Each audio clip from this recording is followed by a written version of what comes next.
what's this shit about? You told me I was different than them. Now you got yourself another man. I hate to see you.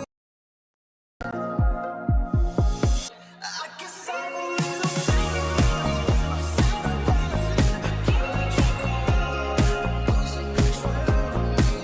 Oh, and I'm sad about it. I'm sad about it. Tears that I you ain't gotta act like that. I'm coming back so cold. Just leave it alone for me. Tears that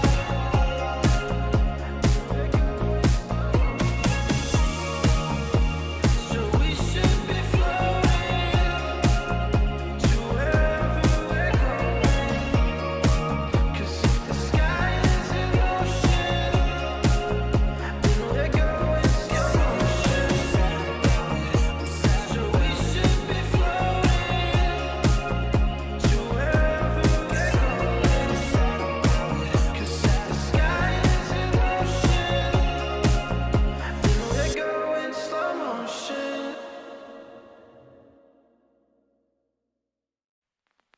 I pack my suitcase, headed out the door. I keep my shoes laced. 2,000 miles away from home. A couple dollars in my pocket, never stopped the boy before.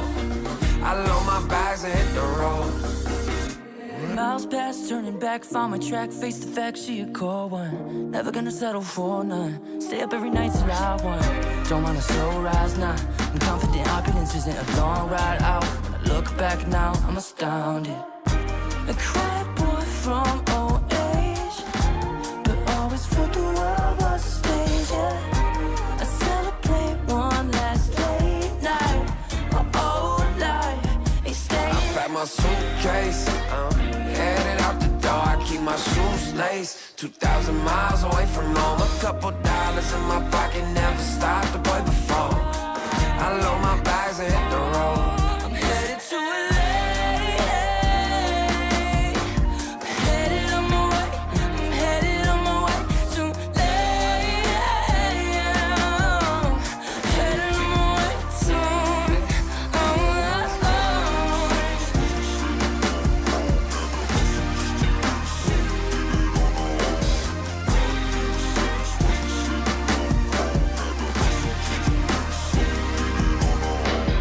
Couple thousand miles, throw it on the dash.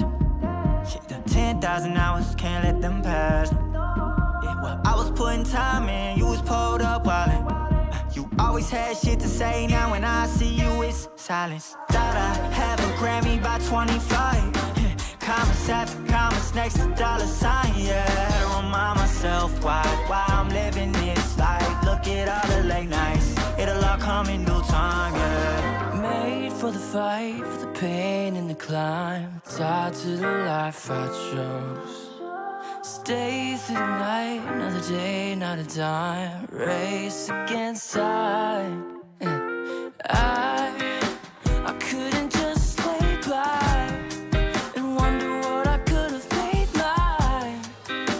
I'm closing on the moment, no one's gonna hold me down. From getting Pack my suitcase, headed out the door. I keep my shoes laced. 2,000 miles away from home. A couple dollars in my pocket, never stopped the boy before.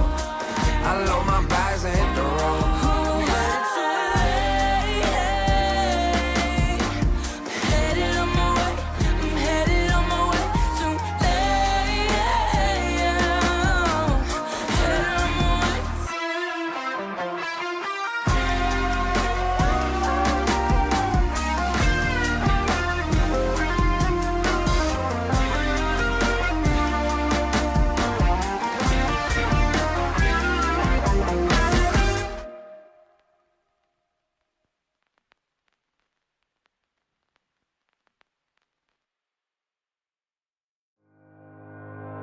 Think about it every night when I close my eyes. You're on my mind.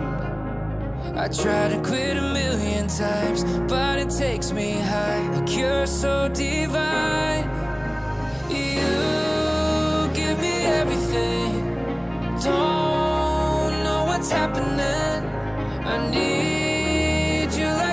medicine. You're my everything, everything. And when I think about us, sweet lullabies, I wanna keep this moment here forever, no goodbyes. And when I think about us, sweet lullabies, I wanna keep this moment here forever, no goodbyes.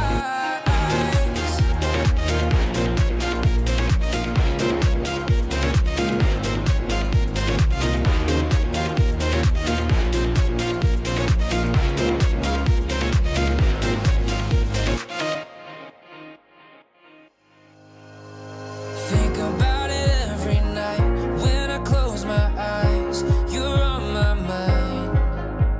I try to quit a million times, but it takes me high. Like you're so divine. You give me everything. Don't know what's happening. I need you like medicine. You're my everything, everything. And when I think about us, sweet lullabies, I wanna keep this moment here forever, no goodbyes. And when I think about us, sweet lullabies, I wanna keep this moment here forever, no goodbyes.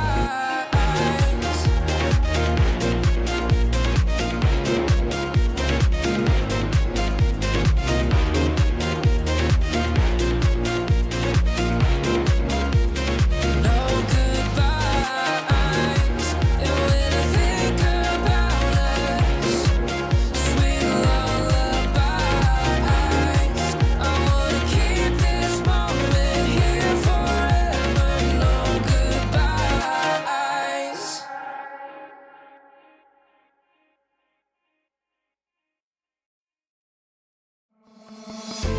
Oh, I don't know how to put it together.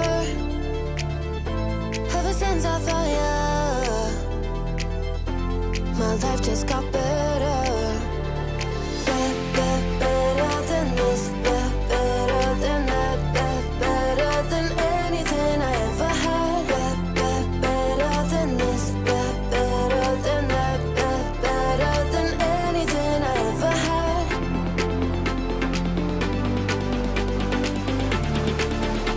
Than anything I ever had.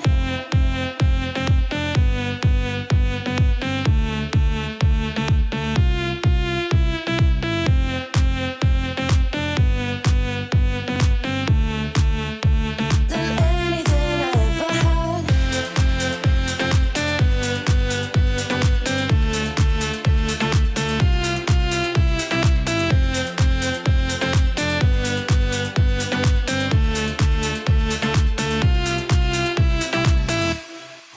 Every time I start to doubt if I'm good enough, looking straight in your blue eyes makes me feel better. Better than this, better than that, better than anything I ever had. Better than this, better than that, better than anything I ever had.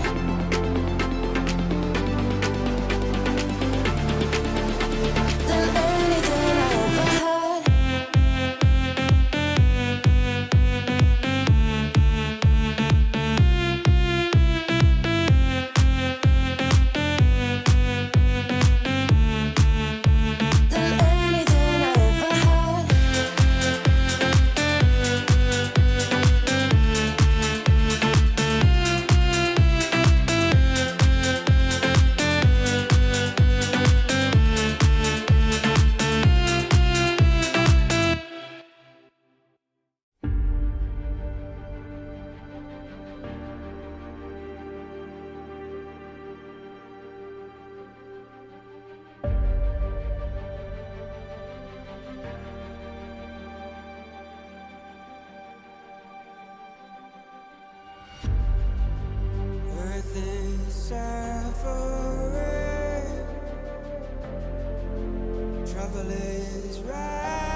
comes a melting,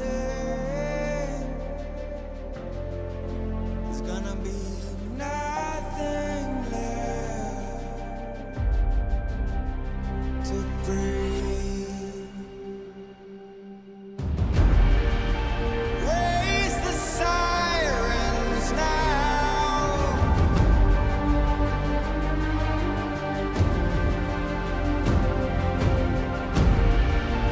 Break the silence now.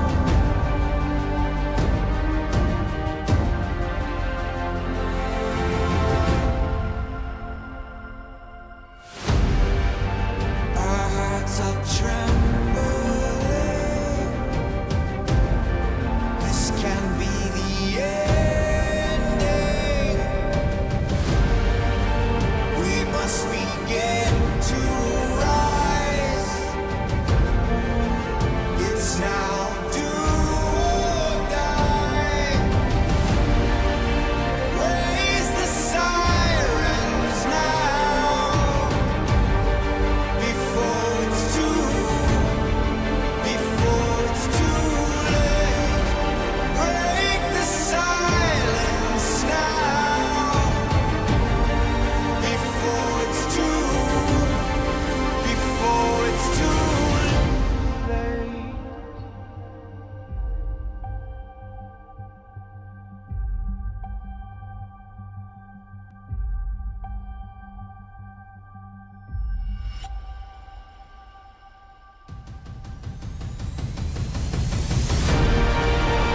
Raise the sirens now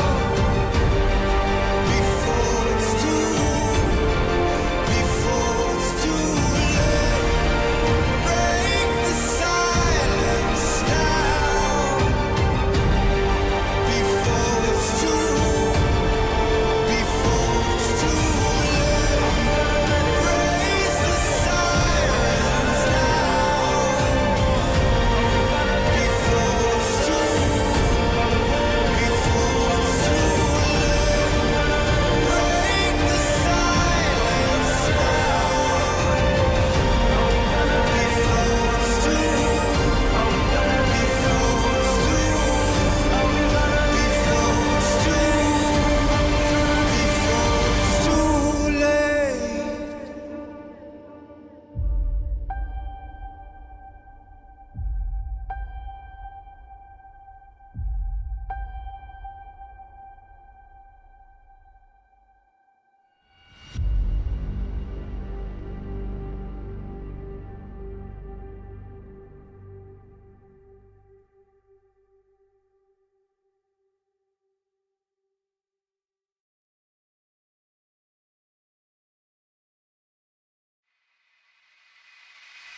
I can feel it in my blood, through my veins like a melody.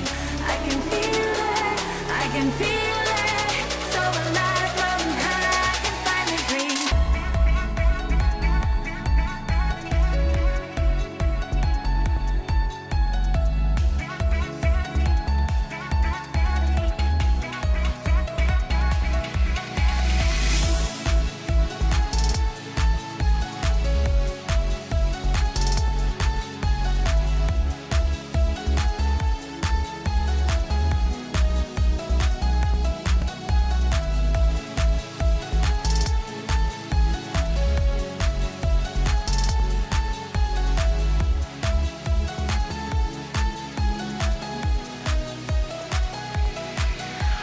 Lately, I've been feeling lonely.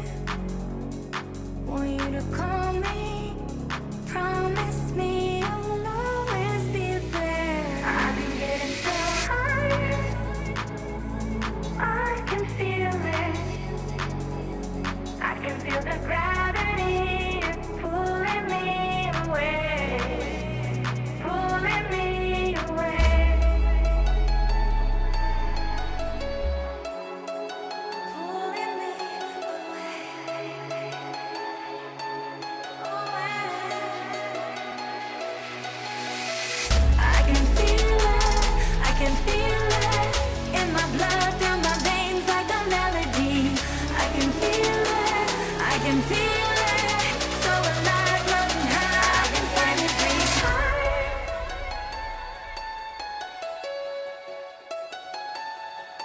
can feel the gravity is pulling me away, pulling me away.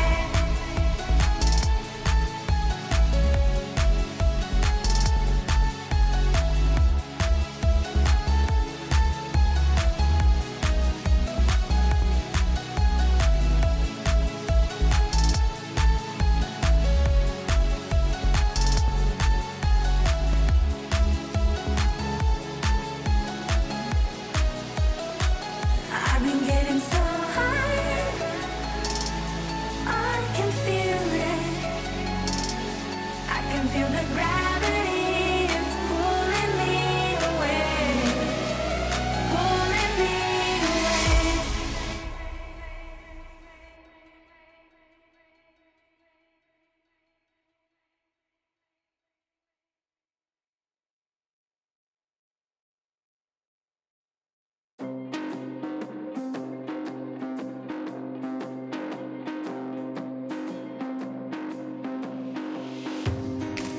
I'm becoming all that I can be.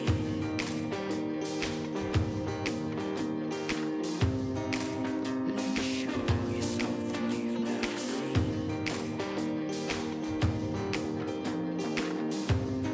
Time to get up and dust yourself down.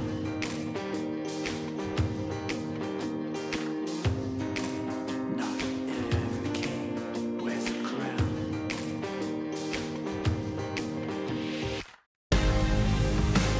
So take me to the finish line, 'cause you're never gonna stop me trying.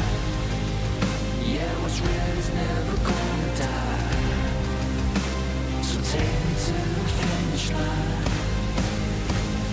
Take me to the finish line.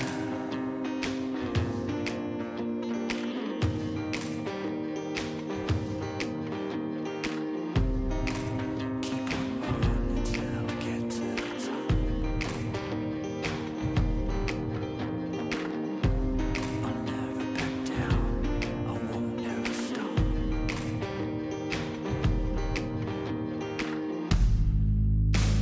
Take me to the finish line, 'cause you're never gonna stop me trying. What's real is never gonna die. So take me to the finish line. Take me to the finish line.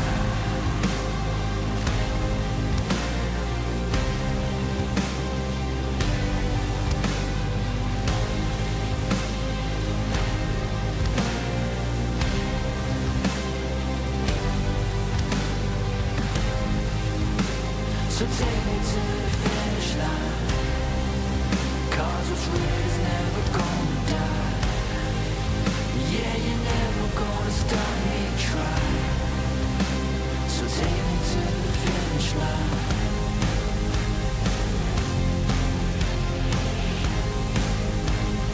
Take me to the finish line. Take me home.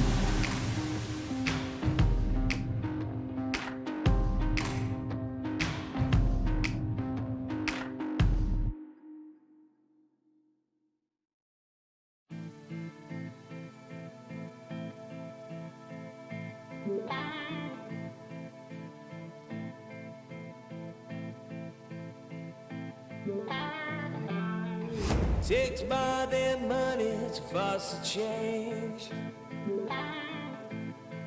Takes more than time to heal the pain. Heartbreak will light the fire. Heartbreak will light the fire. Fire will light the fire.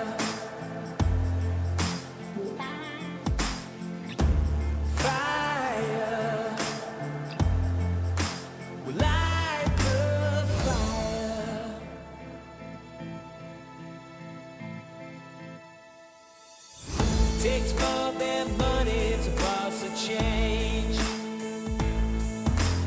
It takes more than time to heal pain. Heartbreak will light the fire. Heartbreak will light the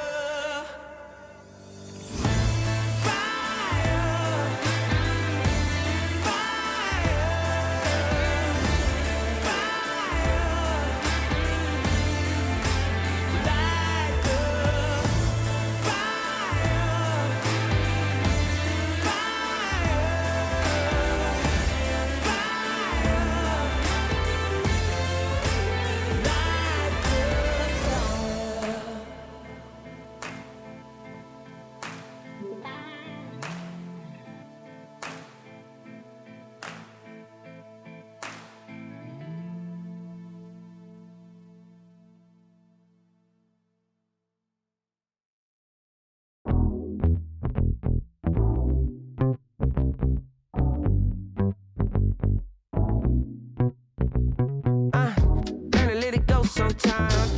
Don't let it stay on your mind. Don't let it stay inside. Gotta let it out with the sunshine. Maybe walk it out. Sometimes gotta scream and shout.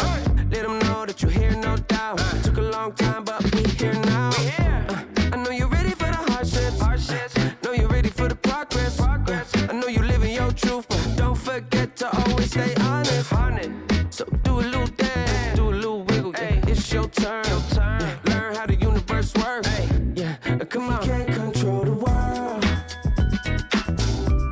but I'm trying to control myself. Yeah, I'm trying to control myself. Yeah, we can't control the world. Yeah. But baby, I just can't hold it. I'm just trying to control it, control it. Yeah.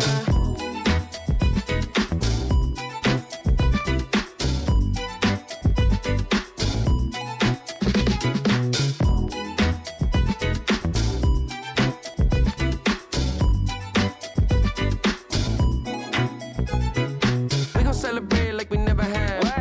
Slow wine with your better half. Never hesitate to get the bag. Money talks and we always chat. That's why hard work and dedication can get you to a better place, better space. You ain't got time to be wasting, but don't chase it. You can't control the world, but I'm trying to control myself. I'm trying to control myself. Yeah. We can't control the world. What we doing? But baby, I just can't hold it. I'm just trying to control it, control it. Yeah. Just trying to control it. Hey, just trying to control it. Yeah. Let it out, let it out, la la la la la.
in time.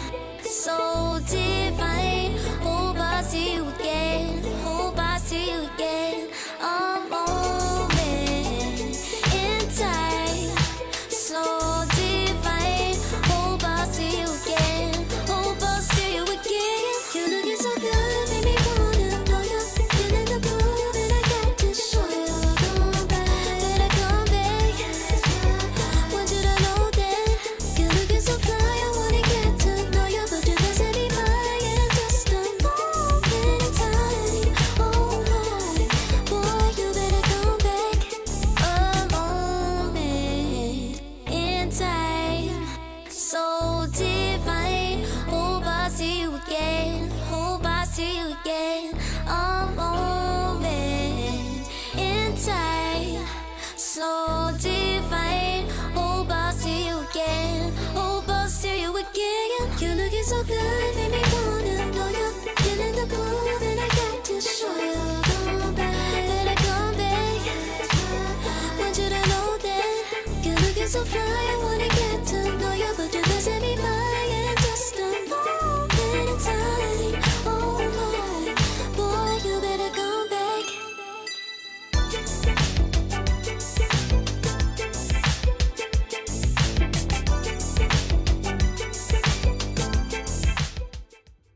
Good morning, folks. Welcome back to another day of Dota 2. It's the ESL One Bangkok Western European Close Qualifiers as we get ourselves into the lower bracket now, Waga. Nice run through the uppers yesterday, and today a couple of lower bracket matches, and then at the end, a qualification series.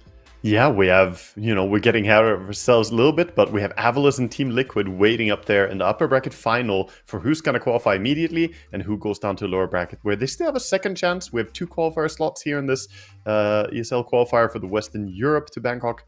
But so far, Avalus, Team Liquid looking really good. Gaming Gladiators and Tundra both dropping down to the lower bracket is a surprise. Yeah, but both of them, right? Because we were talking yesterday about how there's kind of 3 of the big teams vying for 2 slots. Of course, ESL One Bangkok, 12 teams at the main event, 4 already invited in Falcons, BetBoom, Team Spirit, Paravision, $1 million prize pool, and 20,940 EPT points on the line.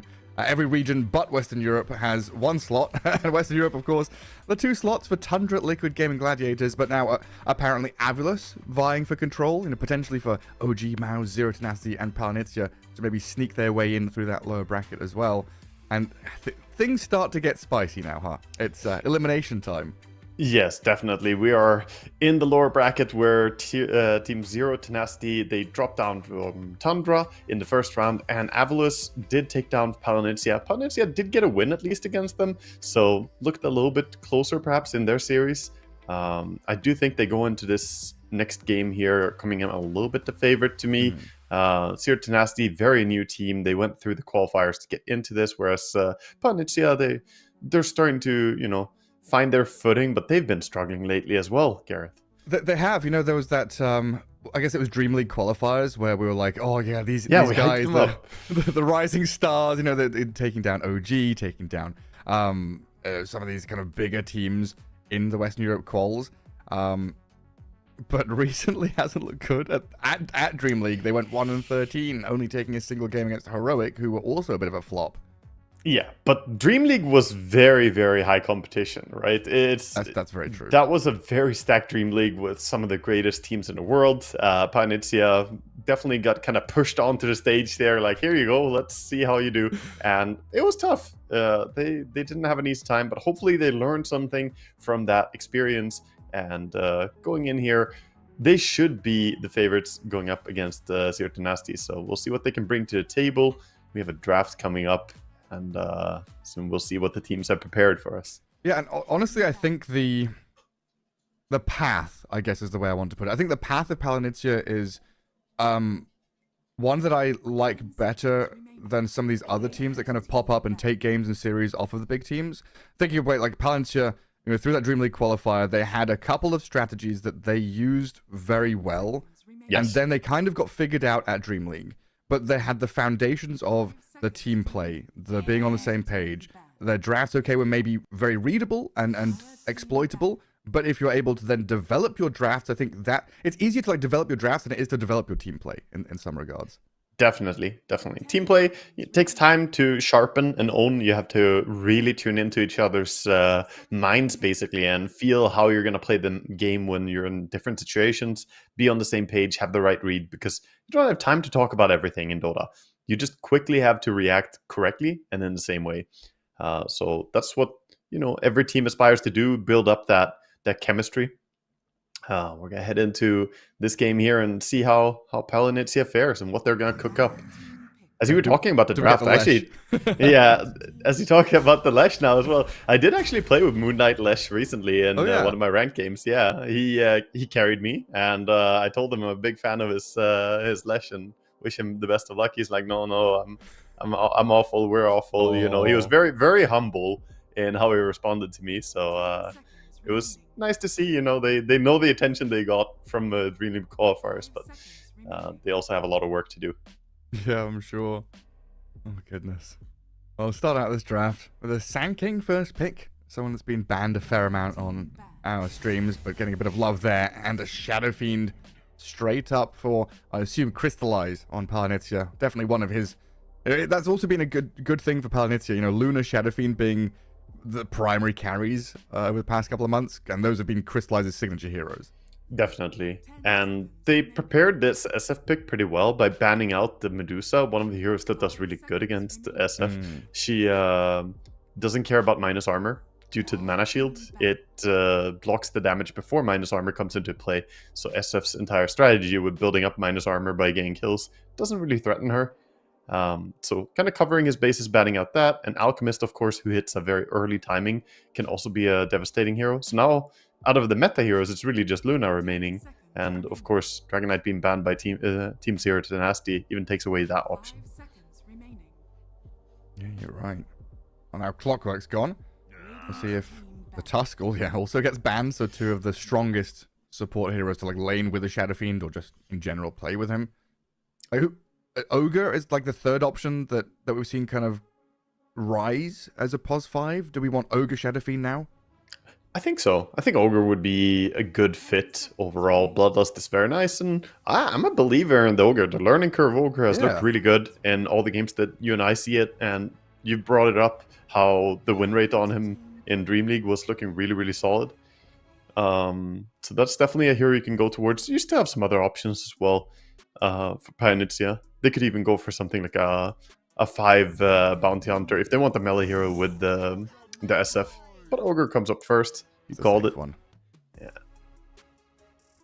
And then over on Zero to Nasty, a lot of options. A very potent safe lane now, though, for Palinizia. That's a tough one to lane into. We don't know if it's going to be Sand King going to that off lane, if he's going to go up against it. But if it is, he has to be a little bit worried. If he tries to stay too close, a Sentry or a Dust coming out from the Ogre Magi, and you might get bullied out of your Sandstorm immediately. And it becomes that hard lane. I can't remember what it was, but yesterday we had this discussion around the lanes when they become 1v1s. If you want the Sand King Hoodwink, for example, right? The Hoodwink kind of loses out to the Ogre in the 1v1 because the Ogre's so tanky, puts out a lot of damage. Then Sand King loses the 1v1 against Shadow Fiend. So I kind of want Sand King just to go mid, but you, like you're saying, you don't know the mid matchup. It becomes a bit awkward to shuffle it around. I think it's fine to approach the game as Zero to Nasty, assuming that you're going to send the Sand King mid right now. And just think about what you're going to put down to that bottom lane. Take some time to build up what's going to be the lane. To grab up the SD, a great pick overall in this patch for sure. It works quite well against most things that we see. And also the ulti can remove the Ogre Bloodlust. So that's a useful little tool. Yeah, the game last night where Nightfall could never ulti because the Shadow Demon was looking for him. I'm going to disrupt you. Well, SD, Dark Willow, the duo. So Dark Willow going to be likely the position 4 that heads up with whoever, if it's the Sand King, yeah, but whoever else they might pick. And then this could also be setting up for... I don't... It's not like Shadow Demon Luna is a thing in the same way it was anymore, but it's still a solid duo. I mean, it's a good lane, yeah, exactly. It's not about the disruption illusions and hitting that late game timing anymore. It's more so about just having two of the stronger heroes and good meta draft. I like the SD Dark Willow, though, coming out from Zero to Nasty. They're definitely setting up some good spells. I think it's important for teams to have tools to kill off strong enemy cores when they fall behind. Not saying you should draft with the mentality of, oh, we're going to be behind, but look at it. They're already setting up. They have the Sand King stun into Willow Terrorize. They can solo kill a tanky hero before they can pop BKB if they just have some damage now coming out from mid or carry. And there's that Hoodwink coming in for Pyanixia. And still kind of keeping things open here as well. They have last pick, and the Pango still feasibly is a flex hero. Yeah, could definitely be laning Hoodwink Pango on the off lane as their combo. And if it is going to be a mid Sand King, then you could send a Pango mid against it. It's completely fine as well. Seer Tenacity, reveal a Gyrocopter. This has been the way of things, right? You know, we were talking about Luna earlier on, but it definitely has felt like she's gone down that priority list and Gyro's gone up above her maybe now even. I think I was looking at the win rate for Luna in ESL, and apparently her win rate has been pretty bad here in the ESL qualifiers, only sitting at 36% win rate over 80-something games picked when I checked it. Now I think, yeah, she's at 95 games picked, 37% win rate. Ooh. So that's pretty crazy, actually. Much lower than expected. Do you have any reason to understand why that is? I would give a little bit of thought to that. You know, perhaps you could say these are so many games, and we're looking at all the qualifier games total, and perhaps some of the lower, not to say lower quality, but lower power teams might be more using the crutch of the meta heroes, more so than the teams that feel they have a better understanding and can bring out some different strats. Like you and I were talking to, who was it? Was it DM or someone? I'm not sure who it was who said, "Oh, we don't care about the SF Luna. We just leave it, and then if the enemy are gonna pick it, then that's good for us." I think it was Crit. Was it Crit? Yeah, maybe it was Crit who said that. And that's just an enjoyable thing to have. Yeah, I guess it's a similar discussion we have about heroes like Rubik and Io. You know, back in the day when they were super meta, when everyone's playing it, you have a massive gulf between, you know, everyone and then your Jirax and FY and Crit and whoever it is, Neposhka. You know, the win rates are very obviously skewed. Something should be said, though, about the fact that Dragon Knight's been played over 100 games, 113 games, and 55.7% win rate. That's pretty good. That is pretty pretty astounding. Dragon Knight definitely looking like one of the better heroes. And I think the highest win rate on any high pick rate is Alchemist, 105 games and 68% win rate. Absolutely absurd. Obviously, not getting any of those heroes here. And we're also not getting Huskar as he gets last banned out here by Seer Nasty, signaling a little bit that they want to pick something that might have been cheesed by Huskar. So are we going to get to see some Storm Spirit, perhaps? Some form of initiation to the team? Maybe. Yeah, definitely covering their bases as well with Nightstalker and Huskar banned, right? And Nightstalker also could be a good indication of one of those spirit heroes being picked. We've got a bit of time to think about it. So we're looking at Shadow Demon Gyro lane, Willow Sand King lane then is probably what they're aiming for if that last pick is coming. But like maybe there's a hero they can find that flexes the Sand King still and they can... Yeah, I'm uncertain what it's going to be. The fact that they're banning out these heroes, though, I think Sand King is going on the side lane. Because I don't think you would ban out the Nightstalker and the Huskar unless you were looking to grab one of the Spirit heroes for mid. So it's really just up to which one they feel like they want the most. I'm just rooting for Storm because I've seen great success from that hero lately. He looks pretty good against the Pyanixia draft. Ogre is very slow at stunning. Hoodwink is very telegraphed. They have bad insta-catch on a hero like Storm. There it is. He has arrived. Yeah, it made way too much sense. It does incentivize the diffusal a little bit more for Pyanixia now, but even so, this is just a very, very nice fit for Seer Tenacity's draft. 5 seconds remaining. And what do we do now? Do we just keep the Pango mid and have something funny to go with the Hoodwink?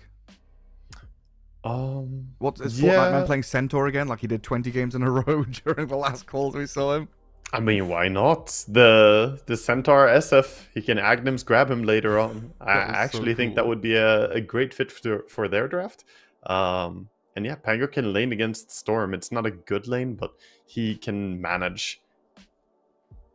I can't figure out why we haven't seen I haven't seen Centaur since Palanitsu were playing. You know, like XXS I think has played it a few times during Dream League proper, but apart from that, the hero just seems to get ignored a lot. I think it's just because of the increased popularity of stuff like Visage and more emphasis on Doom on the offlane. But here we go, Fortnite Man back in his prime on Hell the yeah. Centaur War Runner. That's what we like to see. That looks good. I like the draft coming out from both teams. I don't think they have big glaring weaknesses necessarily. Good team fight from other team. Both have good late game options. I would give a bit of an edge to Pioneer's draft. I think I favor it a little bit more, but it all comes down to that X factor of Storm. How much can he do? Because there are not a lot of Storm counters. And if he gets enough rune control, he could take over the game. Yeah, I mean, we saw Stormer and Loranov yesterday, both having great Storm games where they got up a lot of galvanized stacks and were just snowballing out of control completely. And I think I'm going the same direction as you. I lean towards Palanitsia. It's one of those, I don't know, vibe things where I look at that draft and I think when they are 5, I am more scared of that draft than Zero Tenacity. But Zero Tenacity have a lot of like individual pick off and, you know, kind of gank and play mechanics that they can actually wiggle around the map with. That's true. And Mixa is bringing the Earth Drill again on his Sanking. The crazy drills are coming out on the claws of that Sanking. No, I agree. The 5-man fight should probably favor Pioneer a little bit more. But Zero Tenacity, that pick-off game is very strong on their side. If Sanking gets Blink, Storm Spirit and Sanking both initiate, and they have fantastic follow-up with Dark Willow and Gyrocopter. Yeah, I mean, both teams have great hero pairings, right? No matter who it is on the map, they've got multiple heroes that can play with each other. So many heroes here with damage, stuns, gap close, and that ability just to get around the map and look for openings. And like if that doesn't work, also Flash Farm, right? Sanking, Centaur, both offlaners that can fight or farm. Same thing with the Gyro and the SF. This could be one of those games where it's like action-packed or completely silent. Like we don't know what we're heading into depending how the players are feeling. And of course, it's their first game of the day, you know? Hopefully they've all had their breakfast, washed their face, woken up here for game 1 of this best of 3. Lower bracket elimination time for one of these teams at the end of the series as we head towards ESL One Bangkok. Get ourselves into One of it. them can continue and advance for a chance to get to fight for a qualifier slot. Of course, well, 2 qualifier slots available, but both of them drop down to a lower bracket in the first round, in the first day. So it's still a long journey for them down here. It sure is. Now we've got 3 series today, 2 series tomorrow. And of course, Zero Tenacity also had to play the open qualifier, right? So they had a whole bunch more games prior to this. They're on a long run if they do continue. Yeah, they had to fight for the right to get here. We're going to see a late smoke coming out from Zero Tenacity. Oh, yeah? 45-second smoke. And Pioneer are actually the ones sitting and holding defensively. You remember how Pioneer were the team that we talked about always doing the late smoke themselves? Yeah. The fact that they're not doing it here, I'm pretty happy to see it, because you shouldn't always make the same move. It makes you very obvious if people study your replays. Yeah, definitely a lot of lessons learned from Dream League. Moonlight, though, might be walking into them. That's We see 5-man some- smoke. Stoikov. He knows someone's in the trees. Some good manners from the teams here, coming out with the good luck and tipping each other back and forth. Nice. Love to see it. I like that. Moonlight goes there, hides in the trees, places a ward, and then Fortnite Man is like, get back, I'll go and scout for you. I'm the big centaur. Yeah, he's living his role. He's supposed to be the frontliner. 2 for 2 on the bounty rune. No particular advantage either way. We're heading down to the lanes. And looks like Zero Tenacity might do a setup top for a first blood. They have Gyrocopter. Maybe with a disruption into Bramble Maze here, they could get a first blood early on. They even have a ward spotting them as they come walking. Can they kill Centaur? I think they can. We'll give it a go. Disruption Oh, into they homing mistimed missile it. is not Oh, timed. no. And, yeah, Fortnite Man is going to be alright, it looks like. Get through the brambles. Hang on a second. That blood grenade. And Gyro's damage, it's coming. He's actually died. Wow, I didn't think they had it in them. Even with the homing missile missing. That's how strong it is to be 3 heroes, you know. Wow. Just auto attacks and blood grenade, you can actually bring down even a centaur quite quickly like that. With 3 gauntlets. Yeah. He's tanky, but the long chase there, he was pretty far up on the lane. Get themselves an early first blood. That's going to be nice for Gyrocopter, getting some speed in his item build. It does mean Mixer took a bit of hitting down the bottom lane. Half HP on the Sand King, had to back up. He did get himself a couple of last hits, and looks like he's managed to drag a bit of the wave back as well. And now Theolacor, of course, is here. And they've got a bit of pressure onto Crystallize, who stepped up trying to deny. The Burrow Strike, Sandstorm, Theolacor, and Mixer have got a kill on the SF as Dark just left him alone. Wow, that was clutch. Mixer just barely got level 2 at the end there. The creep dying in the back gave him the Burrow Strike level up. So he could actually go in for the kill. Yeah, already 2 kills to the good. A courier snipe up in the top lane as well for Dad. And Mixer's being bullied back by this level 2 Ogre now. But it looks like he's going to be okay to recuperate. Well, Theolacor has already left the lane to go stack and grab a water rune. Yeah. Offsetting that mid lane just a little bit, giving advantage to the Storm. No refill for Moonlight. Gonna be sad to see that there's no water. He's just staring at it in disbelief. He's gonna pull the creeps away actually from mid lane. I mean, how much does that upset the lane? It's annoying. It's not massive, but it just bothers Moonlight a little bit. So next rune, if he doesn't get the next one as well, that's when it really starts hurting you. Like, Stoikov is already a bit ahead. It's kind of inflated because that additional wave Pango's dragged. Storm already having a good time there. And a pretty big difference to what we saw from Zero Tenacity the other day as well, where they left Mixer alone a little bit in the early game, but he suffered a lot more. Now they've managed to kind of leave him alone, but come back in at the clutch times to actually allow him to get something done. Yeah, they're getting good value out of the Shadow Demon so far, getting the kill up top and then coming down bottom, helping out their Sand King as well. SD is a very powerful hero early game. That disruption cannot be understated how powerful it is.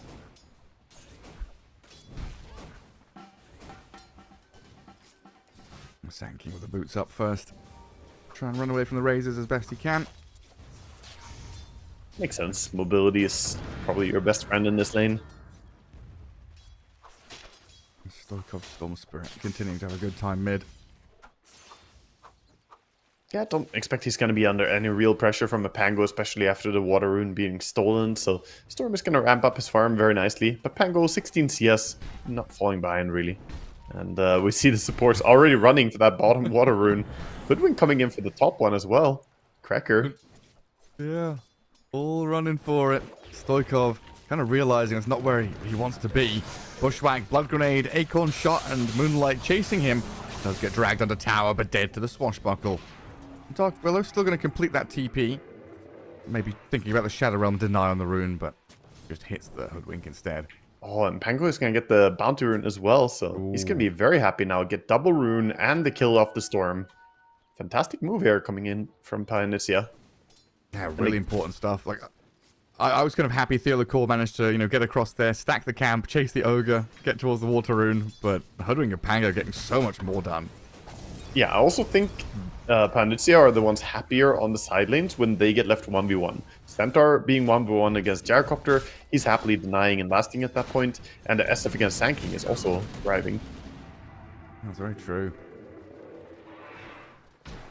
Fortnite Man, a little ahead of his counterpart. The Sand King's going to have a lot of stacks to fall back on, though. So even if his lane isn't going spectacularly, he's going to have the option to go back there and take it. As LeBron dies up at top to Cracker and Fortnite Man. Dad trying to finish off the Centaur. He already used his stick. The braces, the tree juking, not going to be enough for the Centaur to stay alive. And Cracker, well, he's standing here and fighting Gyro and actually just gives his life over to him.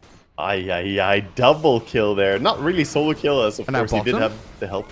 Have they got Crystallize? Yeah, they do. The poison stacks, and now onto Dark. Zero Tenacity, when they show up strong. They really do. Nice finds there. Some good fighting on the side lanes going on. And Mixa looking like he had a rough start at first, but now with this extra takedown as well, SF is being shut down a bit here in the early game. Yeah, it's like 28 and 10, but having to come back to lane, getting killed a couple of times, definitely hurts. Yeah, 2 deaths is enough to set you back quite a bit. Shield Rune gonna be picked up by the Shadow Demon. Nice. Not feeling too threatened anymore. And Ogre is pinging. Yeah, there's these stacks. Yes, Sanking has the option to come and take them when he needs to. But there's also the fear, right, that we have this massive fight around the large camp and the Ancients, because Palanitza could bring a few heroes in there to stop them. Yeah, we might see Pango commit a roll or something over there, try and steal some of the stuff. LeBron in behind hiding Cracker behind top. them. Gyrocopter, though, gets tagged up by the Bushwhack. Rolling Thunder in onto him as well. And Cracker's fine to walk behind the trees as Dart is the one that gets pummeled down in the low ground. Bounced up to the high ground, but Moonlight will get there with a swashbuckle. LeBron, eyes on the prize. Oh, you're right. Look at him go. Cracker knows. He's going to use the Shadow Realm here and fight off Cracker. Ooh, That's Cracker. a lot of damage. He tried to hide behind the tree, but the Wisdom Rune belongs to LeBron. Yeah, cute attempt by Cracker, but not quite enough. It's a double Wisdom Rune for Zero Tenacity. That's just amazing for them. They're very, very active on the map, making moves. Back to the center again, just dealing damage to him. Yeah, going for this cooldown play. Getting turned on a bit, though. Dad has another rocket barrage. 3 braces and a raindrop make Fortnite Man very difficult to break through. SF And is look at here this. too. SF has come through the Twin Gate, has he? With Dark, but can't actually get the connection on the gyro. Oh, that's a bit awkward. He's going to have to TP back bottom again. They wanted to catch the gyrocopter, but he wisely played to the right side. Dad with a god read, just understanding how they're moving. They didn't actually have a word on that as well, I think. He just kind of felt that, okay, SF is in bottom, he probably is coming to me. I guess when the Centaur turns around on you, when when you're going on him, you're like, something's not quite right here. I feel like I'm being baited. LeBron into Shadow Realm. He's being hit by a whole bunch of stuff here, but the disruption's going to buy him time. Moonlight and Cracker can't keep diving. And now Stoikov's Storm can zip in and look for a kill. Stampede gets Cracker out of danger, but he's still popped by the poison as they turn back with a Fire Blast and a Rolling Thunder. Bouncing onto Stoikov a whole bunch, but not quite enough damage to finish him off. Now Moonlight's the one to get Shadow Realm down. Dark still being chased. Stoikov has a bit of mana remaining. Could get another little zip forward if he wants to, but the Ogre has poisons on him from Theo Lacour. And that's going to be that. Stoikov very, very stoic there, not wanting to go diving tier 1 for a position 5. Gets an Observer snipe as a Shadow Realm again. LeBron hiding from the danger of Cracker, still dying. And Stoikov back in onto the Hoodwink to Vortex and take the squirrel out of the game. Cracker is going down again. That's a lot of deaths already. 4 deaths from this poor Hoodwink. And Storm happily getting a little bit more galvanized. Got to keep out the base. Get refilled. Pango just barely missing his swashbuckle there. Could maybe have taken down Storm before. It was very close at the very least. Super action-packed game. 4 to 9, a minute 10. And I guess while it's all happening, where are the stacks gone? Did Sandking clear? Oh, yeah. Yeah, he took the time to farm. He, Thank you, team. Making noise everywhere. Yeah, he went over there and enjoyed his time. And quite important that he did that in time because they had great stuff to steal it with SF potentially going there, Pango maybe. So, a dive again on Centaur. Another one in behind the tier 1. Fortnite Man, down and out. And Cracker at level 4 Hoodwink. Trying to hide and scurry away in the trees. He's actually going to turn onto LeBron. But Shadow Realm is ready. He doesn't have TP. Going to get away from the Acorn shot, but the Bushwhack will still catch him. And now Dark is there with the Ogre, but down a bottom rune spot, Moonlight. He's forced to Rolling Thunder to get away from the Storm as it looked like Pango might have died. Oh, look at that zip to bottle the regen rune. Can he keep going on this? Moonlight's very low. Stoikov just needs a little bit of info, but he doesn't know where he's gone. If he popped the Shadow Poison earlier, the Shadow Poison would have killed him, but he Magic Stick right before it landed on him. Oh. Of course, the Shadow Demon didn't have vision on him, so he didn't know exactly when the Pango ulti was going to end. Incredibly close. SF. Crystallize playing pretty far back though. I'm not sure they can connect on him. Smoke up from the SD and the Storm. They want to play close to his Sand as well, so diving deep, it's not really what they want. They see the SF now. He walked barely into vision. Zero Tenacity feeling... they're playing like Avilus were in that series yesterday, right? Where it's just non-stop, pedal to the metal. Whenever we see a hero, we jump them. Oh, Moonlight's pushing mid-tier 1. Let's bring the Storm and the Dark Willow across here. Vortex through the Stampede to slow him down. Moonlight spent all of his spells, and very unlikely he's getting out of there with his life. Down he goes in the river yet again. We see a potential for early aggression coming out from Zero Tenacity, and they're just really utilizing everything they have. From Gyrocopter's aggressive laning stage to Storm and the rune control. The supports are being very active across the map on them as well. Sanking, meanwhile, gets gone on by Mixer. Tower down, and he's still hunting here. 2 seconds for Burrow Strike, but the Bushwhack and the control, the fear onto the Sand King, he got too greedy. Oh, he walked into a Bramble! No! The Bramble and the Wolves, LeBron gets a double kill, maybe even looking for Dark as well, but the Storm will zip in to secure the Ogre. 3 for 1, Mixer sets it all up, as well as the tower kill. Yeah. Unfortunate walking into a Bramble. I think ultimately would have died no matter what. The Storm was coming in from behind and they have this ward covering the retreat path. The only play was to try and go for the gate, and that's when he hit that Bramble in the corner. Good setup by Mixa with his aggressive play. That opens up the map, so Gyrocopter comes down here, enjoying the farm, has Crystallis and Falcon Blade in hand already. And all their cores just looking bigger than their counterparts by quite a bit right now. Yeah, there's that scary part, and then you look at the supports as well. And you've got this, you know, Dark Willow Shadow Demon who enjoy getting levels and items. And they're going to be flourishing compared to this Ogre and Hoodwink who are struggling. Yeah, Ogre in particular, not too happy, not getting involved in too many kills, and of course, losing towers is not a good thing for the supports either, as they will fall behind from this. And more stacks for Mixer's Sand King. That's Bloodstone, that's 13-minute off-lane Sand King Bloodstone ready. After having a pretty weak start as well, like it looked like he was going to have a bad time this game, but they really flipped the script on that one. They've done so well. LeBron again, he's kind of lurking, waiting for a move up top, while in the mid lane, Stoikov trying to bait out the Rolling Thunder from Moonlight, but... Oh, he dies? He dies to Demonic Purge anyway. Oh, he's gonna die. And then top lane, it's not just mid, but Fortnite Man's dead top as well. Palanitza are falling apart. They really are, especially Tango dying there. Bottom? No way do they lose 3 cores on 3 different lanes. Come on, this can't be allowed. He pig pulls out of there. He's fine. He's safe. Oh my god. Wait, But 14-minute wisdom Pango rune? cancelled his ulti as well. He didn't think that he was going to be dying, because if he popped the ulti, he would get the extra magic resistance. But he just died to SD release plus the ulti. It perfectly was timed. He activated poison when the Demonic Purge kicked in. Yeah, spot on. Radiant's middle tower is under attack. Yeah, I mean, Zero's nasty. They've had their coffee. They had their oatmeal or whatever for breakfast. Palanitza, they need to bake up another loaf of bread because they are not ready for this. I'm the most impressed with Theolicor on this team. I think yesterday as well, he played quite well. I was praising his Coddle and what he was doing in that game. This game, he's 3-0 and 6 on Shadow Demon. He's been part of 9 of these kills. Hasn't died a single time. Guys, Dad, this is an important move for Palanitza. Find the gyro, get Moonlight involved, and the 2 supports behind him. We've got a reaction here, though, from Zero Tenacity. They know there's high ground vision there. They're pinging it out. And Theolicor is kind of walking in here to set up for the rest of the team to arrive. But Palanitza have 5. Shadow Fiend's in behind. The Dark Willow and Storm go straight in on him. Crystallize with Mixer's Sand King, bring the Shadow Fiend down. And now Mixer can go to work on Fortnite Man. And Palanitza, yes, you had 5 heroes here, but Zero Tenacity is so strong they can fight back in like a 5v3. yeah, losing 2 cores as well, getting dewarded on the cliff. They fight for it. And Dark Willow down, but Storm's back in.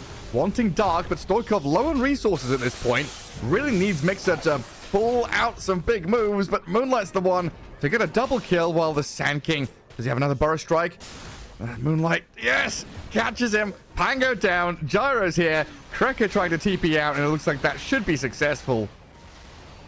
Wild fight in that top portion of the map.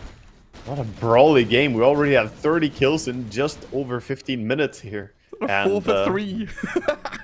Yeah, so active gameplay coming out from both teams. I think Team Zero Tenacity, they're just a little bit more on point. We could see the chains down, the call to kill the Shadow Fiend immediately. They just go on him with all their cores and bring him down before he can really do anything. And that puts SF at 1-4-1. Off to a very slow start. Didn't go for Mask Commander, so he's not farming that fast either. This SF is missing his timing hard. Yeah, very difficult game now for Crystallize to recover. And yeah, we saw Pango got like over 1,000 gold from that fight. Storm got about 800. So little victories here for Moonlight to try and pick up the pace maybe through this Pangolier and give space to the Shadow Fiend. But outside of that, the big winner these past... Like, really, the first 5 minutes for Sand King were kind of rough. And then the next 10 minutes have just been like 11 out of 10. Mixer has had an overwhelming performance. He's got Bloodstone Blink 17 minutes in. Yeah, he's playing the dangerous area as well. He knows he's hard to kill. Blink Dagger coming out now, and the supports are looking to play around him, placing Deep Vision for him to potentially invade the Ancients. Courier has been killed. Finds Fortnite Man's Courier and kill that off. Stoikov, as he's being set up on here with a lot of stuns. Does he have the backup from Theolacor and LeBron to zip away? He does. While Moonlight rolls back into the two supports, allowing Crystallize here to maybe open up onto Theolacor. A 1-for-1 for the position 4s, while LeBron's going to get multicast and slain by Moonlight. Storm with the D2 rune. So much damage, getting Solar crested up. But they do lose both their supports. Nitsia trying to bite back a little bit, but still it's Mixer jumping in. Yeah, it's Mixer the man coming in with a plan. Moonlight, down he goes. They had a bit of vision there, I guess. The Watcher. Yeah. They didn't capture the Watcher. They also had a ward behind the tier 1 tower, so they knew that he was pretty isolated. Decided to just jump in. And utilizing that they don't rely that much on cooldowns when they have Storm ready to jump whenever, and still had the DD up for a little bit. This gives them more rune control as the haste rune spawns. Dark sees it, but he's gonna run away. And the Mixers is jumping again. The gap close and reach they've got from this Sand King and Storm, just incredible. Ogre thought, yeah, I'm 2,000 range away. I'm fine, right? Oh, no. Yeah, I think again, not gonna be that easy. And now we see a little bit of a really backfoot type Phalanixia just sitting near their tier 2 tower, and meanwhile Zero Dynasty invading. Look at all this aggressive vision planting. And they see deep in behind enemy lines. That's a big word. So important to get rid of that one. Very much so. And Sand King is he actually going for what he's got queued up? This feels like such a pub build.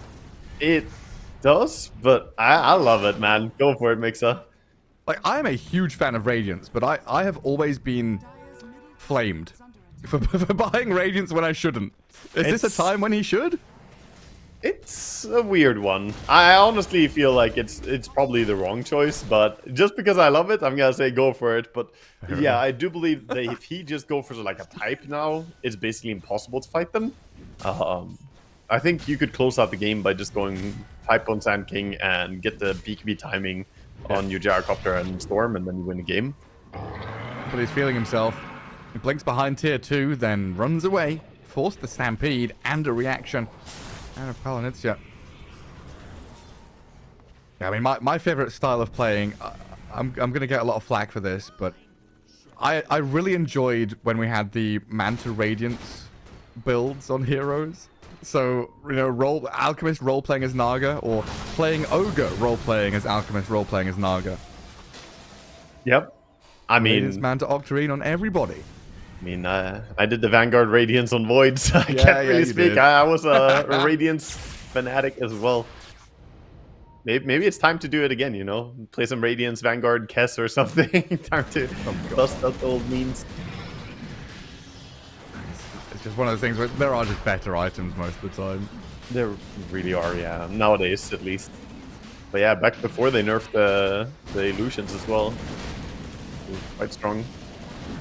We'll see what he does. Roche being taken down very quickly here by Team Zero Tenacity, and no contest.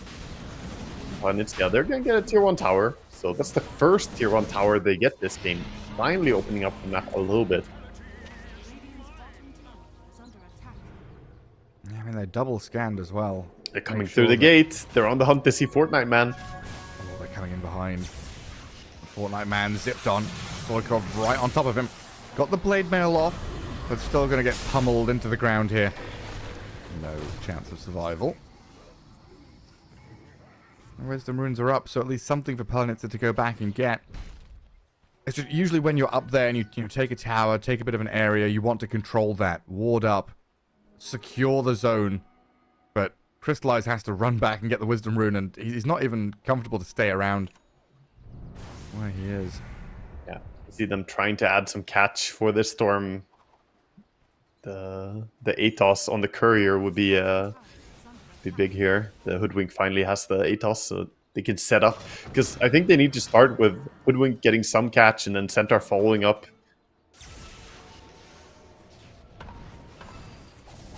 So Centaur with the Blade Mail pipe builds, delaying that Blink Dagger quite a while. Tower is under attack. Radiant's top tower is under attack. LeBron, Solar Crest already done. Looking at his Glimmer Cape next. Grabs the Wisdom rune, pushes out bottom. So Willow shows bot while the rest of the team, they're like lurking mid but also hunting top. They're trying to get onto Fortnite Man, but Dart has been left alone. Gyrocopter, Shadow Fiend and the Pangolier just slapping him, but in comes Mixer, the turnaround on the two supports and a zip from Stoikov. Crystallize, oh, the BKB, the Requiem not going to pay off for him, and now Moonlight being controlled up, found by LeBron. A double kill out of the Willow. Yes, they lose their Gyrocopter, but they get so much out of it. They do. I mean, the Gyrocopter going down is whatever. We can get 4 heroes now immediately pushing in lanes. We see SD pushing top. Centaur can't even stand on lane. He's scared he's going to get caught by the storm again. Or even by the Sand King. He's going to farm close to this tower, but this is going so out of hand. 11k lead in building. Everybody on the side of Zero Tenacity just playing with such aggressive intentions. Mixer's got the item. He's got it, huh? Radic ready. Well, he's gonna queue up the Shivas next, so he does become a little bit harder to kill with Radiance. It does give you miss chance and evasion, but obviously if SF pops BKB, you only benefit from the evasion itself. And the Radiance, it will give you extra healing. I just think Sand King has enough AoE damage that you don't need to go Radiance. But when he gets level 25, Radiance plus the Sandstorm. Oh. Extra blind. Another kill. 18 charges galvanized on the storm now. Does not have a Kaya yet, since he went for that BKB. So his mana regen isn't that crazy yet. Once the Kaya comes in, he's gonna go wild. LeBron, he helped. I'm sure he's grinning to himself. Yeah, it happens, you know. It's fine. He's dead for 36. At least that gives Palanitsa a little bit of respite, possibly. Still can't be too lacking, though, because then you guys see Storm just flying in again, finding you. I'm still thinking about that, how that fight started off. Like, LeBron was bottom. He got Wisdom Rune and pushed bottom lane. Then he kind of walked towards mid. Dad was left alone while the other 3 ran top. But they've got, like, with Storm and Sand King, they've got that ability to just, like, they can be in the middle of the map and strike anywhere. Right? They're like an aircraft carrier in the middle of the sea. They can just send these planes and just bomb you wherever you freaking are. It's also a fact that they didn't take the tier 1 tower mid yet. So because of the tower existing there, they could reinforce very easily. This Gyrocopter wasn't really that out of position. They could just TP and help him. So that's a really good point. Minute 25, tier 1 still there. Yes. Problem. The tower points are very important, not just for the gold. Well, Dark, down to half HP immediately. Has this high ground vision, which is kind of given away by him throwing a few spells at Stoikov. Moonlight pokes at him as well, but yeah. And get dewarded now by LeBron coming in. 4 staff solar, the support item difference is kicking in as well. the 4-step Solar on the Dark Willow, and now we have SD with Blink, Ether Lens, and Shard. Oh, the Hoodwink's caught. Thought she was safe pushing that wave. Down you go. Burned down by the Radiance. I'm going to think about high ground now. DD rune. That's not a DD rune. No, he's just a shiny man. He had one. Yeah, He had one earlier, yeah. It timed out. Mounting a defense. And it's, yeah, don't want to lose this. Tower down to half HP. And I think Team Zero Tenacity happy with that poke. Don't really want to commit too hard without the full team nearby.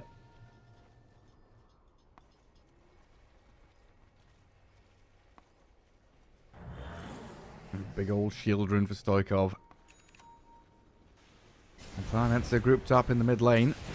Crystallize has a little rocket sent at him.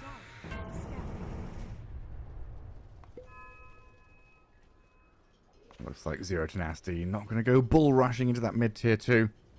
Just chill a bit. Think about BKB Gyro you've been talking about. And honestly, think about next Roshan as well. If Zero Tenacity can get Aegis on this Gyro, they can probably just bulldoze down a lane and potentially finish it off. Yes, Pioneer need to strike now before Roche to try and find some pick off if they can go on the Gyrocopter before BKB. Yes, he has Satanic, but maybe you can take him down if you find him a little bit isolated. The SD, though, doing a good job just going together with Gyro. But for now, Panizia just sitting mid, waiting for someone to show up. Not gonna Anyone? get anything here, though. Sanking shows. It's like, Not the hero you want to see. he's a monster. Moving And that towards dire vision sees them in the northern jungle. So they've watched the Pango and the Centaur run across. But Theolacor has been caught here by a Bushwhack and a Blink Stomp, Fortnite Man, and Cracker. They've got a catch on the Shadow Demon. Find a one. That's at least something. You get tons of money. Almost 1,000 gold for just killing an SD like that. And they're chasing through on the gates. They see the Gyrocopter farming. Stampede. Catching. Gyrocopter has Satanic Aghanim Scepter, but no BKB. So with the chain stuns, they've got enough control to kill him off. That is so huge for them. 1,000 gold for the support kill, and now 1,500 gold for killing the Gyrocopter, and a full minute of Gyro being dead, with Roche possibly respawning in 20 seconds. Of course, that would be the fastest spawn. Yeah, massive swing for them. And playing around this vision. Super well done by Palanitza to try and claw their way out of the hole that they're at the bottom of right now.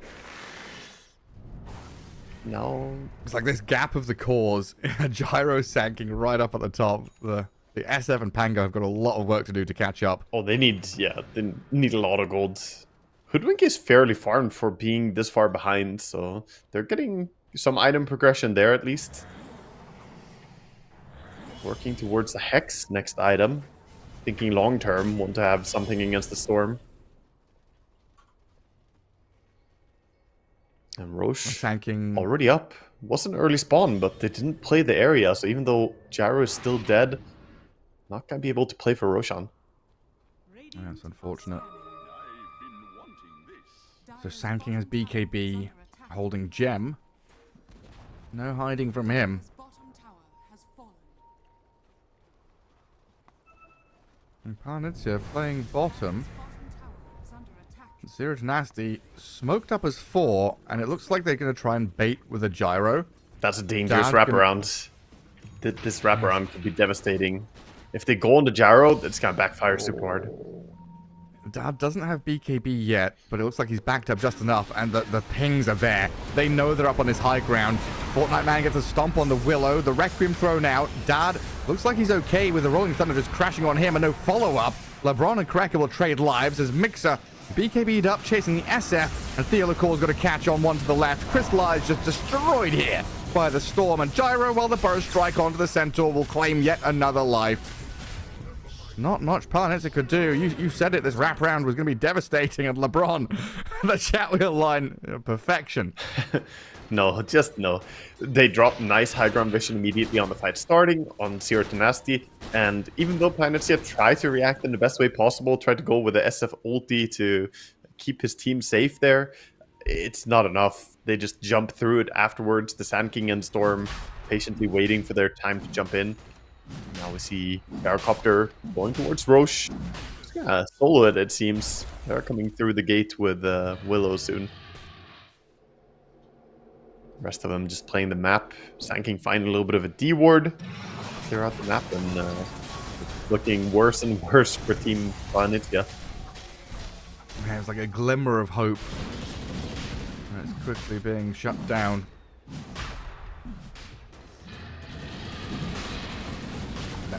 These past couple of fights, there have been ones where the Gyro didn't have BKB. Now he's going to have BKB Aegis. I mean, do we now consider like selling Dragonlance to buy up the Daedalus? Or does he need to keep Dragonlance for like a Hurricane Pike later? He could get rid of it for sure. I think Hurricane Pike is still worth overall. It's a great item for catching people off guard, not just for saving yourself, but sometimes a Hurricane Piking forward and just getting on top of the enemy supports can be fantastic for a Gyro. But we'll see if he gets rid of it. He is queuing up more damage coming in. Oh my god. Mixes damage. Oh, and a catch on Moonlight maybe. He rolls up and balls away. Scary stuff though, because Theolacor has also found a blink opening to banish him, and Vortex drag this Pango into death. Now Dark has shown up. It looks like the Ogre's trapped in all the brambles. Mixer can finish him off while Cracker does get back to Fountain. Dark will be left alone to die in the river. Yeah, that's even more gold to the Storm as well, who finishes up a Parasma from this. Getting even more galvanized. Mana regen is crazy, and with Parasma, can have tons of damage as well now. 30 mana regen. 26 galvanized stacks. And the damage output with the Spell Amp on himself and the Parasma for reducing the enemy magic resistance. Yep. It's gonna start hurting real bad. It sure is. Radiant's middle tower has fallen. And the push is coming in. Gyrocopter with the Aegis. Banner is dropped as well. I don't know what Palinitsia can do to fight this. SF has his BKB ready, but can't really man-fight the Gyro. He's too far behind in items. Yeah, I mean, just look at Dad stepping up, right? He walks past the barracks, throws a missile at someone. Go on. Come at me, yeah? See what you've got. Very comfortable lead for them here. Fortnite Man has a few utility tools, but nowhere close to as big as the Sand King.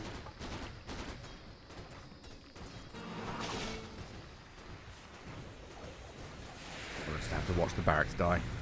Yeah, No way to get the banner. No way to stop the buildings falling. at least they're not bleeding more deaths to it. They're smoking up now. They know the push is going to keep going, and they need to find an opportunity to initiate. Pango looking for it. It can't be the Gyro. They have to go on the backline somehow. Either getting the Can't be SD or the Gyro, Storm. can't be Sand King. Yeah, they need to find the Shadow Demon badly. Well, I saw him for a second there. A brief moment where Theolacor showed in the tree line, and then quickly scurries back into the fog.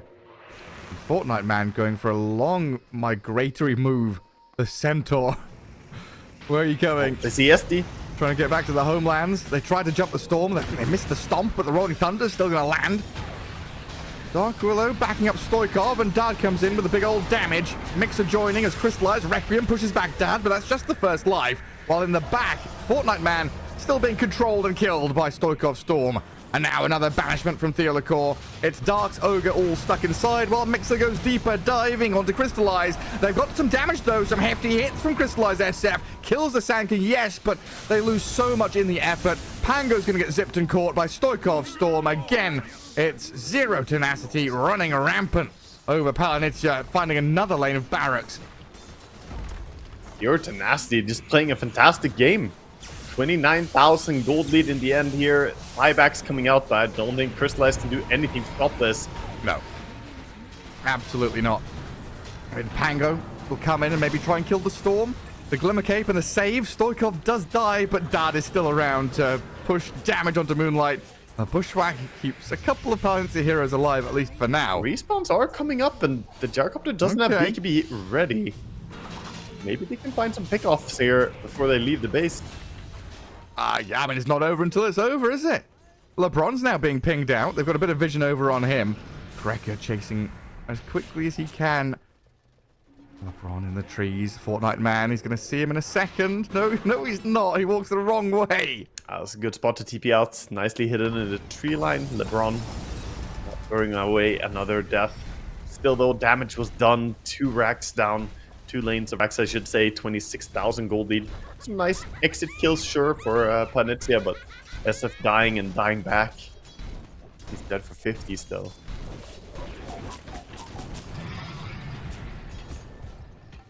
And we see, meanwhile, Dad taking down the Tormentor, so that's a shard for Sanking. I like that he has Cloak of Flame, so he has the double Radiance. Extra little burn.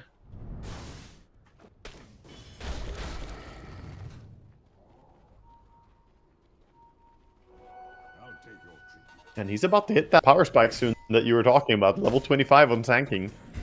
What do you do against the 5% blind plus the blind from Radiance?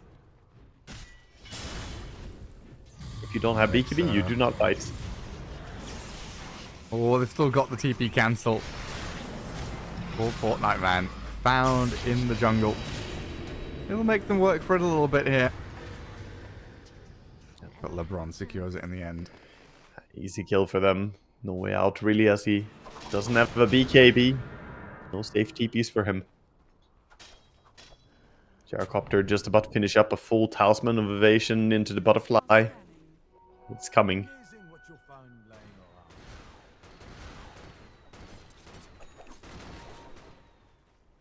And this is just go time. They hit all the power spikes. Level 25 on Jarrow, 25 on Sand King. Butterfly complete. There's not much you can do without the Centaur as well on the front line.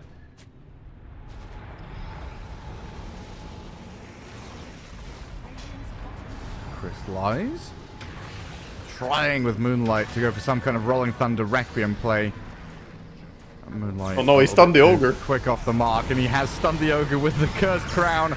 Crystallize going to turn around, but Stoikov and Dad have got BKBs going. And Theodore's there with the Demonic Purge. Now, it looks like it's lights out in game 1 for Palanitsya. GG called. Everybody falling to Dad, who picks up a triple kill. But this really has been a story of Mixer and his Sand King. For sure. Mixer was having a fantastic game. All their cores were shining in this game, though. The Zero Tenacity supports did a good job of setting them up. The rotations from lane to lane early. They set up a kill on top to get the Gyrocopter a first blood. Was it first blood? You gotta kill it to start at least. I can't remember if it was first blood or not, but the supports basically played in a great way to enable all these lanes to thrive and do well. Whereas we saw a very slow start for Palanitsya. The SF just didn't really have a home down bottom. Even though he was farming really well, he died twice in lane, and then tried to make some moves through a gate, didn't connect with that. I don't know. Is Zero Dynasty just playing a better early game? Yeah, much faster paced. It felt like they were bringing numbers whenever they possibly could, kind of backing each other up. You know, like you leave a hero alone, like the Sand King, for a little bit. He gets a bit of experience, gets to level 3, level 4 faster. Then you come back in with Theodore's, you rotate the Storm, get this Gyrocopter unlocked and active. Very, very nicely done. So a game 1 victory for Zero Tenacity here in this lower bracket elimination series. It's a best of 3. We'll see if Palanitsya can strike back and maybe even the playing field. We'll take a quick break and come back with game number 2.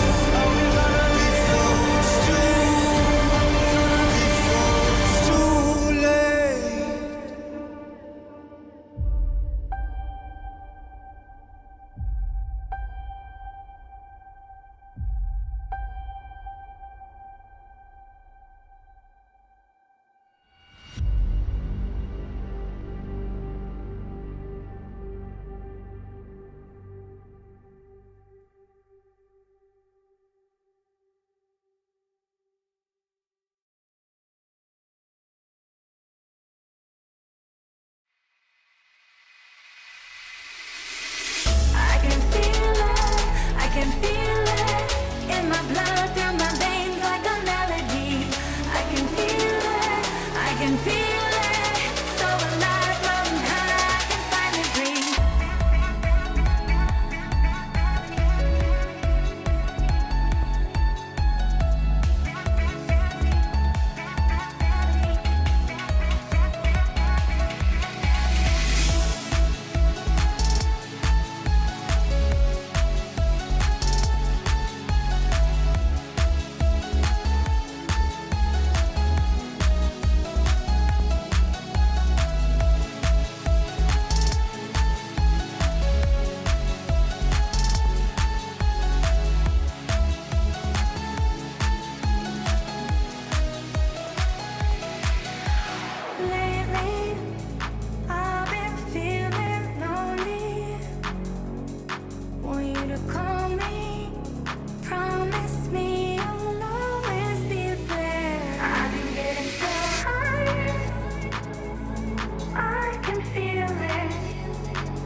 can feel the gravity is pulling me away, pulling me away.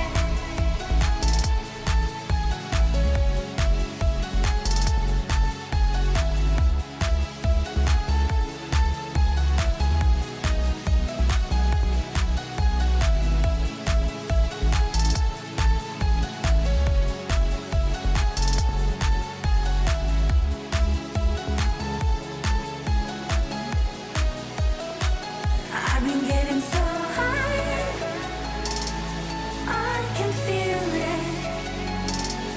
I can feel the gravity is pulling me away, pulling me away.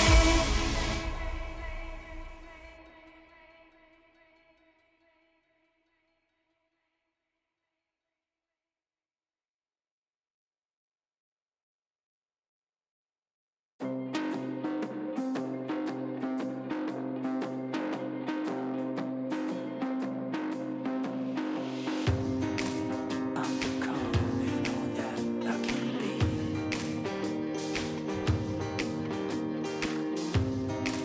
Let me show you something you've never seen.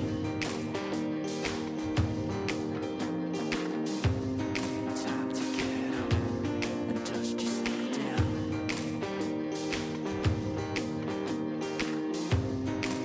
Not every king wears a crown.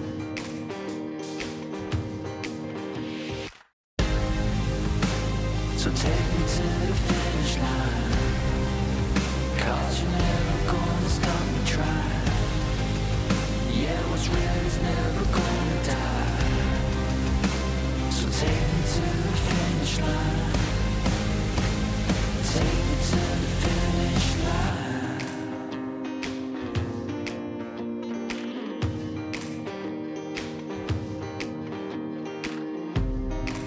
Keep on running till I get to the top. I'll never back down, I won't never stop.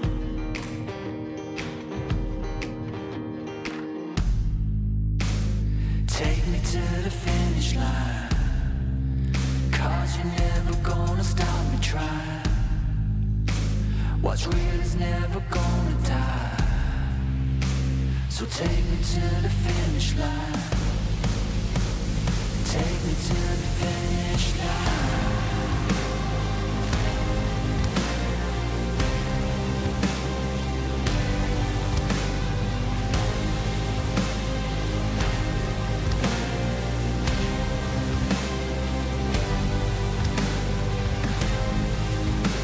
So take me to the finish line, 'cause what's real is never gonna die.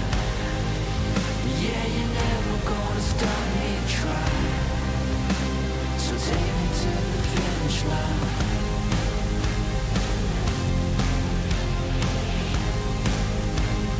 Take me to the finish line. Take me home.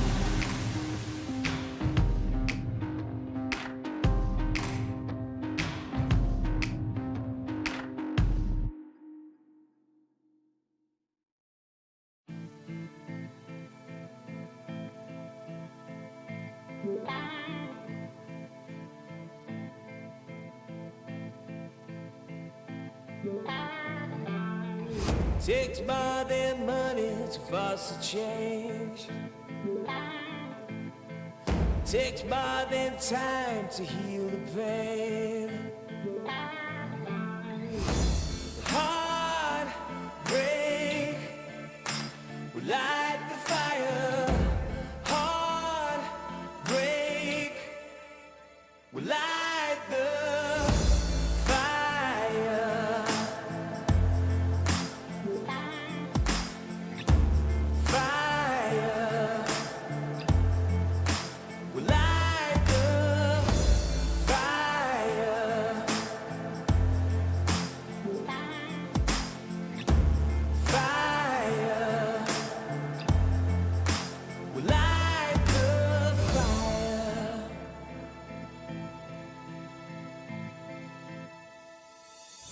Takes more than money to boss a change.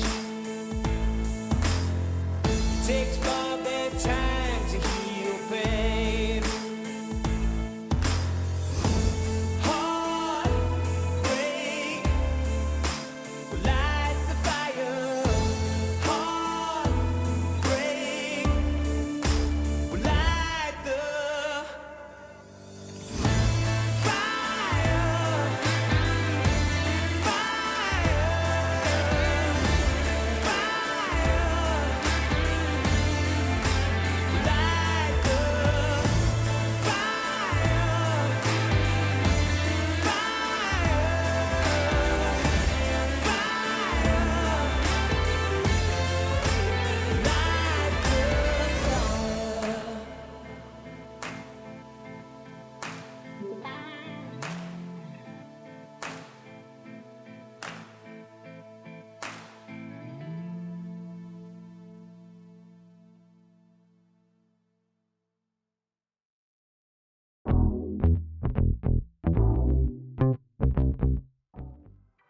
Welcome back, everyone, here to the ESL One Bangkok qualifiers for Western Europe as we get ourselves into Game 2 of the first series of the day. We're in the lower bracket, and it is Palencia versus Zero Tenacity. Game 1, Waga, really, really good from Zero Tenacity. Palencia just, it felt like they weren't awake yet.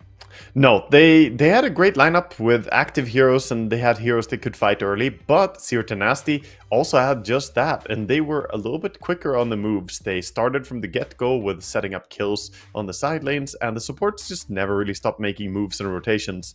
And overall, I think we saw that Storm really play a big factor in the previous game. I called out that could be the X factor of the draft. How strong was he going to become? And he was part of 29 kills, only died 3 times. So he was definitely having a fantastic game. We'll see if there's going to be more emphasis on that hero. We saw him also be successful yesterday in some of the games that you and I were casting. I think overall Storm Spirit is like a great hero to have from the mid lane in the current patch, because you need tempo from that mid lane. You need it badly to allow your off lane and your carry to farm a little bit more. Yeah, and he just feels so good, like scaling into late game as well, and kind of giving you that super long range reach and catch no matter what happens. Yeah, beautiful, beautiful heroes. We do head into the draft for Game 2 and find out if we're going to see a Storm, because that was a question I was posing yesterday. Is Storm going to start becoming, first pick material? Is that possible to pick him so early on? Can he be countered too hard? Because he went from 5th to 4th to 3rd yesterday in that Tundra Avila series, and it felt like he was going to start becoming first phased. Is it just too risky?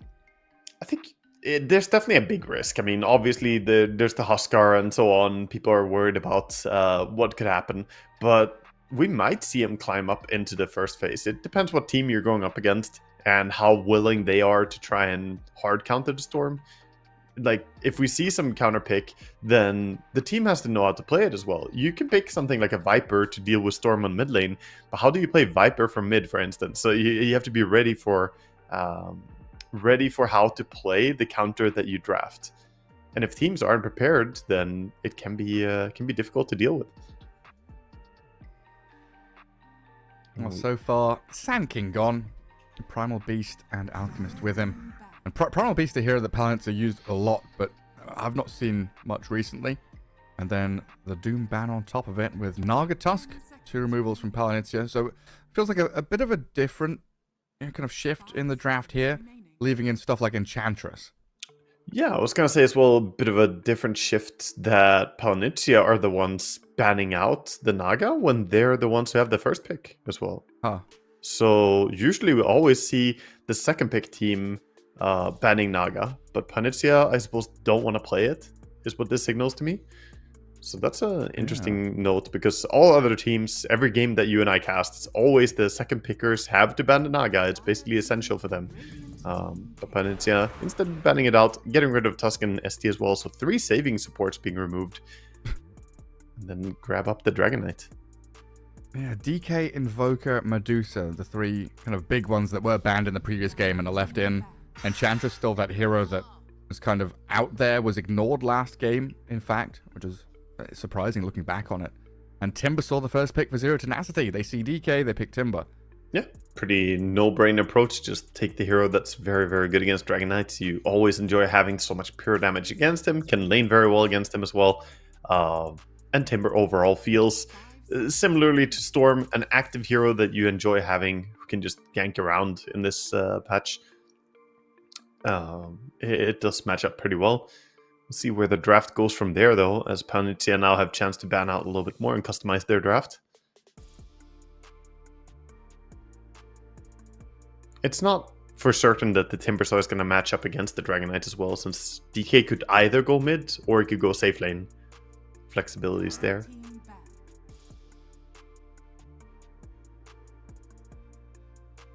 Out goes the Bat. I feel like I see Bat banned way more than he gets played.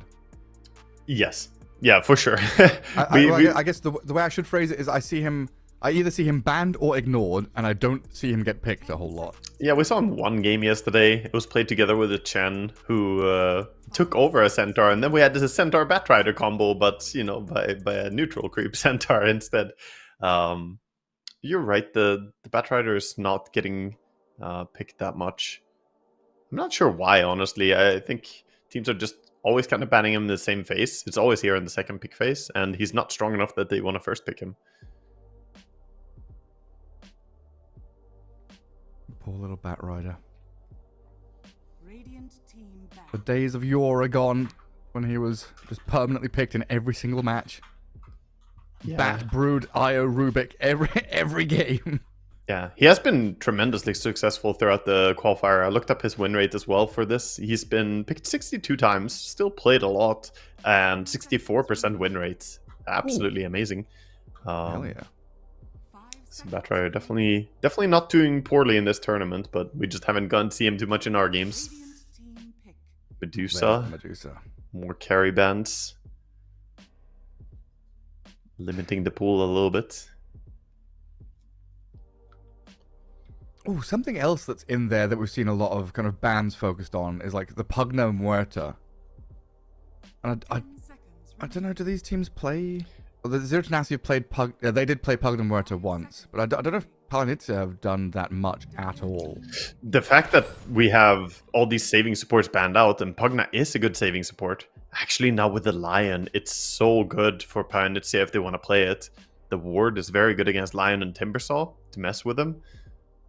Granted, you can't really save people from the Timbersaw by decrepping someone, but the heal is still enough sometimes just to keep someone alive. And then it gives you loads of push. You know, just have a tanky DK hitting a tower, have Pugna blasting away. There he is. Comes in. Radiant team pick. And a Dark Willow to go along with it. Always So good to a ton of have control from Willow, right? Yeah, good to have a mix of control against Timbersaw, just different ways to try and lock him in place and prevent him from doing what he wants. I think that was a good take to have the Pugna mixed into your draft here for Pioneer. Zero Tenacity, though, we'll see where they're going to go. 5 seconds remaining. Again, two supports that are not very quick at catching stuff, but this time at least Pioneer have Dragon Knight for the insta-stun. So if Zero Tenacity go for something like a Storm this time, they will have solutions to it. So Luna comes why? in. Yeah, why Luna and not Gyro? Like they just played Gyro and it looked good. Yeah. I kind of like Gyro here, to be honest. I don't think they would be bad. You have Call Down to mess with the Dark Will in her Shadow Realm still. You can kill the Pugna Ward and still Flat Cannon hit into the rest. And you bring a decent amount of magic damage to bring down the Dragon Knight early game. So I think this is just perhaps comfort for them to take this into this game. I want a Beastmaster for Palanitza. Even more kind of pushing strength, good laning power, Beastmaster Willow, some nasty stuff to deal with. Yeah, it makes sense to add Beastmaster. They need more single target control, more lockdown. And Beastmaster has been looking amazing. We saw 33 playing it 3 games in a row yesterday. He was looking absolutely amazing in every game, to be honest, in terms of farm and power.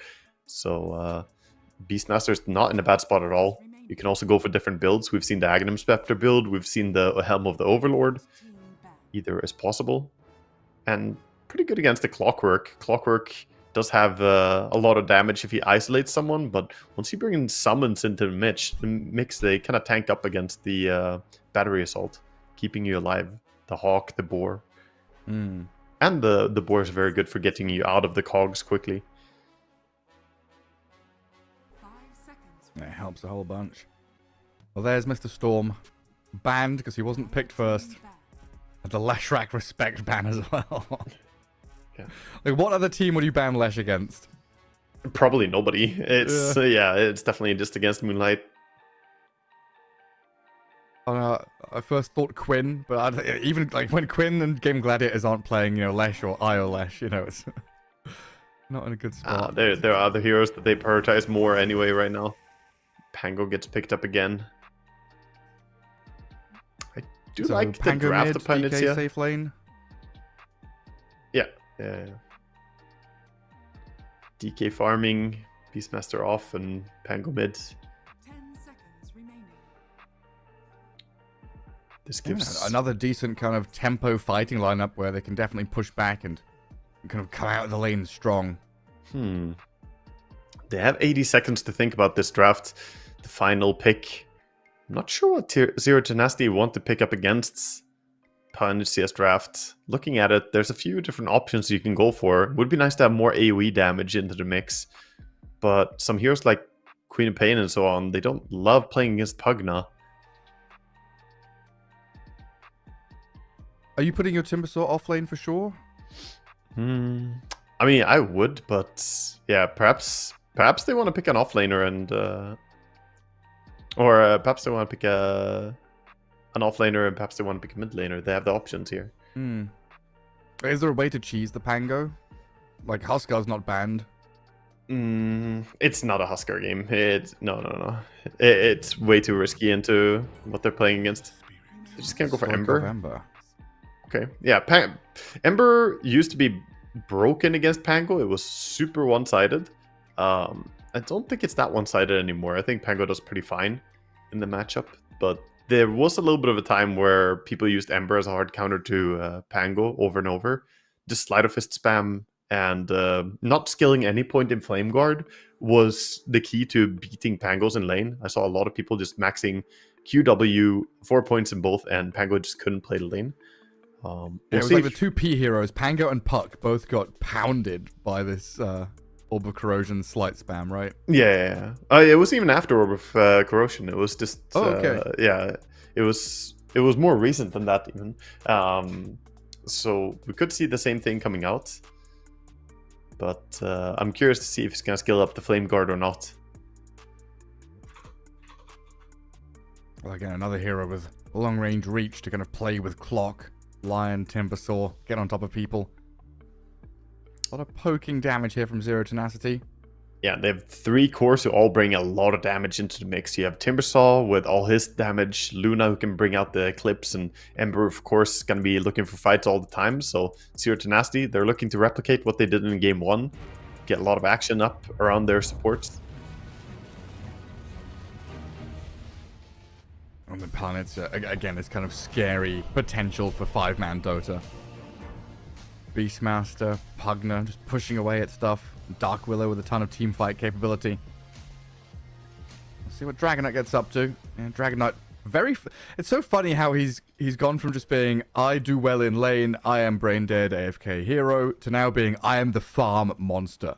Like, very few heroes can keep up with me in farm now. I mean, the red facet is just game-breaking for Dragonite. You went from having no real farm accelerant in human form to now having this massive cleave. Basically getting a Battle Fury built into the hero is no joke. That does accelerate your gameplay a lot. Zero Tenacity already smoked up to try and get some of these early wards down. Sentry at the large camp. Sentry at the other large camp. LeBron already gone on a bit of a mission. Got an observer ward down there as well. As did Dark, alongside Fortnite Man and Cracker. Find LeBron in the trees, bramble him up. Trying to skirt the edges of this, and even with the Hawk hitting him, he makes a swift escape. Not committing any blood grenade on the Clockwork there. Not feeling like it would be worth it. There is a T ward by Teolikor. Finds the Observer ward. Dark and Cracker still stuck around down here. Looks like they want to contest the bounty rune, or at least try and escape from here. But Theolacor, after dewarding, gets a 2-man stun. LeBron and Dad need a bit more damage to finish off the Pugner. But it's first blood for Cracker as Dark actually escaping with his life. Lucent Beam, there we go. LeBron finds the takedown. But there's going to be quite a bit of damage coming onto these two safe lane heroes from Cracker and Fortnite Man as they give chase. Yeah. Luna running away, gets away pretty okay. Not the worst. There was a bit of unfortunate insta double blood grenades from both the Lion and the Clockwork. If they didn't overlap it that fully, Pugna would have gone down a little bit easier. But of course, double blood grenade also bursts pretty fast, so it's the impact damage. Perhaps they just wanted first blood as fast as possible. I'm going to try and pop him quickly. Free money for the Dire off lane there as they kill some cogs. Up top, Theolacor. Lion versus Dark's Pugna. Just trading hits. Burn through the regen. Block up the camps. Sentry for large. And... oh, doesn't get there in time to block the small. It's pretty evenly matched support matchup as long as Lion plays towards his Earth Spike advantage. But he can't continuously hit... oh, bottom lane. Yeah, Dad chasing with LeBron onto Cracker's Dark Willow. He always does this. He's always very willing to join the support battle. He's not the type of carry to just stay in the lane and keep CSing.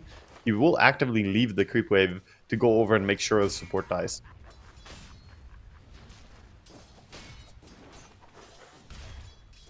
Ember not going for the build that I was talking about to counter Pangoliers. Instead of going for the Flame Guard. Of course, Pango can't break it, having physical damage only. Radiant's bottom tower is under attack. Crystallize taking the brunt of that whirling death damage. Theolacor with a bit of a drain. But DK, 7 stick charges. Plenty of regen coming back up. Actually, the battle of the Pugner against the Lion, the fun bit to watch in this lane, right? They're chasing each other, hitting each other. Yep. The Dark steps forward, Theolacor steps back. Now he's like, I'm behind the Timbersaw. You've got to get through him before you can get to me. Pugna is one of those heroes that can get a lot of auto attacks out in the lane, so he's trying to be as active as possible. And the fact that he's so strong has allowed him to get a D-ward on his... or not a D-ward, but he's protected his small camp.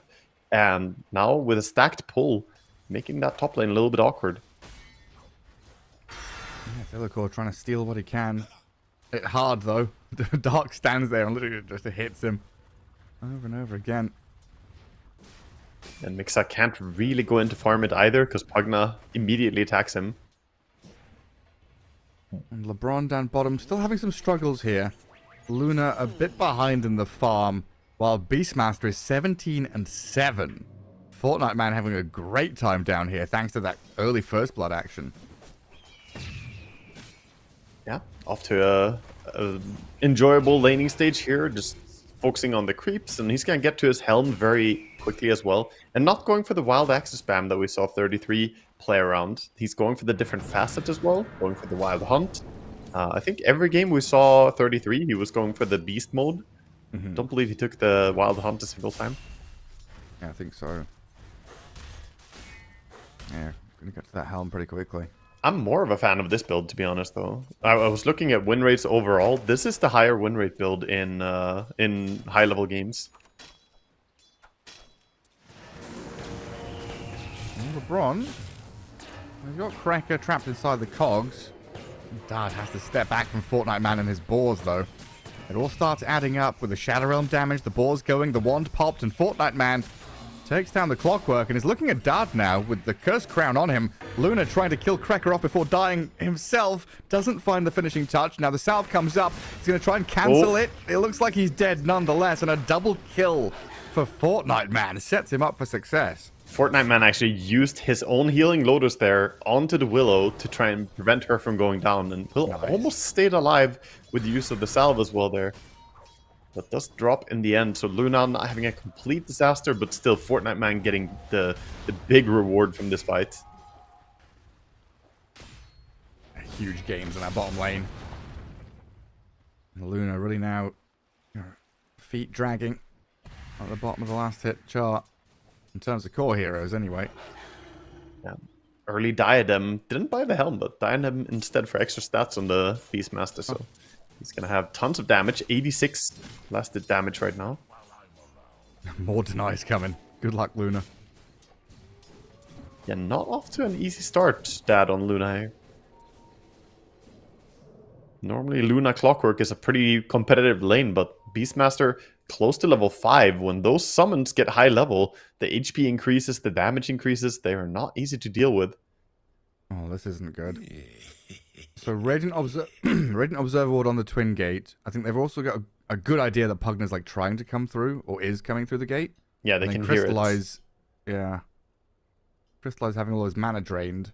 What's he got? 10 stick charges, 500 HP? Does he die here? They just used the combo on the Timber Saw, so I think he's fine to walk away. Like, Yeah, the there's no stun was used, spells. everything was used, but they can keep chasing him is the thing. If they know Pugna is not going to be nearby, Pugna has to cancel his TP and go and protect him.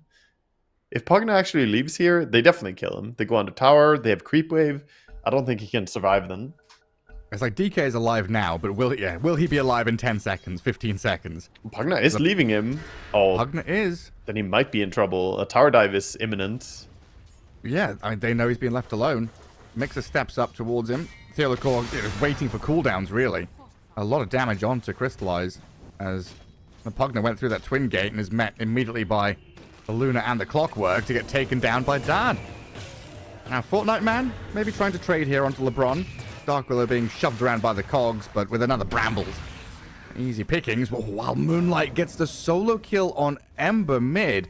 Does Ember have level 6? He must. No, he doesn't. No level 6 That's for a him. big gap now. Yeah, 11 denies on Pango. That's the real reason for the solo kill. He got more last hits, more denies. So he got the level before. Bottom lane, shoving them out of the tower. Keeping the catapult alive. Diving Clockwork, who just TP'd in. Oh my god, LeBron. Down he goes. Another bloodbath game, Wago. Everyone's running at each other, going through gates, TPing to fight. Luna has to ditch this lane. That's such an early tower crack as well. 6 minutes. They got the tower down before they get Helmo Dominator. And now Luna, as you said, she has to pop into a jungle. She can farm jungle very fast, but this is not really how she wants to do it, getting forced out of lane.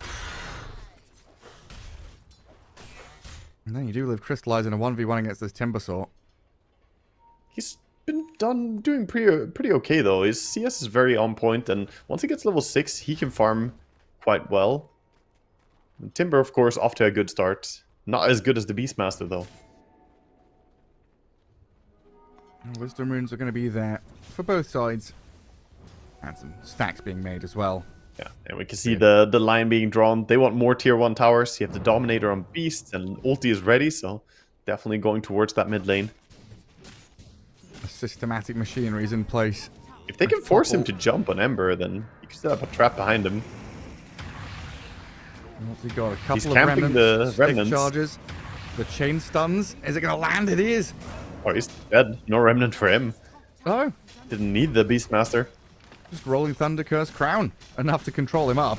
And now Theolacor denies the tier 1 tower. Very nicely done.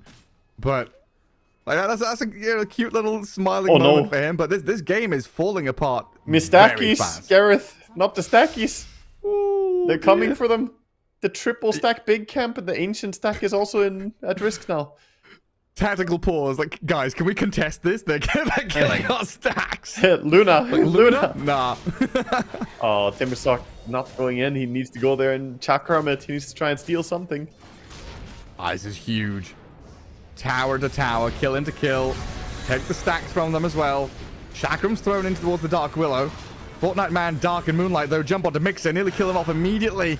Timbersaw gets out, but the roar is there on the Ember Spirit as the Dragon Tail chain stuns him, and Stoikov dead twice in quick succession. But the Eclipse, the damage from Dard kills off Moonlight, and a good 2-man stun here allows Mixer to jump back in. Fortnite Man turning and fighting, but the Luna opens up.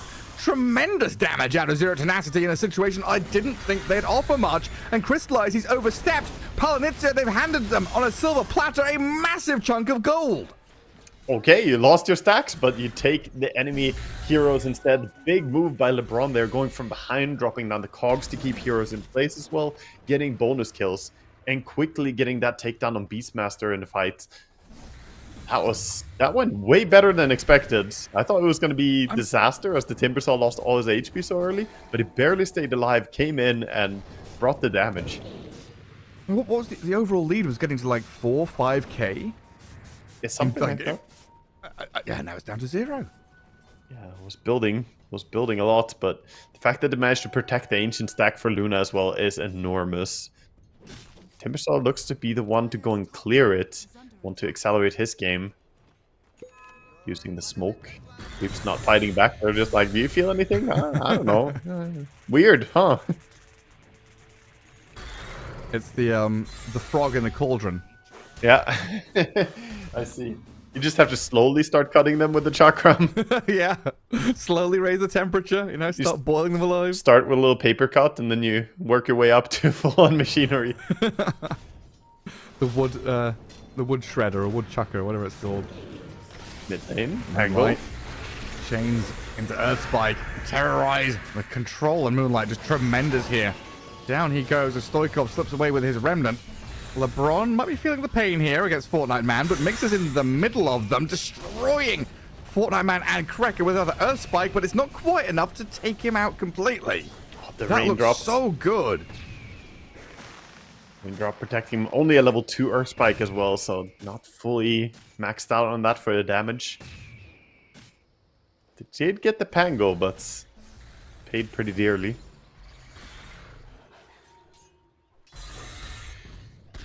Mix them back to farming ancients.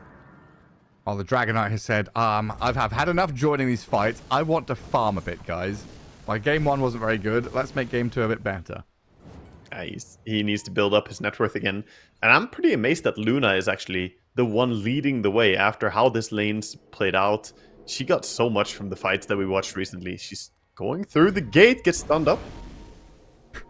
So she evades the 2 heroes running at her bottom, meets another 2 heroes top, eclipses into the Pugner, nearly kills Dark, life drain on the ward placed, and a Rolling Thunder for good measure. Kills off Dart, who was all out of place. Well, not top net worth anymore. They quickly fixed that. Taking her down. Allow Beastmaster to climb up there, and he's not too far away from a Helm of the Overlord. 1,000 gold. We're 11 minutes in, he's 1k off. That's a really good timing coming up.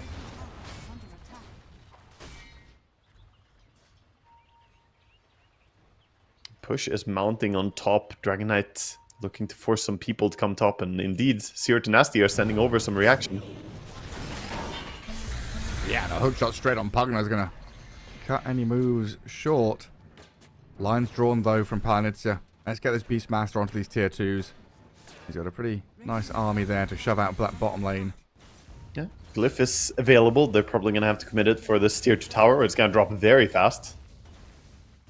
It does have the best creep as well, the Dominator troll creep. Look at all the damage coming in. You gotta glyph quickly, or you lose this tower. Man the cannons. Kill the boars. Yeah. But even so, the tower is probably gonna fall. How do you TP down here and try and defend? Very difficult to TP into Dark Willow and Beastmaster. I don't think you do. That Oh. tower's falling. And They're Lion, tempting. the other court. Walking into that bottom jungle and meeting some stiff resistance for Fortnite Man and Cracker. Tried to deny himself to neutrals, but the Hellbear was then stolen quickly by the Beastmaster himself. Yeah, they defended the push, but losing a hero means they can just mount a new push. Range creep does die though, so they have to wait for the next creep wave, which is pretty far away. Well, this time, A lot of sitting around, kind of costly. room for the Dragon Knight here to kind of catch up and accelerate.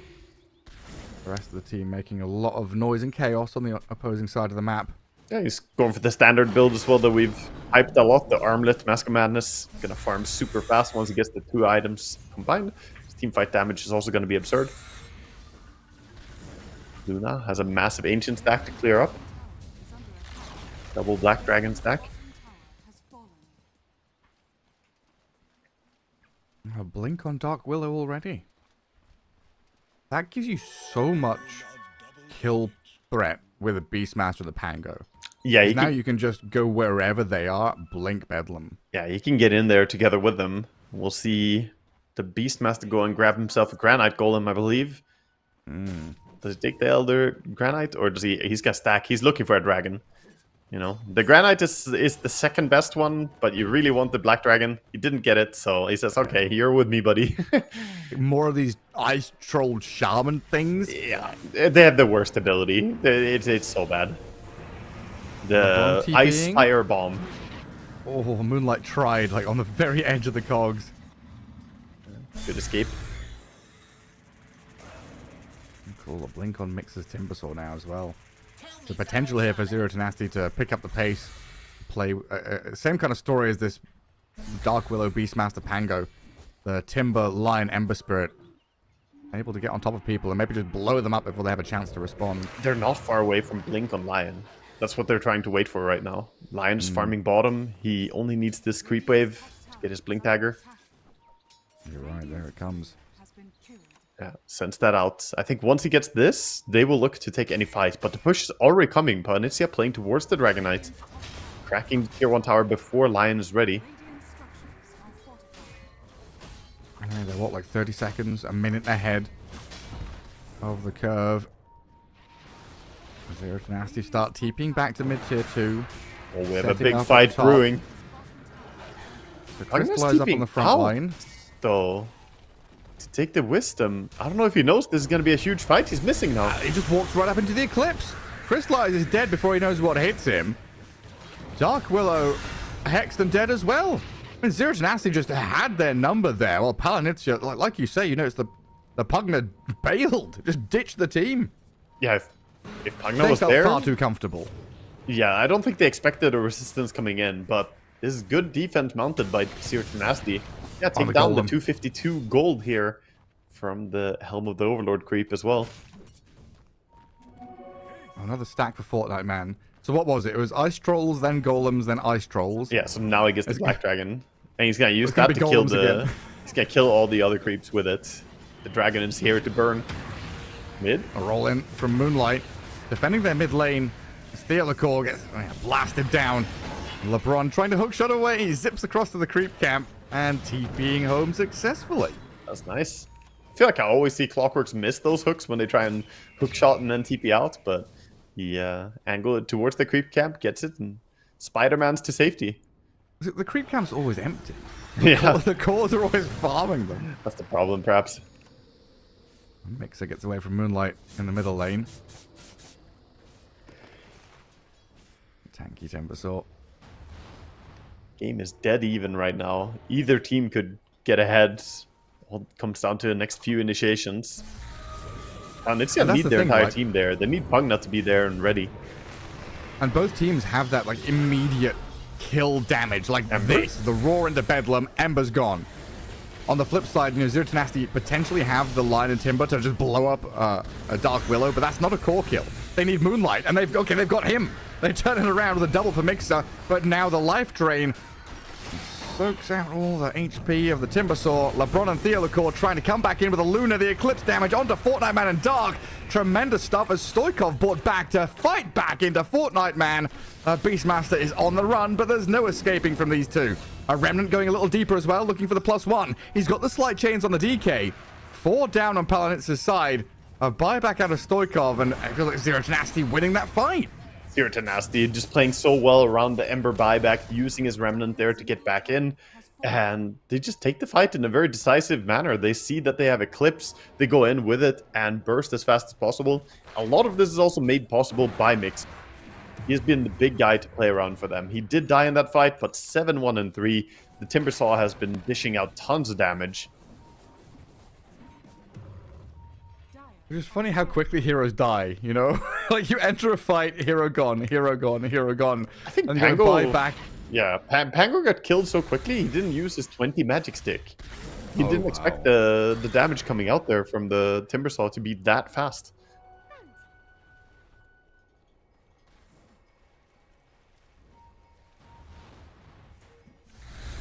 They saw the Timbersaw moving across to the left Ancients. They had the word on him. So now they're on the hunt.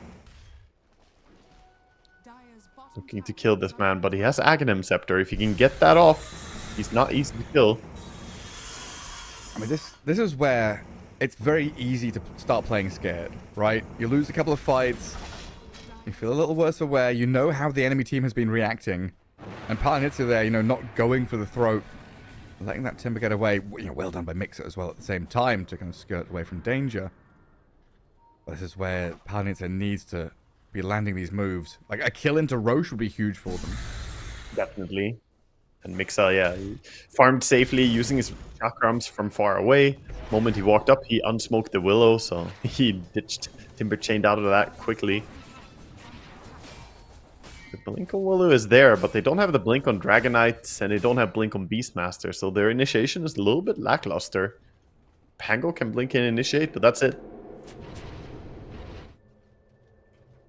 Can they simply walk into Roche and take it? Oh, looks like they don't want to do that. They want to just swing behind here and take a fight. They had a deep ward that saw them. Crystallize. Life Drain. That's keeping him alive. The Finger of Death. The Chakram. Not quite enough damage. And now the backstabs come in. Moonlight here with Cracker right on top of Mixer. In the back, though, Fortnite Man has been found and picked off by Dad. The Luna just unloads the Eclipse damage back in onto Cracker's Dark Willow, and they've got the takedowns on 2 already with Moonlight running out of mana, no resources left, and he's gone as well. Zero tenacity, beautifully done, snapping into action. Chasing Dark up onto high ground. Look at them go. Mixer, not a care in the world. This one Observer Ward by Theolicor they placed on the lane before all this. He planned it, man. Theolicor, not even that one. I'm talking about the lower one. He had one, yeah, that sneaky ward. That's the one that saw them try and wrap behind. And because of that, they got a great kickoff on them. Getting a pickoff on Beastmaster immediately. Just Luna coming in with clean entry into the fight. Zero Tenacity just playing on point. 11k ahead now. It's been so nice watching these teams in the qualifier, you know, kind of growing up a little bit. You know, a game like this in particular where Beastmaster is running away with things, you lose. Like, Safe Lane Tower was dead 6 minutes 30, right? Luna got booted out of the lane, has to go jungle. But they chose, you know, specific times and fights where they got back into the game, got the Luna involved, put her top of net worth where she belongs, and have just found the perfect openings to turn. It hasn't really felt like Zero Tenacity have been making, you know, ballsy smoke gangs, deep diving or anything like that, because they've not needed to. No. Palanitza have been walking into them. It's been pretty elegant. The counter ganks have been on point. They have coordinated very well, and they've used their mid laner quite well. The Ember Spirit, even though he didn't have a good start, getting solo killed in that mid lane, they've still gotten a lot of value out of him in the team fights. Whereas Pango, we really haven't seen that much from Pango. He's 1, 4, and 5. Hasn't been that big of a threat in this game. A lot of that comes down to the Timbersaw kind of prioritizing him in the team fights as well. Just throwing a lot of chakrams his way. Stoikov? Careful, Stoikov. Don't do it. Dies, buys back. Oh, he did get the shard for his efforts, so gonna be happy with that. But yeah, like, even if the Timbersaw doesn't straight up kill him or kill someone, you put them within that like threshold of, oh, I'm, you know, sub 50% HP or I'm sub 30% HP. If I go back in, I die. Exactly. So then you have that fear of re-entering the fight. Exactly. It doesn't have to be a kill always. For Timbersaw, it's very important to just do damage whenever you can. Being able to just dish out. I was looking at some of the top players lately, looking at some stats. Whisper, obviously another Timbersaw player. It's actually one of the highest like damage dealt average on the top list of players right now, which is no surprise.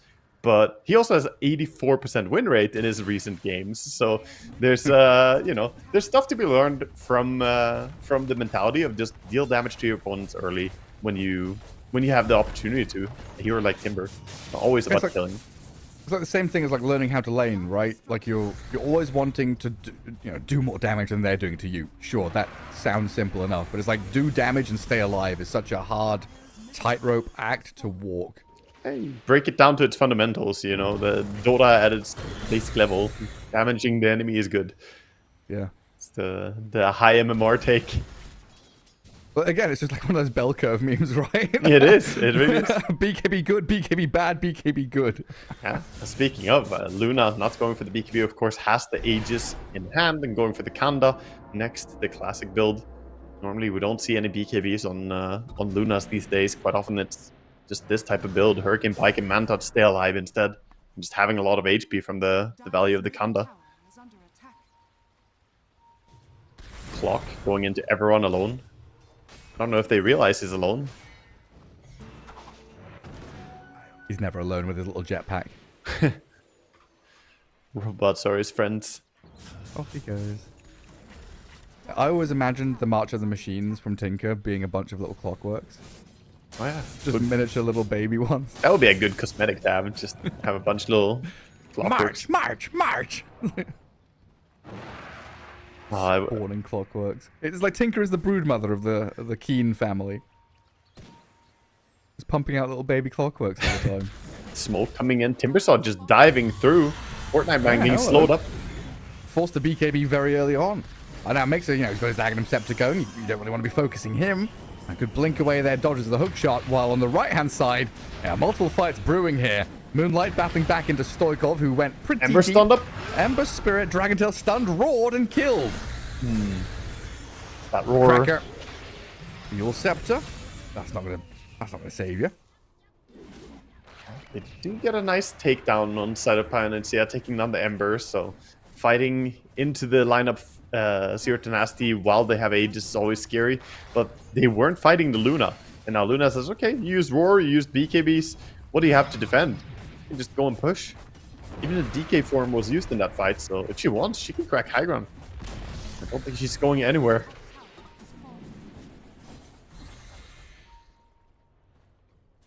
TPing home to try and mount the defense, but 45 seconds on the Aegis. When your Pango and Beastmaster are miles away. Like, Crystallize has stepped up here, but he's dead. Yeah, he got removed quickly there, dear God. You No can't hesitation. show yourself. And now the bouncing glaives, they come into play. Dark Willow and Pugna, time to run away, I think. This lane of barracks, you just got to forfeit. Yeah, Luna just laying into the melee racks now, no way to protect it. Dark thinking about going up and decrepping, but loses half his HP just trying to walk up to the Luna. And that's without him even reaching to cast it. Yeah, and that's the perfect use of an Aegis, right? You get so much map control, take a lane of barracks. There's a DD rune to come back and gather as well. As an 18k lead is built up by Zero Tenacity, stealing enemy ancients and preparing themselves to, play Radiant side into Dire Triangle, the classic move to now have this multi-pronged approach to the Dire base on two fronts, mid and bottom. Very clean sweep, just moving through to bottom. I have an ultimate orb on the Luna on the way there. Going for a Skadi next. Warding up the triangle as well. And Panitia they look sort of crippled here, not leaving their base, not sure what to do. Ember slowly bringing that bottom lane up as well. Creep wave is coming, and what can you really do to stop this? Even tier 3 items going to be claimed up soon by Zero Tenacity. Get more advantage. Bottom tower is under attack. Smoke coming out. Gonna make a move. Thunder straight in. The roar on the Luna, but the force down gets a bit of distance. Can they disengage this Luna fast enough for the hook shot? Buys a bit of time for them to turn and fight with Dad. Actually swings back into Crystallize, but losing HP at a drastic rate. Krekker, the first one to fall in the back, as Mixer and Stoikov got the backstab. And now Crystallize is actually the one that's been isolated and left alone. Fortnite Man, Moonlight, Crystallize, 3 cores down. It's a 5-man wipe incoming as Zero Tenacity only lose the clockwork. They just call GG. GG It's just over. Yeah, it's over just like that. And Pioneer are out. They're eliminated from this closed qualifier, and Zero Tenacity take them down in a beautiful last fight where they show the value of having Force Staff against Beastmaster. Double support Force Staff, forcing the Luna to safety. She even had her own Hurricane Pike after all that, so she pushed herself out of the focus. And that single target focus mentality doesn't really work when you can just save your carry, get her out of the dangerous area. And of course, Timber just flying in. He is just like a monster. Mixa was dominating this game. Yeah, like you're so focused and like dogpiling on the Luna that, you know, your backline is exposed. This Ember Spirit's got gap closed with a Timber Sword to get on top of people. I mean, this series, a really great showing of Mixer. You know, he had some difficult games day one where he was shut down a Against lot. Tundra, yeah. Yeah, like his Visage, I feel like I remember, was just completely crushed. But here on Sand King and Timbersaw, he was utilized to perfection. Yeah, feels good for him to come back and have a fantastic series. They got so much value out of him in both these games. In Pioneer, they just couldn't really meet the tempo that Zero Tenacity kept up. I think, honestly, I want to give the biggest props to the support, though. I think the LeBron and Theolicor impact on these two games was just much higher than what we saw coming out from the side of Pioneer.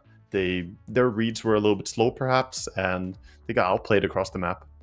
Yeah, I guess that's why I worded it like I did. Utilized, right? Because it felt like he was enabled and utilized through the supports. Theolicor and LeBron having great times.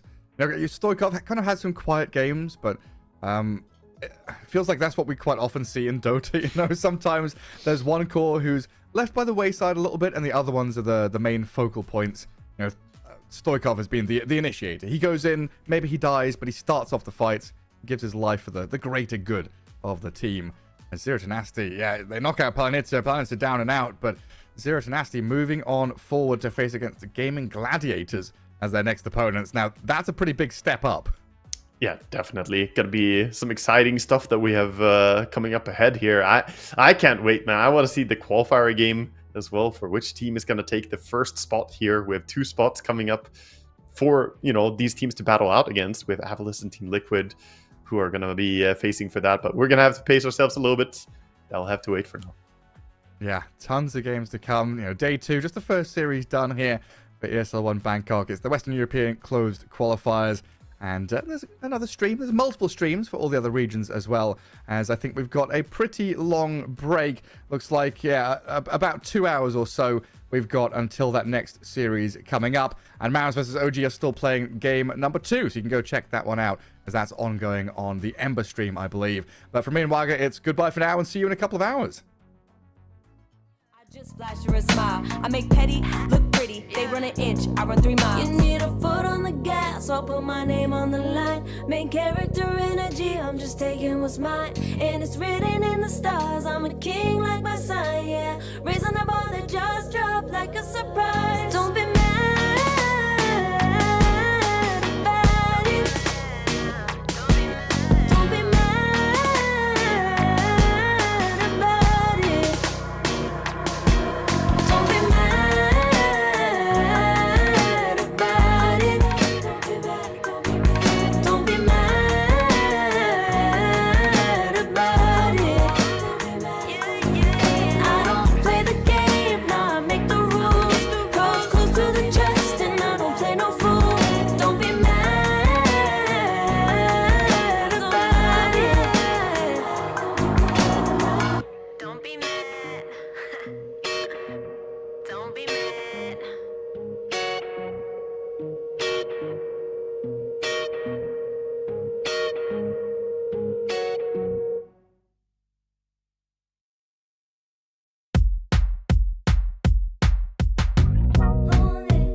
Only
higher. To be great, I gotta just open the gate. All I need is saving from hitting the pavement. Understand it when I'm impatient. That only I give to me. All I need is a little love in lonely places. The strength to stand fear in the face. That only I give to me.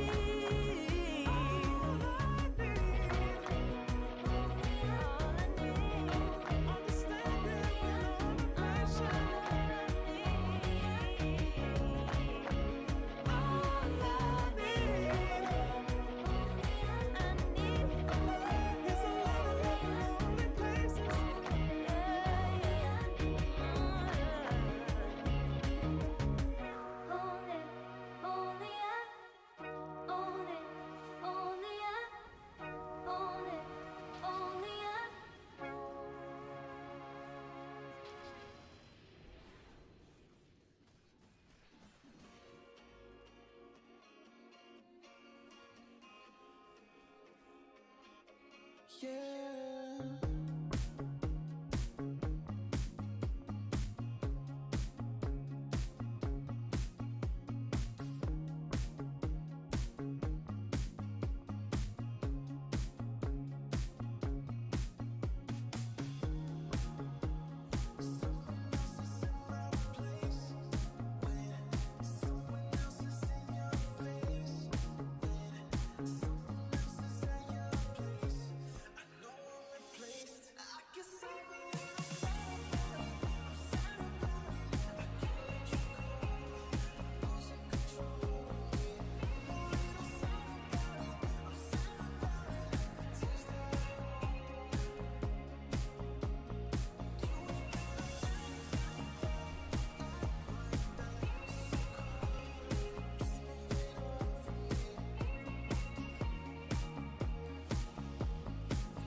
I pack my suitcase, headed out the door. I keep my shoes laced. 2,000 miles away from home. A couple dollars in my pocket, never stopped the boy before.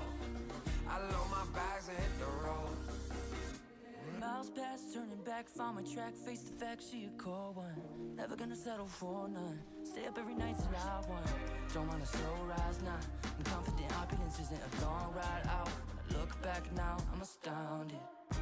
A quiet boy from old age, but always felt the world was a stage, yeah. I celebrate one last late night, my whole life, they stay. I pack my suitcase, headed out the door. I keep my shoes laced. 2,000 miles away from home. A couple dollars in my pocket, never stopped the boy before. I load my bags and hit the road.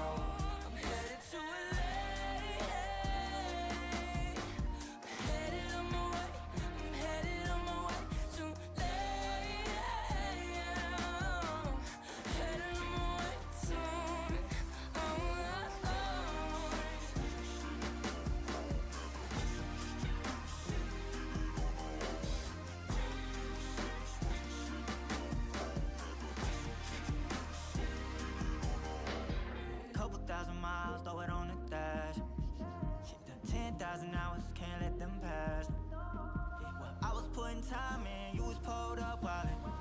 You always had shit to say, now when I see you, it's silence. Thought I'd have a Grammy by 25. Commas after commas next to dollar sign, yeah. To remind myself why I'm living this life. Look at all the late nights, it'll all come in due time, yeah. Made for the fight, for the pain and the climb. Tied to the life I chose. Stay through the night, another day, not a dime. Race against time. I couldn't just lay by and wonder what I could have made mine. I'm closing on the moment, no one's gonna hold me down. From I getting pack my out suitcase, headed out the door. I keep my shoes laced. 2,000 miles away from home. A couple dollars in my pocket, never stopped the boy before. I load my bags and hit the road.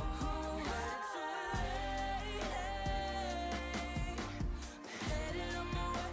I'm headed on my way to headed on my way.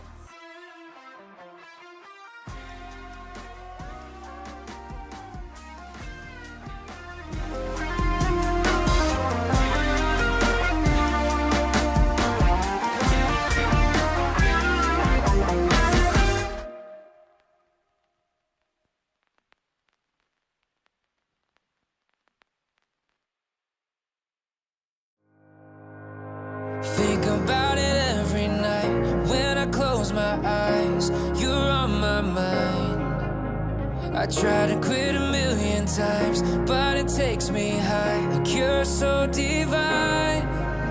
You give me everything. Don't know what's happening. I need you like medicine. You're my everything, everything. And when I think about us, sweet lullabies, I wanna keep this moment here forever, no goodbyes.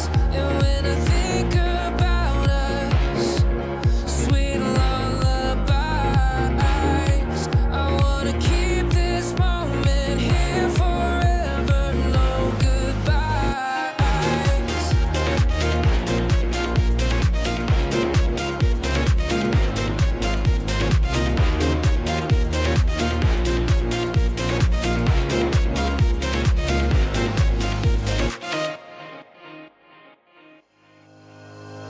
Think about it every night when I close my eyes. You're on my mind.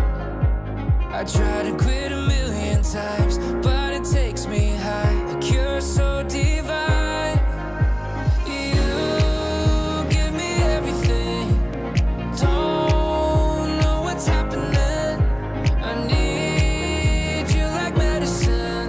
You're my everything, everything.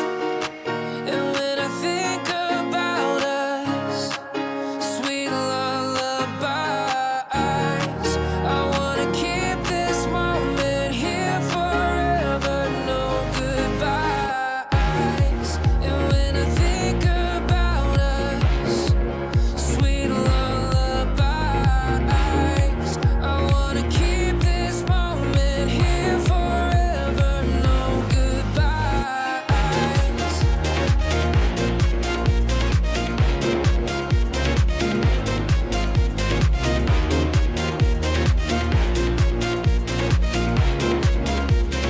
No goodbyes.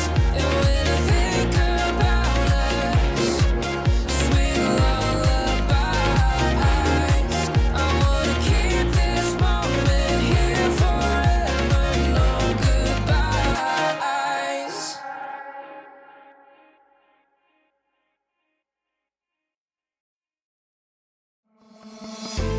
Oh, I don't know how to put it together.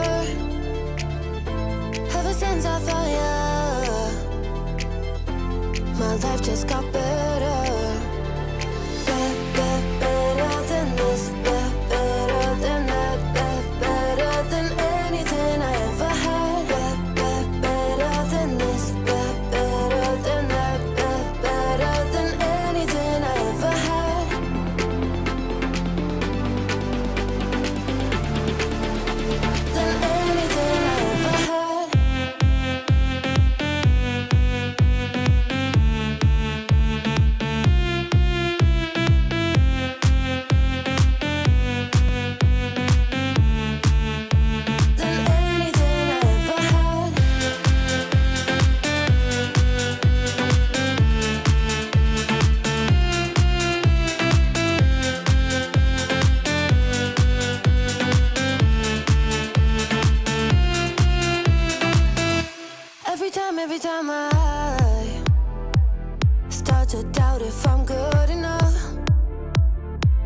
Looking straight in your blue eyes makes me feel better.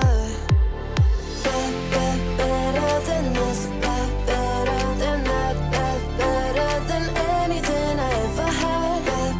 Better than this, better than that, better than anything I ever had.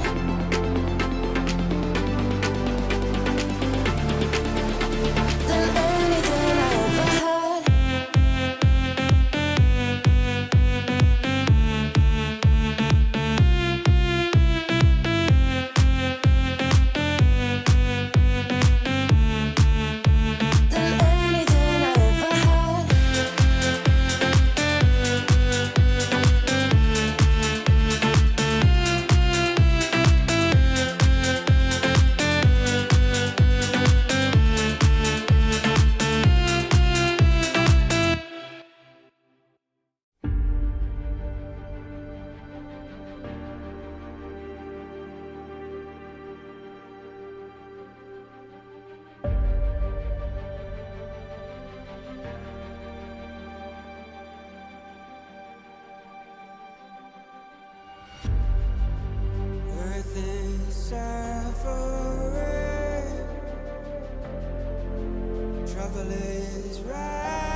can feel it, so alive, floating high, I can finally breathe.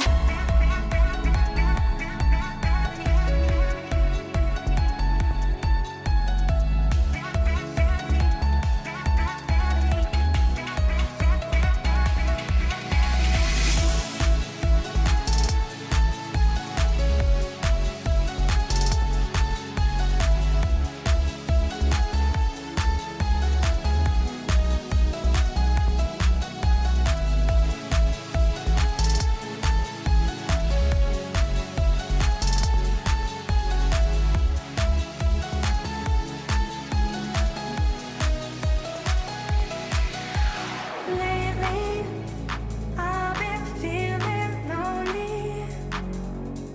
Want you to call me, promise me you'll always be there. I've been getting so high, I can feel it. I can feel the gravity pulling me away, pulling me away.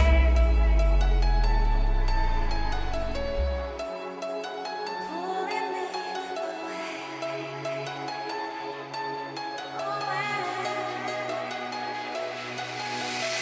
I can feel it in my blood, down my veins like a melody.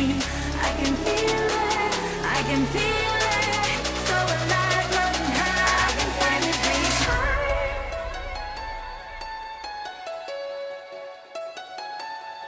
I can feel the gravity pulling me away, pulling me away.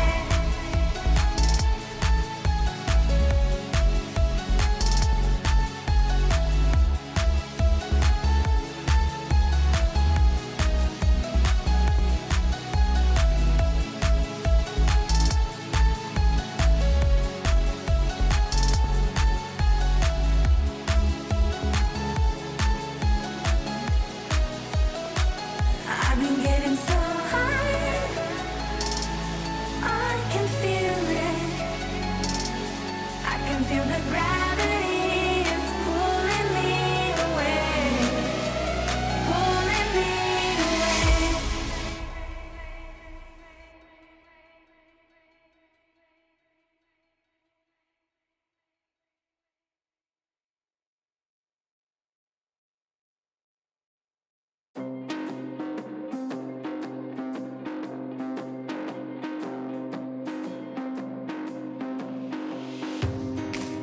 I'm becoming all that I can be.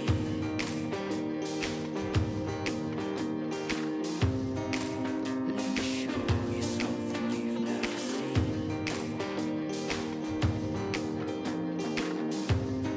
Time to get up and dust yourself down.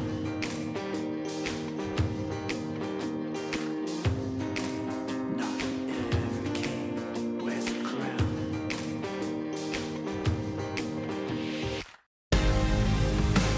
So take me to the finish line, 'cause you're never gonna stop me trying. Yeah, what's real is never gonna die. So take me to the finish line, take me to the finish line.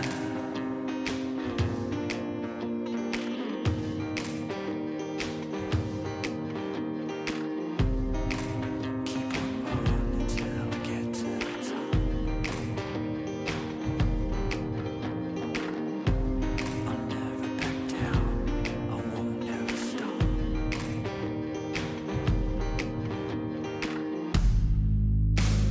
Take me to the finish line, 'cause you're never gonna stop me trying. What's real is never gonna die. So take me to the finish line, take me to the finish line.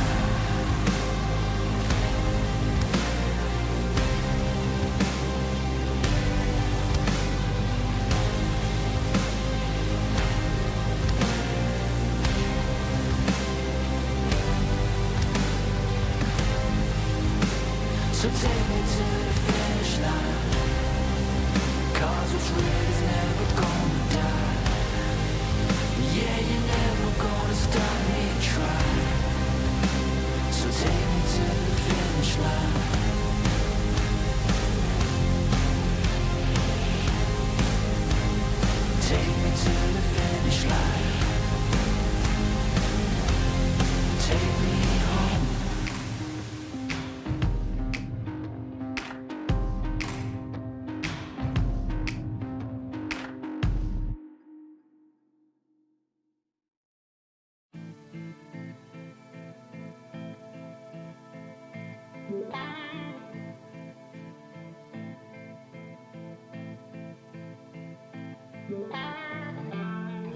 Takes more than money to force a change.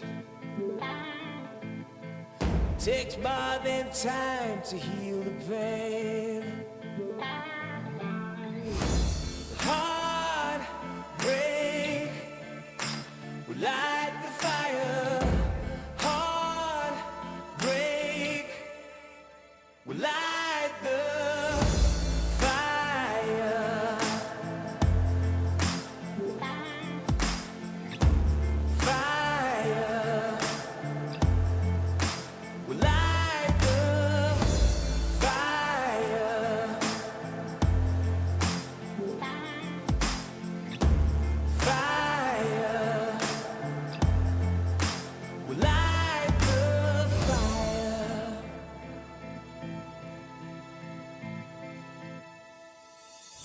Takes more than money to force a change.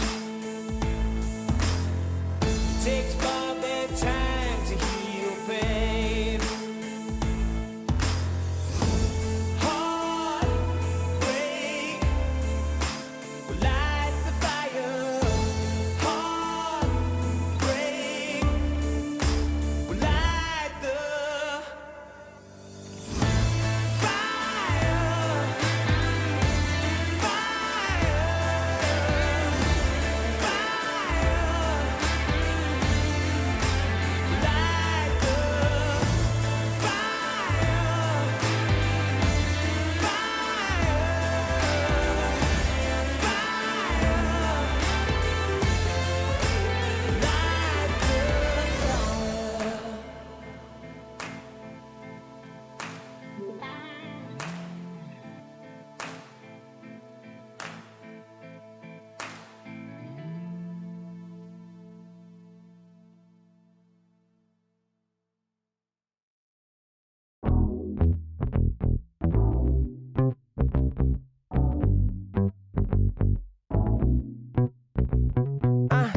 Learn to let it go sometime. Don't let it stay on your mind. Don't let it stay inside. Gotta let it out with the sunshine. Maybe walk it out. Sometimes gotta scream and shout. Let them know that you're here, no doubt. Took a long time, but we here now. I know you're ready for the hardships. Know you're ready for the progress. I know you're living your truth, but don't forget to always stay honest. So do a little dance, do a little wiggle. Yeah, it's your turn. Yeah, learn how the universe works. Yeah, come on. Can't control the world, but I'm trying to control myself. Yeah, I'm trying to control myself. Yeah, we can't control the world. Yeah, but baby, I just can't hold it. I'm just trying to control it, control it. Yeah.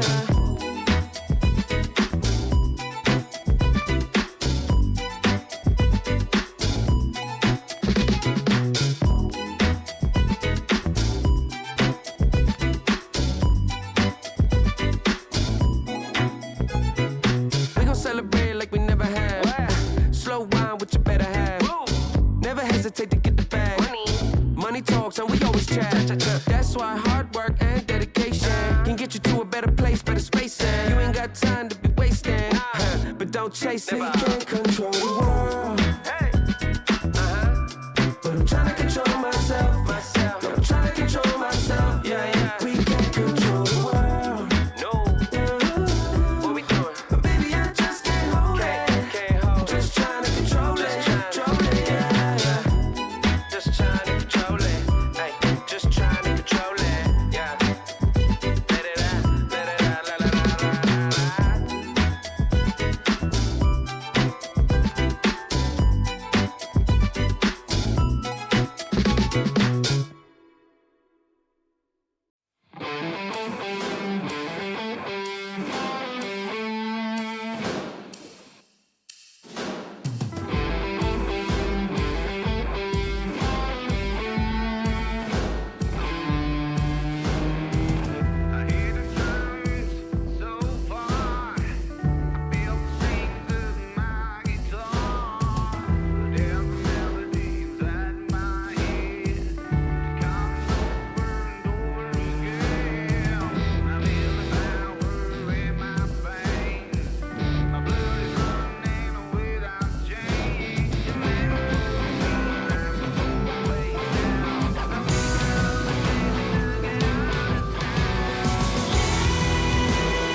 so fly, I wanna get to know you, but you're losing me by in just a moment in time. Oh my, boy, you better come back.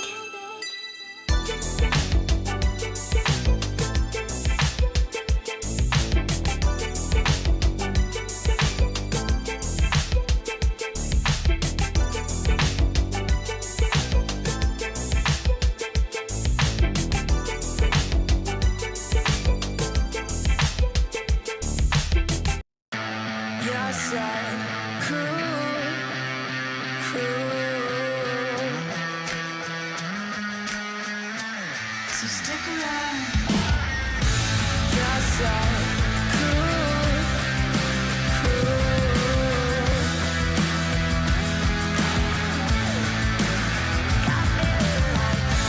You're so cool, cool.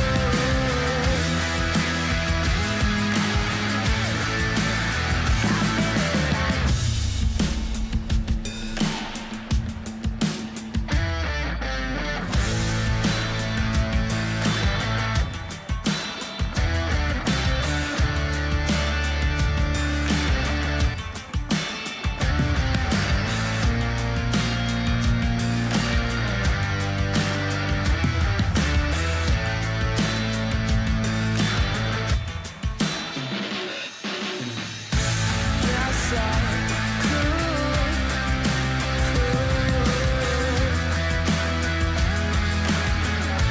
So stick around. You're so cool, cool.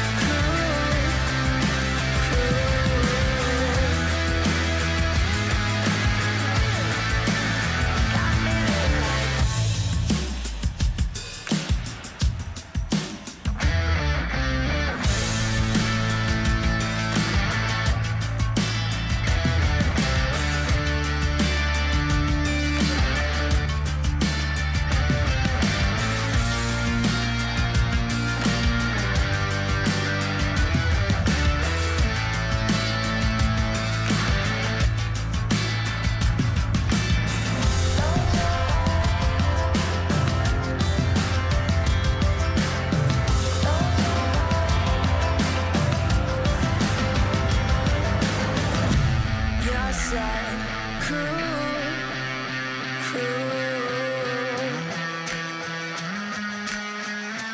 So stick around. You're so cool, cool.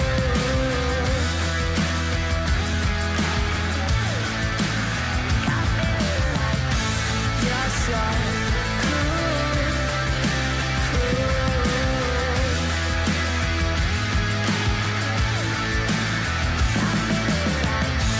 You're so cool,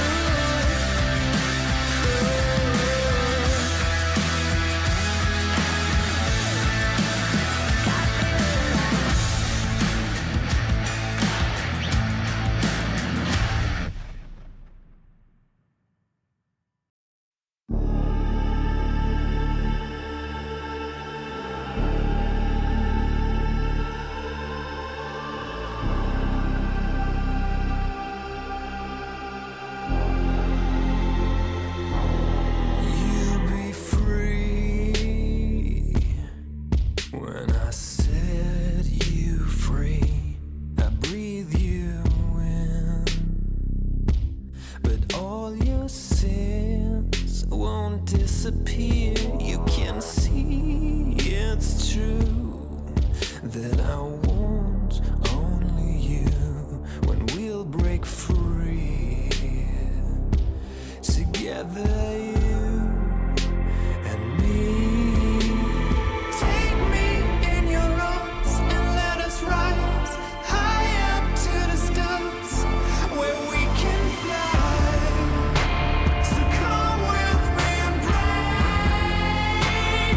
I want you to play my games and fulfill my black desires.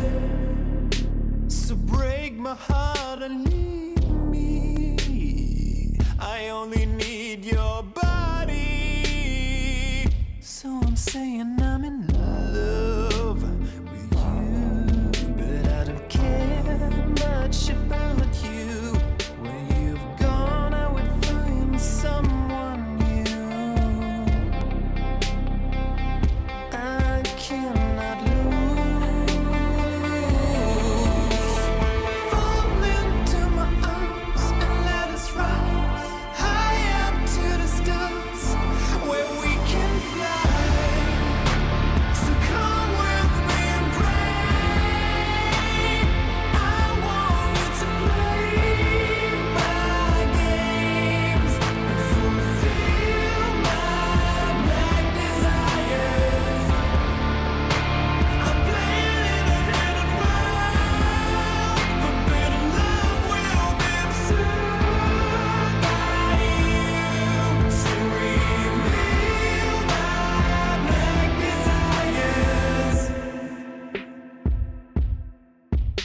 push you to your limits, going strong and feeling better.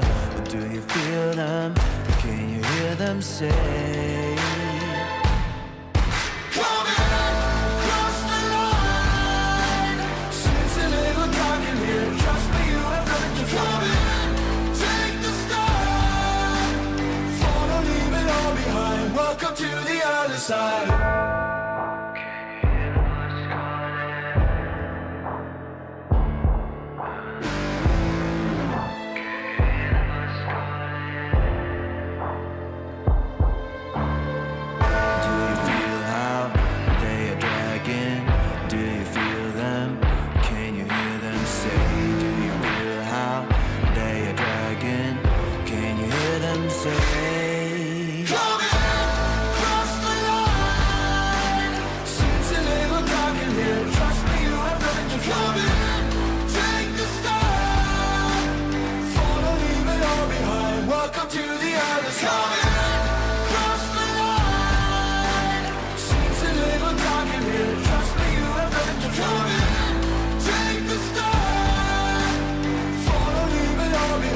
Welcome to the other side.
On something growing up, I dreamed just nothing.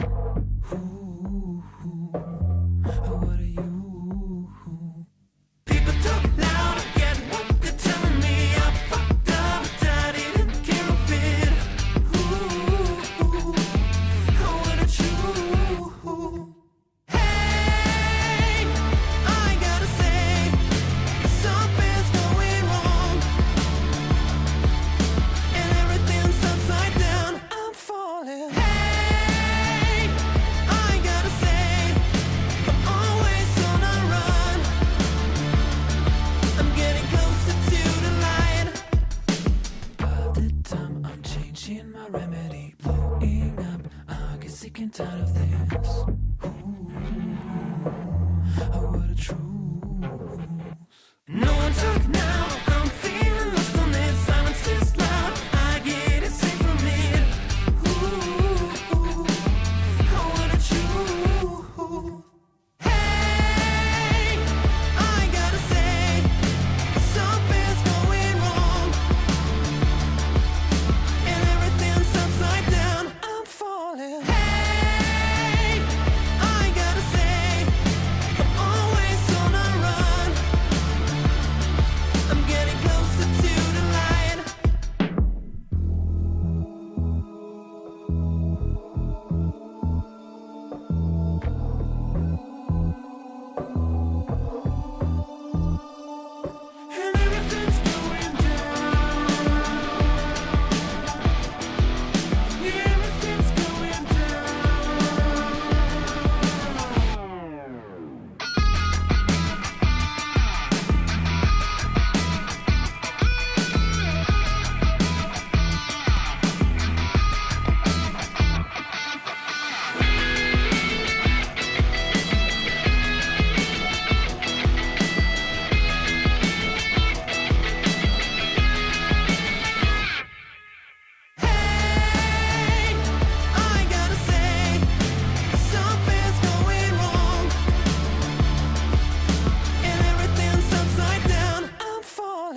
preach faithfully.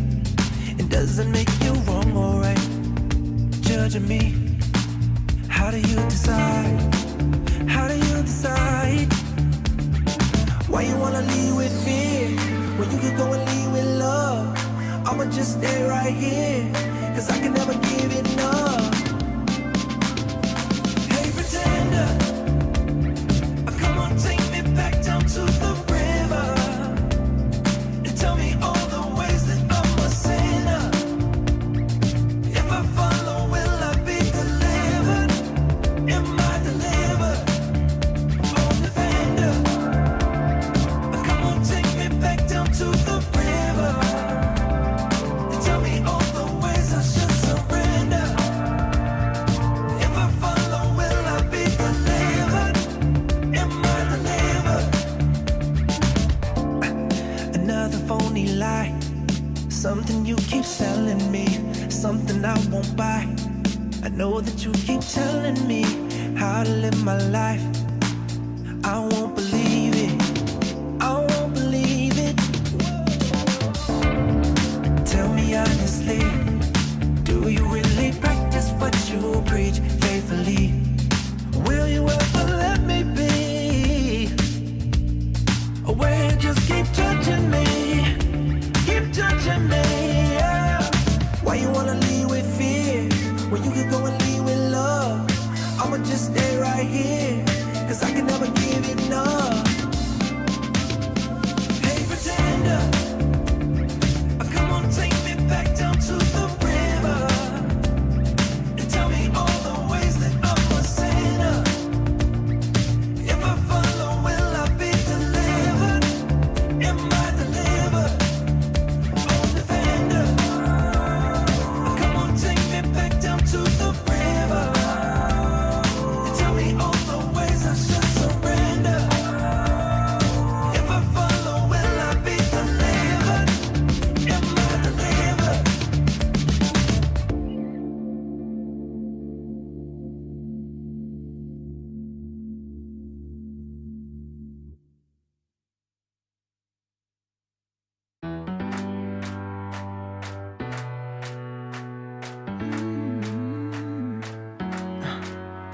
Am I wasting time?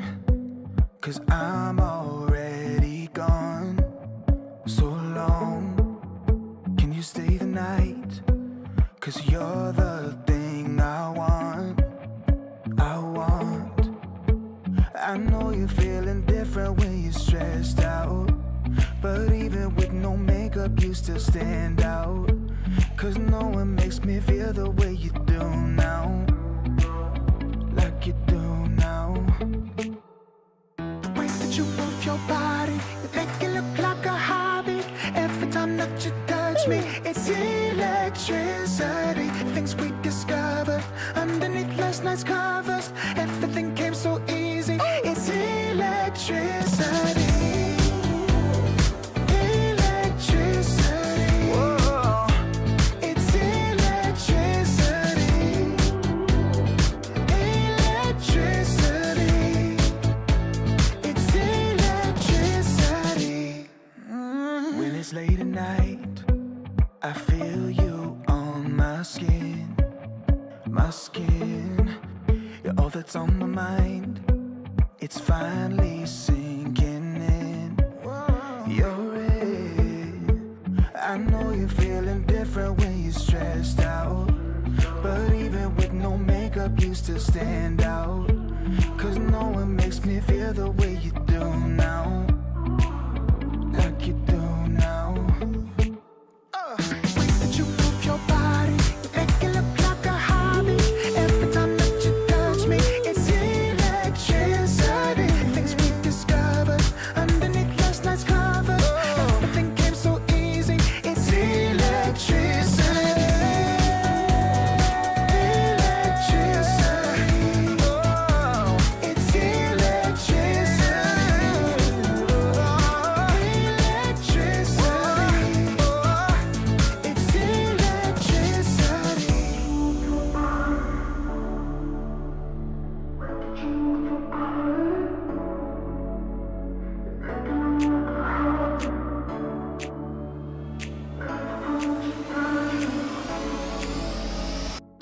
you move your body, you make it look like a hobby. Every time that you touch me, it's electricity. Things we discovered underneath last night's covers. Everything came so easy. It's electricity.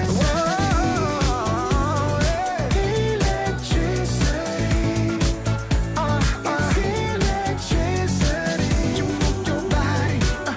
Electricity. You move your body. It's electricity. Serotonin slightly late, sequin in the light, embarking your energy, riding through the night. Serotonin slide on over here by my side, slides up in your eyes, desire, caught up in this chemical high. Angel, can you take me high? I'm on fire from the dopamine. You're all I need tonight. Promise I'll give you all of me, darling. Serotonin slightly late, sequin in the light, embarking your energy, riding through the night. Serotonin slide.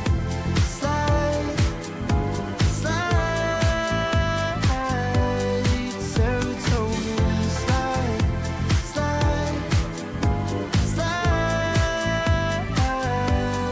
Serotonin slide up out of here like we're tired, but really we just about to get wild. Loving at the speed of light. Your body, I can help but admire. I'm on fire from the dopamine. You're all I need tonight. Promise I'll give you all of me, darling. Serotonin slide, sequin in the light,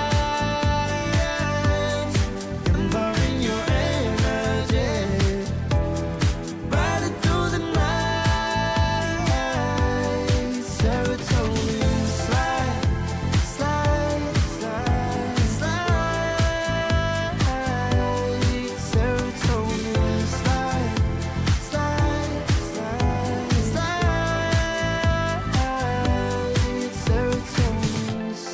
Serotonin slide, chemical high. Dopamine dive, love, take it higher. Serotonin slide, chemical high. Dopamine dive, love, take it higher. Serotonin slide, chemical high. Dopamine dive, love, take it higher. Serotonin slide, chemical high. Dopamine dive, love, take it higher. Sequin in the light, embarking your energy, riding through the night. Serotonin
It isn't enough to wish for change. You either give in or pull away. We have the will to choose our fate. Whether it's wrong or right, I'm holding on for life. For the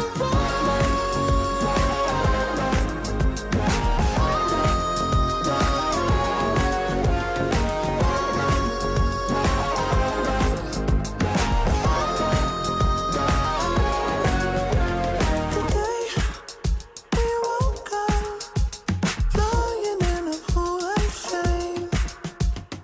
Tears and makeup printed on the pillowcase.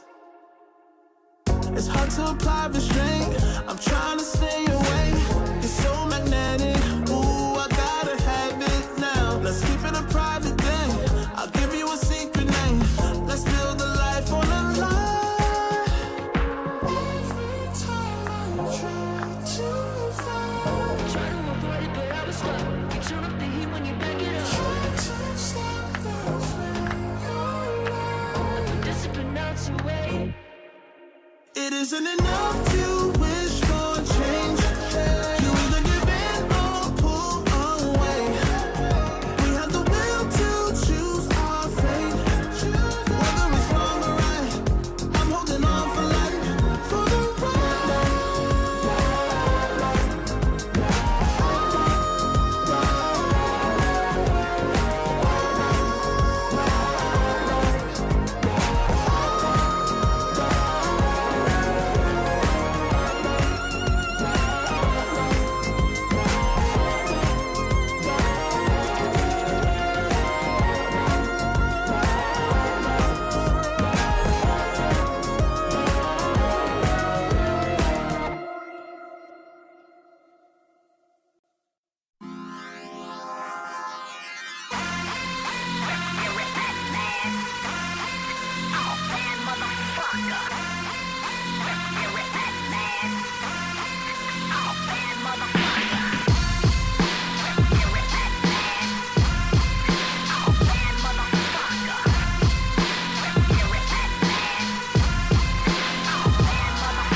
in mind. I've been working all year, getting by. Looking for the high, taking all my time. Breathing in new life, feeling fine. Like I don't gotta be something society wants me to strive to be. Got my own energy. So magnetic in the spotlight.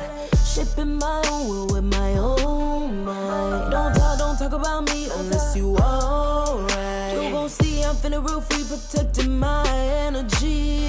Gotta protect my mind. I'm breathing in new life.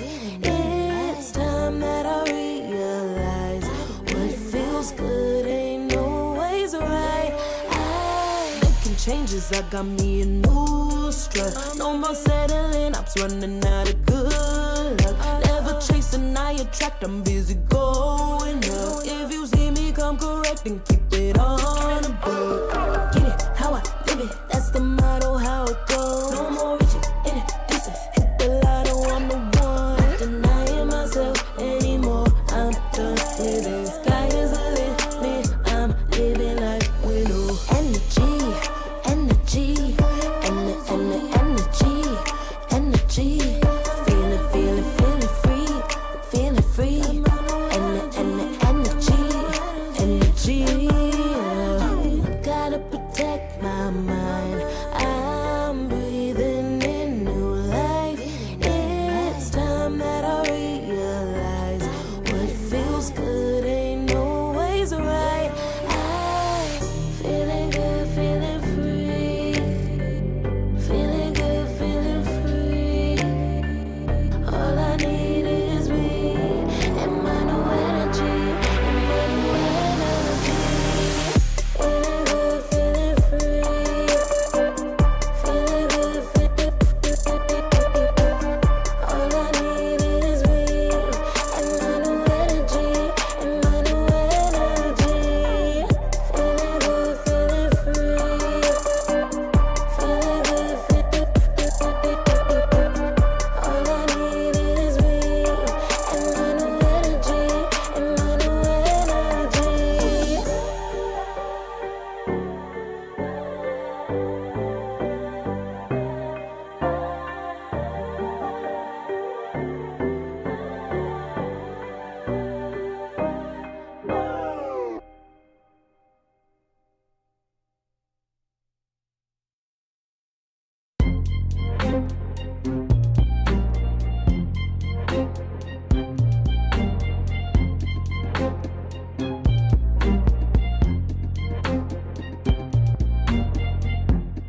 Too long for me to feel, yeah. Tell me why you on your knees, yeah. Now my fault, I had a dream, yeah. Kicking off the covers, I'm too hot for this bed. Give me space, I need to breathe, yeah. Give a face, giving it beautifully, yeah. Yeah, it's just me and my clique, yeah. We might be the hottest, but we let you in. Angel energy, let you sit with me. Angel energy, angel energy, angel energy. We got sympathy. Angel energy, angel energy.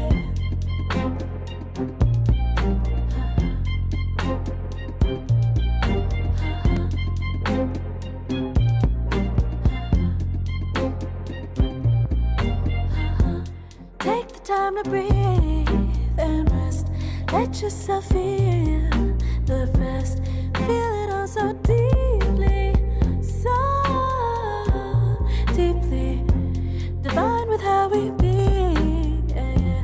Aligned with everything, yeah. More than a dream, vulnerable and strong, yeah. We feel everything. Angel energy, let you sit with me. Angel energy, angel energy, angel energy. We got sympathy. Angel energy, angel energy, angel energy.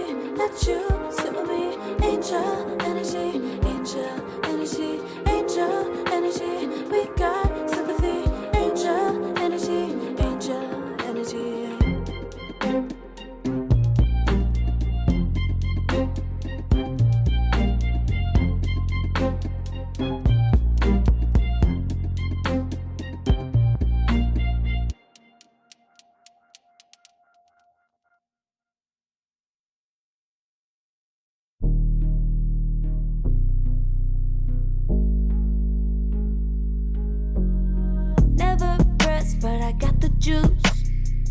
taking the lead, that's just what I do. I make mountains move with one hand tied, and still this world ain't satisfied. Everywhere I go, they stop and stare. I tell the truth, I take it there. Call me vicious, persistent, overzealous, that's fine.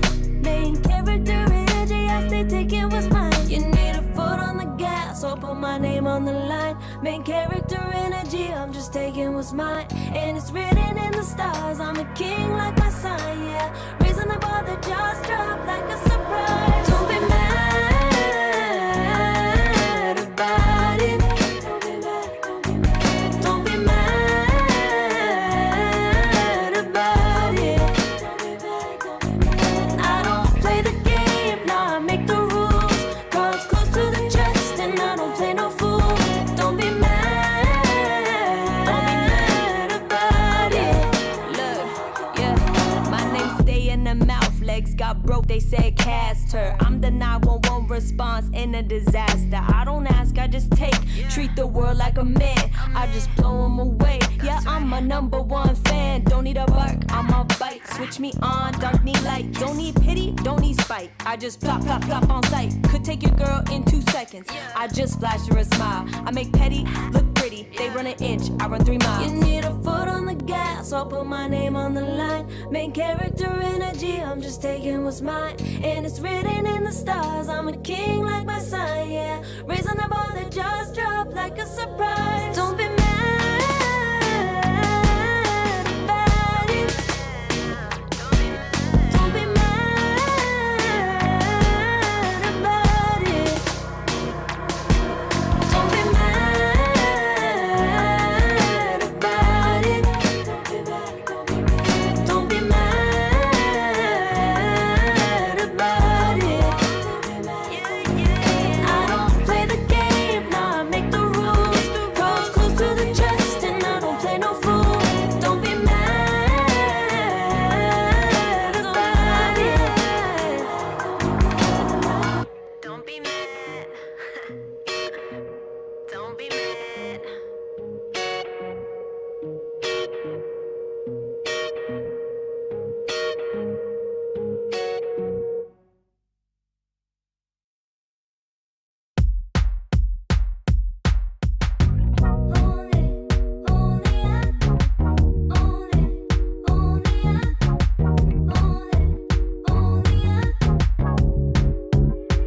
Like a moth to the flame, I'm attracted when the doubts start saying my name. I can go there easily, and it's hard to maintain, 'cause I know it's not the world I know, it's me. Believe in every little thing I hear, and no, I ain't no stranger to the fire, burning up all my desire to be great. It stays coming in waves, and no, I ain't no stranger to the fire, burning up all my desire to be great. I gotta just open the gate. All I need is saving from hitting the pavement, understanding when I'm impatient, that only I give to me. All I need is a little love in lonely places, the strength to stare fear in the face, that only I give to me.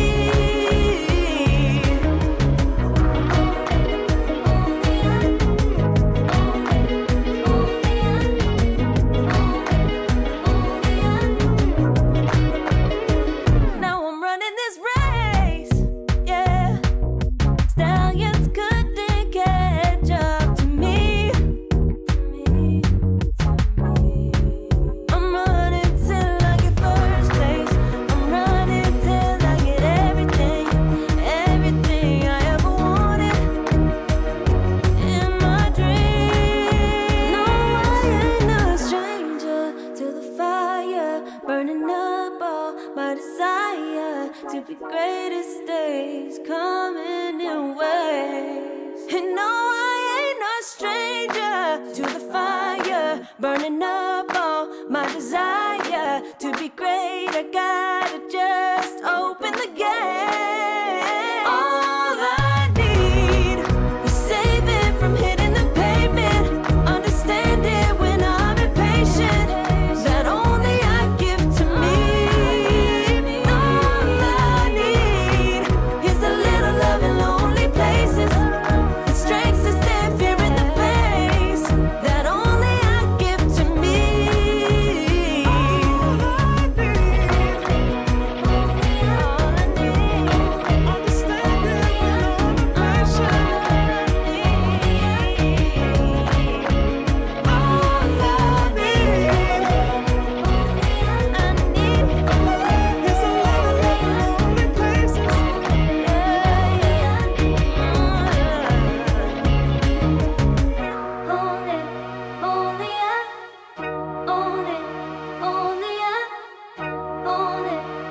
yeah.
Far from me.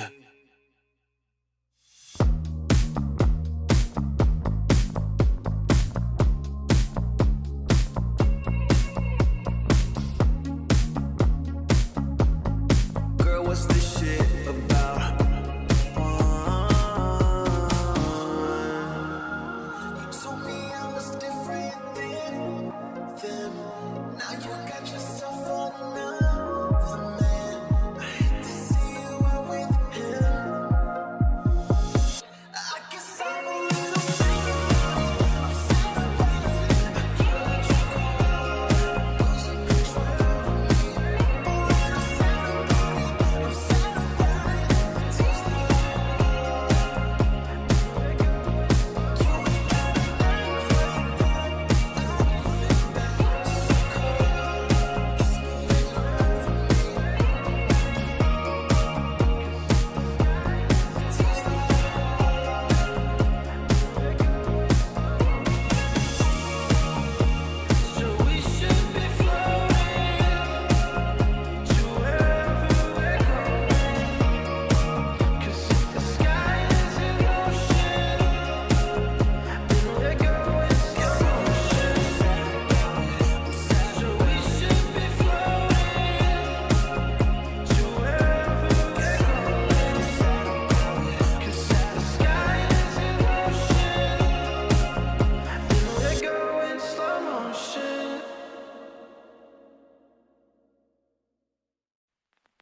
I pack my suitcase, headed out the door. I keep my shoes laced. 2,000 miles away from home. A couple dollars in my pocket, never stopped the boy before. I load my bags and hit the road. Miles past, turning back, found my track, face the fact she a cold one. Never gonna settle for none. Stay up every night till I won. Don't want a slow rise now. I'm confident opulence isn't a long ride out. When I look back now, I'm astounded. A quiet boy from old age, but always felt the world was a stage, yeah. I celebrate one last late night. My whole life ain't staying. I pack my suitcase, headed out the door. I keep my shoes laced. 2,000 miles away from home. A couple dollars in my pocket, never stopped the boy before. I load my bags and hit the road. I'm headed to LA. Headed on my way. I'm headed on my way to LA. Headed on my way to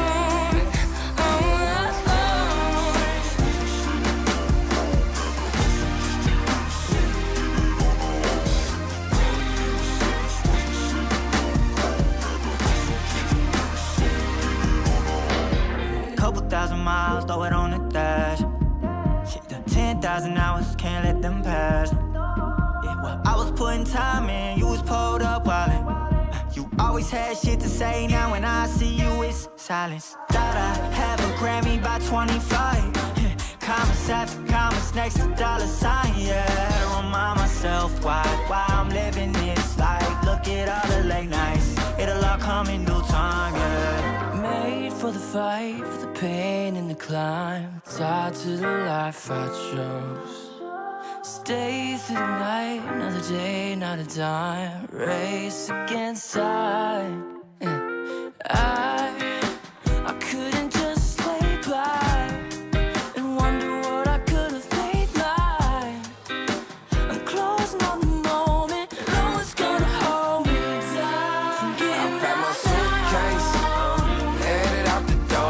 my shoes laced. 2,000 miles away from home. A couple dollars in my pocket, never stopped the boy before. I load my bags and hit the road.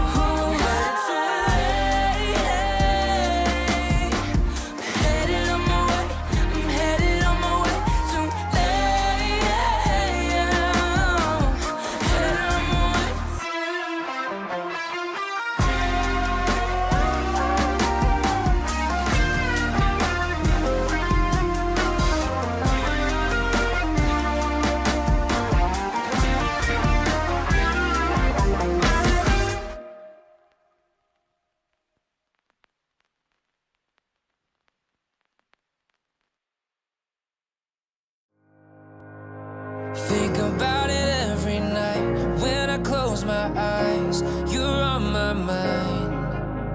I try to quit a million times, but it takes me high. Like you're so divine. You give me everything. Don't know what's happening. I need you like medicine. You're my everything, everything.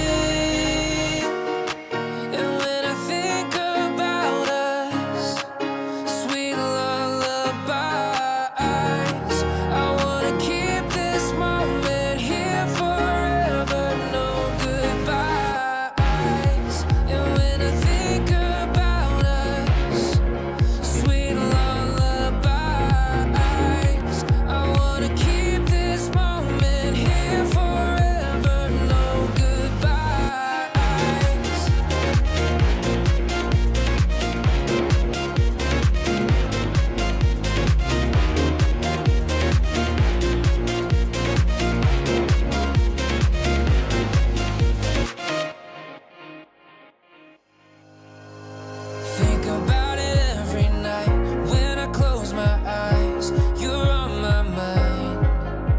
I try to quit a million times, but it takes me high. Like you're so divine.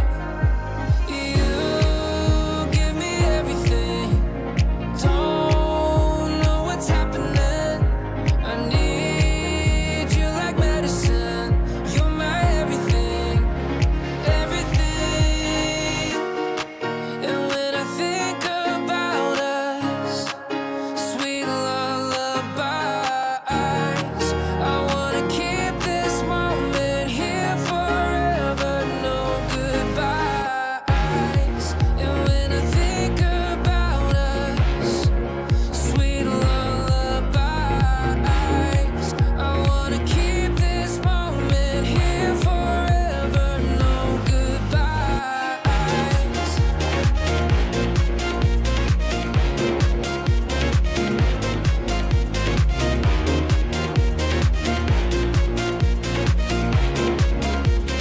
No goodbyes. And when I think about us, sweet lullabies, I wanna keep this moment here forever. No goodbyes.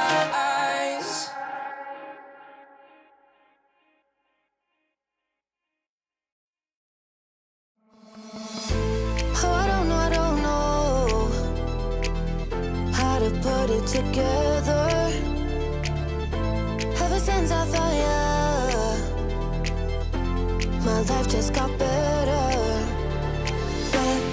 Better than this, better than that, better than anything I ever had. Better than this, better than that, better than anything I ever had.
struggle is rising. Mountains are melting. There's gonna be nothing left to breathe. Raise the sirens now.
can feel it in my blood, through my veins like a melody. I can feel it, I can feel it. So alive, floating high, I can finally breathe.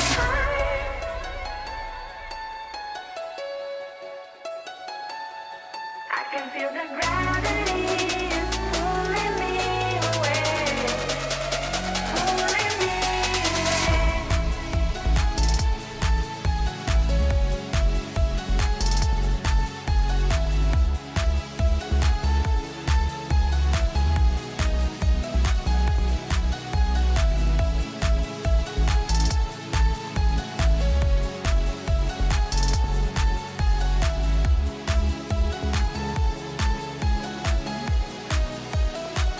I've been getting so high, I can feel it. I can feel the gravity is pulling me away, pulling me away.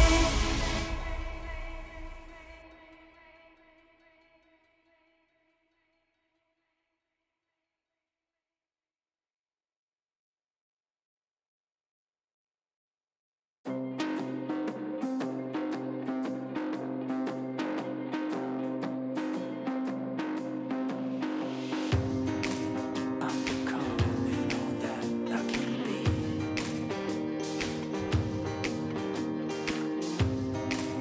Let me show you something you've never seen.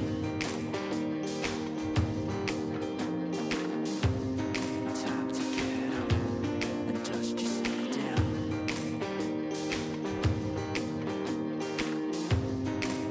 Not every king wears a crown.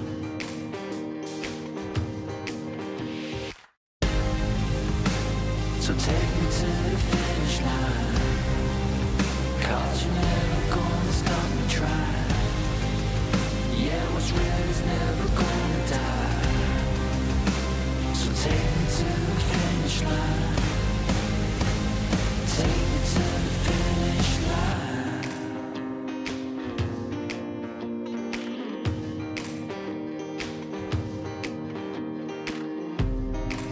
Keep on running till I get to the top. I'll never back down, I won't ever stop.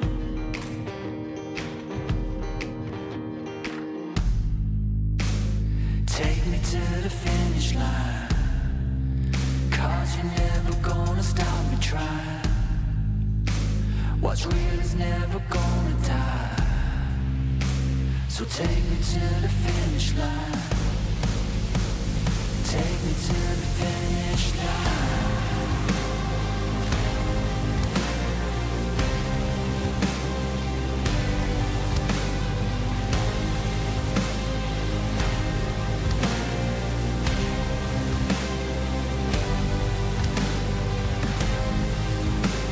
So take me to the finish line, 'cause what's real is never gonna die. Yeah, you're never gonna stop me trying. So take me to the finish line.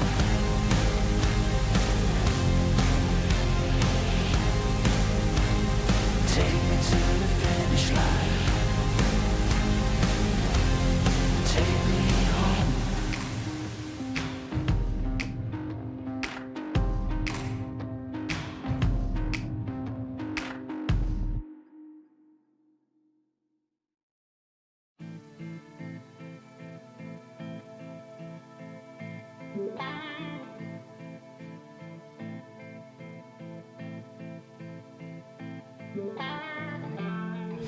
Takes more than money to foster change. Takes more than time to heal the pain. Heartbreak will light the fire. Heartbreak will light the fire. Fire will light the fire.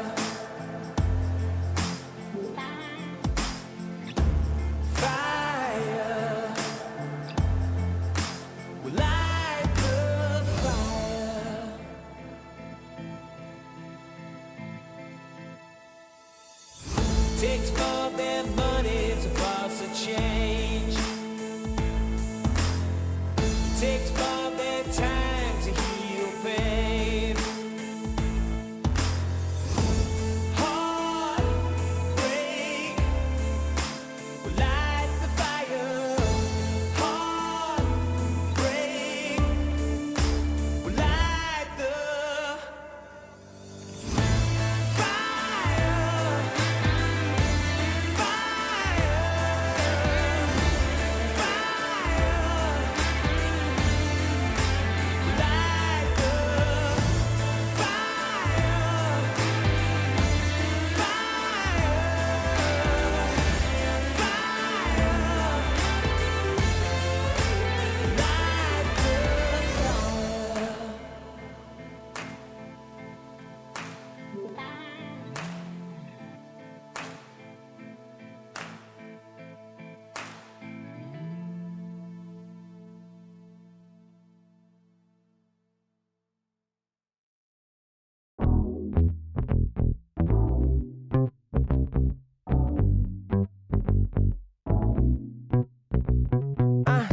Learn to let it go sometime. Don't let it stay on your mind.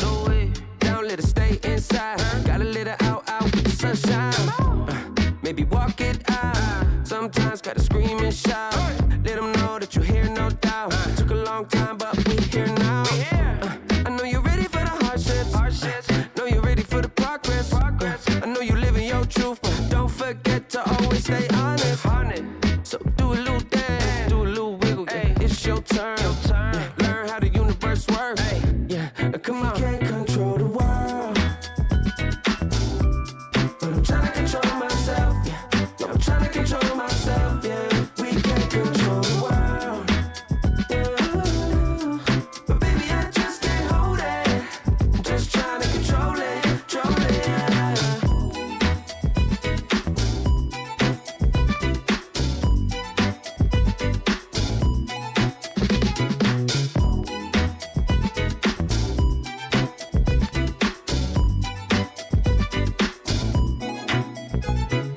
We gon' celebrate like we never have. Slow wine with your better half. Never hesitate to get the bag. Money talks and we always chat. That's why hard work and dedication can get you to a better place, better space. You ain't got time to be wasting. But don't chase it. You can't control the world. But I'm trying to control myself. Yeah, I'm trying to control myself. Yeah. We can't control the world. What we doing? But baby, I just can't hold it. I'm just trying to control it. Yeah. Just trying to control it. Hey, just trying to control it. Yeah. Let it out, let it out, let it out, let it out.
so fly, I wanna get to know you, but you guys let me by in just a moment in time. Oh my, boy, you better come back.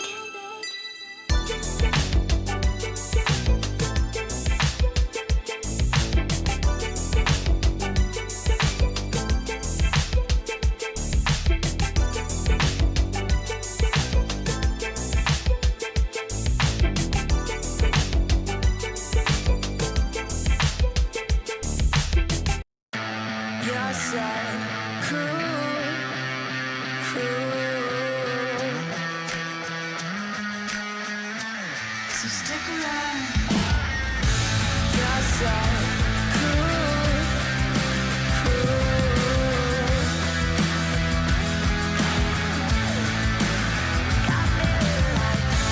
You're so cool, cool.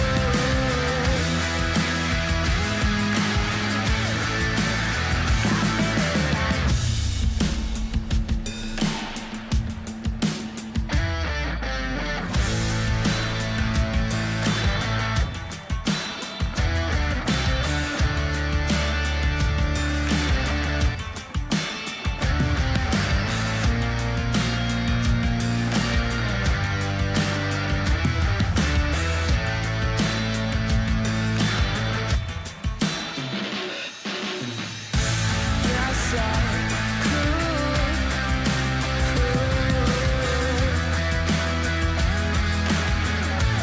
So stick around. You're so cool,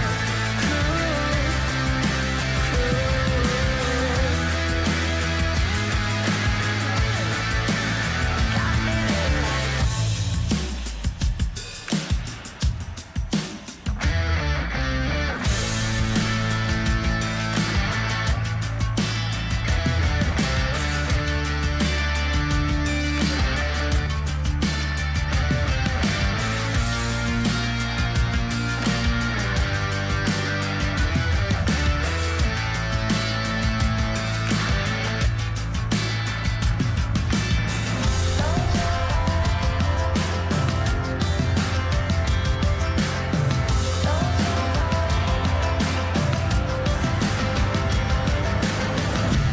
You're so cool, cool.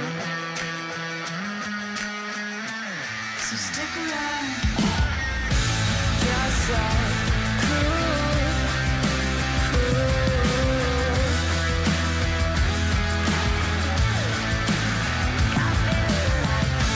You're so cool, cool.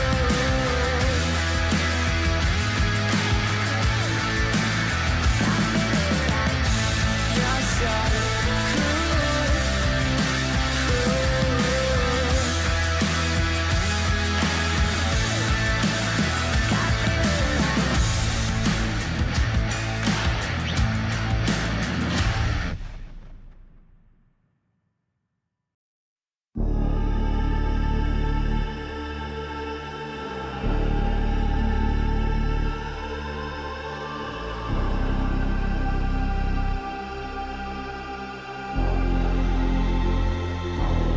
You'll be free when I set you free. I breathe you in, but all your sins won't disappear. You can see it's true that I want only you when we'll break free. Together, you and me. Take me in your arms and let us rise high up to the stars where we can fly. So come with me and pray. I want you to play my games and fulfill my black desires.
waiting for a second to push you to your limits, going stronger, feeling better.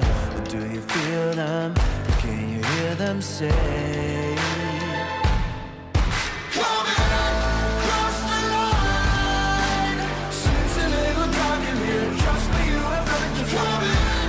Take the start. Follow, leave it all behind. Welcome to the other side.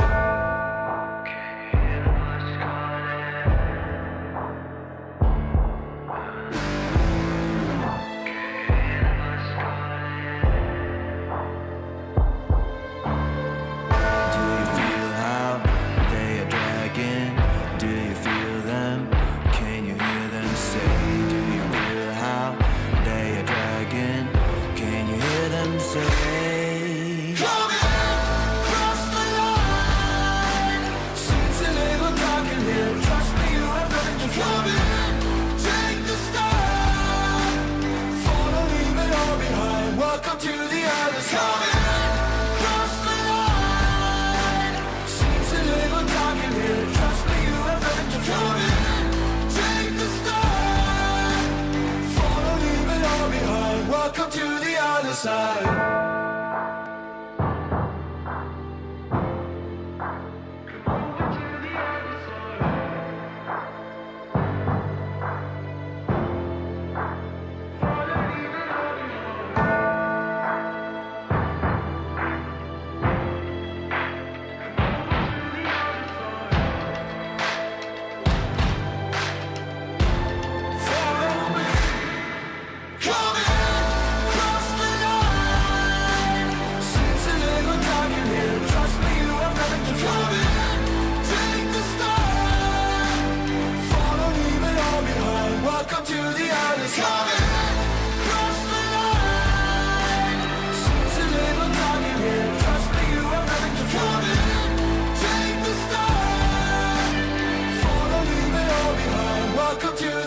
side.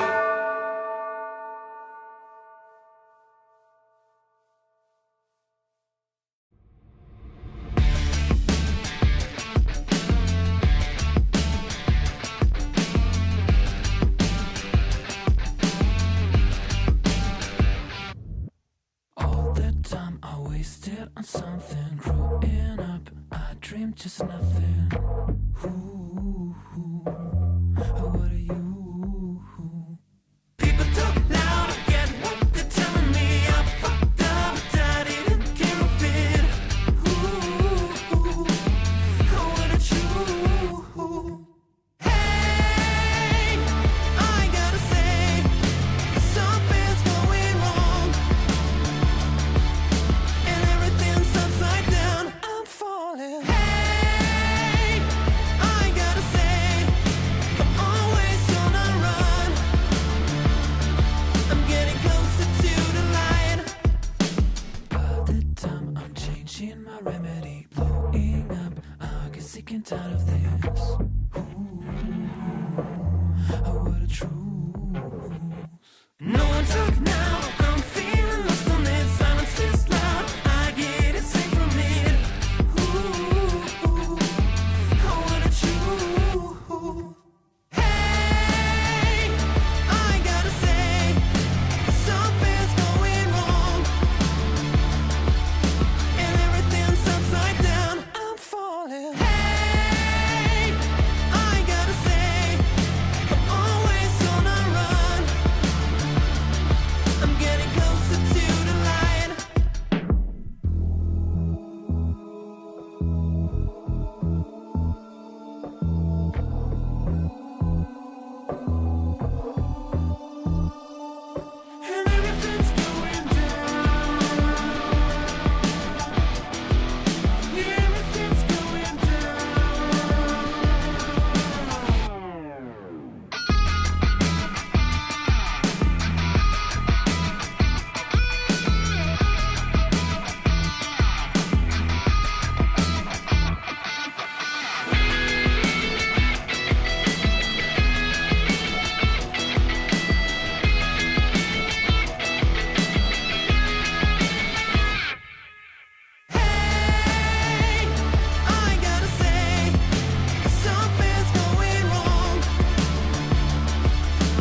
gonna be alright.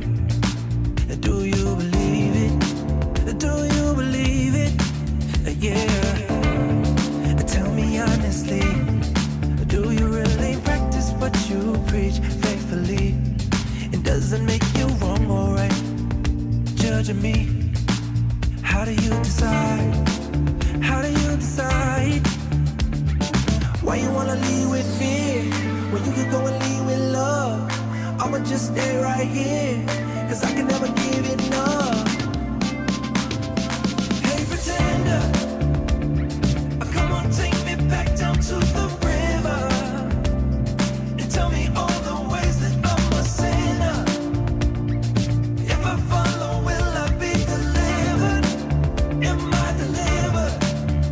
Oh, defender, come on, take me back down to the river and tell me all the ways I should surrender. If I follow, will I be delivered? Am I delivered? Another phony lie, something you keep selling me, something I won't buy. I know that you keep telling me how to live my life. I won't believe it, I won't believe it.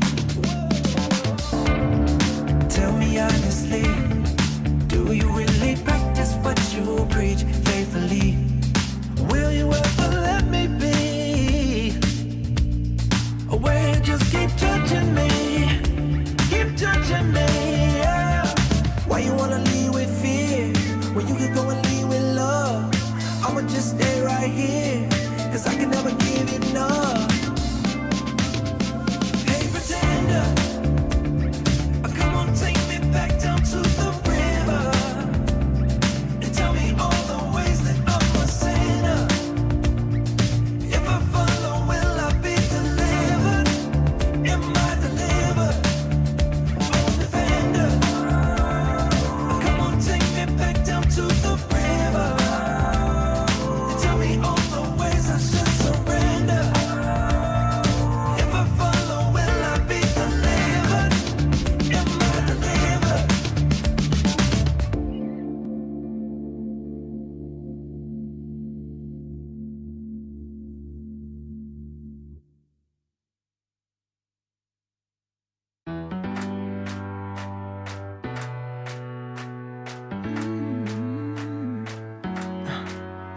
Am I wasting time? Cause I'm already gone. So long, can you stay the night? Cause you're the thing I want. I want. I know you're feeling different when you're stressed out, but even with no makeup you still stand out. Cause no one makes me feel the way you do now, like you do now. The way that you move your body, you make it look like a hobby. Every time that you touch me, it's electricity. Things we discovered underneath last night's covers. Everything came so easy. It's electricity.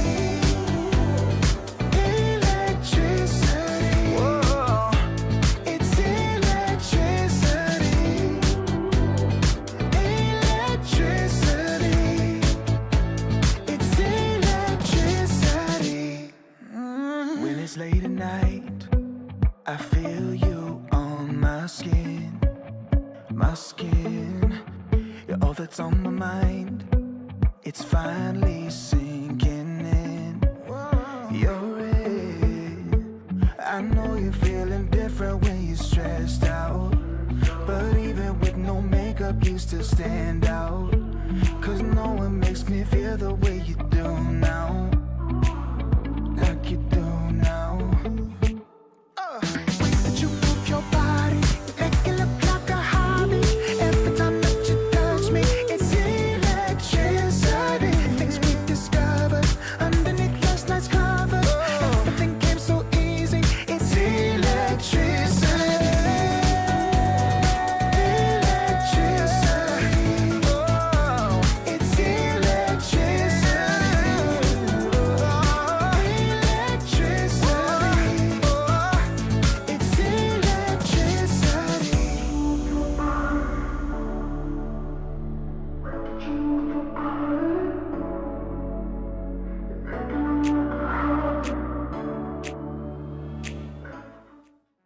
Hello, everybody. Welcome back. We've got our next series ready and waiting for the start here as we get back into the lower bracket. ESL One Bangkok close qualifiers for Western Europe. And Wagga joining me, Gareth, as we get into Gaming Gladiators against Zero Tenacity. And yes, Gaming Gladiators, Wagga knocked down into the lower bracket. Yeah, awkward to find them down here in the lower bracket. We expected them to, make a run in the upper, but tough for them. And Zero Tenacity coming off some momentum here, as we just saw them win against Panizia in a very convincing manner. They did 2-0 them, and it wasn't actually that close even. Yeah, I mean, a fair number of 2-0s already in this kind of playoff stage, the qualifiers, double elimination. Tundra dropped Zero Tenacity down to the lower bracket with a 2-0 there. Zero Tenacity, like you said, beat Planets at 2-0 in the lower already. Gaming Gladiators had to beat OG 2-0. That was a bit of a spicy series, a long game 1 and then a shorter game 2. Kind of showing Gaming Gladiators have still got it, but then getting 2-0'd by Liquid and dropping down here where they have to face elimination, basically. Like you say, Zero Tenacity maybe with some momentum. A nice bit of speed boost getting through Palanizia in quite a nice fashion, and then Gaming Gladiators, high expectations as always, a lot to prove, but we still expect them to be the victors in this series. Like, it would be a surprise to see Zero Tenacity just winning a game against Gaming Gladiators is a matter of pride. Definitely, because Tundra did completely outclass Zero Tenacity, and Tenacity, I think they grew a bit against Panizia. They did play better, but they were outmatched very, very hard in the first game of the qualifiers here. So I expect them to struggle a lot going into this Gaming Gladiators matchup. It should be a tough one. I'm looking at the bracket just thinking, between Gaming Gladiators, OG, and Tundra, only one of them can advance for even a chance to qualify with the way the brackets are shaping out now. That's a tough story for them. We'll see if it's going to be one of them or if it's going to be Zero Tenacity making the way through here, lower bracket. Yeah, and of course, then thinking about upper bracket, later on in the day, Avalos against Liquid, one of those teams qualifies already at the end of play today, and then one of them gets into that lower bracket final for that second chance. But we'll stick to the here and now. The draft is ready as we get ourselves into game 1 of this best of 3. Zero Tenacity, Gaming Gladiators, already starting out with a couple of these early picks and bans as we get ourselves into the draft and find out. Do we see a bit of a shift? Identity-wise, Zero Tenacity seem to be kind of locking into what they're good at and figuring out where they are, whereas, like we were talking about yesterday, Celery at the end of Dream League, at their end of run in Dream League, wasn't quite sure, what his hero pool and what Gaming Gladiator's identity was kind of meant to be moving forward, but there's a perfect proving ground now to show qualification to a LAN, get to the LAN, and then figure out what you're up to. Yeah, also curious to see what we're gonna have Gaming Gladiators land on here draft-wise. They did just play 2 games of Dragon Knight, but that's already banned out in first phase, so they're gonna have to go for something different. In fact, their last 3 games in a row have been on the back of that Dragon Knight, so time for them to swap it up a little bit. They've been enjoying, classic heroes for them. The Enchantress banned out, so not gonna get their hands on that. Terrorblade. Yeah, so we didn't watch that series against Team Liquid, but they played mid Phoenix for Quinn. Yeah, wait, that was a mid Phoenix? Oh, I see. So they named it like that. Carry DK, POS 5 SD, offlane TB, POS 4 Tusk, and then... Wait, I'm reading that right. Quinn middle Phoenix? Yeah. Well, mid Phoenix has been on the rise a lot. The Phoenix rise has been real. With a lot of different item builds, I've seen first item Orchids, I've seen Mage Slayer builds, I've seen Shivas, which is what he seems to have rushed in that game. And a lot of different builds on Phoenix mid have looked quite strong lately. It's not necessarily like meta, but it's not uncommon to see it nowadays. So cool to see that they flexed that into mid. Probably did bait it with an early Phoenix pick as well, I guess. No, actually it was last pick. Okay, interesting. Let's see if that comes out here. Zero Tenacity starting out with a Primal Beast for themselves. Something that we used to see Palanizia run quite a bit. I think this is... It used to be like such a good mid lane hero, but then kind of shifted back to off lane. Where does he land now? Is it still flexible? It's flexible. He can definitely be played mids. It's just the players who are happy with Primal Beast basically are playing it, but there are a lot of mid players who would never touch this hero as well. I think on Zero Tenacity, I wouldn't be surprised if this is just locked into the off lane. Seems to fit their style. but we'll see how they decide to run things. The Terrorblade either way could definitely be flexed, as we've talked about before. The opening TB pick is very flexible between +3 and +1. Yeah. And then looking at this second kind of round of picks, support-wise, usually what we're aiming for, and that's why, Pugna gets banned. We've still got heroes like Clockwork, Tusk, Chen, and also this, Muerta out there as well as a position 4 potentially. We'll see what direction these teams decide to go. Yeah. Oh, an Ogre. Can't forget Mr. Ogre. I was just about to say, not gonna mention the Ogre. We've seen him, and I think he's looked very good in laning stage most of the games that we have watched. He gets that level 2. Before level 2, he is a bit of a burden, but it doesn't take that long, and then he comes in with 3 abilities. Just kind of dominating. Or 2 points ignite, rather. Dark Willow for 0 tenacity. No massive surprises. Like Willow Primal Beast, that's a good solid lane already in your first couple of picks. And then we could have like Gaming Gladiators go for this TB Tusk. No, but both a good, decent safe lane, decent off lane. You can swap it between the two, wherever you decide to go. Yeah, I think Tusk is logical to grab, but I wonder if there's something else that they have a higher priority for. There was no SD. Willow's gone. Like yeah, SD would have been amazing. Ogre, yeah, SD would have been amazing against the Primal Beast. The ulti is so good against him, but I have to go some different direction. Chen it is. No, Chen synergizes pretty well with a TB. TB has tons of armor, so his HP is very effective. Chen brings a lot of healing with his ulti. Possibly going for that mech first item as well that we almost always see. It's like, but again, the kind of two-pronged approach, right? Like if it's offlane TB who buys pipe, Chen has mech, you've got nice auras. Or if it is just safe lane TB, you've got the protection from the Chen just to keep on farming. It's tricky because you have to be ready for either of them. If you're 0 tenacity, you got to prepare for it. And it can be a little bit difficult to get ready for either situation now. And since you picked a Primal Beast, quite likely he wants to play on the offlane role. So that limits you, and you might not be able to grab up something like a Doom to counter TB and prevent him from getting ulti out. I guess they could still go for it, but then you have offlane Doom and mid Primal Beast. It's a bit clunky, perhaps. Well, now seeing this, where do we go with 0 tenacity? Like, is it like Clockwork SF, or like, I guess I'm just thinking like Clock +1 in my very basic linear brain. Could be that, but I didn't mind seeing them play Gyrocopter. I think they played Gyrocopter against Pioneer in a very good way. So I would like to see them go back for that. We saw them play both that, and they played Luna. They kind of have played all these meta cores in their game so far. Played Dragon Knight and Gyro.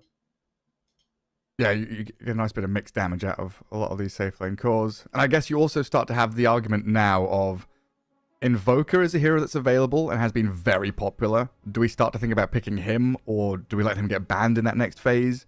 What's our mid lane going to be? Do we get that matchup sooner rather than later? Where's Primal Beast going? The flex is like good, but you've also got to answer it yourselves before you can finish your draft. I think we're going to see Gyro plus the support here. That's what I'm expecting. Maybe just Gyro straight Tusk? up. Yeah, Gyro Tusk. Go get the Gyro Ogre for yourself. Yeah, I guess there's like 3 very good options. Yeah, plenty of things they could go down. SF is still available, of course, as well if they want to go for that ulti. But there it is. Or it's like Gyro Invoker, and then you leave your Tusk Clock Ogre to last, because you can only ban 2 of them, right? And the third one's going to get picked. Yeah, but since they have the ultimate last pick on the side of 0 tenacity, True. I think they want to leave that for the mid, or potentially offlane, depending on how they want to use Primal Beast. Because if you lock in Invoker now, you kind of lock the Primal Beast as well, so you lose your flex. Oh my god, we get a Bat Rider. Cool. He's been banned so many of our games, but this time he didn't get prioritized. Lion and Pugna were the bans from Gaming Gladiators, so get a Bat game. Yeah, so always offers that threat of lasso initiation when people are pushing towers, which obviously TB and Chen love to do. Magic damage into heroes like Muerta is pretty nice. They're also Lane-wise, doubling down. though? They're doubling down now on having disables that go through BKB. So they have both Lasso and Primal Beast ulti. can pulverize someone, and those are good tools to have against the Terrorblade. But then lane-wise, what is it like? Is it Bat 5?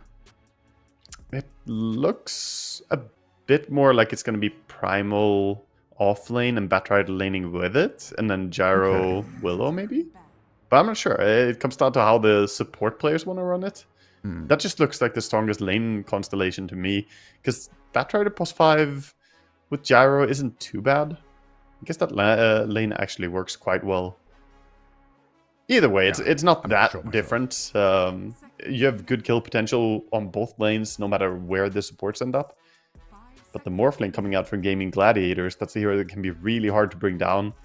Extra healing. Later on, they're going to have Sunder defensively for him if they want to. Oh yeah, very true. And ways to kind of get away from Dark Willow and Primal Beast, just waveforming away from the Trample and the Brambles.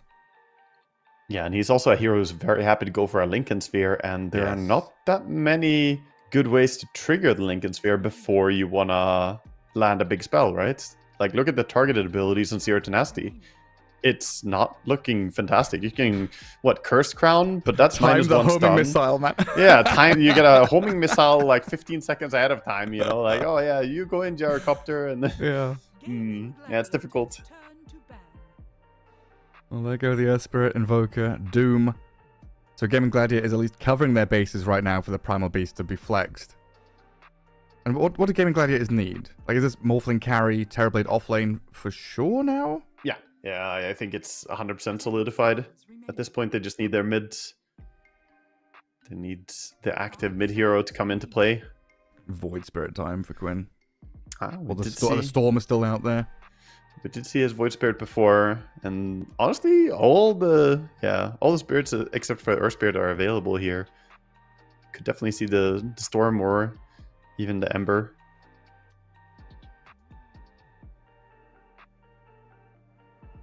And then the Huskar last pick. Yeah, that's usually how it goes. I like the Invoker ban by Zero Tenacity because that's a hero that doesn't really suffer against the hard counters. So when they have the last pick themselves, banning out Invoker is a good way to not give Gaming Gladiators a solid mid pick. Ban on the Puck and pick on the Storm. Yeah. The moment you see a Puck ban, I could feel it coming, man. Because both Morphling and Storm, and to an extent offlane TB, all get countered by Puck with the Silence and the Coil. So it was pretty necessary ban if you're going to play the Storm. 10 seconds remaining. Yeah, I mean, kind of joking about the Huskar, yes, in lane. It's going to be annoying for Storm, but you're playing into TB Chen, Muerta, Morphling, Storm, you know? It's still a reasonably hard game. I don't think it they're feels like going to pick nowadays it. Huskar games are hard to find. Yeah, I don't think they're going to pick it, but I would love to see a Lina come out here from Zero Tenacity. It is off meta, definitely not what currently is the most popular. I just think the damage she provides would have been so good against all these cores. It's going to be a Queen instead. It's similar, brings a ton of damage for sure. And she is a little bit stronger in the current meta. The immediate burst against, Morphling Terrorblade definitely helps. The problem with the Queen, though, is that you don't get extra Disable, and Disables are so useful to have against the Storm and Morphling. Even Terrorblade can get that Sunder off if you don't have them ready. So we'll see what item build he's going to go for and how we play this out. Most likely just a Dagon Rush. This is definitely a great Dagon game for Queen. Raw damage. Yeah, because it's not as though anyone here is going to be buying like Rod of Atos or like an early Hex or anything, right? So you are relying on Brambles and those 2 ultis from your Primal Beast and Batrider as the initiation tools. Definitely. And the homing missile that you mentioned. Let that come in. I mean, Dad has been playing very active on his Gyrocopter. He's been looking for kills in the previous games. We saw him play it, he played it twice so far, and I like his style. I think it fits for Gyrocopter. It's like him and LeBron seem to have a very wholesome relationship, just non-stop holding hands wherever they go to the bathroom together, walking around the shops. They are together non-stop, especially in that laning stage. You pointed it out in the previous series. Yeah, it's a pattern. He always makes sure to play towards his pos 5 and not leave them alone in a bad situation. Even if it means sacrificing like a full creep wave, he will go and join for that kill. Well, I guess the topic, right, of disables from Zero Tenacity, looking at this Storm and Morphling, maybe they struggle to latch onto them. There's an equal argument here against Gaming Gladiators, right? They've got two stuns, and neither of them are like super reliable, consistent initiation tools.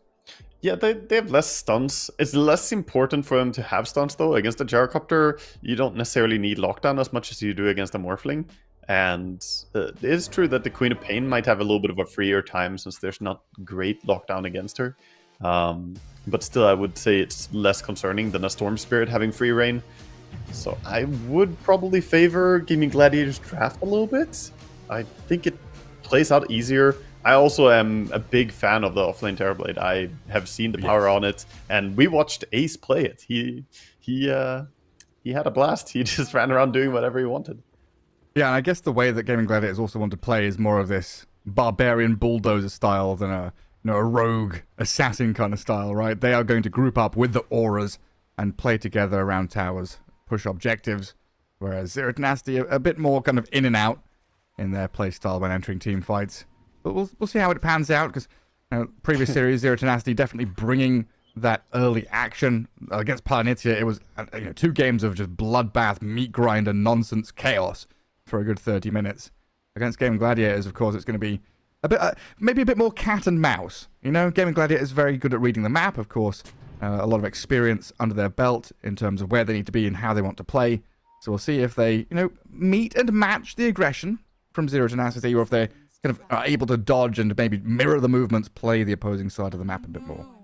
Yeah, we'll be curious to see if they can keep the pace, because I think Gaming Gladiators generally have a very explosive exit out of a laning stage, and Zero Tenacity, can they keep up with that? They did great against Pioneer, but Pioneer also not quite the caliber team that Gaming Gladiators are, so For sure. it's a true test to them here. Got to fight for their lives to stay in this as the lower bracket game begins. Nice little flame break coming up by Theolicors, who secures an extra rune for them. 3-1. And that's after he pushes went Watson. and double sentry warded the enemy deep camps in the jungle there. Not giving Chen... Anti-Chen strat. Yeah, not giving Chen alternatives for what to play around with. I think the mentality is as well, if he blocks the back camps, see, Chen already wastes 1 sentry here to get his small camp. But if the small camp and the big camp are spawned, they can easily clear those with Primal and Batrider. But they can't go in and contest the back camps. Was that another sentry for Celery? How many has he got?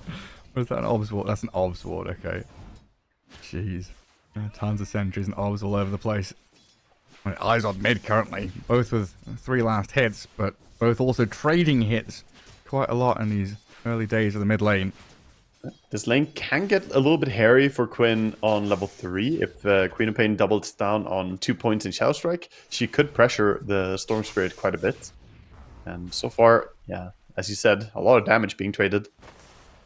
Burning through those tangos quickly. Need the bottles ASAP. On top lane, Celery getting burnt a bit by Theolicors' Batrider, but equally burning the mana of Theolicor with this little satyr. So now the Batrider is just walking around like a range creep. Yeah, this is not a great thing for him. He doesn't have magic, doesn't have any mangoes or anything like that, so he's posing no real threat. He's just auto-attacking, and he doesn't have the best hero for auto-attacking in the lane. No range and pretty low damage. Mid lane Queen did go for Blink to secure a range creep last hit, so not going to go for that double Shadow Strike build. Means she's probably going to completely skip it. And I feel like that gives Storm a very free time in this lane. I mean, Quinn, realizing this, kind of just steps up, hits him 4 times, and forces Stoikov to go for the rune early on. Yeah. They are very closely matched in last hit so far. Yeah. And of course, bottom lane, we haven't talked about it too much, but trades happening here. Tofu pushing back the Dark Willow. Yeah, and probably getting the kill. Blood Grenade ticking her down. Reflections on her, but it's going to expire soon as Ace steps up. The Brambles, LeBron holds him back. The Metamorphosis touch is there. Ace just about gets the job done, while Dad... Oh, nice. Little use of Flat Cannon to kill off Tofu. And then pressing forward onto Ace as well. Nice play by Murta, finding that angle to push the Dark Willow a little bit too close. Does lose her own life, but still a good trade. Watson up here seems reasonably happy with the protection of the Chen. Batrider not offering too much harassment anymore, like you're saying. And then a Mixer being forced back by this kind of adaptive strike and right-click harassment non-stop. Yeah, as the Batrider doesn't have any impact on lane, Chen now stacking up the small camp, preparing to do some pulls, protecting the Morphling, now with a heal creep. And then back down to bot, and the harassment continues. There's non-stop poking. I'm surprised any of these players have last hits, the amount of damage they're doing to enemy heroes. Yeah, Tofu dropping really low, buying up a new salve as well, trying to get some HP back. Mid lane, very closely matched. Stoikov still with a fairy fire and some stick charges. Kind of waiting for the 4-minute rune to spawn. And Quinn just keeps giving it to him. And you've got to blink away from that static slider remnant who walks towards you.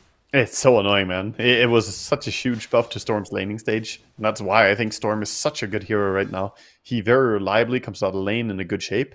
And Queen not going for a lane dominating build. Just gotta give him an easier time on Quinn. And Gyro steps up onto Ace. Pops his wand. Just to stay alive. Dad also has 11 wand charges and a Lotus to play with. You could even think about turning back onto this Gaming Gladiator's bottom lane. The Brambles are there. It roots him and he dies. Unfortunately, he walked right into that one, and now Tofu might be in a bit of danger too. Turning to try and kill off LeBron, but a double kill for Gyro emerges while top lane Celery slain by Mixer. Watson trying to trade back with a waveform over the Primal Beast, so something does go their way up north. Yeah, but bottom lane, that Gyrocopter getting the double takedown, this is a great start for Dad again. Playing the lane very well, and all that magic damage from the Rocket Barrage, we see why the Gyro picked after the TB. It's a pretty good lane counter. It's like all these lanes are just on a knife's edge, right? There's this tiny little bit of balance between getting his harassment in, using your one charges, stocking up on one charges and Lotus, and just a burst of aggression to get these kills early on from Zero Tenacity. Very nicely done. Yeah, we see Chen back to burning mana. The Olikor shows up. Doesn't really want to fight into the army of Chen. Little hill troll priest. We'll move across from Tofu's Murata. Oh, the Olikor is trying it. Going on the Chen here. Yeah, Heal comes out. Pretty tanky. And turning and hitting right back into the bat. And there's a line drawn because Storm has hit 6. Quinn's trying to move up there. Well, Tofu's getting run at by the Gyro and this Dark Willow again. They've got to contend with Ace now. Calling drop to zone them out. Metamorphosis used as well. And it looks like they'll back up. And equally, Quinn Storm decides it's not worth running all the way top to try and hunt a bat. He'll move back into mid to keep Stoikov on his toes. Stoikov already used his blink, but wants to go down and contest the rune. Celery sending the creeps on him. He's going for the kill. He's got it as well. Alright, doesn't get a rune, but he gets a kill. That's LeBron with the arcane. Oh, Dad down bottom though. Tofu and Ace using this moment knowing there's 3 Radiant heroes mid to go and play aggressively on the Gyrocopter. Yeah, he was already low from the previous engagement, trying to heal up, but didn't get enough HP to survive that. Radiant's bottom tower. And Quinn getting away from a bit of a go there from LeBron. Again, both teams just using the information they've got very nicely. You know, playing opposing sides of the map. When someone shows top, they play bot. Oh, they want to camp the Gyrocopter. He just TP'd in. Chen coming from behind. Yeah, right in there with a mana burn. Tofu with the calling. Silencing up the Gyro and pushing him back in towards the Chen army. Lacking that final bit of damage, though. They've put Dad in an awkward spot, as it looks like LeBron's able to bodyguard the Gyro for now, but stopping this push is going to be hard, because Watson's here now. Yeah, and you don't have Primal Beast showing up. Primal, meanwhile, is busy pulling creep wave and trying to clear some jungle. Batrider off to pick up a Wisdom Rune as well. I think that's just an easy push for them there, taking out a tower. Being the first ones to strike and control the map. Watson goes back to top lane then and keeps farming up here. And Wisdom Rune there for Tofu still. Oh, Mixer, yeah. Clearing out some jungle camps, pulling that wave in. Whose job is it to clear all those jungle stacks on the left-hand side of the map? That's just Gyrocopter, yeah. The Radiant stacks, you mean? The Radiant stacks, you mean? Yes. Yeah. Gyrocopter's gonna go and take those out later, I believe. They could send it to Primal Beast if they want him to get some key item, but unlike Sanking, I don't think they relies on gold that much. Primal Beast just kind of wants to keep fighting. Oh my god, the homing missile into Sonic Wave. Is that enough with the Shadow Realm hit? Ace stays alive. Oh, Primal Beast onslaughts away from Tofu up that top rune spot. And wherever you look, there's this opportunity for either teams to go for something. And Celery grabs the double damage under the nose of his teammate Quinn there, maybe expecting Stoikov to blink in. Queen looking for pushing out mid, but look at the attention coming in with Terrorblade here, Murta coming in, the Chen army. That's another tower under threat. Are we going to see Primal Beast make the move, or is he just going to stay top? Oh, this is the bulldozer, right? You're just building up this momentum, pushing objectives. TB Metamorphosis, double damage. Chen going to work on the tier 1. He's attacking. A cooldown coming in with the brambles there.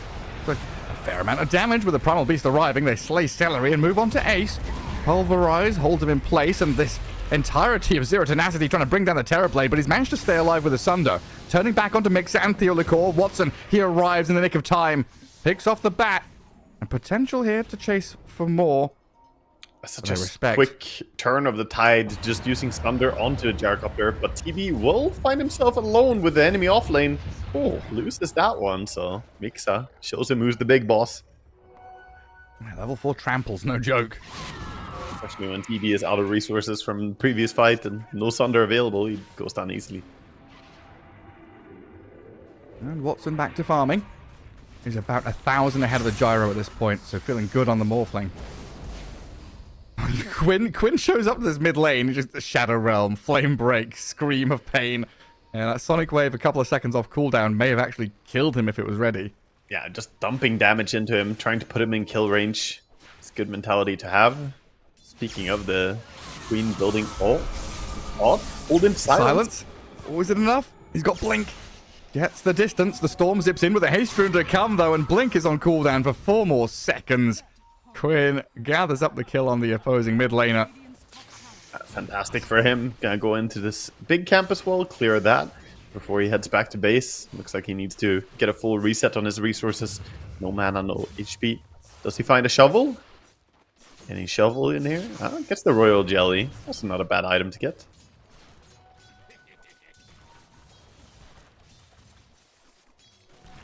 Finally, a bit of calm.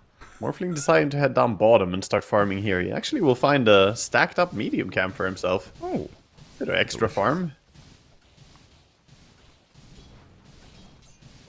And that tier 1 tower still alive up at top because Mixer is trying to farm through some ancients. Looks like he's having a struggle.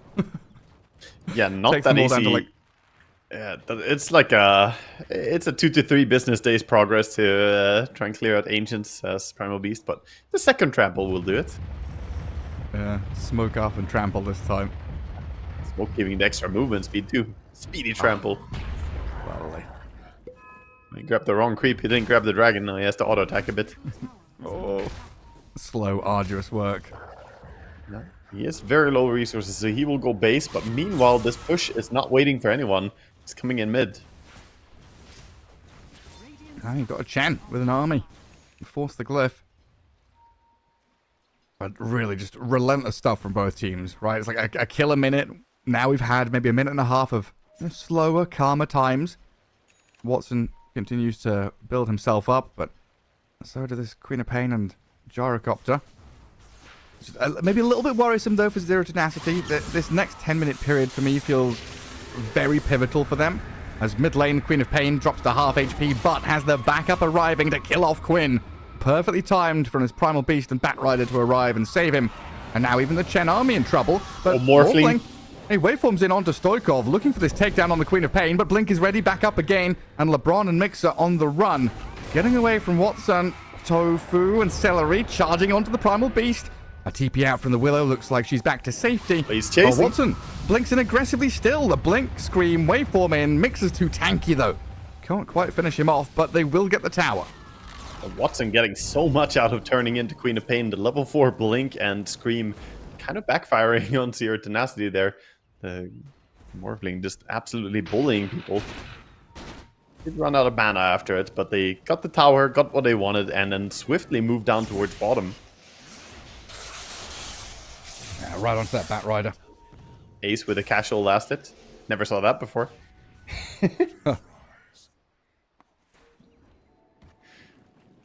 But yeah, so for me, this like next, I guess until minute 25 is kind of where Zero to Nasty have to build a lead. Looking at this TB Morphling, I'm scared going, you know, like mid to late game against them. Never mind late game. Oh yeah, for sure. As we head later into the game, I think the advantage just builds and builds for Gaming Gladiators. All their core scales so well. Whereas Primal Beast, you really want to hit the timing of the BKB and make as much as possible happen with it. Queen also has her Dagon now. Of course, Primal doesn't have his BKB yet. He needs to farm a bit longer, but the Queen Dagon is a good power tool to fight around. Let's see what they can get. Tier 1 tower first. Open up that top left corner of the map. And Celery nearly has his mech on Chen. And TB and kind of delayed the pipe build on this Terrorblade a little bit, going into that Yasha first, the Falcon Blade. Yeah, we've seen We'll get there. where you go semi-carry, you scale up a little bit, but then go back for a pipe eventually. You do need it against the Radiant lineup. There's so much magic damage. The pipe is not really an option. Quinn with a rune on the storm for a fight down bottom. The Ola core followed by TB. Jump is imminent. Yeah, wrapping around here with Quinn Storm.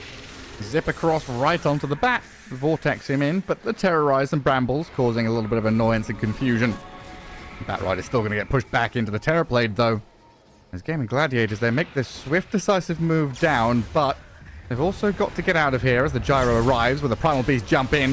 The Hand of God, not enough heal for Celery, immediately blown up, and now the Pulverize onto the Storm Spirit. Quinn has to zip when he's caught by the stun. The Curse Crown nearly gets him taken down, but he zips back across onto Stoikov as he dodges spells, takes out the Quap. Two supports on the Zero Tenacity side dead, as well as Mixer, who gets chased up to high ground, nearly finished off, barely alive on 50 HP until the Storm arrives again. Quinn with his long-range reach takes out 4 in a row just for the price of Chen. Watson with so big impact in that fight as well, showing up, turning into Queen of Pain, chasing her. She tries to blink away from him, but he just uses the same blink to chase after her. Very difficult for her to reposition in a way that Morphling doesn't catch her. And they didn't finish up the tower yet, so Ace goes back to hitting the tower while the rest of them just stabilize the mid lane, keeping the lanes shoved in. Now they've also got a bit of ward coverage over on those Radiant Ancients. So they saw the Gyrocopter farming. I mean, Tofu was looking across there as well. But they're still stuck around down this bottom lane where Mixer is already cast Onslaught and Trample. So now stuck in the mud as Watson waveforms over, gives Quinn another kill. And they continue that push onto the tier 2. Yeah, this is scary now because it's Gaming Gladiators building momentum and building a lead when Zero to Nasty need to be the ones in that position, putting their good foot forward. Yeah, they awkwardly are not at the item timing they want to be to start threatening Gaming Gladiators, but Gaming Gladiators building this massive lead early game when we know how hard they're going to scale later on is very foreboding for what's to come. Yeah, really looking at this Bat Rider Blink Lasso, Primal Beast with his initiation to go and get something done with the... You know, they've got damage backing them galore through the Queen of Pain and Gyrocopter. Just a matter of getting to a spot where you can use it. They somehow need a fight where they can actually get the Storm or the Morphling isolated. Burst those heroes. I think Terrorblade is already getting to the point where he's not going to get burst that easily. He has Pipe finished in just 100 gold. So once he has that, he will not be an easy target at all. But Morphling, even though he has Manta, could definitely still die to the Radiant heroes.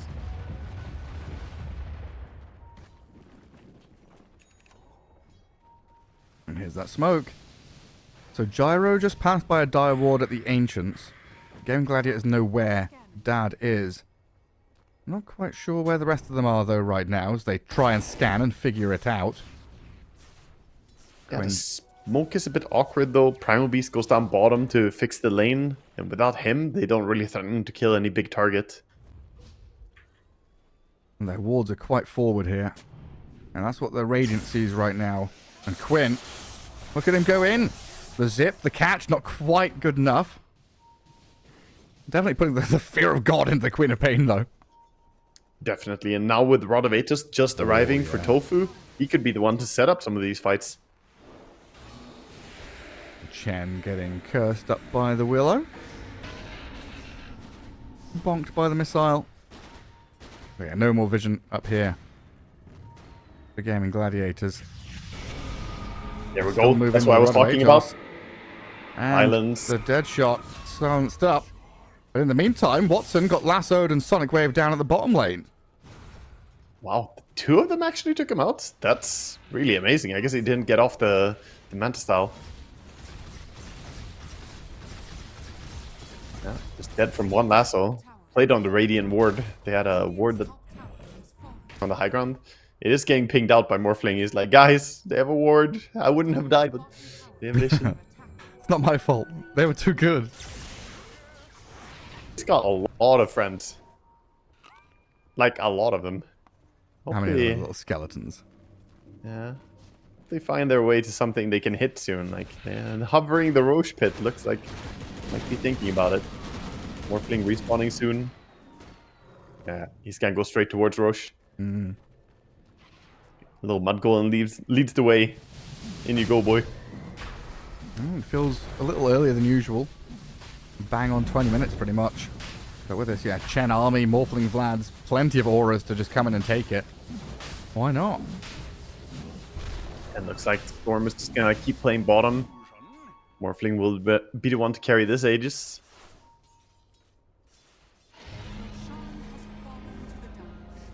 So Zero Tenacity, even though they feel good about pushing out lanes a little bit, losing the Roche like this keeps a steady lead. We see 4K and building.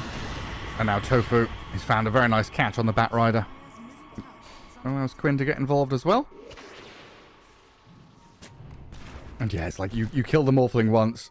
Okay, that's nice. You've stopped him from farming for a couple of minutes. But now, yeah, with that Aegis, he's got a lot of freedom. Like, if you go on him now, yes, you kill him once, then he's got a second life, and the rest of the team can very quickly put themselves in a position to defend him. And look at Watson just waveforming into that creep wave. Defensive move here from Zero Tenacity. They take out the Tormentor because they realize that, oh, we're about to lose tower, and if the tier 2 tower falls, the Tormentor would be exposed to your opponents, so at least they take that away. The shard for LeBron. Not a bad shard to have on Dark Willow. Yeah, but currently mid tower, top tower, both under siege at the same time. And I don't think they can defend either of them. And there's Wait, who's there's Storm Illusions is pushing bottom lane as well, apparently. All 3 lanes converging towards the Radiant base.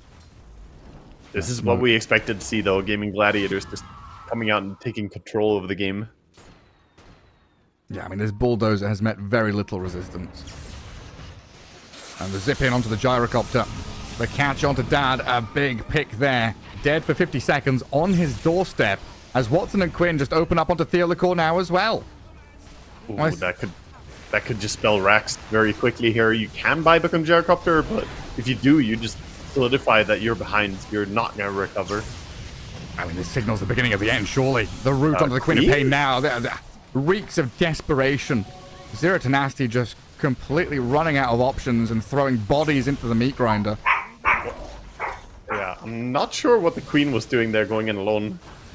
Even my dog is upset about it. 2 lanes? 3 lanes? Game over? I mean, I think so. The fact that Queen died as well, it's 20 more seconds you gotta wait now. Queen could buy back, but I don't see a move. Nah, None of them are in position for anything right now. Aegis Morphling. Phylactery is there. Yeah, 2 minutes more duration on this Aegis. Doesn't care Glyph. And with Straight TV through. there with a pipe, like, you rely heavily on magic damage, but the physical is just not there to burst people. They grab the Chen. Now looking for an option. Tried to grab one, but Theolicor pays the dearest price. And now the Primal Beast, nice onslaught, trample into the back. Looking for Celery and this Chen to try and kill him off. Pulverizing Watson, but there's a Sunder, there's a turnaround. Mixer's about to die and drop as Watson goes in with a double kill for him. GG is called. And game 1 over in 22.5 minutes. Signs of life from Zero Tenacity. Decent draft, decent attempt, but this inevitability of Gaming Gladiators, it was there this game. The Chen, the TB, the auras, the mid to late game Morphling and Terrorblade were always going to be scary. Yeah, Man, it was a hard game. Yeah, this was again a game that feels like a class difference because they won at the point where they're supposed to be losing. The early game is where Zero Tenacity's draft is actually supposed to be strong. Yeah. And later like magic on, damage, right? Yeah, later on they fall off hard to Gaming Gladiators, but once that pipe came up on TV, we didn't see any real team fight go the way of Zero Tenacity anymore, and for good reason. I think they just didn't really play fast enough and get enough done before the pipe came up.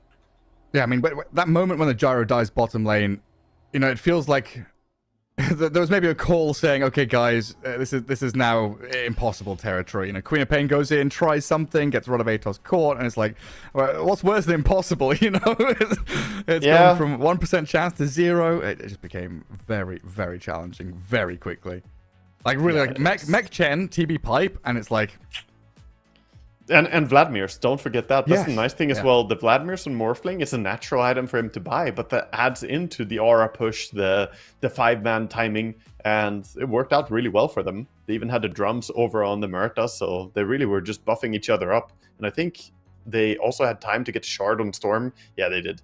And the Shard on Storm isn't really an aura, but it's similar. You pop it. It's similar to popping drums, right? DPS increase. I just think everything connected very well for Gaming Gladiators, whereas Zero Tenacity, they found some kills here and there. They played well in the bottom lane in particular, but we didn't really see the big moves. Yeah, it's like against a team of this caliber, you've got to do something special, right? We always used to talk about the cheese picks or doing something weird and wonderful as an underdog team. And, Zero Tenacity, we've seen them play faster. We've seen them pull out some nice moves, and here it just felt like they were read like a book. They were outmaneuvered, and everything they tried kind of fell short. A couple of nice pickoffs here and there, but it was really like a pickoff for pickoff's sake. A kill on the Morphling into run back to your base and farm backwards kind of thing, rather than a pickoff into Roshan, tower, objective. It was all very, very hard for them to actually pull out anything whatsoever. So heading into game 2, like what has to change? Is this a mentality thing? Can we change the draft? Do we respect ban the Terrorblade maybe? I think Terrorblade should probably be a focal point for sure. Like if you can't grab it, then it's probably a good idea to ban it, but we'll see what they're going to adapt, because I think we're ready to hop into a break, and we'll be back in just a bit with what they're going to do for game number 2.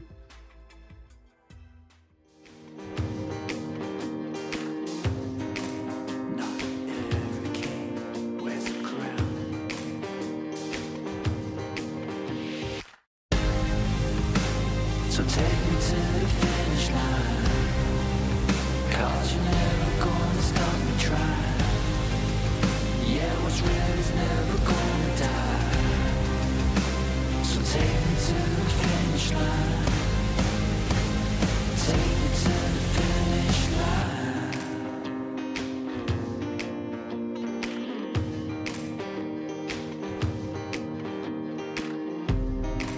Keep on running till we get to the top. I'll never back down. I won't ever stop.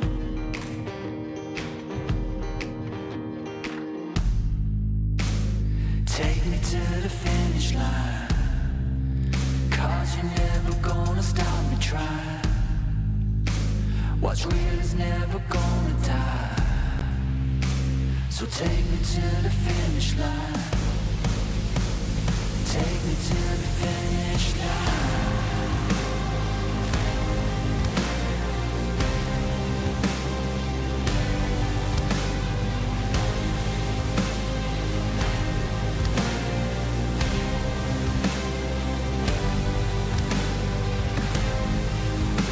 So take me to the finish line, 'cause what's real is never gonna die.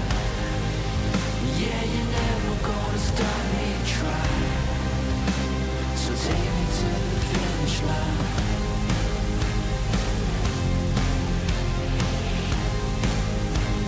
Take me to the finish line.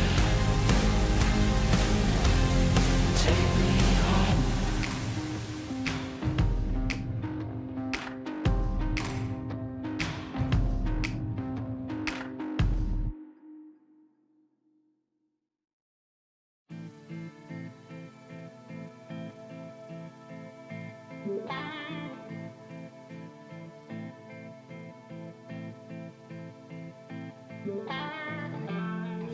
Takes more than money to force a change. Takes more than time to heal the pain. Heartbreak will light the fire. Heartbreak will light the fire. Fire will light the fire. Fire will light the fire.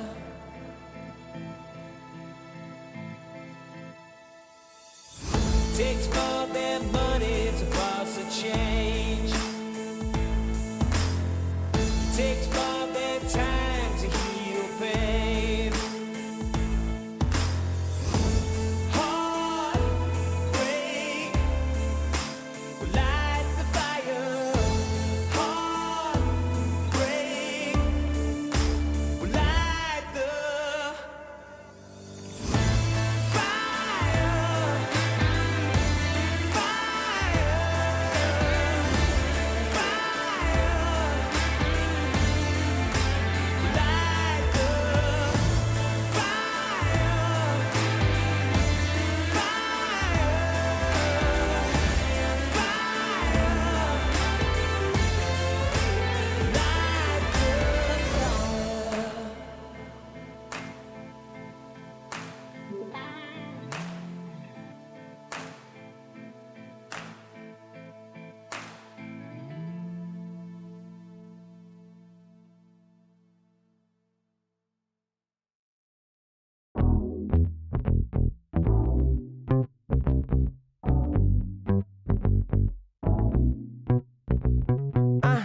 Learn to let it go sometimes.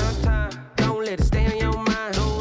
Don't let it stay inside. Gotta let it out with the sunshine. Maybe walk it out. Sometimes gotta scream and shout. Let them know that you're here, no doubt. Took a long time, but we here now.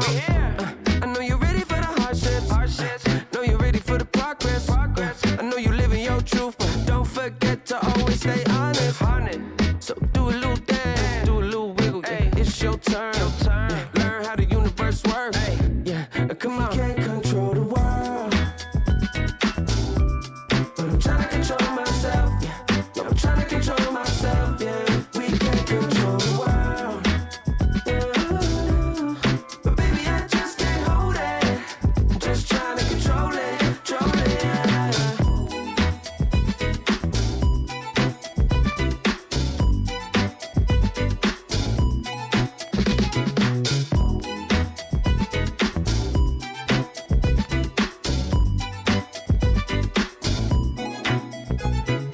We gon' celebrate like we never have.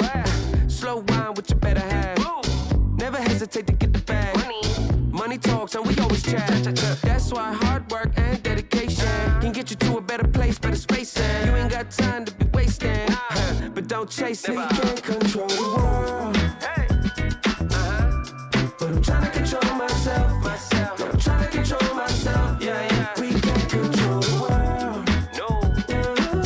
What we doing? But baby, I just can't hold it. I'm just trying to control it, control it. Yeah. Just trying to control it. Hey, just trying to control it. Yeah. Let it out, let it out, la la la la la.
Welcome back. Here we are with the ESL One Bangkok close qualifiers for Western Europe as we head into Game 2 with Gaming Gladiators taking on Zero Tenacity. And Game 1, I mean, they kind of lived up to their name, right? Didn't really bite back. Gaming Gladiators just bulldozed them. Yeah, they really did. They had such a firm lead, firm control on the game, and I want to give big props to Morphling in that game. I think he had big impact as well, coming in early, turning into Queen of Pain, both for the mid fight in the river, but also for that bottom fight for the tier 2. They definitely just had better impact as 5 than what we saw from Team Zero Tenacity. They didn't really find the power spike that they were looking for, because their draft was very much aimed to take over early game. But it didn't really manifest that way. The Queen of Pain didn't find too many kills, so it was tough to find pickoffs. And a lot of that is due to Gaming Gladiators just playing a very disciplined game. Yeah, really hit their stride very nicely around Chenmech, TB Pipe, got off the ground running, like you said, that Morphling with the Vlads just found nice spots to farm while also joining in a battle. Round things out with a Quinn Storm. You know, what more could you want? We'll head into the draft for Game 2, though, and see if Zero Tenacity have got something more up their sleeve, or if Gaming Gladiators are going to make this a 2-0 sweep, as, again, they've definitely got the weight of the world on their shoulders. They're kind of expected to qualify to ESL One Bangkok, but already in the lower bracket here, in an elimination situation, with, you know, Tundra, OG being the 2 teams in the other branch of the bracket, while Avalus and Team Liquid are up at the top, waiting later on tonight for a qualification match. But into the here and now, draft seems like it's ready. A couple of bans already in as Gaming Gladiators get prepped and ready for Zero Tenacity, and it looks like the Terrorblade has, in fact, been banned. Yeah, so Naga banned out, Timbersaw banned out, Alchemist to follow as well here, as it is going to be Team Zero Tenacity who have the first pick. So we see the classic Naga being banned out by Gaming. And the Terrorblade, I think it's a correct move to ban out Terrorblade if you don't want to pick him. And a lot of supports are still available here in the pool, as we see quite a few cores being banned out with Timber, Alk, Sand King, and Terrorblade. That does mean that we have Shadow Demon, Tusk, Clockwork, all of them are available. We also have the Chen if we want to see that again. Yeah, Muerte Pugna, the cool combo as well, is out there. Plenty of things, and Lion Dark Willow. All the usual suspects are, as expected, available. Yeah, DK, Beastmaster. Like, there's so many heroes now. They're like big ones.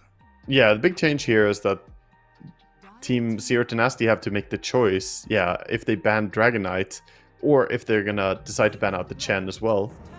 But they let the Chen through and pick up the Pango for themselves. Quinn screaming. The first pick, Pangolier. You think it's like subliminal advertising kind of thing? You see Quinn's name and you just think of Pango, so they ended up first picking Pango? Maybe. Why did we feel like Pango was a good opening? I don't know. The universe sent us messages. I didn't realize how long Pangolier's fingernails are. Yeah. I've never looked at his hands before, to be honest. Well, I guess...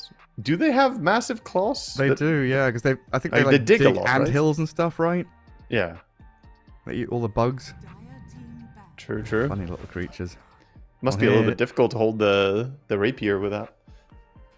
Yeah. I don't know. I've seen some people with very long, like, you know, acrylic fingernails or whatever, typing on keyboards, and I'm like, how? how do you manage that? I struggle to not cringe when I see that. I mean, I'm someone who still bites his fingernails, you know, age 35. I do not I do not have fingernails whatsoever, so it's the complete opposite world to me. Now I'm just thinking of Pangolier just biting his little nails down. Gets a little anxious, misses his Rolling Thunder, just biting his nails. That's him when the push is coming in from Gaming Gladiators, because they're already building it with Pugna. That's the first pick coming out. Annoying support, very good at saving, but also adds that tempo of taking buildings a little bit faster. I mean, pretty good protection against the Pango, right? Who's a lot of physical damage. Yep, definitely. Decrepify can be a great way to save people. Everything that Pango does is physical until he gets something like a Maelstrom. Yeah. And then I guess Gaming Gladiators can look to ban out, like, Shadow Demon, maybe Willow, something like that. Yeah, probably gonna disrupt the pick a little bit. I think Dark Willow would make a lot of sense, because that's something that Zero Tenacity have been playing a bit. To take them out of their comfort zone a bit. I wonder what Ace is going to play this game. No TB, now no Beastmaster. Give Ace a Broodmother or something and just like, we won in 20 minutes game 1, let's win in 15. Yeah, the speedrun. Ace does enjoy going for a full aura build on Broodmother and just finishing games out in a very quick manner. Some Broods like to go for the right-click build, but that's not what I've seen from him. So, could happen. Pango's pretty good against Brood, though. Yeah, you have good spells to clear. That's true. Clear the spiders. I honestly kind of miss the days where we had position 4 Pango, and people like Pablo were rushing the cheap Javelin, Oh, yeah. You buy one branch, you run around just waiting for Javelin. Yeah, that was like on release. A lot of people were doing that, and the multi javelin strat as well. It's like, oh yeah, you can make one into Maelstrom, one into a Basher, and one into MKB back in the days. Like Good old days. And Pango on release had a win rate that was rivaling even that of Kess. And a lot of the heroes are busted on release, right? Think about like Monkey King Jingu damage early on. Earth Spirit was wild. Yeah, but he was busted as in he could barely walk. Poor Pango, he was like 30-something% win rate early. But what did we ban? Like, did we ban SD Willow or do we ban like Medusa? Yeah, okay, there it is. The answer. Yeah, simple. They don't want that team fight threat of the Medusa. Slow and steady carry. So Medusa and Dragon Knight are gone. Alchemist already gone as well. And TB banned out. Does make it a little bit more limited in what you're going to see for carry. Of course, we know that Zero Tenacity like going for Gyrocopter. We might see that again. And there's the Pugna Murta duo. Very cool. And we're never quite sure if that's, a Watson Huerta or Tofu one. Yeah, you can't be certain. It does look like supports. It looks like supports, but Watson wouldn't mind playing it.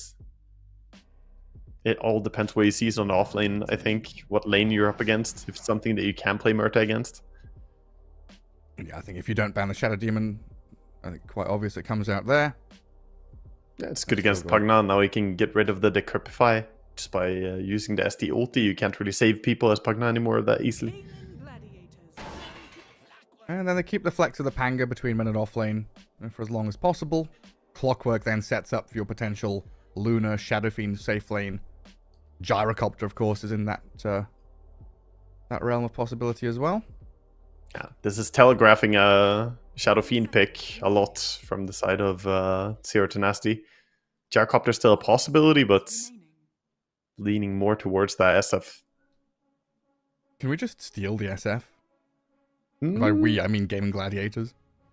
I mean, depends what they want to run with it, because right now all we see is the 2 supports. I want to know what course they have in mind. Clockwork and SD pick are actually 2 heroes that you could Broodmother against.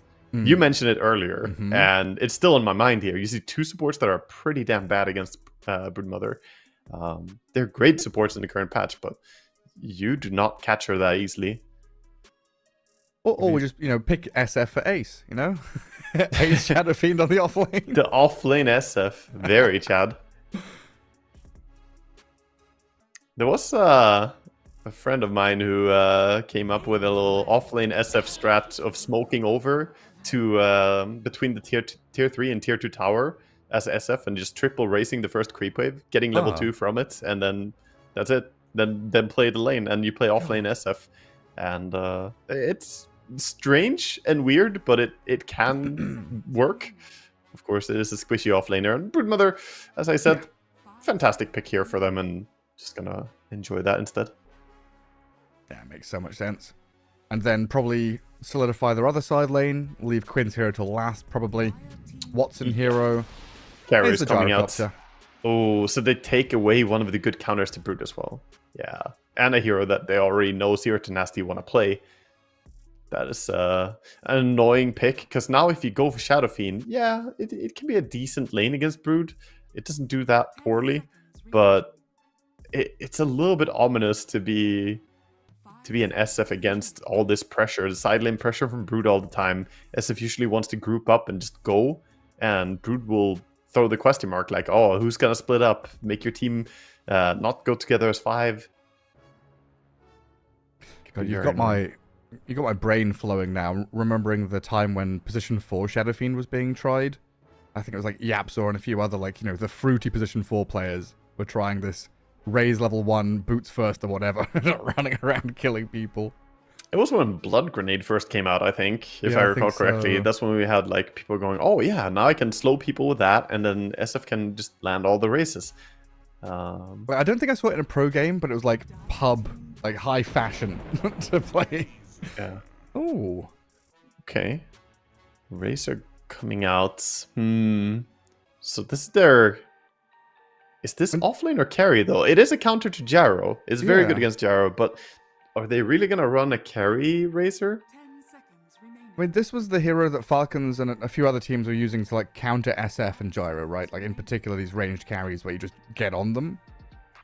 Yeah, but I Very feel annoying in Falcons is it's cheating, you know. Falcons are on a different level when it comes to Racer. They have like the deepest understanding of the hero. They have True. combined like fucking 100 hero levels on it, you know, Dota Plus. they have too many nerds on it.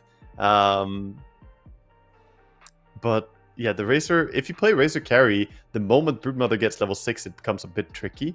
Lane is good until then, and later on, sure, you're good against Gyrocopter, but I think the last pick has to solve a lot of issues on the side of Zero Tenacity right now.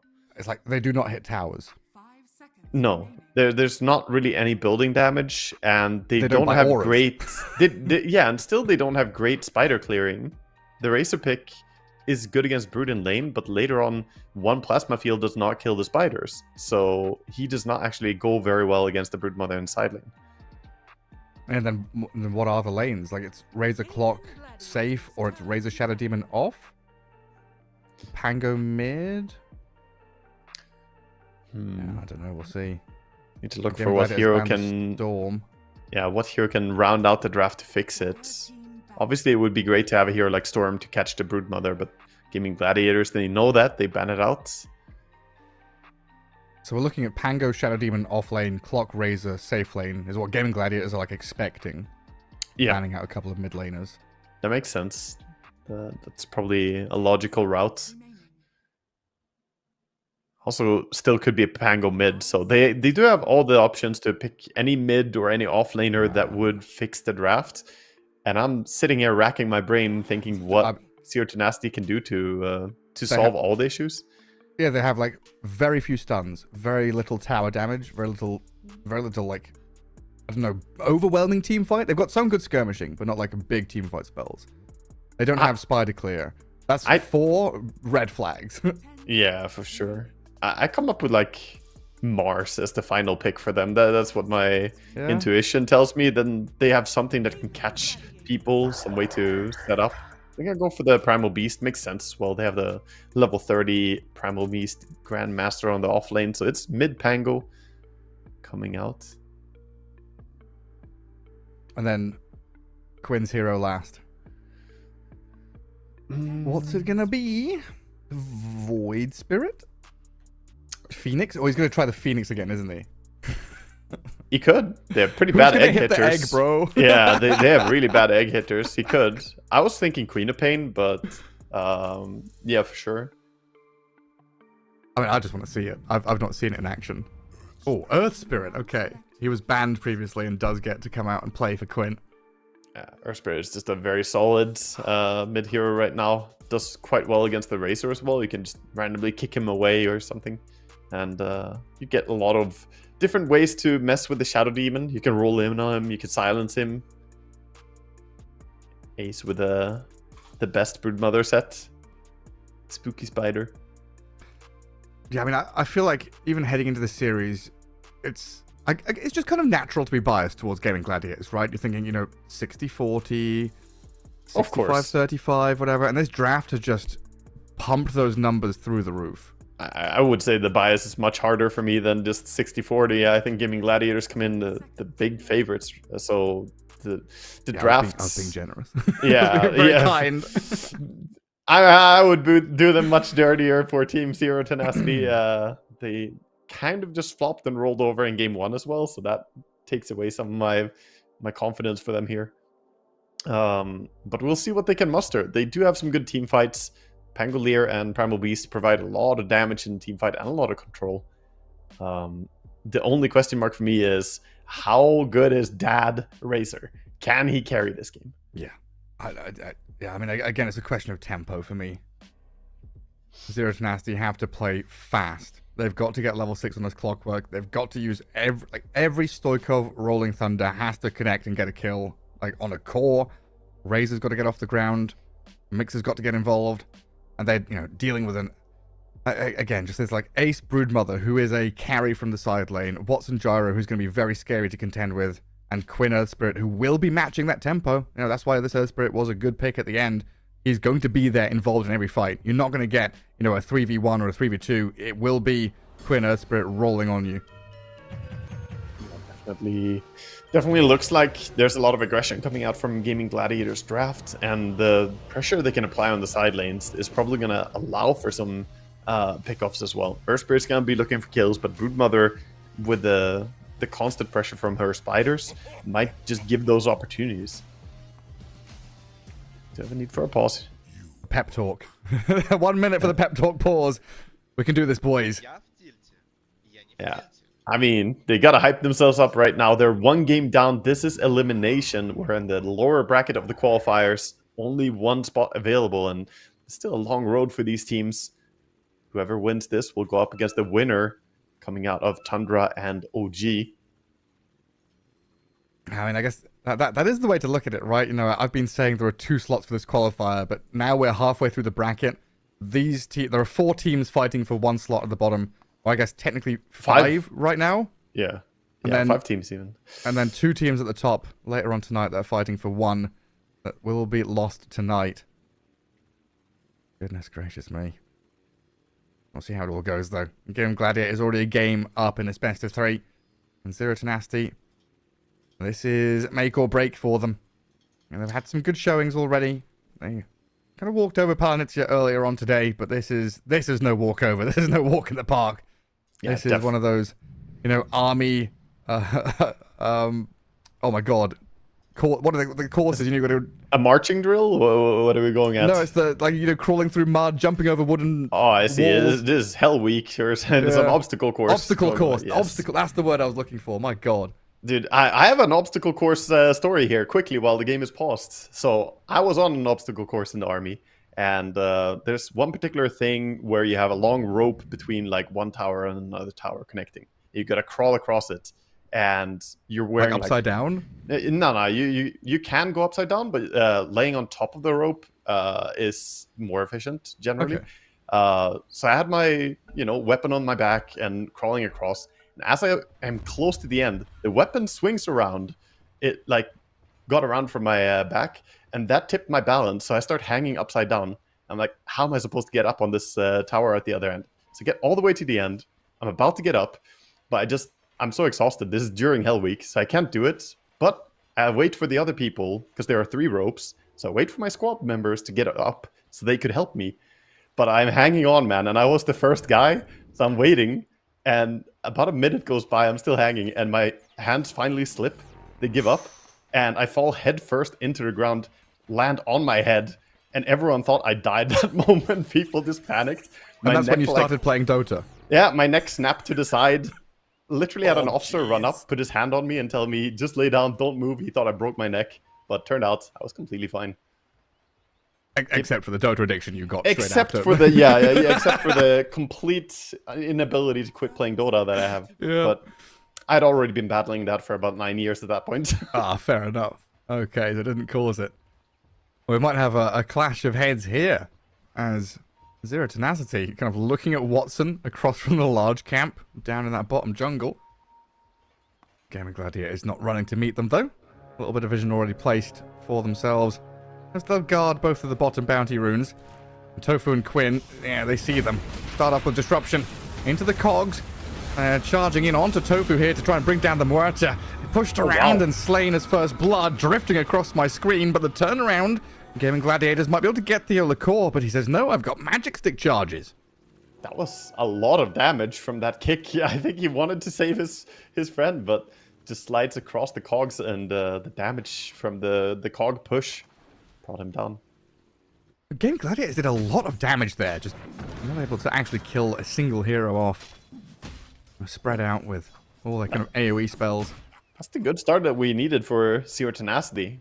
Getting a head start, getting a kill on their Clockwork, getting the first blood. We have seen this kind of thing before, though. You know, they get this move, they get first blood, and then Theolacor is kind of out of the lane for the first wave. Makes things a little awkward for Mixer, but they'll get straight back into the 2v2 as soon as possible. We have the lovely SD versus Pugna lane. Yeah, it does disrupt him, so that allows the big camp to spawn. Slight advantage here, having the big camp available. Can go for a pull on that. And block the small camp with his body, too. Yeah. At the same time, Gyrocopter doing a good job killing all the creeps quickly, so now, even if you try to pull, that's going to result in Gyrocopter getting the farm. And then there's Pugna doing a lot of harassment onto the Shadow Demon. Yeah, Mixer should be able to gather up some of these last hits, or at the very least the experience for it. Yeah, have a bit of a safer lane. Definitely doing a good job on Pugna just finding his positioning to get these auto attacks in and pair it up with a flak cannon. It actually hurts a lot. HP dropping. And then can they pull the Wild Wings into this creep wave coming in? The Hurricane Pike pushing Celery, but he still gets the pull across, it looks like. So I think, some of it anyway. Did Theolacor block it himself with the sentry there? I think so, right? He had the spawn on the camp, but he puts down the sentry saying, you know what, this camp is actually not beneficial for us. I like it. Look at this damage coming in onto Celery, though, with a trample. The Shadow Demon and Primal Beast both hit level 2, but Celery seems fine, while Watson, you know, perfectly healthy, full HP, puts out the Rocket Barrage. More right-click damage into Theolacor. That's a very happy Gyrocopter here. 13 last hits already. That's the Primal. Does have 8 CS, but losing a lot of HP makes it difficult for him to stay in the lane. Right, on a mid lane, just farm trade, 2 melee heroes. Like, Pretty much. Nothing's going to happen here, right? Yeah, this is a tough lane to get any kill or anything like that. Both of them are just so exceptional at killing creeps. You can't really deny the Earth Spirit's farm too much, even though Stoikov has been able to get 5 denies in there. Still 5 for Earth Spirit as well, so dead even. And then top lane, I saw the Razor. Well, I still see the Razor. 5 and 3. Having some difficulties already against the Brood, and that does not bode well. Yeah, part of that is that there's a double wave coming in, so he still has creeps to kill, but definitely he is also a little bit behind, hasn't been allowed to farm as easily. And this is supposed to be the easy part. He's on Watson here. I threw a blood grenade at him, but can't quite get the kill. Now, Mixer and Theolacor both very low. Got to be wary of their situation in the lane and salve back up. Yeah, at this point, I think Celery could just solo bully them. He is pretty healthy and happy on the Pugna. Looks like he's considering going through the gate, though, and making a move towards top lane. He's just gonna put down the ward. In case the Clockwork comes in behind them. Yeah. That could be the big difference maker. And finding a kill on Gyro would be nice. Keeping tabs on any rotation coming in. Water Rune spawning now. Looks like Clock's getting ready to come. And Stoikov, well, hang on a second. Is he just dead? Huh. Stoikov? I was looking at the mini-map, and then I heard noises, and I looked, and the Pango just had no mana. The Pango, yeah, I'm not really sure how he found himself with that low HP and mana on this matchup, but Earthspirit's gonna happily take that, and full HP mana for him. Yeah, well, I guess I was wrong. This is a lane where you definitely will see solo kills, Gareth. Of course, Earthspirit is known to kill Pangos. Wild. I think it's just outplay on the mid lane, to be honest. Yeah. Hey, Stoikov outplayed himself. And LeBron, again, walks past that Radiant Observer ward. They spot him coming, so Gaming Gladiator is back up to the far left of that lane. A bit of damage on the tower and missing out on some last hits, so not a completely lost cause move by the Clockwork. It does leave the Razor alone up top, though. That's where Dad is being pinged by the Clock, saying, hey, I'm coming to save you. I'm back here. Razor, you're fine, and maybe even a turn with a blood grenade and plasma field. Some good damage onto Tofu and Ace, and even trapping the Muerta in the cogs, but the Razor backed up completely. Yeah. It's like we've gone from a series against Palanitza where it seems Zero Tenacity like fully trusted and believed in each other, were on the same page, doing the same thing, to now hesitation has kind of crept in. Yeah, definitely. Dad running away there, feeling like, oh, I'm happy I lived, but if he stuck around, could probably have killed the Muerta. Again, Ace, pretty low HP. And mid lane being camped hard. Double support rotation. 540. Stoikov. I mean, that's got to hurt. He had a stick, but I don't think it matters. 8 stick charges are not going to save you against 3 heroes, plus magnetize on you already. Yeah. It's doing the better thing of just holding those stick charges till next engagement. Where they can actually be a difference maker. Well, Regen Rune spawns bottom. Quinn and LeBron having a battle over nothing up at top. Shadow Demon starting to make his way across, but decides better of it. Well, it's only 2-1, but we've had a fair amount of action already. It's felt like, just looking at the CS board, 36-9, 32-11, 24-10. And these Gaming Gladiators heroes coming out on top across the board in their core positions. Yeah, especially the carry difference right now. 18-9 versus the 32-11. Gyrocopter off to a much better start, and we know that Gyrocopter farms better than Eraser overall as well. Yeah. And Ace Broodmother, backed up by the Quinn Spirit, comes into top lane, looks for the clockwork. Quinn is already leaving. Like, the clock's not even dead yet, and Quinn's like, yeah, I've got Regen Rune. I'm just gonna get out of here. Hey, came top, landed a kick on him, and stopped the Racer from going in and helping out the clockwork. Now we see a move coming out from Watton instead. This has been spotted by the Observer Ward that was bottom, planted by Dire. So Racer not gonna fall to this, runs away.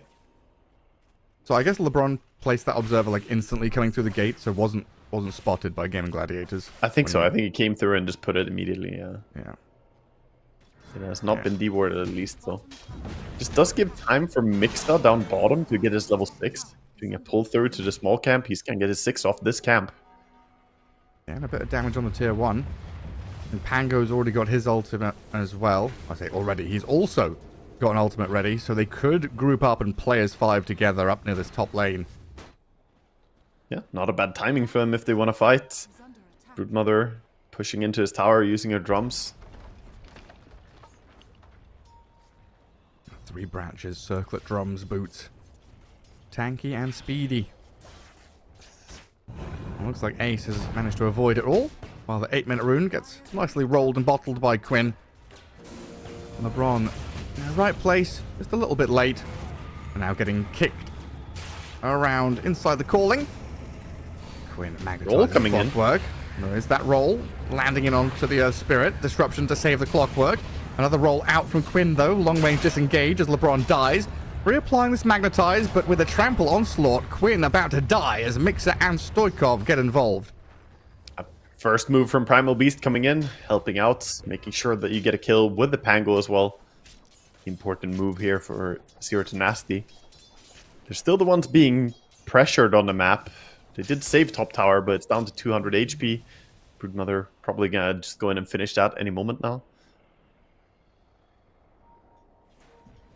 Building some stacks for themselves, but they don't have a carry who can come farm it, so this is most likely just for either Pango or the Primal Beast to clear up.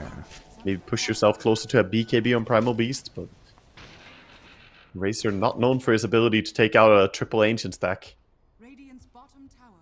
Just that feeling about this game that even when Zero Tenacity make these moves, like, okay, they went up here, defended the tower, got a pick off, used their ultis, got something done.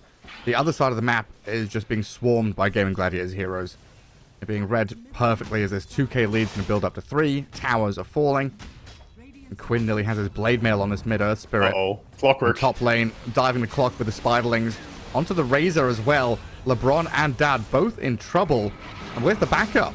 They need the Pango to come in. Stoikov kills all the Spiderlings, but Dad is dead. And Quinn, he's there onto Stoikov. Doesn't have... Well, he does have the Magnetize now. Doesn't want to use it straight away. He gets pulverized, onslaughted, and trampled down. Now the Pulverize comes in to kill off the Earth Spirit. So decent reaction, but... I don't know, you're reacting, right? Yeah, but good kills still. They get a similar takedown on Quinn as they got previously on mid lane, and Broodmother did die, so this is not too bad for them. They are being reactive, but still get paid handsomely for these kills. That's true, yeah. They bring that net worth lead back down to about 2k. 1200 versus 600.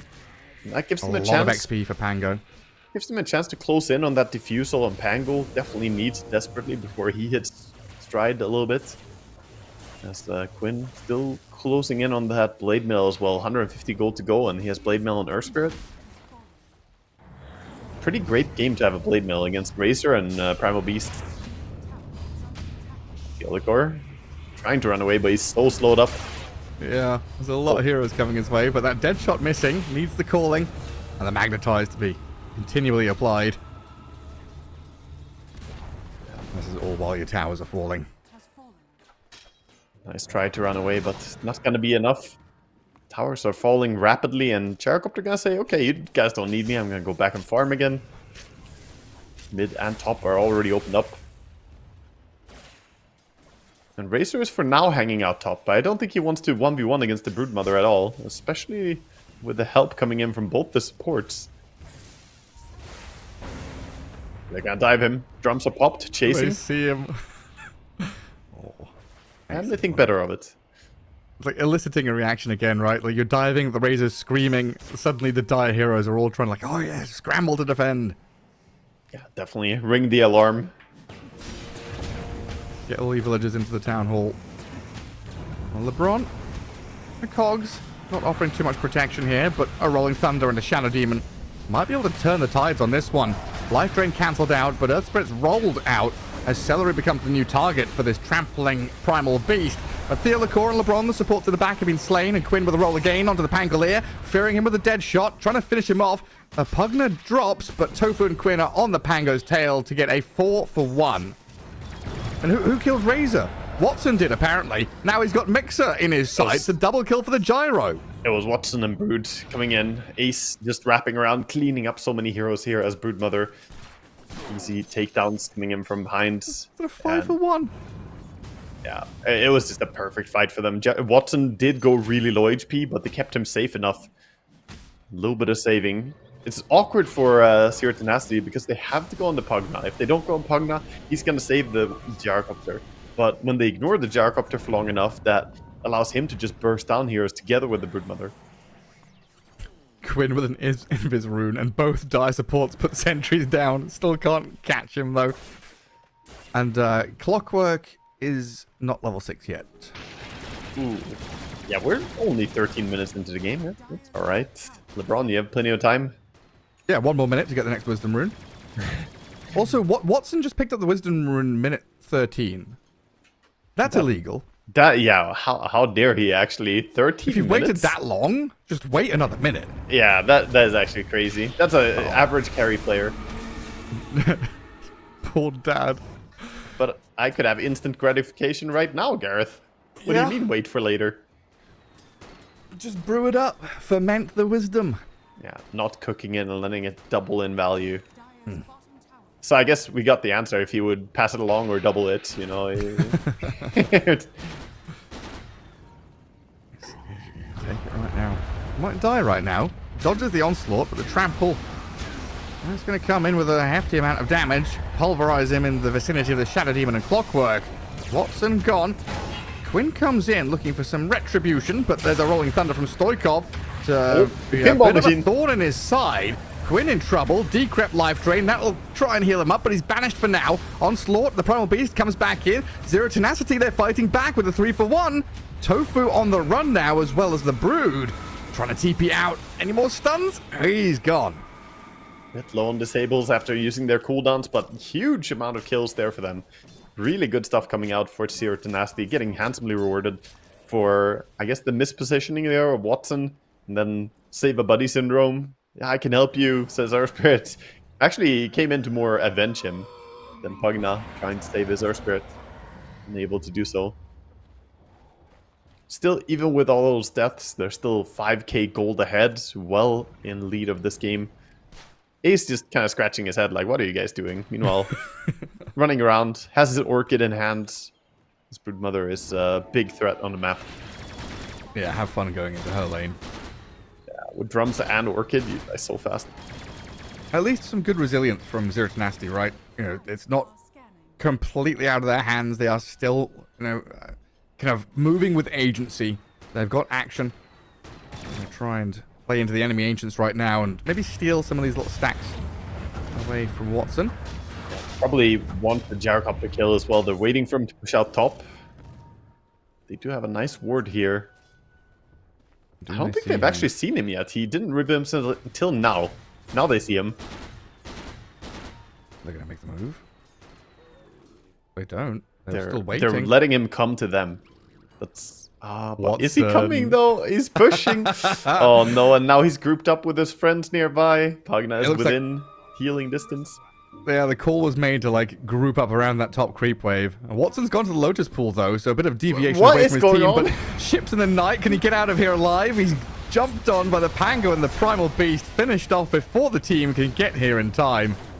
Gaming Gladiator's still going to roll in though. They used quite a bit to kill off that gyro, but cogs are annoying. The Rolling Thunder's used. Pugner, the focal point here from Stoikov, but they don't have that Razor. That is still a problem, so it is... yeah, TP time. They all got out? That's crazy, man. They all managed to get out of that situation. They tried to wrap around with the Broodmother going around the backline, but quick call to get out of dodge, and they're actually fine. We had a little pep talk pause at the beginning, and I feel like this pause here from Mixer is like, see, guys? See? We can do it. You know, just follow the game plan, make the moves. We can pull out some magic. Pep talk number 2. We kill Gyrocopter again. The problem I see is like that... yeah, they get this kill on Gyrocopter, but it's so much time invested to kill him. And meanwhile, Gaming Gladiators is scaling more than just Gyro. This Earth Spirit is well ahead of the Razor. He's 2.4k gold ahead of your carry as a mid Earth Spirit. And let's not even think about Broodmother too much. You know, there's not a spider problem. Spooky spider. Yeah, I'm imagining his pauses as like SSA Spartan pauses. You know, he's jumping up out of his chair, screaming, hitting people on the back. Get the adrenaline flowing. Yeah, shortly we'll have BKB on his freeze frame in his That's actually a stance. beautiful shot. Slap that poor range creep. Very nice. What's that weapon called? Stick. Yeah, that's a stick. That's a good old stick. It's like the cotton bud you use to clean your ears. So those things that did you have a TV show called Gladiators in Sweden? No. Or so, yes, actually, yeah. The old obstacle course one, right? Yeah, exactly. And they would stand on top of those like pillars, and they would have these like foam things, try and hit each other off to whack at each other. Yeah, that looked like so much fun. If you're not a 90s kid, you've got no idea what's going on. Yeah, that looked like so much fun. They sometimes have those things at like fairs and stuff. Yeah, true. At early ESL in Frankfurt, they had them there as well. Oh yeah. They had like little arenas of all these little fun games you could play, and they had these. I think Slacks had to play against someone or something. Yeah, I remember watching it. I think we watched it. Yeah, there was when I was working some event, we had the clip sent over. Yeah, that was good stuff. Anyway, the Dota 2 is happening. Gaming Gladiator is still 5k lead and playing on the dire side of the river, kind of hemming Zero Tenacity back into their base a bit. Yeah, and they're eyeing up this tier 2 tower mid, looking for a good angle to take it down. They have nice deep vision here with the high ground warded up, centered up, allowing Ace to safely play this area. Very nice. And one more web towards the tower, and he's gonna start sieging it. When's the Razor ready to play the video game? Never. Okay. He needs time. A lot of time. I don't know. Razor carry, this is why you could tell my reaction the moment I saw the pick. It's yes, great against Gyro, but he's not the only problem. There are a lot of fires to put out, and I don't see the tools to do so. The Broodmother is pretty much unchecked in this game. Pango is the best thing you have against it, but he also needs to be in the fights. Well, he's got BKB. Let's see if he can come and join in a little bit. And Aghanims is... But hang on a second. Does Pango have the rest of it on the courier? He must do, yeah. Like 500 gold away from Ags. Yeah, yes. That's not bad. It's gonna give him some damage output at least. Not too far behind the Earth Spirit. Meanwhile, the Shadow Demon somehow is ahead of his opponent counterparts. He's a pretty farm Shadow Demon. Been making illusions and pushing out lanes a bit. Getting involved in all the fights. Quinn gets the frilly push top lane though. And what are we? We're 20 minutes in. Do we have Roche taking lineups here? Like, can Gaming Gladiators go in and take it? Or is this a kind of win a fight and then maybe go back for him? I think either team could definitely take it very fast if they first take a fight. Gaming Gladiators could even sneak it if they go for an upgrade on the Orchid in particular. But looks like he's going for a Kanda next. Going for that big nuke damage on Spider. So his ulti is going to hurt a lot. Oh, Pango swashes and shield crashes into the creep wave. That exposed him to the call down and the damage from Watson, Tofu, and Ace. While the Razor, a late BKB on him. Quinn went pretty deep there, dealing with Mixer and Dad, while the Razor tried to TP home, but the physical damage comes too fast. And Mixer's still going to get run at here. He's trying to hide away. Looks like the dive is going to go deep behind tier 3 onto Theo LaCour because the Spiderlings chase him all the way behind the tower. The Glyph, though, deals with Quinn. They get something. A lot of tower hits coming out. Ace. Ace just cleaning up. Thinking about it. Then a rod of Atos from Tofu. Calling, thrown in as well. And thinking twice about going for Mixer since LeBron is nearby. That was Glyph expended, though, to kill the Earth Spirits. Now you don't have Glyph to deal with Broodmother Siege and push. But beautiful initiation from them, coming in with both the Aegis and the Orchid, making sure to get lockdown and quick pick off. And that Razor falling after using BKB and TP. Very costly for him. I fear that they kind of messed up their own synergy by picking the Razor. They don't actually have something that scales too well in their own team. And now they're playing just reactive Dota. Kind of cool build from Watson here. Like no Ags, no Chrysalis at all, right? No Diffusal Blade. It's the Parker build. It's what Parker was doing recently on Gyrocopter, just going Dragonlance and Yasha early, the SNY. It's a little bit more new age. It's stronger in survivability. It's an earlier timing, but it doesn't hit that super strong, like, oh, now I have Aghanim's Titanic as early as it could have. So you sacrifice a bit of mid-game to be really strong at this point, but look at him, joining his team, hunting the enemy. That's the thing, right? Watson has been in pretty much every fight, and now, well, Dad, with this Pango in the cogs, rolling on Celery, Quinn BKB'd up, they've lost Watson, and Celery's joining him in the grave. Quinn's got to think about how to get out of this one now, because Tofu, they're turning and fighting with Pierce the Veil, but the damage coming out of this Razor now, Dad picks up a triple kill. Ace against World. The Cavalry coming in to try and clean up. I don't know about this. Theo LaCour and Mixer still got a lot left in the tank. Onslaught back in onto the Brood with the plasma field to come, and Dad looking to clean up for an Ultra maybe. It's Mixer who gets it. Brings down the Broodmother and a 5-for-2, this time Zero Tenacity. The ones who sweep through Gaming Gladiators.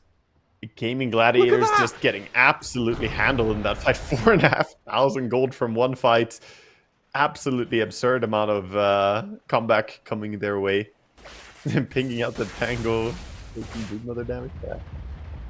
I mean, the cogs roll with, like, Pugna and Gyro inside meant Gyro couldn't do damage, Pugna couldn't heal. You know, and the Pango roll and Razor damage just... There's a funny argument that the S and Y on Gyro actually lowers your survivability in a way in some regards. Yeah. Because Pango ulti triggers faster on you, and you also have lower cooldown between being able to be bounced by the pinball from Clockwork. So, I mean, obviously it does make you tankier from just being S and Y, HP and so on. But status resistance can backfire a little bit. You get faster procs from Pango ulti. I guess, yeah, especially opposed to the, like, you know, Ags crit BKB or whatever it could have been. Yeah. Otherwise, he queued up the BKB. He realized, like, this is not it. I can't fight into all the damage from Pango and Primal Beast without it. This does give a nice little chance for Zero Tenacity to perhaps take control of the bottom area. You have 1 minute until Roche moves to top. They could go Roche right now. This is the time, if any. After he moves top, it's going to be harder for him to control the Roshan. The knowledge and the inclination. They're going for it. Hello. This is a good take. And getting the Aegis could also be a huge thing for them to play around. I wonder if you even put it on Razor. I would probably put it on Pango and allow him to just dive in aggressively. The Razor has BKB and Manta Style, so I doubt that he needs more survivability, whereas Pango with his Ditto and Aghanims pretty aggressively built, even a Blink Dagger. They are going to take it on Razor. Alright, fair enough. Okay. Carry privilege. Gaming Gladiators, meanwhile, just saying, okay, we'll push in mid and top, force them to come home. I mean, they've been hit with a couple of kind of wake-up calls, right? This is no cakewalk anymore. This is not Zero Tenacity rolling over in Game 2 after a Game 1 stomp. This is a cornered animal fighting back and being the most dangerous beast it can be. Yeah. It was also Gaming Gladiators partly underestimating them a bit, not playing around their strongest hero in the Broodmother, and they weren't completely grouped up. Maybe they didn't expect Zero Tenacity to be right where they were, but the connection in the smoke was not very favorable for him. Brood doing the scouting mechanic, just send your spiders across the map, acting as a nice little sensory system here. You gotta have Dota selection group that you pulse, and then hit tab, and then right click, and then you do it again and again. If you do that, you can send all your spiders to different locations. Banelings everywhere. Yeah. I really want to say that this game has become more competitive, but every time I've said that this qualifier, the game has ended 5 minutes later, so... Well, you're in a rush for something. You want to get out of here? No, we've got another series next. I'd rather have this game, this series last until the next one. Or otherwise I'm just sat here. A bit of a dive from Mixer. He's got a BKB if he needs it, but won't be forced to use it. They've got to jump on Tofu, though. Theolacor fighting over the ward. And Tofu's Murata about to die. Does get the D-ward before falling. And Mixer's also found a bit of a go on Celery. Is he up on the high ground? He's been pushed up there. Still chased down by the Razor and the Primal Beast. Not able to drain any life away. And Dad now dominating. 2 support kills for Zero Tenacity with Aegis still in hand. This map, you know, mid lane is being shoved pretty hard, but this map still belongs to Gaming Gladiators. Side lanes are being shoved super hard. Yeah, the side lanes are definitely an issue, but getting kills and getting a tier 1 tower, things are going the way for Zero Tenacity. This is what they want. Make plays with Aegis, get in there, be aggressive. And Gaming Gladiators, they don't want to bleed another bad fight, so they are intent on waiting out this Aegis. They do not want to give an easy fight.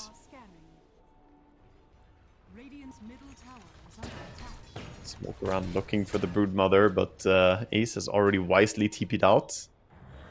Ace does have Bongo Boots and Kanda, but I think he needs the BKB as well before he can fight comfortably into these Heroes of the Dire. Yeah, kind of... I don't know, Quinn maybe feeling a little bit sad how disjointed everything he's got, because he's the one who wants to fight, right? There's Shiva's BKB Blade Mail, he wants to get in there and battle. I mean, Gyrocopter now does have that BKB, but if Ace is waiting for an item, they need a bit more ramp-up time before they can really do it. And of course, kind of waiting out the Aegis on this Razor too. In 2 minutes time, that's when they really want to take a fight. Just wait for that despawn on the Aegis, and then we'll see them go. But Zero Tenacity, now with a Blink Dagger on the Primal Beast, they could probably go and be quite aggressive again. Quinn under vision. Haste Rune already snagged up by the Pango. A quick silence from the Brood. But Mixer? I'm thinking about going. Bit hesitant there, coming out from Zero Tenacity, seeing the Earth Spirit rolling in, but they don't punish him immediately. They knew they had people behind them, but perhaps being a bit too respectful. This is kind of just giving time. So Gaming Gladiators to even the playing field a bit more. I want Aegis in a minute. Top tier 1. Next objective for Zero to Nasty, just come in and claim. No real point in defending this, just let it fall. Yeah, he came there, did a kick to kill off some of the creeps. Earthspirit just delaying the push as much as he can, and meanwhile there's the Broodmother just farming and taking over the side of the map. Clearing out a Watcher, taking some Ancients. Clockwork is looking for her. As a hook shot, start things off. Ace going to turn and fight LeBron with a lot of damage. Destroys him, but the Spiderlings have all died, and this Pulverize alongside Stoikov, bringing Ace down low very quickly for a nice pick-off there. Yeah, finds it difficult to heal, as well as the shield crash gave some barrier to the Pango, and then tons of armor on the Primal Beasts, making the Insatiable Hunger not actually give any HP back. Of course, she did get 1 kill before she died, but Clockwork for a Brood is not a fair trade. Plus all the Spiderlings for the Primal Beast as well.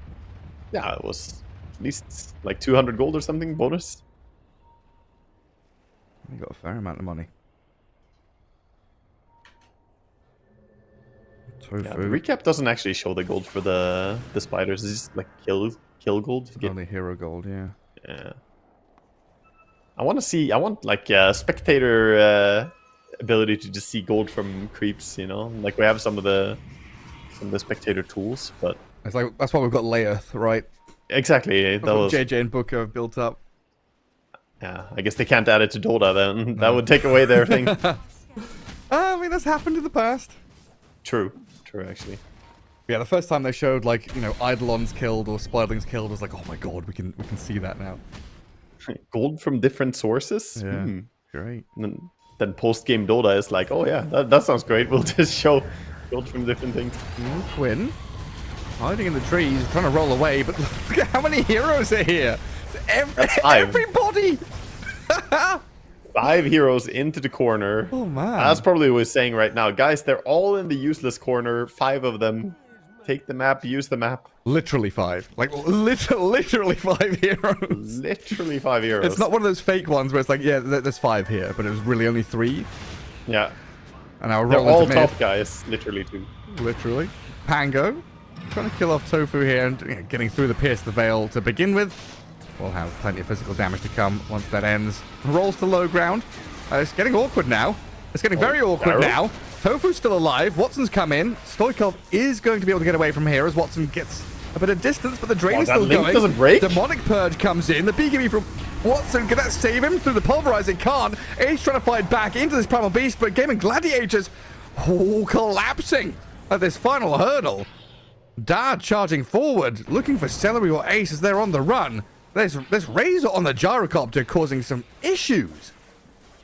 He is showing up. Dad is here, and what a beautiful static link. I thought that would break for sure. It was just on the edge. He has the shard, of course, to increase the range a little bit. Almost big pickoffs for them again. So they chain the pickoffs. First they get the kill on the Earthspirit top, then they take a favorable fight on mid. You gotta question Gaming Gladiators. Is this them slipping up a little bit, or is it just is this Zero to Nasty playing too well? And they are playing some pretty tight and clean Dota right now. These team fights, hitting into Roshan. You know, coming back for that Earth Spirit, so the team fight capability of Gaming Gladiators is just down the drain, and then charging down mid. And it got a bit awkward with Stoikov and LeBron trying to deal with that Tofu Muerta, but it also baited Gaming Gladiators into a fight which they thought they could take, but then bit off more than they could chew. Definitely did. And now we have a lot of power spikes coming up. So we have Satanic on the Razor, we have Shivas as highlighted by our Dear Observer on the Primal Beast, so he's nearly unkillable. Plenty of items coming in, and even a Basher on the Pango. Extra control. Over on the Radiant side, you can see as well. Yeah, he's got a lot of armor before the Uproar stacks comes in for the Primal Beast. All these craggies. And 2 minutes still for Roshan to spawn. So a bit of time here that Zero to Nasty can't just sit back and twiddle their thumbs. They're being scouted out by the Spiderlings. And Ace is trying to send them towards the Roche Pit to see what's going on there as well. Top and mid kind of going across the river. A roll in. Quinn is running for this Razor. half HP immediately, but gets off his BKB. And a bit of fear sets in from Gaming Gladiators because Quinn is just annihilated, destroyed, but in comes Watson, the damage from the flak cannon. Dad, though, turns with a double kill, takes down Ace, and this brief moment of Gaming Gladiators thinking we've got this turns so quickly on its head. Celery 4 staffs back, they've lost Tofu. Zero Tenacity, they're doing it. Game 2 here, they've swung this game completely. Gaming Gladiators seem completely lost.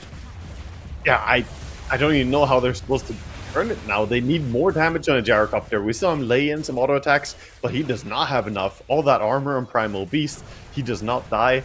And Quinn, I think, overestimating his case there a little bit with the aggressive role, thinking that they could go in and get some kills. But at this point, the Brood Mother, she can be dealt with. She has been countered pretty well by the Shadow Demon as well. The Demonic Purge slowing her down. This game felt over 10 minutes ago, and I don't know, we're kind of worried about the scaling and late game here of Zero Tenacity. This team is just, I don't know, Gaming Gladiators, I think, just giving it to them a bit. Yeah, they definitely have been, like, splitting up a little bit too much on Gaming Gladiators. There's been a lot of different feeds now that have turned into this game now swinging heavily in the favor of Zero Tenacity. And with Refresher almost up on the Razor, that double ulti, double BKB, 2 Satanics, you really need the damage on Watson. Is this the first time they've had a lead all game? Is it? Yeah, it is. They started out with a little bit of gold in the beginning. Count. Right there, right there. 50 gold lead in laning stage. Yeah, They got bounty runes or one something. creep, one bounty rune or something. All right, okay, here we go. Gaming Gladiators, they get it onto the Razor, but again, Dad has BKB. He turns, he fights, and Watson is in trouble, trying to get away from the Razor now as Mixer clears through Tofu. Watson dead. You lose your supports on the Dire, but who cares? Stoikov and Dad are now back onto Gaming Gladiators, into the back lines. There's the buybacks, though. Watson returning fire with Ace charging in towards the Razor. BKB about to expire after that Refresher Orb usage from Dad. Ace can't keep up, though. The Cogs will push him back. Quinn might be able to, though, rolling deep as LeBron holds the line. A dieback on the Clockwork, not super disastrous here from Zero Tenacity, but Gaming Gladiators finally showing they've got some fire. Yeah, bring a huge team fight there and turn it immediately into a Roche as well, going for something more secure themselves. They just... This is tricky now for the side of Zero Tenacity. They thought they had another good team fight there, and it looked great with killing off the gyrocopter early. But you saw the sustainability of the Pugna trying to heal people up, hiding a little bit, and suddenly you committed too deep. And that was a fight with Refresher Razor as well, right? That was meant to be the big one. It was, yeah. He used everything he had, but just wasn't quite enough. The damage from the Magnetize was also massive in that fight. The Shiva's Guard Magnetize connecting on everyone. And now Aegis Gyro, after using buyback. Aghanim Scepter up for Earth Spirit. A dead even game. 27 to 25. No net worth lead to speak of. Zero Tenacity will take their own Tormentor. And they've got triple observables down in that bottom portion of the map, but I don't know how useful that's all going to be. Yeah, I mean, they put that vision during the fight bottom. They wanted to see everything they could, but gonna get dewarded a little bit now as well. Tofu. And again, Gaming Gladiators sort of reset back to the situation we were in before, where it feels like, oh yeah, easy game for them now. But not quite as simple anymore with the Razor having that presence. Oh, a kickback. Razor, he's got BKB, one of them at least. Quinn, though, turns himself to stone. Let's see if he can get out of this, because he's being pummeled by Mixer and Dad. A beyond godlike Razor picks up the kill. The rest of the Gaming Gladiators just not on the same page here. Can't follow through on the Earth Spirit move. Cogs now trapping Celery inside, and Ace just poking from long range, not wanting to get too heavily involved. So, I think he used the kick after he rolled in on Earth Spirit, so he turned himself into a stone, but couldn't kick himself to safety anymore. Since he used the kick on the initiation. Stuck there completely. Good pickoffs, and despite the ages, it's Tenacity who bite back. Who got scammed? It's Tofu. Scammed? It's about to expire. Scammed, Oh no, spotted, the rockets. and Theolacor is there, ready and waiting. Trap set, Muerta dead. Quick takedown, and that threatens them to go high ground a little bit. Racer ready to start laying into a tier 2 tower. Already see him angling for the tier 3 as well. He wants to go. Broodmother split pushing. Ace building up here on top. See what he can get done. There's a shard brood. This tower falls so fast. Oh my god, look at it go! Yeah, they need to glyph that one up.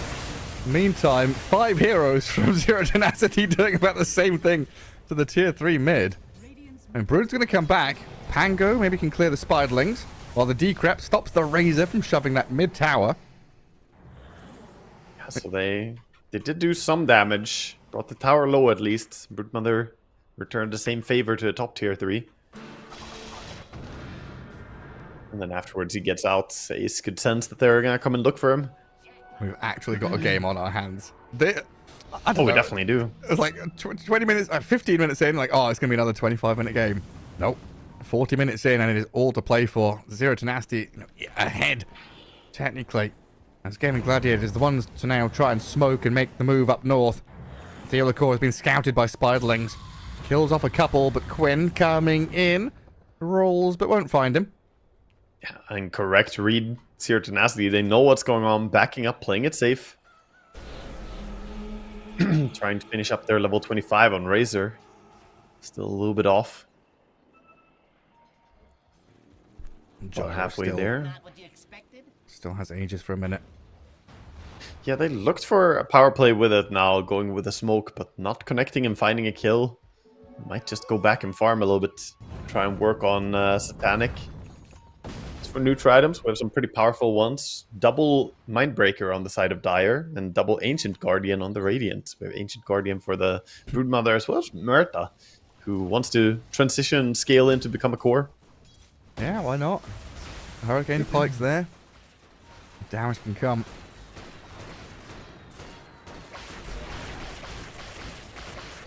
Farming, Aegis timing out in 40 seconds, and that makes the Tenacity ready to go out on the map a little bit.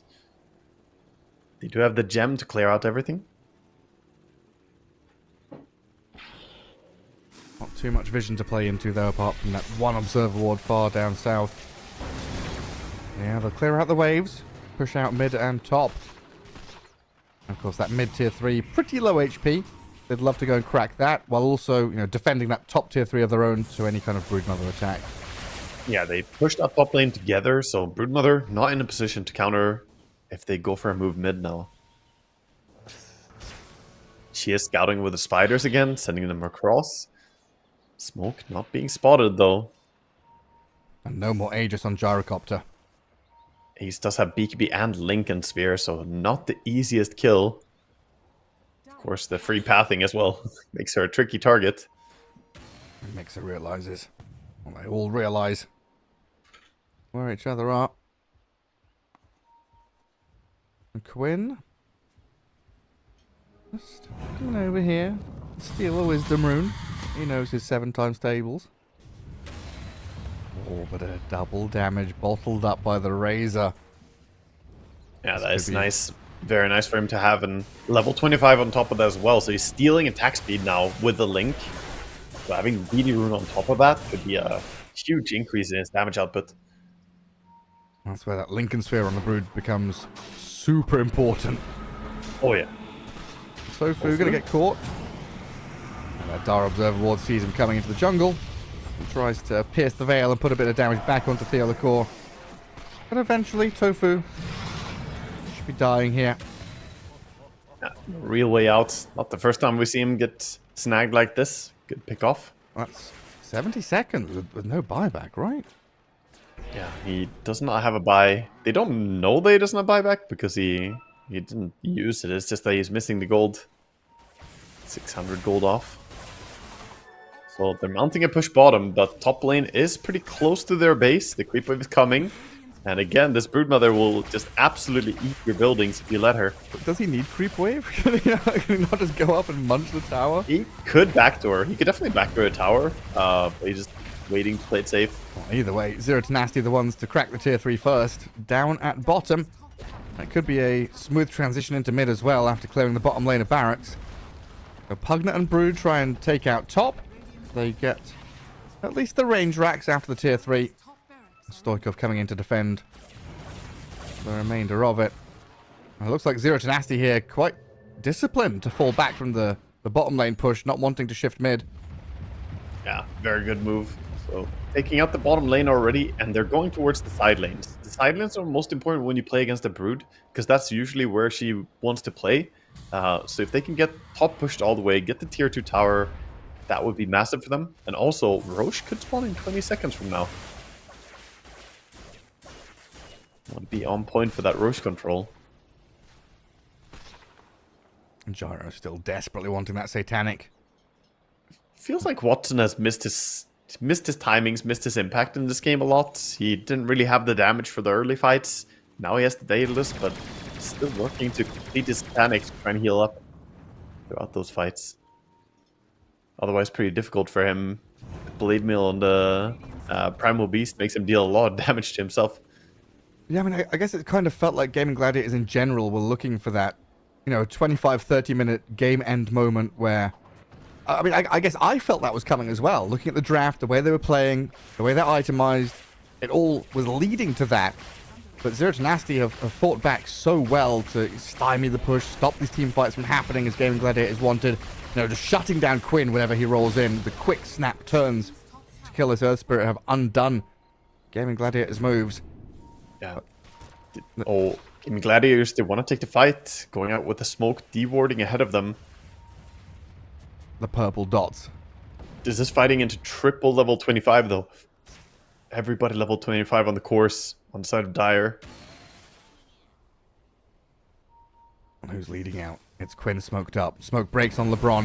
Vision is there. In comes Mixer. Pulverize the Earth Spirit. He's pretty tanky and I think got off his BKB. So with that Earth Spirit Stonefall, maybe can get out of here. Tries to juke to the left. Rolls further southwest. Celery and Tofu back in again. Forcing Refresh Orb out of the Razor. So Dad, he's able to reuse everything he's got to get a little bit further into the back lines of Gaming Gladiators. But now, how do you disengage? They're being kited super hard. Celery's Pugner the only one offering himself up. While from the high ground, the damage rains on in from Watson, but he's struggling to stick on a target. Needs the flat cannon damage to come to defend Ace's Brood. In comes Quinn again, though, onto the Razor. But Gaming Gladiators, they're so low on Ace and Watson, they've got to run and hide. Dad charging forward, Razor just walking the dog with Quinn's Earth Spirit. Hook shot off the mark, though LeBron doesn't catch up to him. We've lost the Pugner and the Pugner alone as everybody spends everything they've got. They're all licking their wounds and running away, but no one else dies. Time to reset. That was a lot of different scrappy fight. We saw Jericho just sitting back, scared to go in. Razor getting that much damage linked immediately from the Earth Spirit made it so that you can't really go in and fight. You got like a full duration link off on the Earth Spirit on the initiation. And because of that, Gaming Gladiators tried to play on the high ground, just sit back. But ultimately, we see Zero Tenacity just way stronger in this fight. A lot of it was because of the Refresher Razor. But now they're going straight into Roche. Build their lead even further. Incredible game. Incredible stuff from Zero Tenacity. A very difficult game for Quinn. His job is to roll in to try and get things started, and he's just met by fists, kicks, punches. The old leash here from the Razor. And now we've got the Aghanim Scepter upgrade. Yeah, so now I can use it to push buildings as well. The double Razor ulti could come in and just push for some racks. Pause coming out as we have a disconnect from Mixa. Remember when that was the build? You would literally just rush Ag's Refresher on Razor and go high ground, like... Oh yeah, the 3 items. Ag's Refresher and BKB. Yep. That's all he needed. That's all you need. Towers just disappeared. Yeah, it used to be very annoying to watch a tanky Razor just standing next to your tower and it dying. By the way, we have 6.5k gold on Quinn. He's waiting for his next item. He wants to buy a Refresher, but doesn't have enough for a full thing yet, and buyback, of course. I mean, double BKB, super useful. And it refreshes all of your stones as well, right? Yeah, it does. There was the bug for a little while where if you had Refresher on Earth Spirit, you could just crash the game. If you put on all the stones, magnetized and rolled over the stone, it like broke the game. Great. Too many entities on the map. Yeah. Too many entities like despawning at the same time. It just messed up everything. Too many peel illusions. Too many monkey statues. Too many Earth Spirit statues too. So Gyrocopter's at 4.5k golds. Looking still for that Satanic. I'm considering if it's not Rapier territory. Might be. This game, you need something. Might just be. And It's feeling honestly, desperate. It feels like he wishes he had Aghanim Scepter. Yeah, I think so.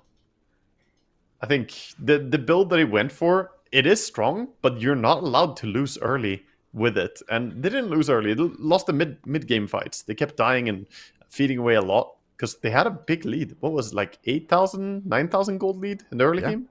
And they lost all that momentum. Well, they had like 9k lead. They had 2 5-man wipes in a row. And then they got 5-man wiped. And then they 5-man wiped back. It's just, look, all these dips are just like 5-man wipe into 5-man wipe. Yeah. I love what Razor's queuing up right now. Dad, he's going for the Swift Blink next. He wants to stop being kited so much and just actually lock onto a target, blink in on him. If he goes in on the back line, that could be very, very hard for him to deal with. Yeah, we're getting to 6-slotted territory now for some of these heroes. So there's the threat, if you push high ground, that you get turned into a stone and kicked under the enemy fountain. Yeah. Earth Spirit does have Aghanim Scepter. Let's see if Quinn can do it. It's still kind of dangerous for him to go that aggressive. I don't think he wants to kick the Razor is the problem. If the Razor is the only one showing, that doesn't help him. And that's multiple lives, multiple BKBs. Roche's banner placed.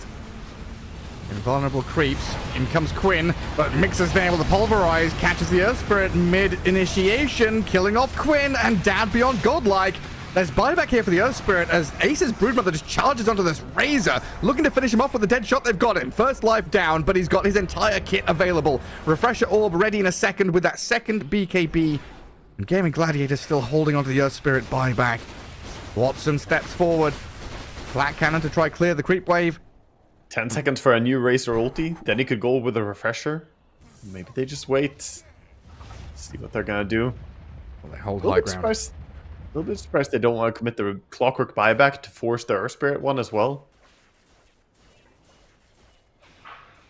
Well, that is so disciplined from Quinn. It's so easy just to see the fight happening, press that buyback, go back in. Yeah, but he's struggling. Every time he jumps in, he gets countered. This Pulverize from Mixa is there immediately. Hey, it's a big problem. Tofu's going to deny the tier 3. Dad back up on the high ground, though. Looking at the barracks. Tofu, Watson, not much they can do to stop him from doing this. Starting to poke and prod. Spawn Spiderlings used. Rod of Atos thrown. And Dad, he dropped to like half HP, and it looks like that does keep the range racks alive on like 20 health.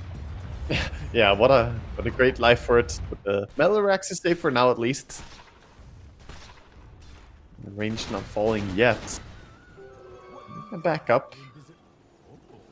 But that was the attempt with the Aegis push. And now without Aegis, you want to kind of back up and fight on high ground terrain somewhere that you force Gaming Gladiators out of their base first. Yeah, definitely. They're gonna control positioning, not let Gaming Gladiators come out of the map. Now they're all just stuck in base. Watson not farming anything. We're all just waiting for tier 5 neutral items, you know? Yeah, 10 minutes to go. One more Roche. Well,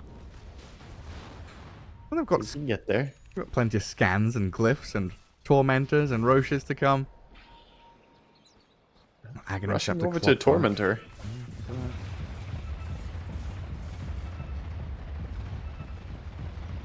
Clock Aghanims can be a very annoying thing as well in the middle of a fight. A bunch of rockets flying everywhere. Could be good for finding Broodmother. Quinn does decide to pick up that full refresher now. Yeah, I think he needs to have a BKB on earlier, but even if he has BKB, Razor kind of shreds him through the BKB, all this physical damage, and Pulverize just holds you in place.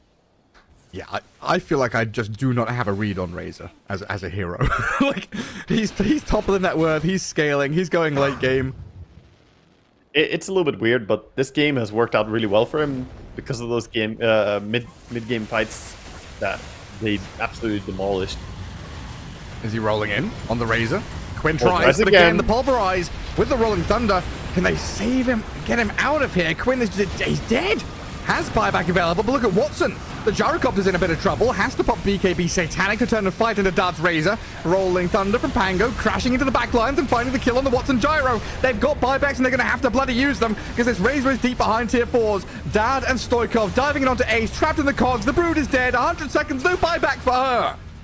Gaming Bailing out the Gladiators, 2 Razor. heroes down. They buy back a bunch to hold their high ground as Quinn magnetizes and tries to charge deeper into them. They need to catch these stragglers. They need to find the Razor. Razor's not Dad, safe yet. he's still stuck It's around happening. here, magnetized and dying. Quinn's getting the job done. They find a double for Watson, a double for Quinn. The Pango's dropped and a 5-man wide for Gaming Gladiators, but my god, did it cost them a lot. Oh my god, what a huge fight for them. The fact that they managed to get them. I mean, if they didn't get the exit kill on Razor there, that would be so awful for them. All this thanks to the Magnetized Undispellable. Razor couldn't get rid of it. He tried to Manta, but it just sticks on him. Now, they need to get more on the side of Gaming Gladiators, though. 1 buyback used by Clockwork to secure the Wisdom Rune. Look at Razor, 13,000 damage. Dear lord. It was a pretty deep dive, but my god, did he swing hard. But now It we're looked looking great at a for a situation little while, but yeah.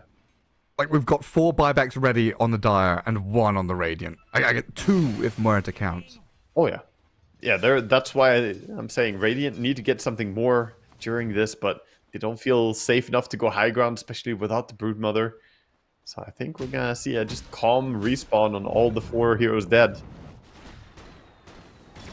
Gyrocopter knows if he goes up to the high ground, he's gonna get caught. No way to TP out against the Pango if he buys back as well with the Skull Basher would easily prevent him. Because of that, they just get their buybacks intact. A DD bottled by Gyro. Quinn shoves out that bottom wave. He's queued up the item. Watson has queued up the rapier. He has the gold for it as well, so I think he's just buying it, sending it immediately. You need this ready. We need Rapier Gyro. I mean, Lincoln's on Earth Spirit as well to try and stop these static links. He locked it on Courier, so it doesn't randomly drop to a Courier snipe. Good habit to have. Very nice. Hex now Primal Beast as well. Oh, Gonna solve all his mana problems and also have that insane duration disabled now. Like, I don't even know how long is a full chain stun from a level 25 Primal Beast with Hex. If you onslaught in, Hex them, ulti, refresh, do it again. It's a long duration of the enemy not moving. Yeah, like it's already been hard for Quinn, who just gets pulverized every time he jumps in. Now you roll and you're going to get insta-hexed, then pulverized. Nasty I feel stuff. like they need to change the way they take the fights. They can't just have Quinn rolling in first. He dies every time. The Primal Beast is looking for nothing else than just grabbing him. Yeah, I mean, it feels like it's got to be one of your buyback heroes. Like, Celery has to just force-staff himself in, to like walk into the middle of 5, try and break vision and find an opening or something. Broodmother 1,000 gold off her buyback. If she gets some kills, then maybe, but 5 minutes for the next tier of items, but 5 seconds for the Roche to possibly start spawning. It's gonna be a super fast spawn. Was that a quick one? Yeah. So where it's nighttime then, isn't it, for sure? Yeah, it's just turned night. Gyrocopter with the Rapier ready in his inventory to unlock at any moment. Meanwhile, Razor has Overwhelming Blink now to get in on the backline.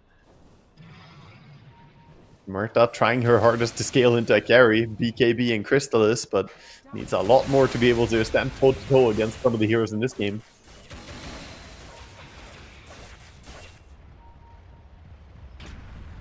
And Zero Tenacity coming back for another bout. The smoke. They're gonna smoke in and try and get into the base from below. We can see the line being drawn. And through the bottom. Range Rax dies to the Illusion's top. Rapier did get assembled by the Gyrocopter. Dire scanning. Doesn't spot anyone. Lincoln's preemptively placed onto the Earth Spirit here.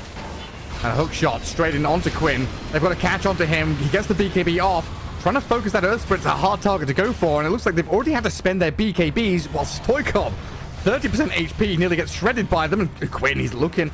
He's hunting to try and go deeper. Theolacor awkwardly stranded here. And so Stoikov, as they lose their Pangolier, Two heroes dead, both with buyback. I mean, an attempt by Zero Tenacity, but meeting some stern resistance from Gaming Gladiators. The ranged poke damage is so high right now. The Magnetize doing most of the damage, just ticking people down. We do have him at level 29. Huge damage coming out as he has the Magnetize damage and duration talent along with the Undispellable. 1900 damage from the Magnetize, yeah. That's one way to die. This is very tricky for them. The Earth Spirit has somehow become a threat again. When he doesn't get bursted immediately, fights go way better for Gaming Gladiators. They buy back the Court and try and fight around the Roche. Everybody moving up here. There's a great ward from Dire behind all of this. They have the lane ward. This ward could give some critical information right now. Can they get up and make a move, though? They saw the smoke.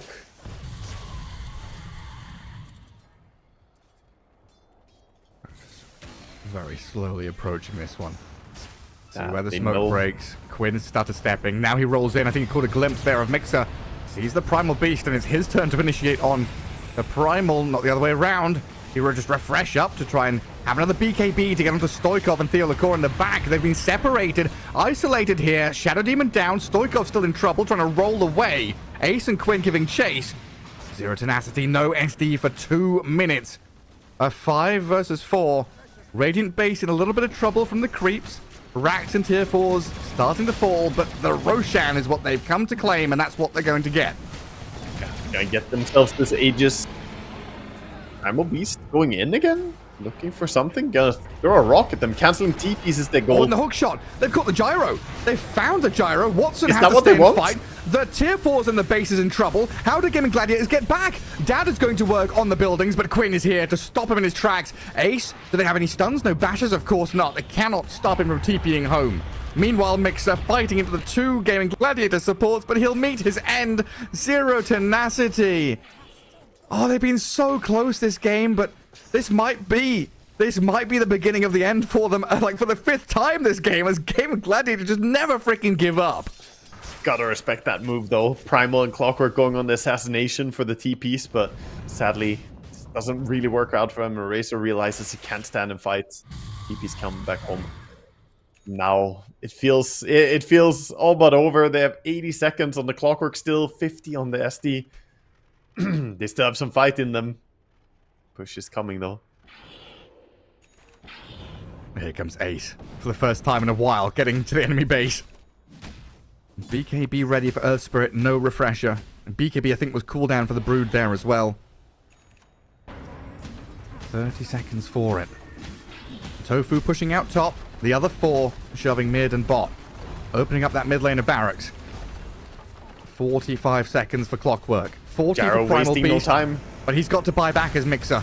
Stoikov rolling in onto Watson.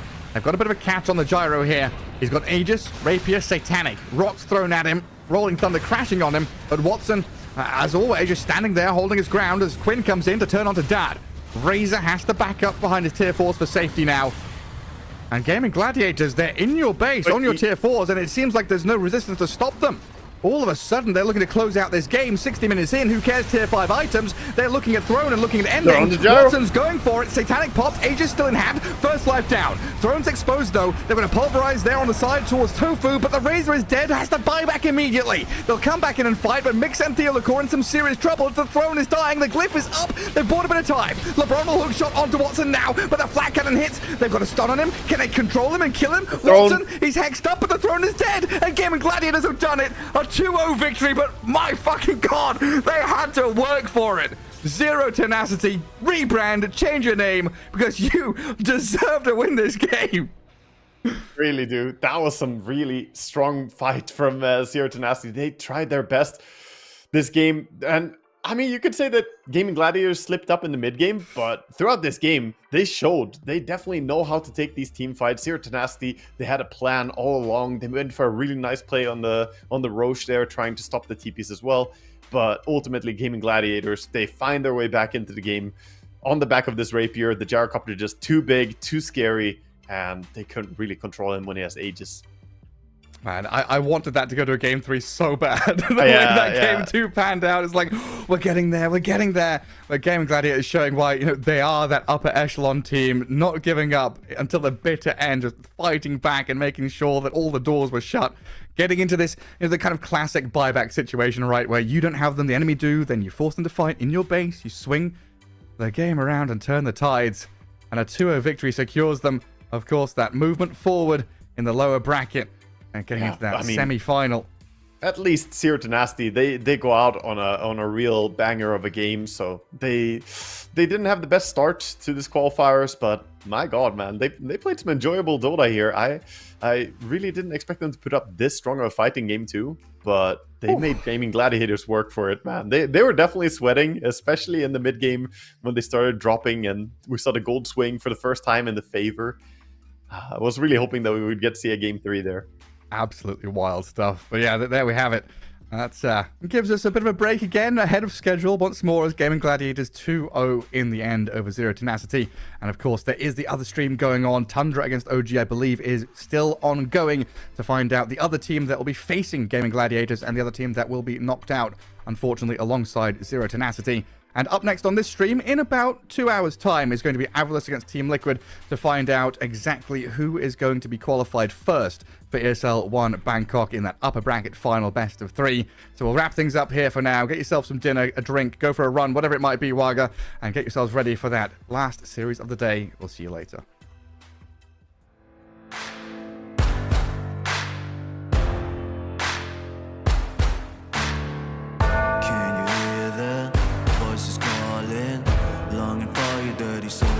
Are hauling. Can you hear the voices calling? Do you feel how they are dragging, waiting for a second to push you to your limits, growing stronger, feeling better? Or do you feel them? Can you hear them say?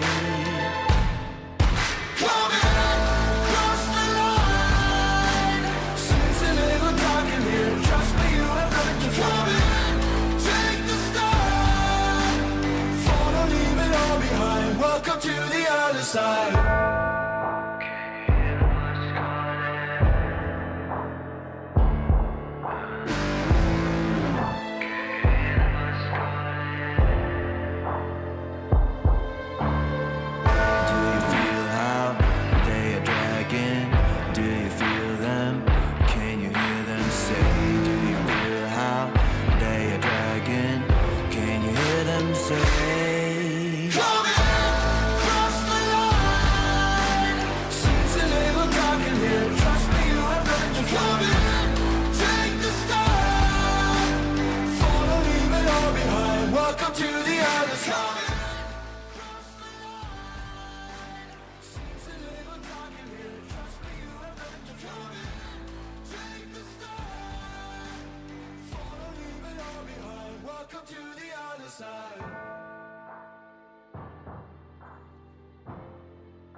Just nothing. Ooh, what are you? People talk loud, I get what they're telling me. I fucked up, but I didn't give a fit. Ooh,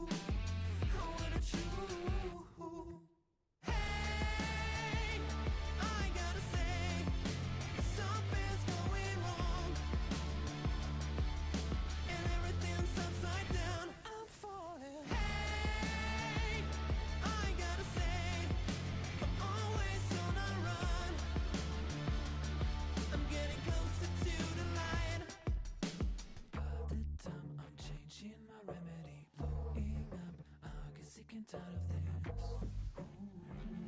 Oh, what a truth. No one talk now, I'm feeling lost on this. Silence is loud, I get it safe from it. Ooh, oh, what a truth. Hey, I gotta say, something's going wrong, and everything's upside down. I'm falling. Hey, I gotta say, I'm always on a run. I'm getting closer to the light.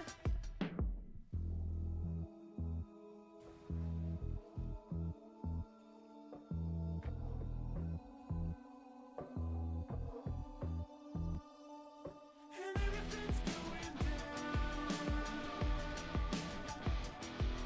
Yeah, everything's going down.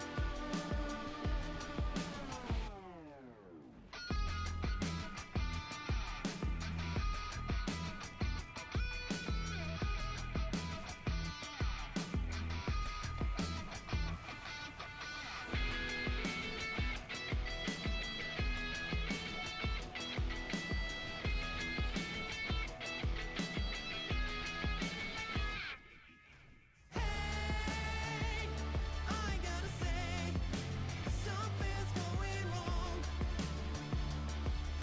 and everything's upside down. I'm falling. Hey, I gotta say, I'm always on a run. I'm getting closer to the light, and everything's going down. Yeah, everything's going down. And everything's going down. Yeah, everything's going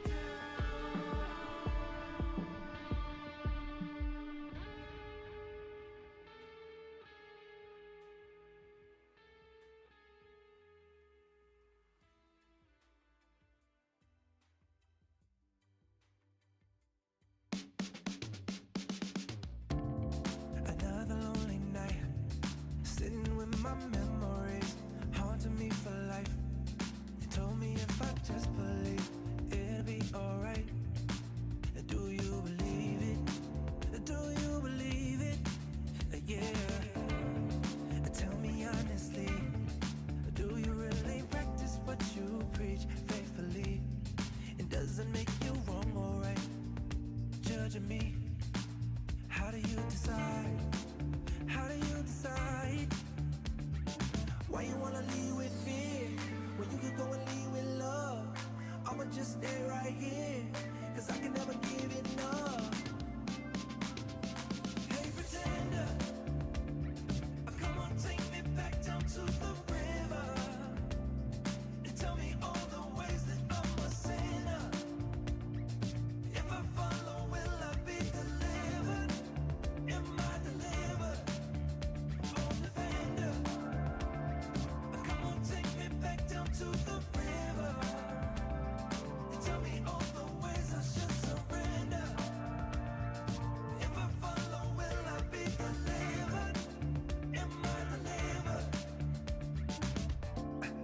Another phony lie, something you keep selling me, something I won't buy. I know that you keep telling me how to live my life. I won't believe it. I won't believe it.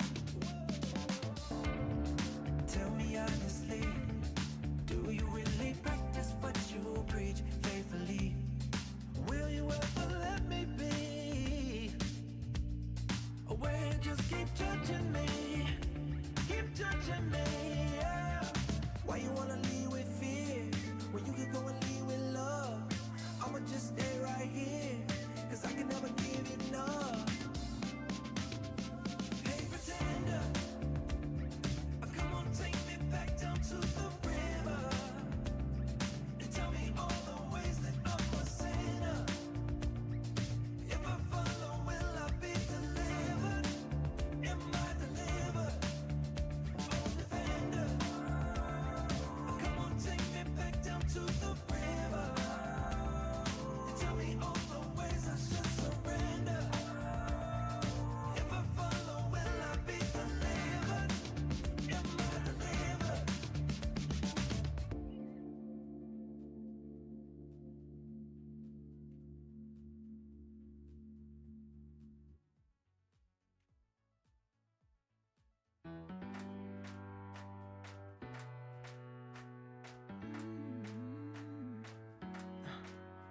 Am I wasting time?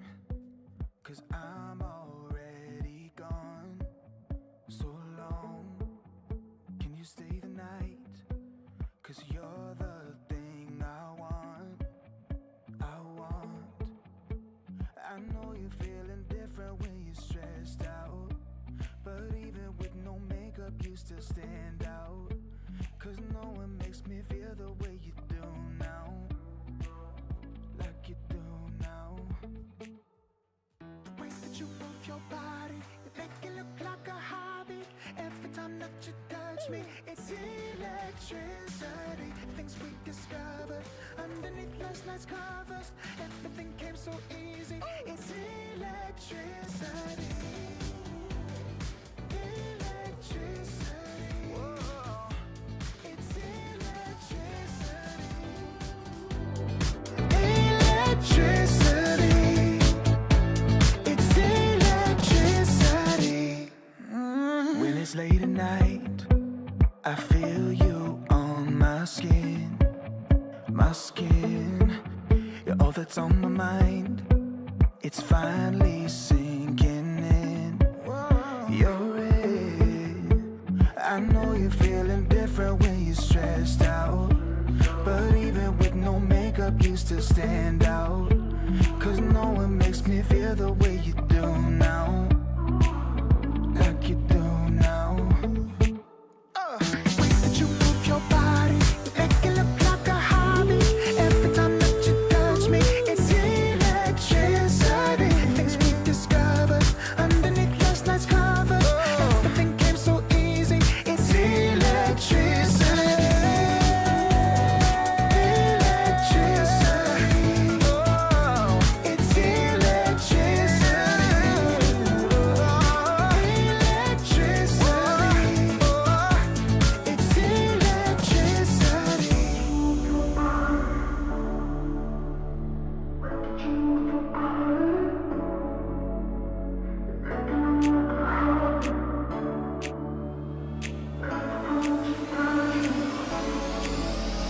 The way that you move your body, you make it look like a hobby. Every time that you touch me, it's electricity. Things we discovered underneath last night's covers. Everything came so easy. It's electricity. Electricity. It's electricity. You move your body. Electricity. You move your body. It's electricity. Serotonin slide, sequin in the light, empowering your energy, riding through the night. Serotonin slide on over here by my side. Stars up in your eyes, desire, caught up in this chemical high. Angel, can you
Dopamine, dive, love, take it higher. Serotonin slide, chemical high. Dopamine, dive, love, take it higher. Serotonin slide, chemical high. Dopamine, dive, love, take it higher. Serotonin slide, chemical high. Dopamine, dive, love, take it higher. Secret in the lights, empowering your energy. Riding through the night. Serotonin slide, slide, slide, slide. Serotonin slide, slide, slide, slide. Serotonin slide.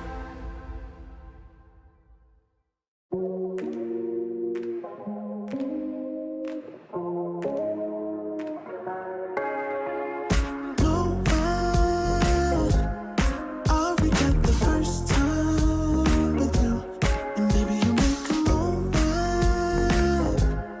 Every time I lay eyes on you, but do we care? Do we dare? Keeping this going, let's live in the moment. Yeah, now we can know it's all love between the two of us. Every time I try to find, Try to avoid it, but I was stuck. You turn up the heat when you back it up. try to stop the flame. But discipline melts away.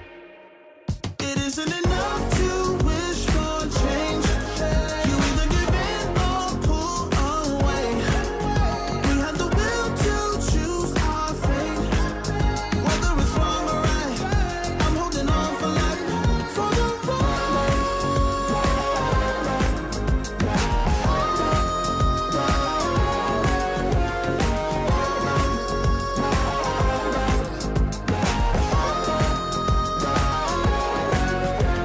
The day we woke up, lying in a pool of shame. Tears and makeup printed on the pillowcase. It's hard to apply restraint. I'm trying to stay away. It's so magnetic. Ooh, I gotta have it now. Let's keep it a private thing. I'll give you a secret name. Let's build a life on a lie. Every time I try to find, Try to avoid it, but I was stuck. You turn up the heat when you back it up. try to stop the flame. But discipline melts away. It isn't enough to wish for change. You either give in or pull away. We have the will to choose our fate. Whether it's wrong or right, I'm holding on for life, for the ride.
me and getting by.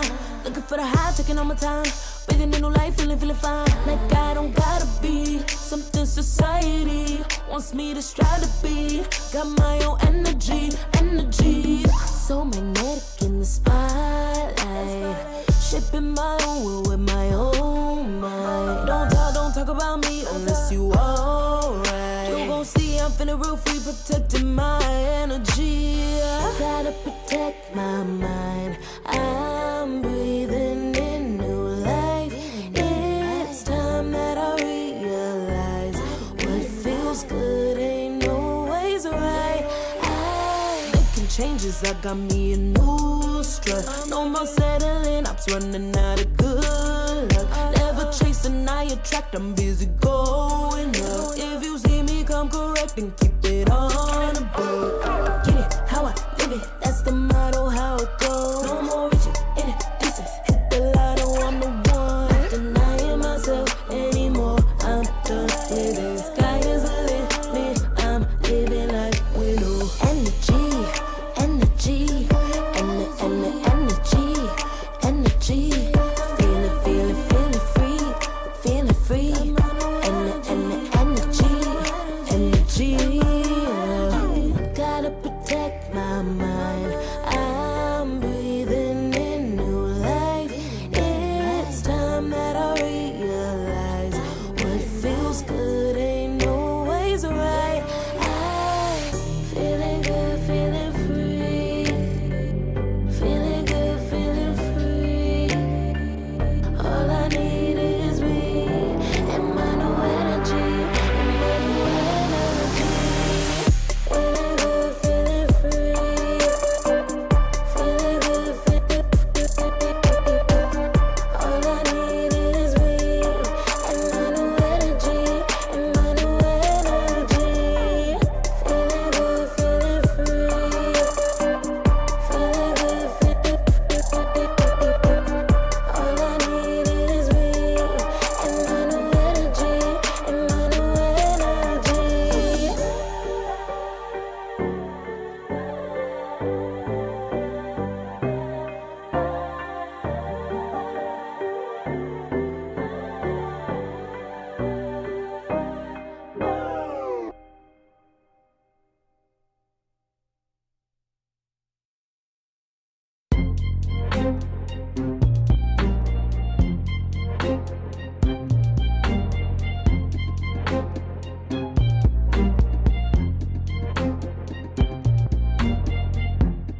Too long for me to feel, yeah. Tell me why you on your knees, yeah.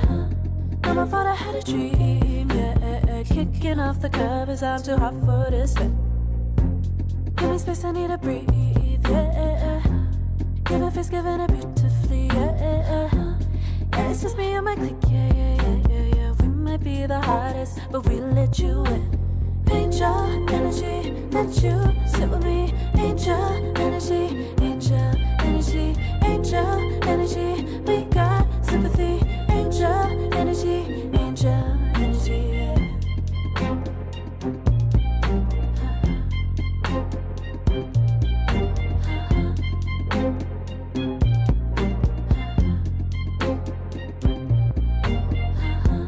Take the time to breathe and rest.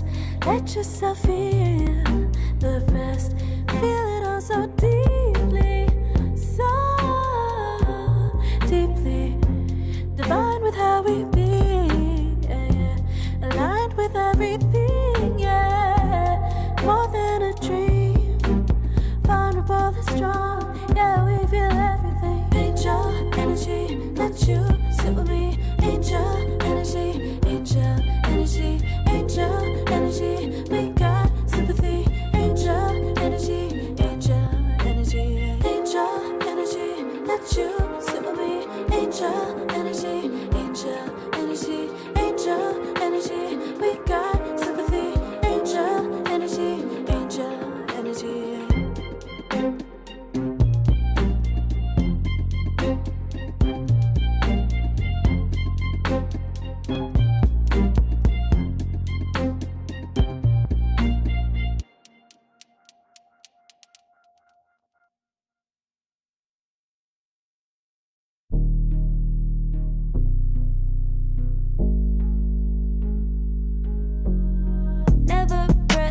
got the juice.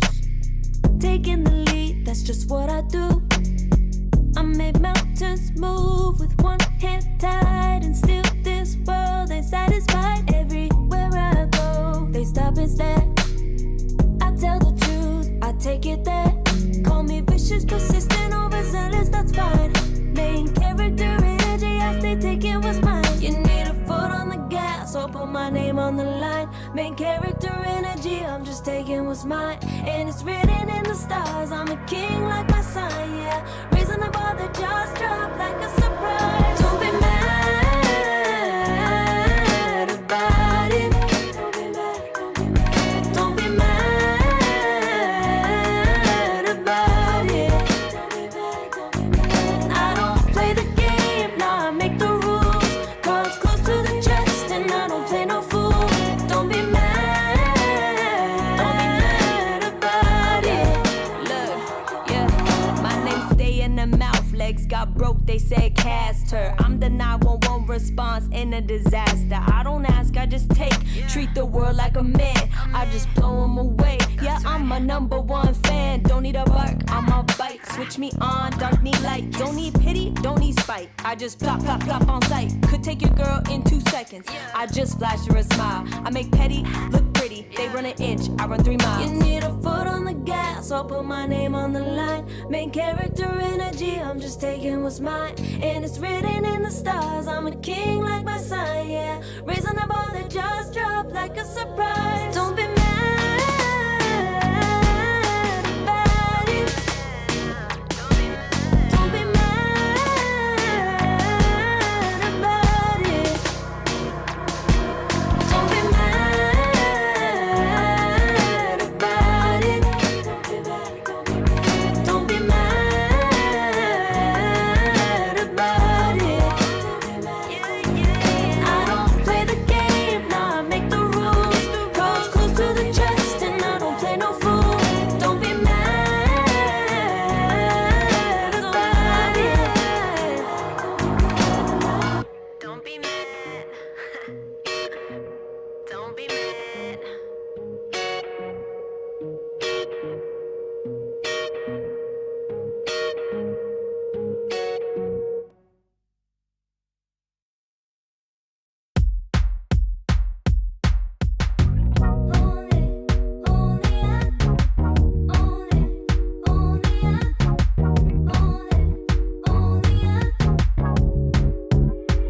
Like a moth to the flame,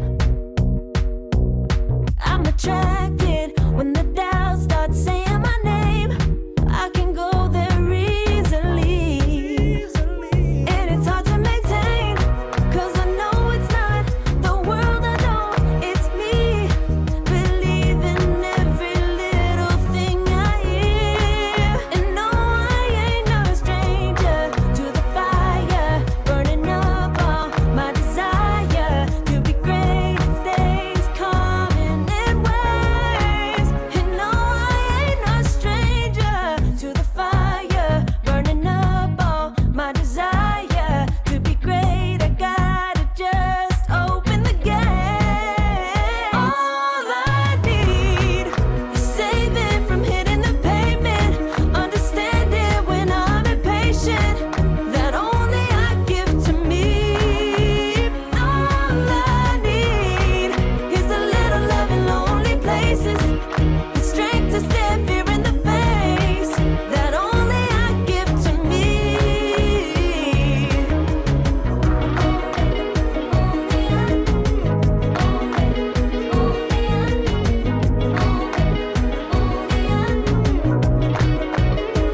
Now I'm running this race, yeah. Stallions couldn't catch up to me. I'm running till I get first place.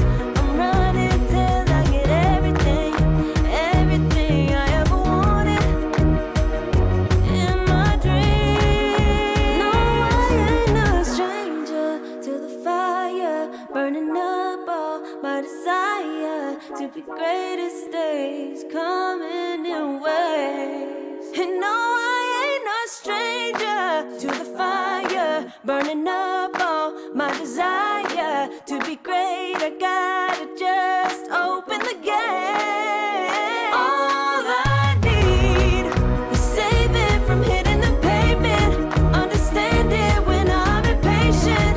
That only I give to me. All I need is a little love in lonely places. The strength to stand fear in the face. That only I give to me.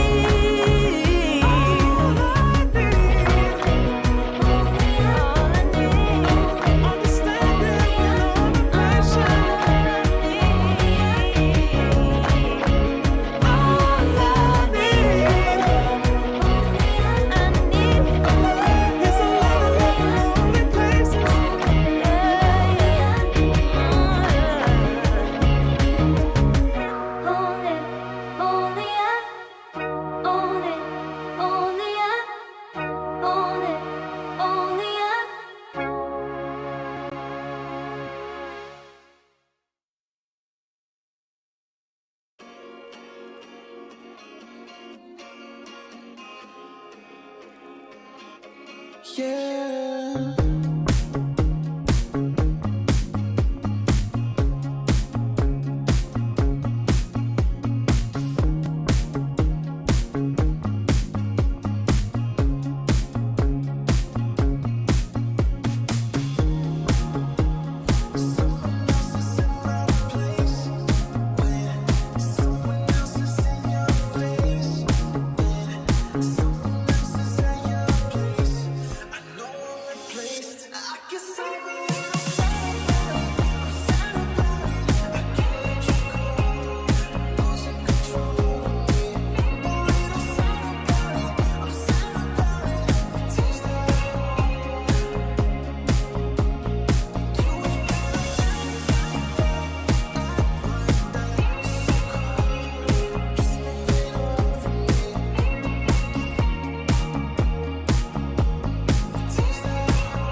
Far from me.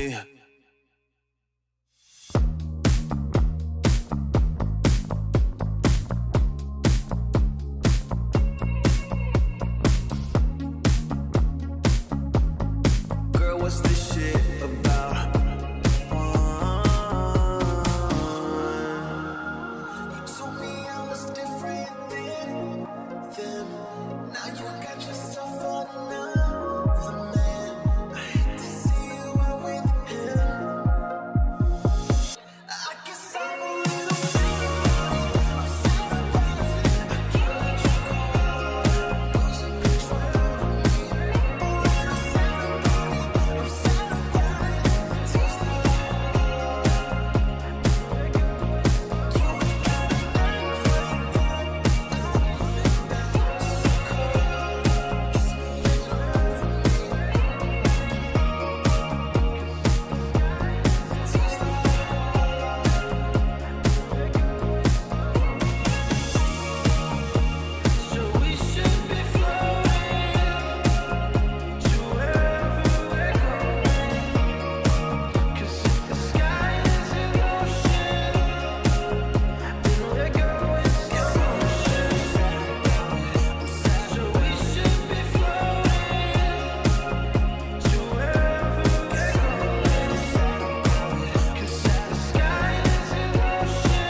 I pack my suitcase, headed out the door. I keep my shoes laced. 2,000 miles away from home. A couple dollars in my pocket, never stopped the boy before.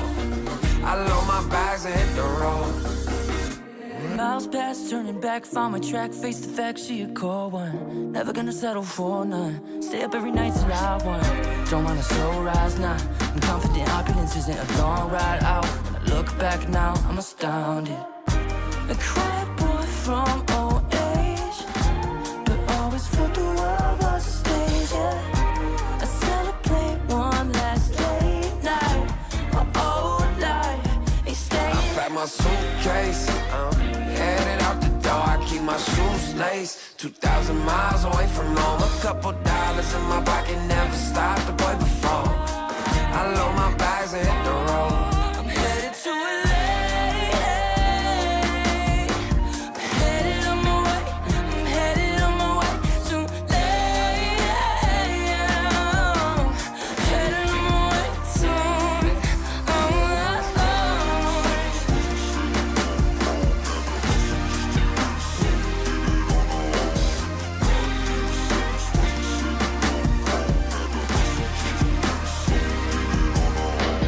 Couple thousand miles, throw it on the dash.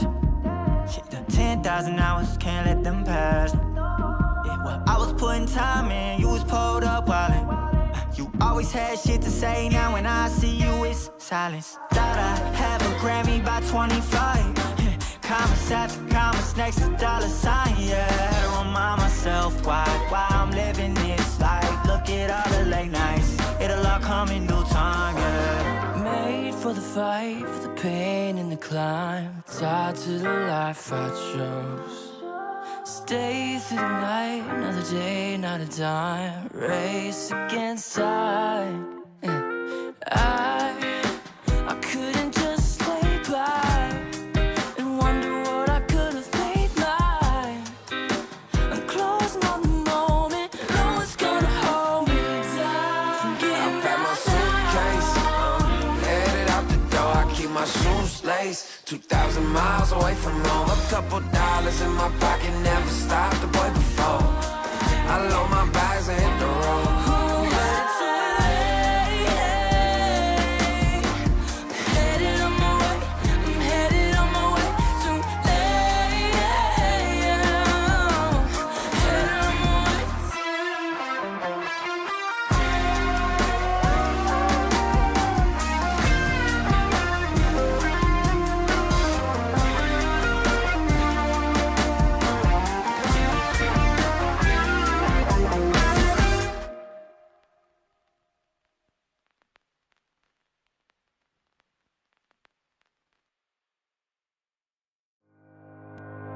Think about it every night when I close my eyes. You're on my mind.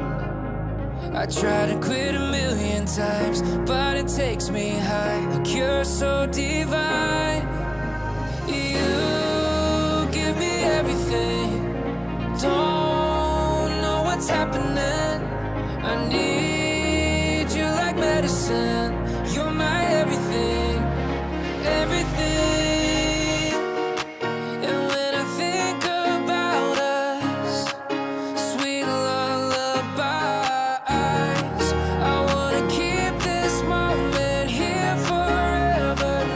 Good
together. Ever since I found you, my life just got better. Better than this, better than that, better than anything I ever had. Better than this, better than that, better than anything I ever had.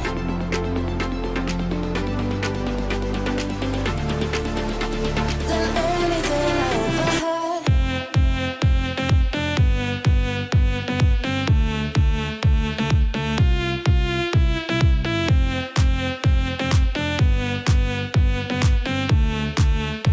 Than anything I ever had.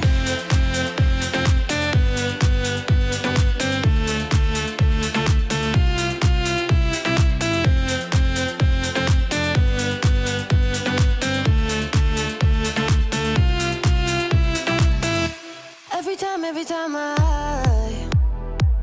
start to doubt if I'm good enough, looking straight in your blue eyes makes me feel better. Better than this, better than that, better than anything I ever had. Better than this, better than that, better than anything I ever had.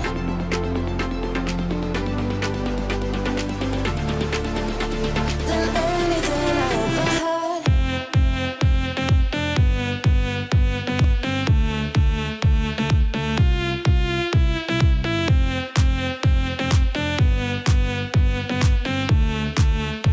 Than anything I ever had.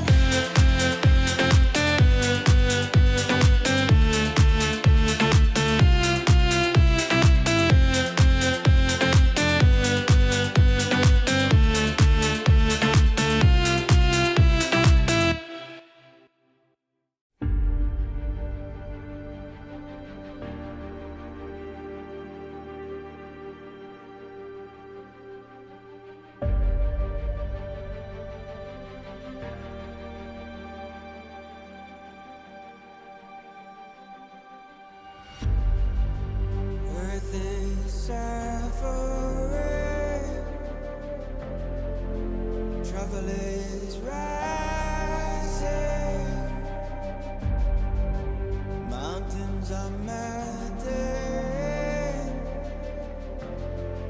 There's gonna be nothing left to breathe. Raise the sirens now.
can feel it in my blood, through my veins like a melody. I can feel it, I can feel it. So alive, floating high, I can finally breathe.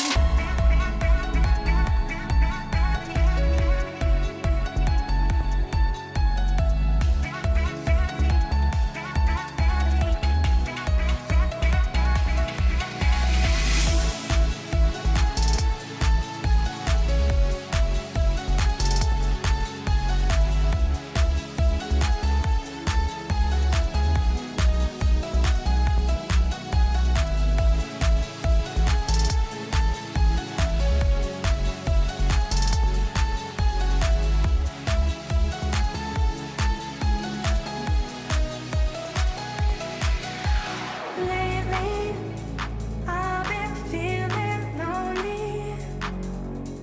Want you to call me, promise me you'll always be there. I've been getting so high, I can feel it. I can feel the gravity pulling me away, pulling me away.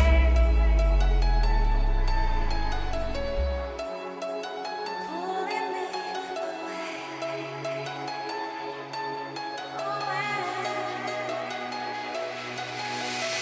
I can feel it in my blood, through my veins like a melody.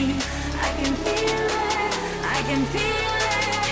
So alive, floating high, I can finally breathe.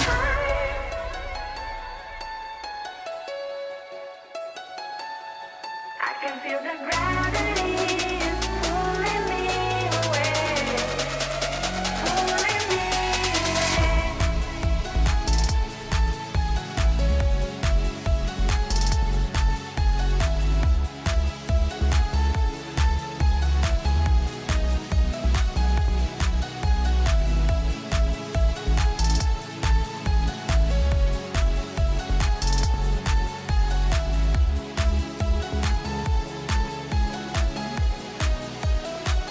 I've been getting so high, I can feel it. I can feel the gravity is pulling me away, pulling me away.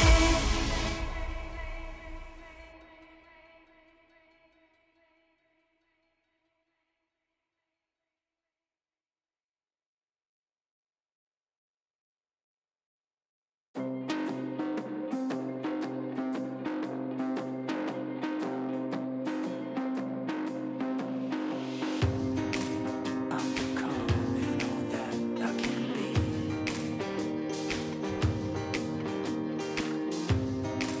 Let me show you something you've never seen.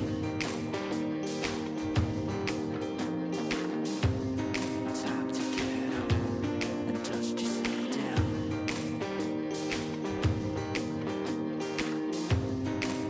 Not every king wears a crown.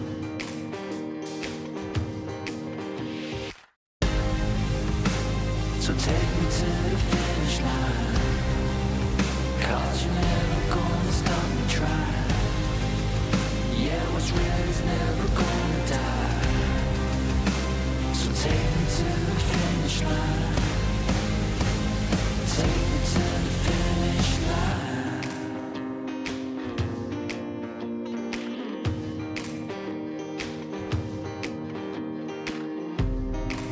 Keep on running till I get to the top. I'll never back down, I won't ever stop.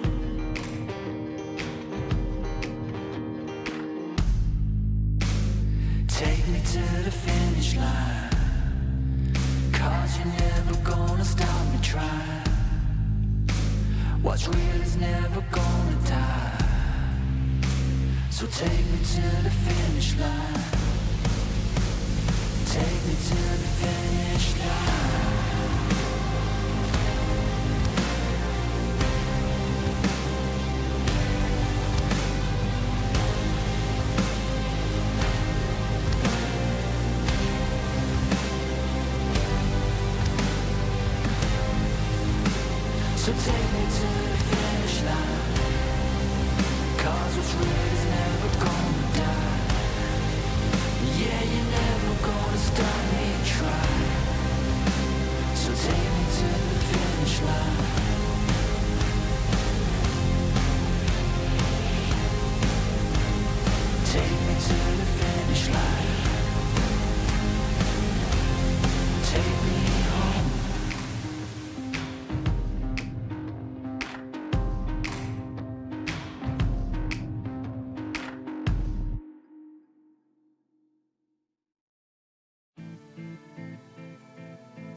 Takes more than money to force a change. Takes more than time to heal the pain. Heartbreak will light the fire. Heartbreak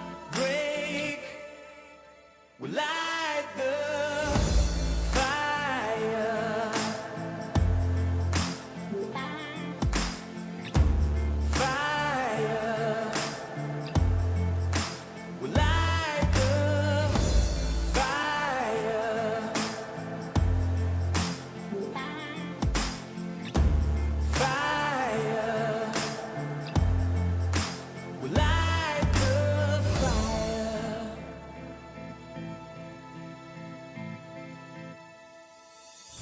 Takes more than money to force a change. Takes more than time to heal pain. Heartbreak will light the fire. Heartbreak will light the fire.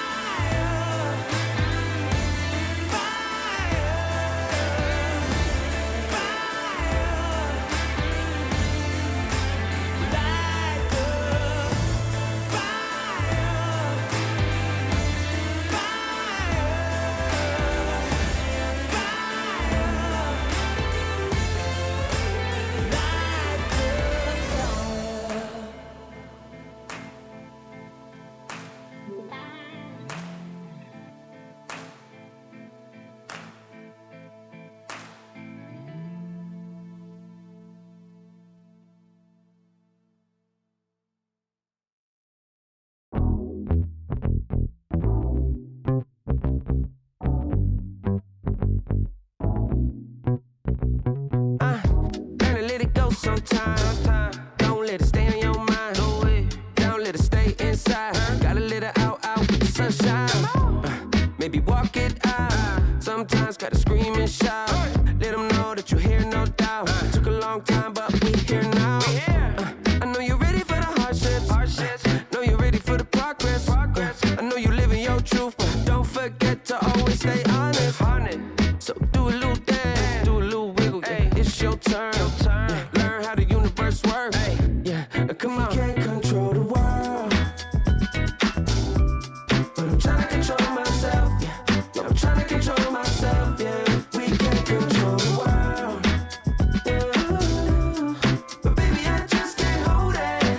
I'm just trying to control it, control it. Yeah.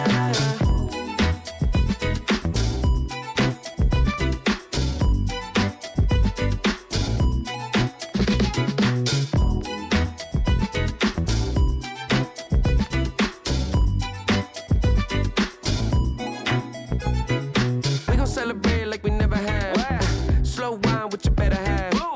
Never hesitate to get the bag. Money talks and we always chat. That's why hard work and dedication can get you to a better place, better space. You ain't got time to be wasting, but don't chase it. You can't control the world, but I'm trying to control myself. Yeah, I'm trying to control myself. Yeah, we can't control the world. What we doing? But baby, I just can't hold it. I'm just trying to control it, control it. Yeah. Just trying to control it. Hey, just trying to control it. Yeah. Let it out, let it out, let it out.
So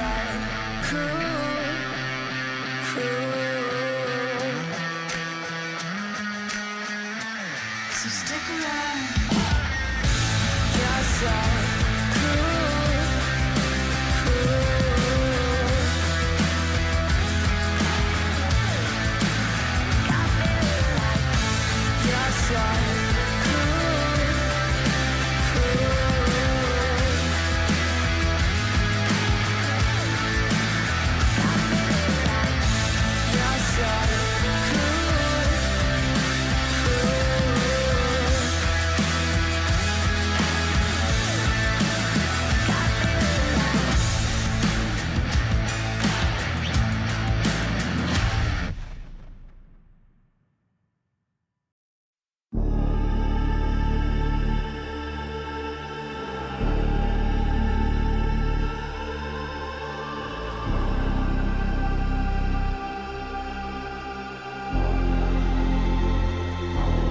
You'll be free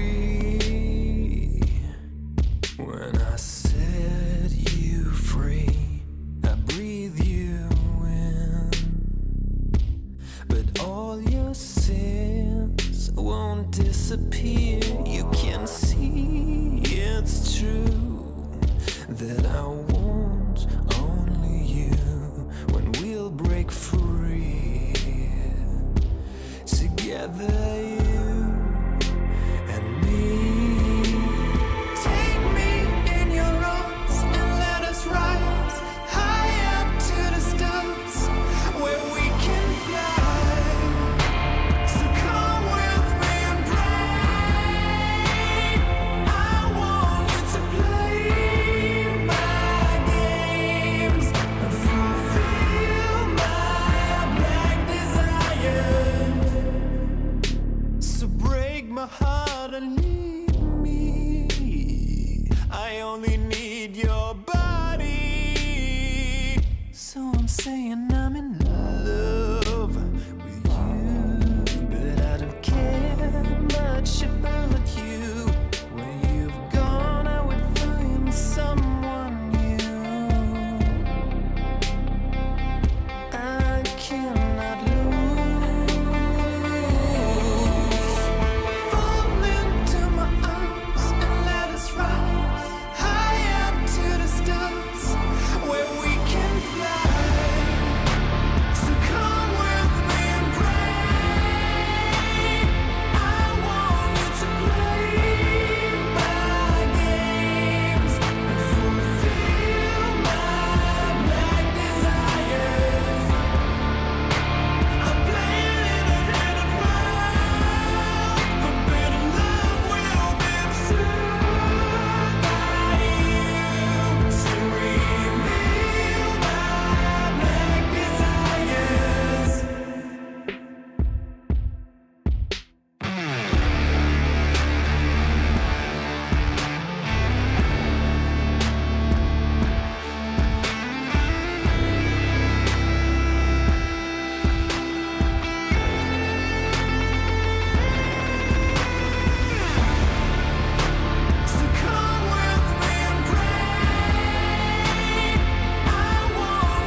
second to push you to your limits, going strong and feeling better.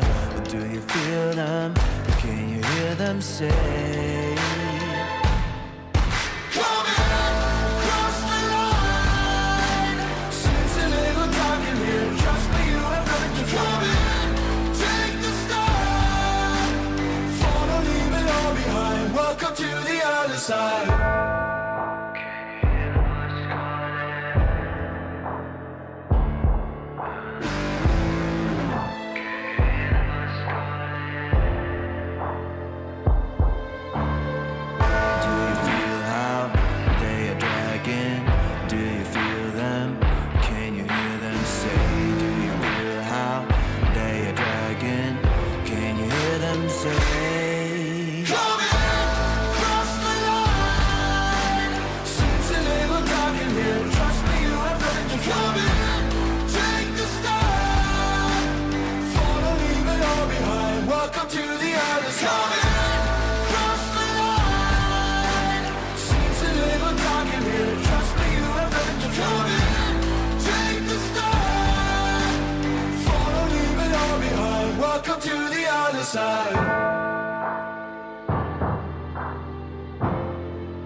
Wasted on something, growing up, I dreamed just nothing.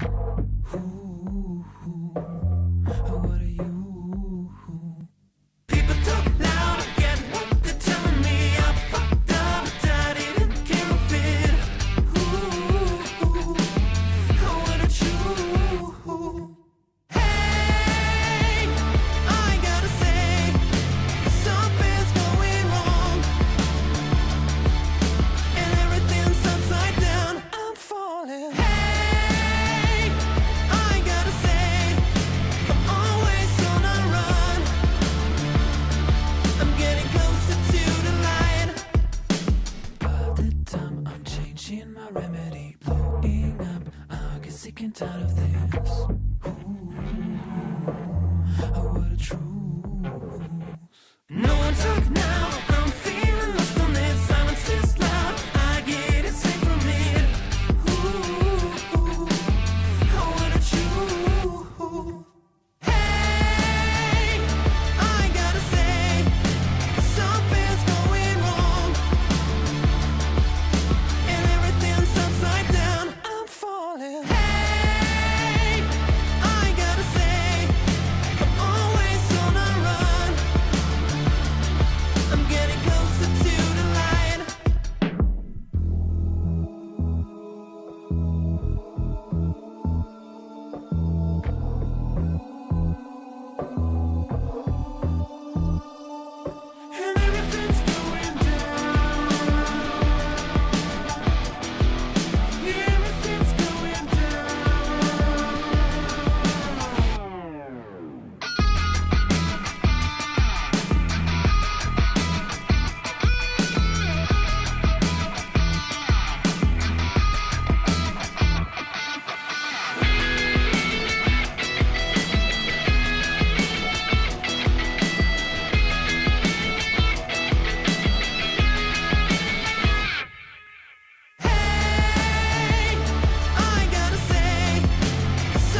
my memories haunting me for life.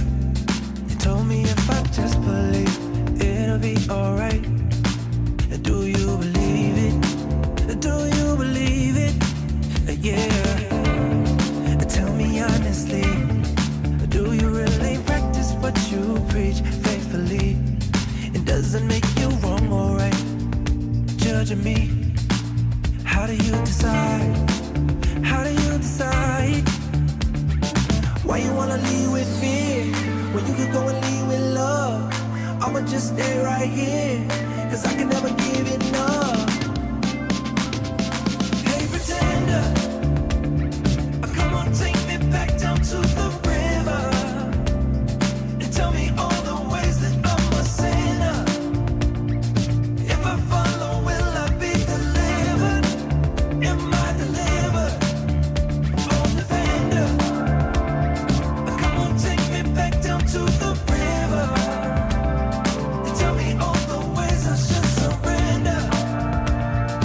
If I follow, will I be delivered? Am I delivered? Another phony lie, something you keep selling me, something I won't buy. I know that you keep telling me how to live my life. I won't believe it, I won't believe it. Tell me honestly, do you really practice what you preach faithfully? Will you ever let me be? Or will you just keep judging me? Keep judging me, yeah. Why you wanna lead with fear when you could go and lead with love? I'ma just stay right here, cause I can never give enough. Hey pretender, come on, take me back down to the river and tell me all the ways that I'm a sinner. If I follow, will I be delivered? Am I delivered? Oh, defender, come on, take me back down to the river and tell me all the ways I should surrender. If I follow, will I be delivered? Am I delivered?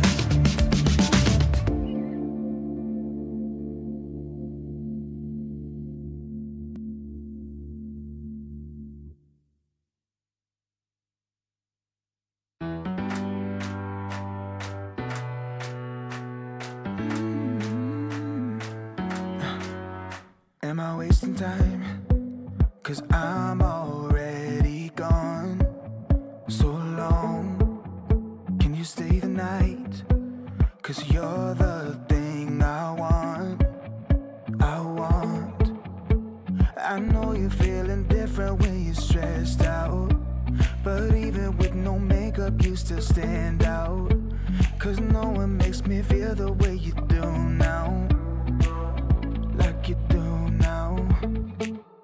The way that you move your body, you make it look like a hobby.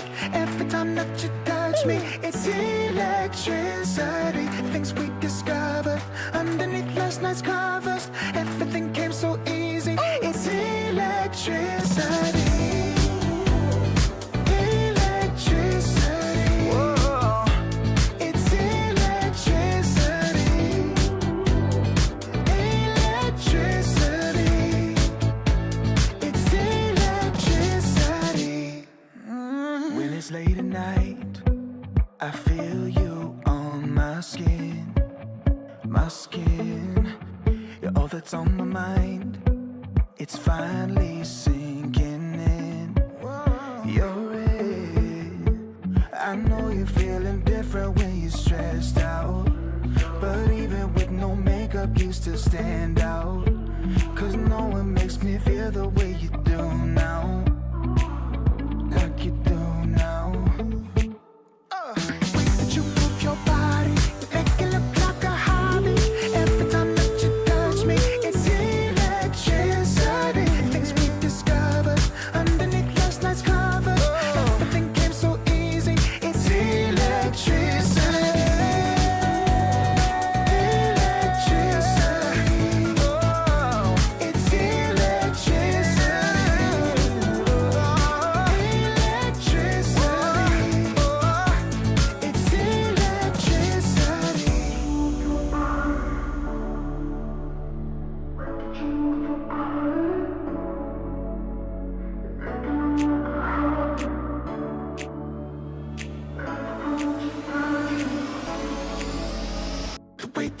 move your body, you make it look like a hobby. Every time that you touch me, it's electricity. Things we discovered underneath last night's covers. Everything came so easy. It's electricity. Electricity. It's electricity. You move your body. Electricity. You move your body. It's electricity. Serotonin slide with me. Sequin in the light,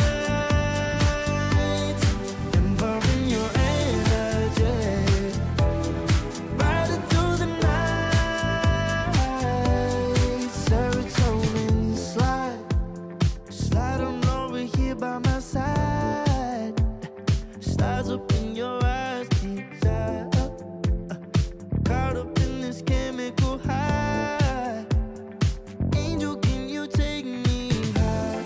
I'm on fire from the dopamine. You're all I need tonight. Promise I'll give you all of me, darling. Serotonin slide with me. Sequin in the light, embarking your energy. Riding through the night. Serotonin slide, slide, slide. Serotonin slide, slide, slide. Serotonin slide. Slide up out of here like we're tired, but really we just about to get wired. Loving at the speed of light. Your body, I can help but admire. I'm on fire from the dopamine. You're all I need tonight. Promise I'll give you all of me, darling. Serotonin slide with me. Secret in the light, embarking your energy. Riding through the night. Serotonin slide, slide, slide, slide. Serotonin slide, slide, slide, slide. Serotonin slide, serotonin slide, chemical high. Dopamine dive, love, take it higher. Serotonin slide, chemical high. Dopamine dive, love, take it higher.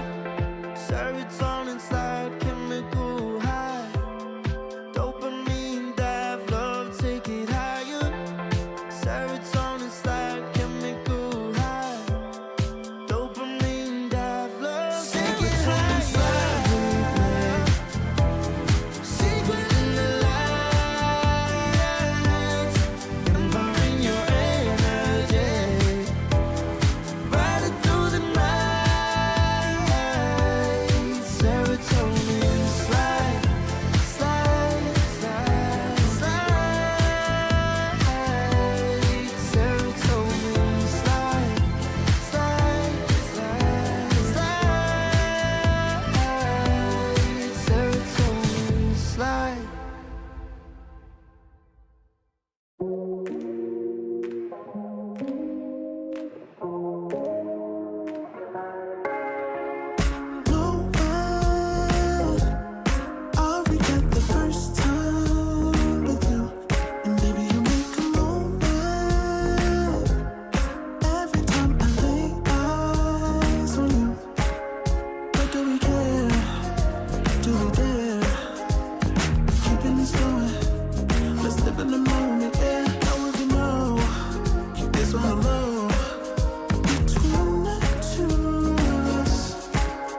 isn't enough to wish for change.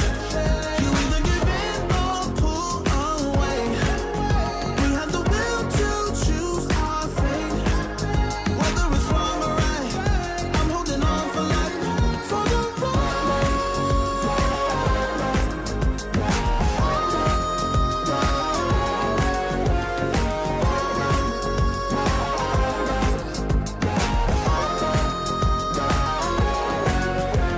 Today we woke up, lying in a pool of shame.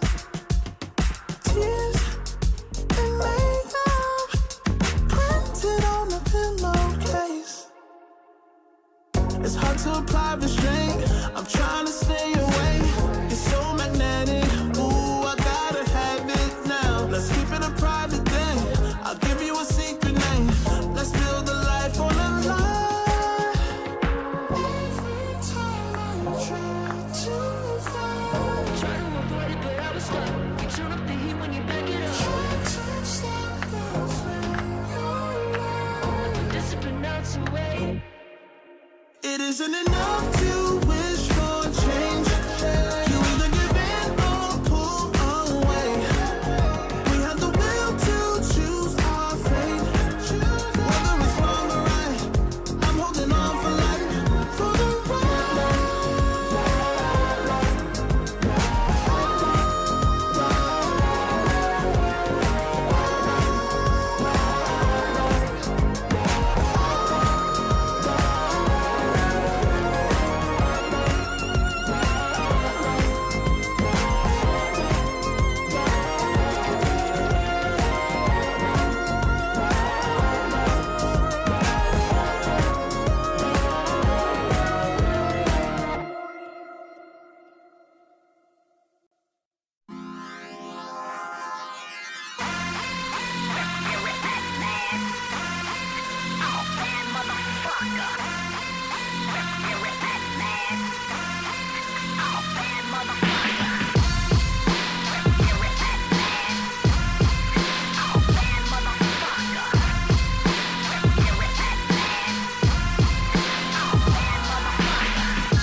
me of getting by.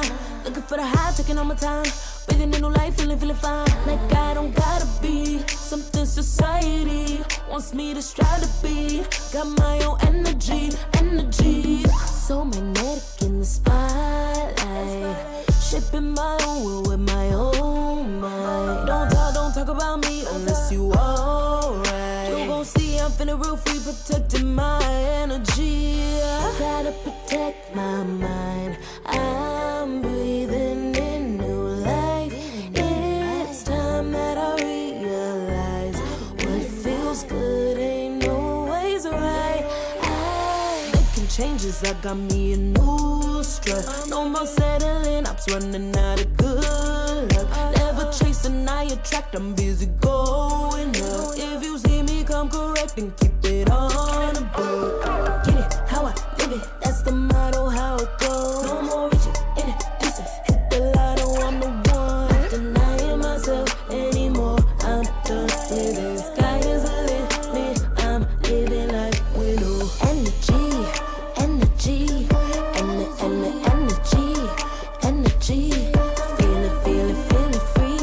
Feeling free. Energy. Gotta protect my mind. I'm breathing in new life.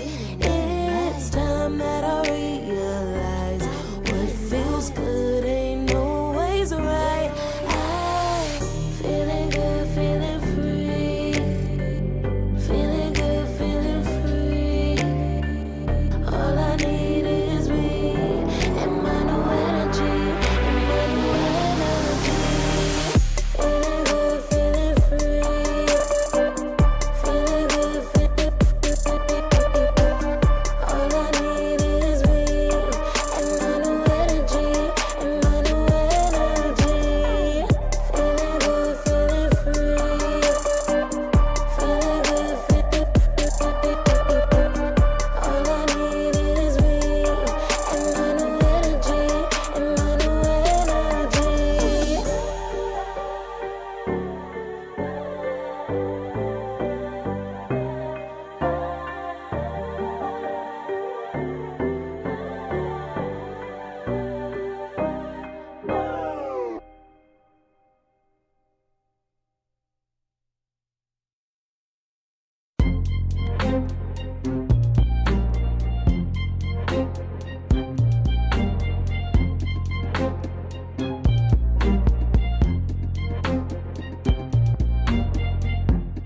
Too long for me to feel, yeah.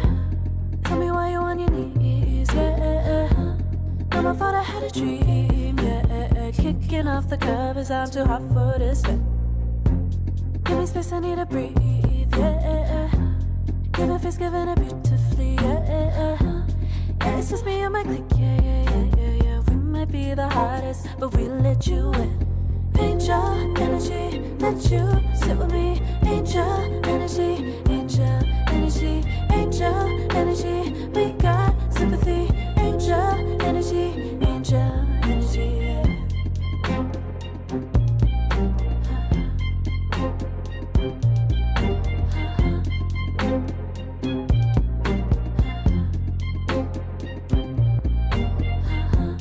Take the time to breathe and rest. Let yourself feel the best. Feel it all so deeply, so deeply. Divine with how we be, yeah. Aligned with everything, yeah. More than a dream, vulnerable and strong, yeah. We feel everything. Angel energy, let you sit with me. Angel energy, angel energy, angel energy. We got sympathy. Angel energy, angel energy, angel energy. Let you sit with me. Angel energy, angel energy, angel energy. We got sympathy. Angel energy, angel energy.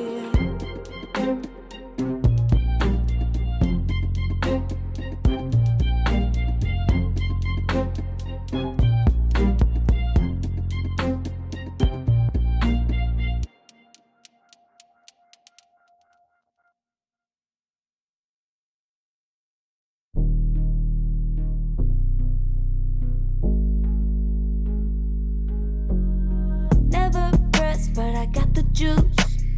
Taking the lead, that's just what I do. I make mountains move with one hand tied, and still this world ain't satisfied. Everywhere I go, they stop and stare. I tell the truth, I take it there. Call me vicious, persistent, overzealous, that's fine. Main character energy, I stay taking what's mine. You need a foot on the gas, or put my name on the line. Main character energy, I'm just taking what's mine. And it's written in the stars, I'm a king like my sign, yeah. Raising the bar, the jaws drop like a surprise. Don't be mad about it. Don't be mad, don't be mad. Don't be mad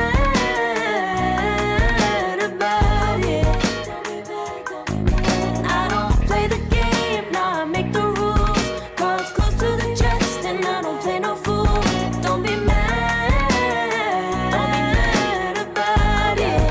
Look, yeah, my name stay in the mouth. Legs got broke, they said cast her. I'm the 911 response in a disaster. I don't ask, I just take. Treat the world like a man, I just blow them away. Yeah, I'm a #1 fan. Don't need a bark, I'm a bite. Switch me on, dark need light. Don't need pity, don't need spite. Welcome back, folks. Here we are with our last series of the day as we get ourselves into a qualification match. We were in the lower bracket earlier on. Now back to the upper bracket as we've got Avalus against Team Liquid, who've been ready and waiting, Wagga, for this prime moment to shine. Yeah, we have Avalus, who have been fighting their way through, taking down Tundra and Palanitsia on their way here, but Team Liquid taking out Mouse initially, and then Gaming Gladiators, who, of course, we then saw fight up against Zero Tenacity just before. But this is the big dogs. These are the top ones going through the upper bracket into this qualifier spot. And I gotta say, Avalus, they're looking good this qualifier. So I wonder if they can take it to Liquid. Of course, they've been very, very solid at this phase of the tournament. 2-0 Gaming Gladiators, and pretty easily too. They weren't really tested there. I didn't feel like it. Whereas Avalus, you know, a bit more of a challenge getting through this, you know, having to 2-1 Palanitsia, 2-1 Tundra. You know, they've had a few more games and a few more hurdles put in front of them.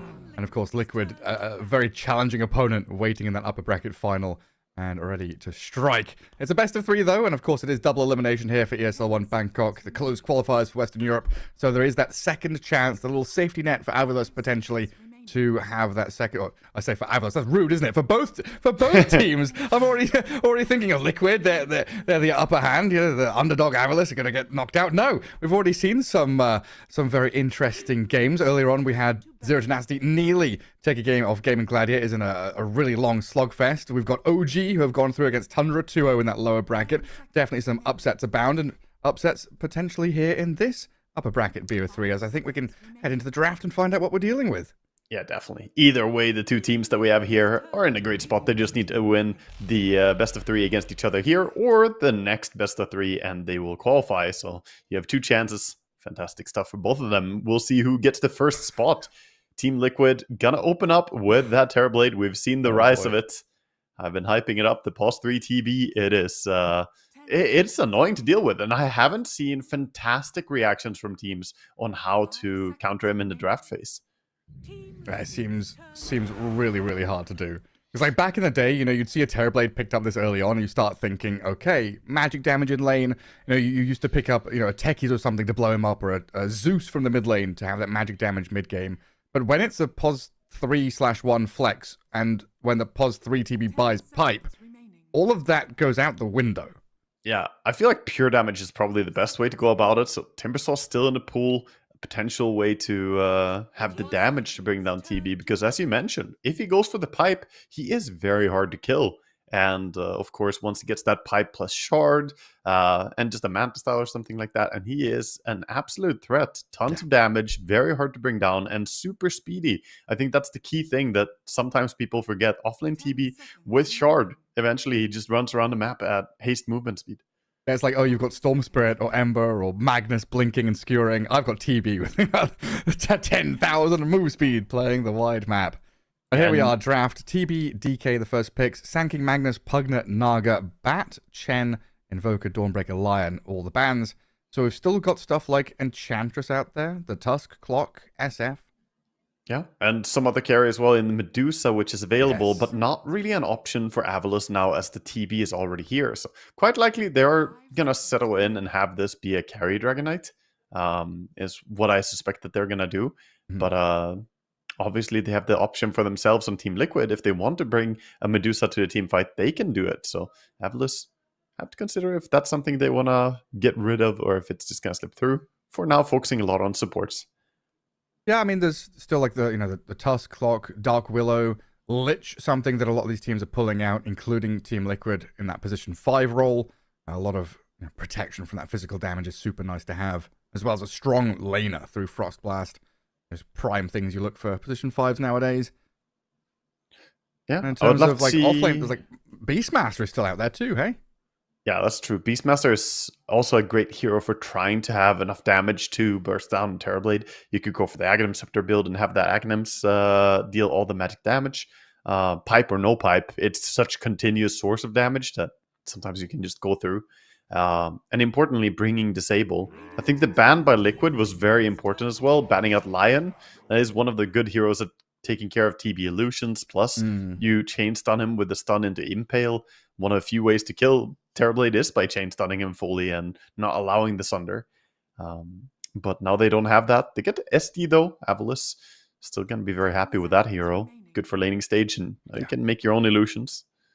Yeah, and I guess Eki has been very good on the Lion as well. And Lion's one of those heroes that's good against TB now, and is also very good against heroes like Storm later in the draft, if they do want to pick something like that up. It covers a lot of bases. Yeah, Eki's Batrider also being banned out first phase is quite some respect from Team Liquid, so they're taking away his heroes. That says a lot. Let's see what Team Liquid want to go with here. We don't have Pugna this time, giving the first phase ban. Still gonna be Murta. I'm seeing more and more of her. We've had this Murta Pugna kind of combo played as a couple of supports that looks decent. Murta on her own. I mean, just pushing people around is nice. Is still in the pool as well. They banned out Chen, but Enchantress is available if they want it on Liquid.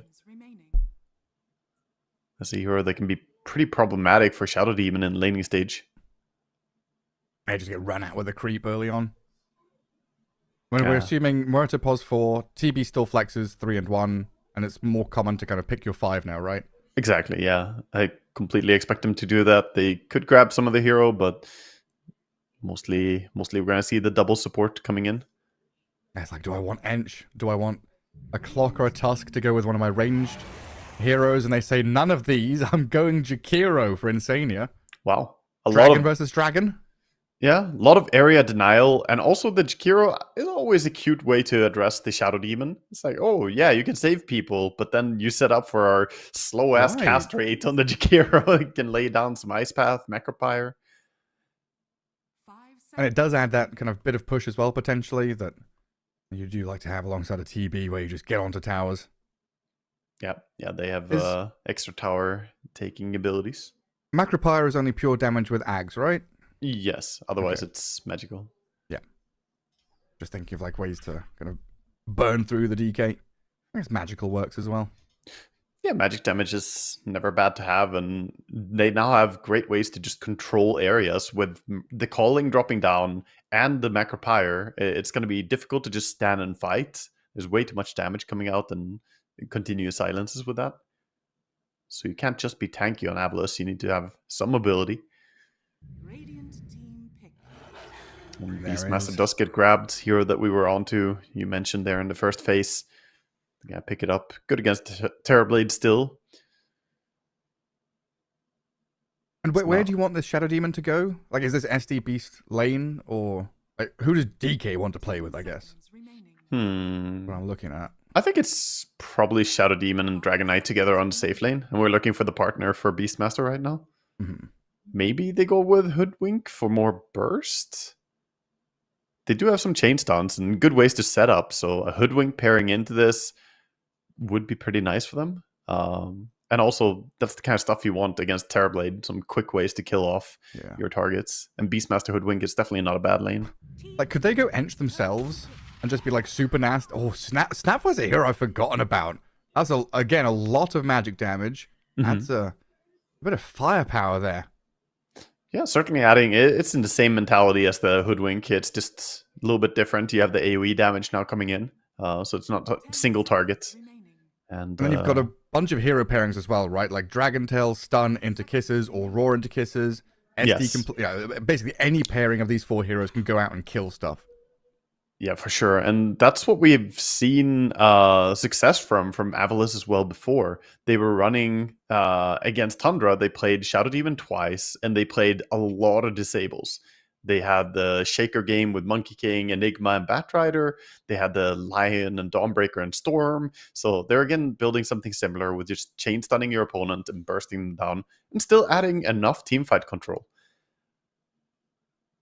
And I got a little bit ahead of myself mentioning it there, but yeah, Storm could be a hero that we will see either team prioritize here into the second ban or last ban phase and pick phase.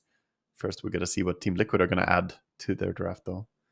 It's just been such a good hero to play out that mid lane onto a lot of these like ranged squishy supports who like to play from the fog. Storm just gets on top of you. To me, it looks like Jara game. Okay, take the Storm already. Wow. Okay. Storm. Yeah, they don't want to wait. They don't want to give the ban potential. That's something you alluded to in a previous game we were casting. We're like, oh, do you want to jump the gun and pick early the hero that will perhaps get banned out? Or do you want to just grab your carry? They're actually going to grab the Storm, who may not have gone through all the way. There's also the reason that they were going to have to pick both the heroes before the counter pick on mid anyway. Yeah. So since Avalis have the full last pick, you might as well show your mid right now. Because now you can pick into double ban. And I think it's also like who fills the role of Storm as well as Storm does compared to who fills the role of Gyro, Luna, SF, etc. You know, there's like I feel like there's a lot more very good options for the carry compared with it's like okay, Earth Spirit, Ember Spirit, Void Spirit, they're not as good as Storm. No, I don't think anyone really keeps the pace that Storm can bring. So makes sense. Gyrocopter does immediately get banned now. So the hero that I was hinting at otherwise not available anymore. But like you mentioned, there are plenty of good options for carry. Luna still in the pool, can still go SF. I don't think their team has tons of minus armor to play into or need for minus armor even with all the magic damage they deal. Alchemist actually gets banned out here. I forgot that he was not banned all the way until now. Yeah, good point. And Doom is still out there as well, right? We had so many games where it was like Doom ban, Alch ban, and that all made sense. Is Terrorblade still flexing here? Like, can you play TB for Mickey? Can you pick something else for Saberlight? I don't think I want to carry Terrorblade against the lineup that Avalis are running. There's too much chain stun that if it's carry Terrorblade and you don't have any saving support. If you had saving support, maybe, you would put carry Terrorblade. But I think when you have Murta and Jakiro, just run that TB off lane. And if they want to burst a lot of resources into killing him, sure. But then your carry and your Storm are going to have a better time in a team fight anyway. So I would pick another carry right now. See what Liquid are going to do if they're on the same page. So there's the Luna SF as like the first ring of the highest tier. But then we've seen a bit of Sven, Ursa. I guess Nightfall primarily has been the one playing these weirder heroes, off meta-ish heroes. Yeah, for sure. Even with SD on the enemy team, I would not be against having a Medusa still as well. She is available. We're gonna go with Razor. Okay. We did see some great success from Zero Dynasty earlier with their Razor against the Gyrocopter. This time against the Dragon Knight, it's similar. You lock onto a Dragon Knight, take all his damage. Just the way you said zero to nasty, that it sounded like you said zero to nasty. Like it went from zero to nasty. Dude, I always mess up their name. Game definitely did. Zero tenacity. No, I don't think there was anything wrong with the way you said it. Just my brain processed it as zero to nasty. You know why? It's because I have to go into my brain and like look for what the team name is. It doesn't make sense. It doesn't make Zero to nasty is such a weird name. I'm sorry. It really is. But this is cool. Stormstormer again on his Earthshaker, which has shown some really, really great success. Yeah, that's from the hype game that they had, the Super Fire game that nobody should have missed, by the way. If you are tuning in now and you didn't see the journey for Avalis to get here, their game against Tundra, where they played Shaker and Enigma, is absolutely a treat to watch. 64-minute game was a pleasure. So they're going to go back to that. Shaker is good against Storm mid. Definitely have some nice advantage having instant disables. And again, more disables into the draft. I already was focusing how this is a bursty single target, or like target down a hero and burst them kind of lineup. And Shaker just amplifies that even more. It absolutely does. The speed at which Liquid can play at, though, is a little spooky. There's going to be, a lot of areas of the map that get swarmed, and Avalus going to have to react to that at the same time as getting these key items up. That blink on Earthshaker, Smiling Light on his DK needs to get that Armlet and Mask of Madness to keep on farming. And then the age-old question of, what does Beastmaster buy? Is this a Helm game? Is this the Aghanim Scepter game you were talking about earlier on? That's true. The fact that he has Beast Mode Facet does lean a little bit towards the Aghanim Scepter. Anytime I see it, it hints a bit that the Aghanim Scepter might come out. But then again, 33 was playing Beast Mode Facet and going for Helm of the Overlord in one of his games as well. So it doesn't mean that much. I think this is an Aghanim Scepter game, just in respect to what heroes you're playing against. You're playing against the Terrorblade again. You have to itemize against it. And even against Murta, it's very nice to have Aghanims on Beast. So if she pops her ulti, you just kind of take her down with the Aghanim Scepter, quickly burning her.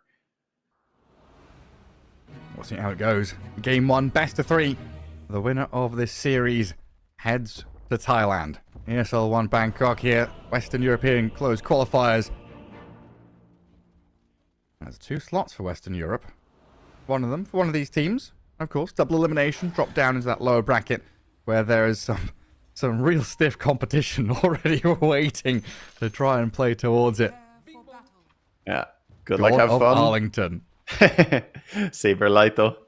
Of course, they have some LAN history. Oh, yeah, very true. When they were playing the triple offlane meta as Entity, right? Yeah, it was the Entity days where Saberlight had some fun on stage. Definitely some. He's a very entertaining personality. That team was super fun. And Saberlight playing offlane Terrorblade. The times we live in, man. Dota, even though this patch has been basically the same for a while, it keeps evolving. We'll start out with Disruption onto Mickey. Gets out the plasma field. Dual Breath are insane, trying to hold them back, but that full bore scatter shot blasts him and kills him. Trading out the position 1s, though, as Smiling Knight does die on that Dragon Knight. Not a bad start for Eki, getting a first blood. And then Nisha picking up some cash from that secondary kill. And he got galvanized on top of that, getting a bit of mana regen already. And look at this late smoke. Not something we often see. Saberlight, some illusions made of him. A Bounty Rune's about to spawn, where Eki holds the high ground up north. Walked out by Boxy and Insania. They'll guard the rune for themselves and probably kill Eki off here, it looks like, with Mickey arriving back on the scene. He's spending his gold. He's wasting all of it right now. Like, yeah, and a clarity and that. Making sure he doesn't lose any gold as he dies. Good efficiency. How did the bounty runes get spread? Looked a bit distracted there. Yeah, 2 for 2 on the bounties. So even there. Not a bad start overall for Liquid, though. Getting the extra kill. Storm, Earthshaker, Nisha, Storm. I've seen this Earthshaker do a lot of work in this mid lane with that Slugger facet. Yeah, it's very, very oppressive. It keeps doing so much damage. It's basically continuous harassment towards the enemy mid. Nisha doing well to dodge some of the corpses flying at him. You have to. It's a little mini game while laning. It's kind of cool seeing Earthshaker go from being kind of only a puck counter to now being, especially in Storm's hands, fully viable as a mid laner and looking pretty good at it. Yeah, the Shaker is kind of come and gone for the mid lane. He was like the hero for a while, especially as a Earth Spirit counter. Then we kind of faded away from that mid meta, and now it's back again. And Earth Spirit is also back again. Yeah, it's very rhythmical. Yeah, the cyclical nature of Dota. That's the word. Well, stun on TB bottom. The cynical nature of Dota. Yeah, cynical and cyclical. Saberlight, 9 armor TB, handed some tangos, has his stick, tons of regen there. It's just a non-stop harassment from Seneco's Shadow Demon. As those two supports trade out. Cooldown on Dragon Tail there during the disruption, otherwise maybe would have gone on to Emerta. Boxy gets a nice pushback on Seneco, but still has to be cautious, taking a lot of damage himself. You gotta be careful when you're kind of turning your back, swinging around. Both these ranged supports just keep pushing the damage. So far, so good for the Dragon Knight. 10 and 3 for Smiling Knight. Not too much bothering him as they try to throw a reflection towards him, but again, good disruption from Seneko to hold them back. Overall, Dragon Knight is pretty good at not being bothered that much by harassment from TB. He has decent armor, regions very nicely. Up on top lane, we're looking for CS. The Razor 11 and 2, Beastmaster off to a 7 and 2, so a little bit behind in CS. And Zibe not playing Tide. I'm happy about that. Yeah, very thankful for that. But also not playing Enigma, so... Saberlight. Just a lot of poking and prodding here. Like, he knows with the spells on cooldown, not much is going to touch him anymore. Just funny watching this lane where everyone spent all of their mana except Terrorblade. With basically a full mana bar. Yeah, all while spamming. Reflection. Because 35 mana cost is balanced somehow on Reflection. I don't know about that one, Val, but... Seneko. Oh, he's dead, isn't he? Down he goes to Boxy. So easy for Terrorblade to come and assist you when you have these support trades. Just runs over, pops a reflection, then he leaves. He doesn't need to do more. Goes back to hitting creeps. He gets slightly ahead of that Beastmaster in last hits. Not a massive difference though. Oh no, What was that? A cookie on a... The boar, he turned around on the boar, so not landing the damage from the boar. Unfortunate. Bit of miss micro. Maybe could have made a play with that. But so far, so good for the Mickey Razor up top. Yeah. Sibba also doing the same thing that we saw 33 doing with Boots and Windlace on the Beastmaster. Prioritizing movement speed. Makes a lot of sense when you're up against a Razor, though. You want to break that static link.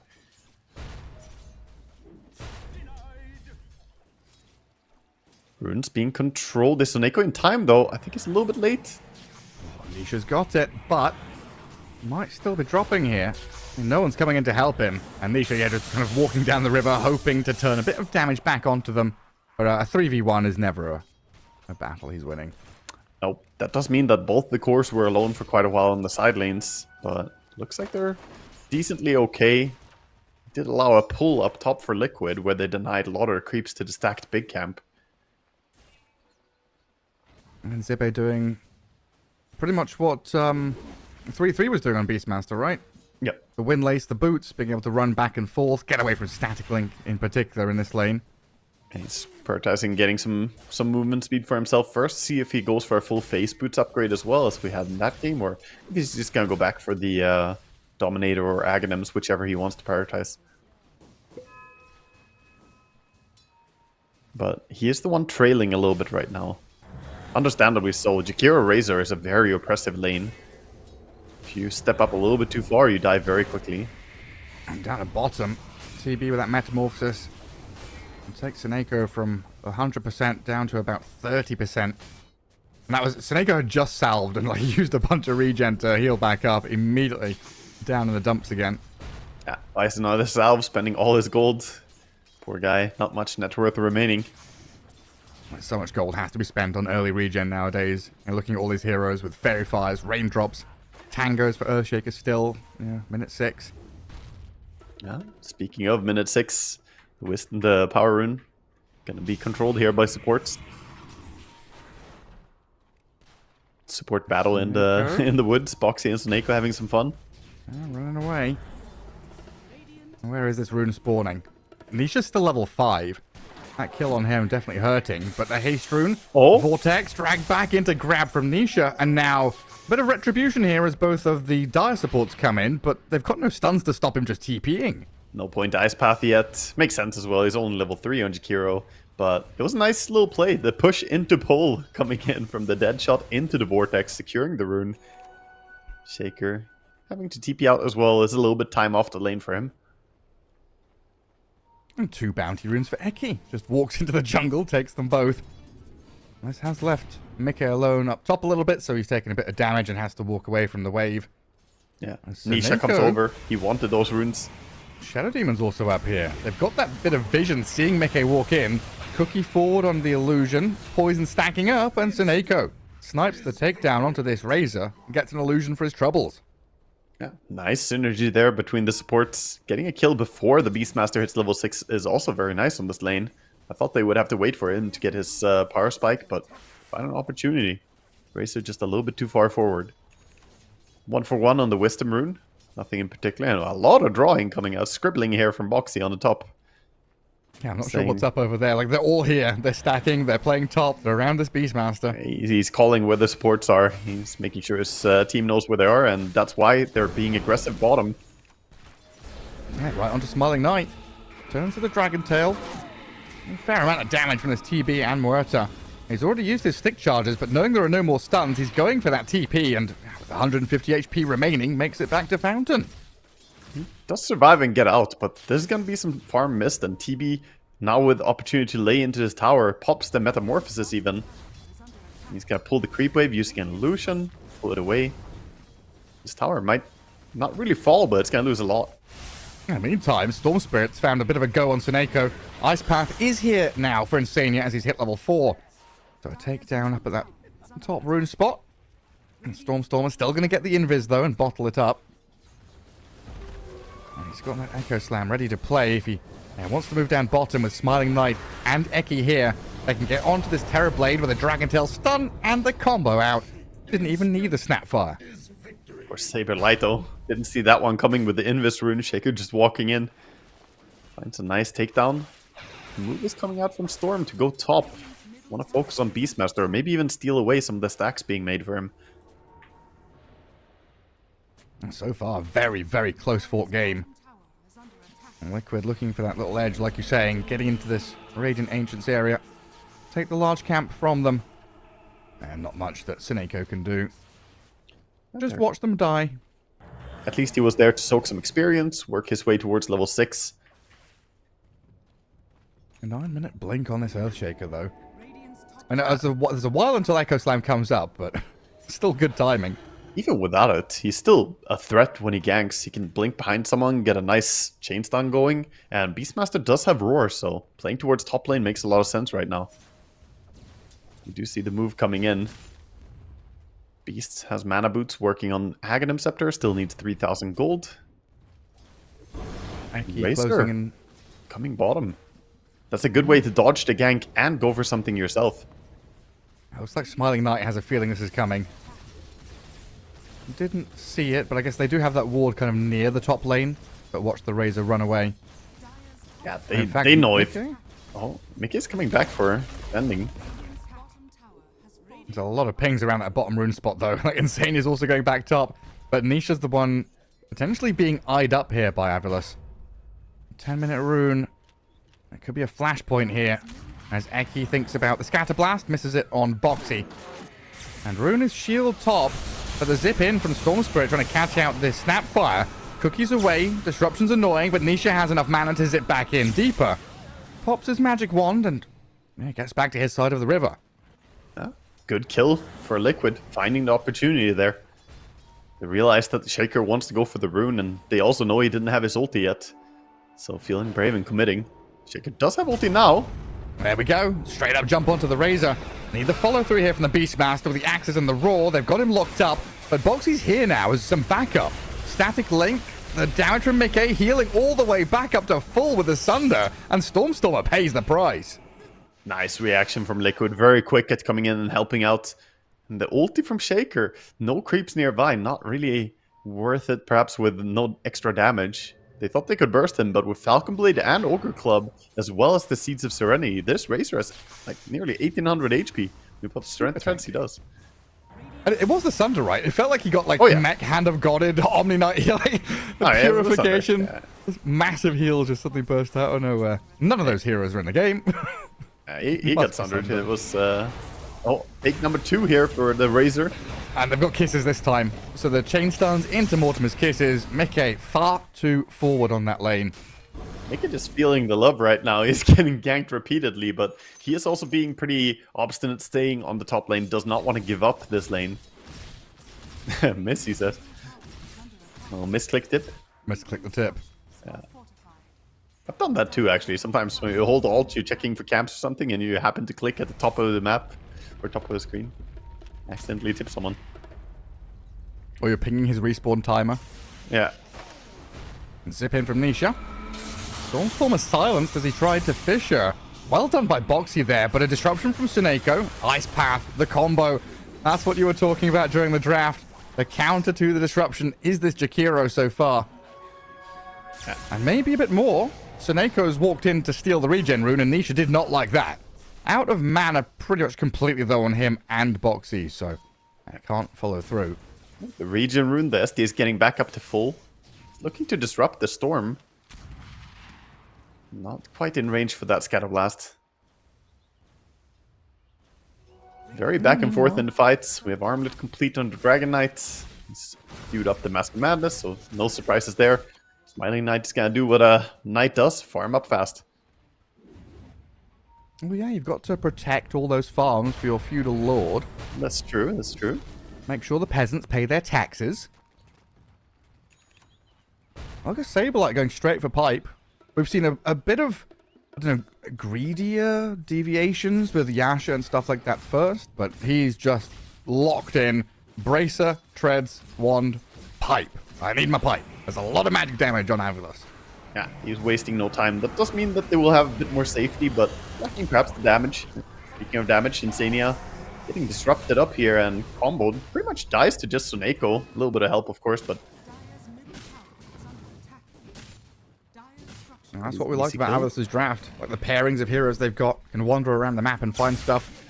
And Liquid trying to do a similar thing here. 14 minutes coming up shortly, but they've found the Beastmaster on his Ancients first, so it's a good kill snipe onto Zibe, delaying his Aghanim Scepter, and eliciting a reaction from the Snapfire and Shadow Demon, trying to get the Mortimer's Kisses and succeeding in killing off Boxy. Eki has god aim. He didn't miss a single one there. Just everything perfectly read. I mean, Murta is not a fast hero by any means, but still, usually you see at least one of those kisses missing. Yeah. I guard the Wisdom Rune. Let Tsuneko take it. And finally, Nisha, he's going to get his hands on a rune. I don't know if that's his first of the game, but he's had to fight pretty hard over every single one of them. He got the one rune when they did the push play earlier with the haste. The haste, yeah. But yeah, that rune didn't really turn into something. This Dita rune, though, it might. It could be big. Oh, he saw the smoke. The deep ward from Dire. Saw the smoke up coming in. Ooh. He knows about this. Nisha is not going to die on this creep wave. No, he's already packed up. That's something Avilus will see. You know, Nisha isn't killing that wave, isn't holding mid. They probably know something's up. Yeah, they probably feel that, yeah, okay, they're aware. Still, moving down here is the correct play as Boxy is going to walk into vision right now. Hello, Boxy. Fisher into blink in. Nice long range scatter blast. Cookie misses. Let's see how long Boxy can stay alive in the Pierce the Veil.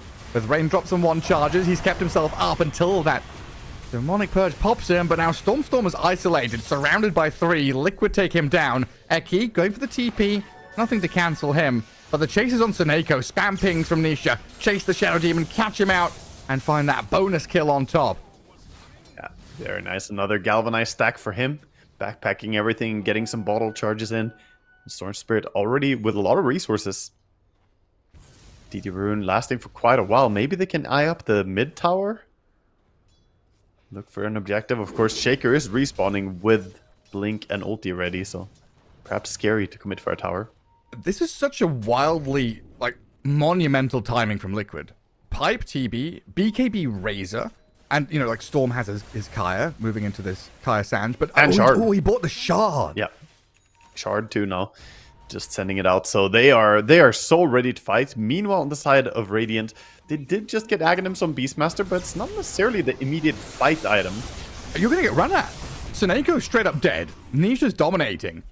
There's an arcane rune that he can go and grab at the bottom spot as well, which is massive. And you see the lines immediately drawn by Eki. It's kind of panic, push down lanes. We cannot fight mid. We can't go head on into this Liquid side. We need a bit more time.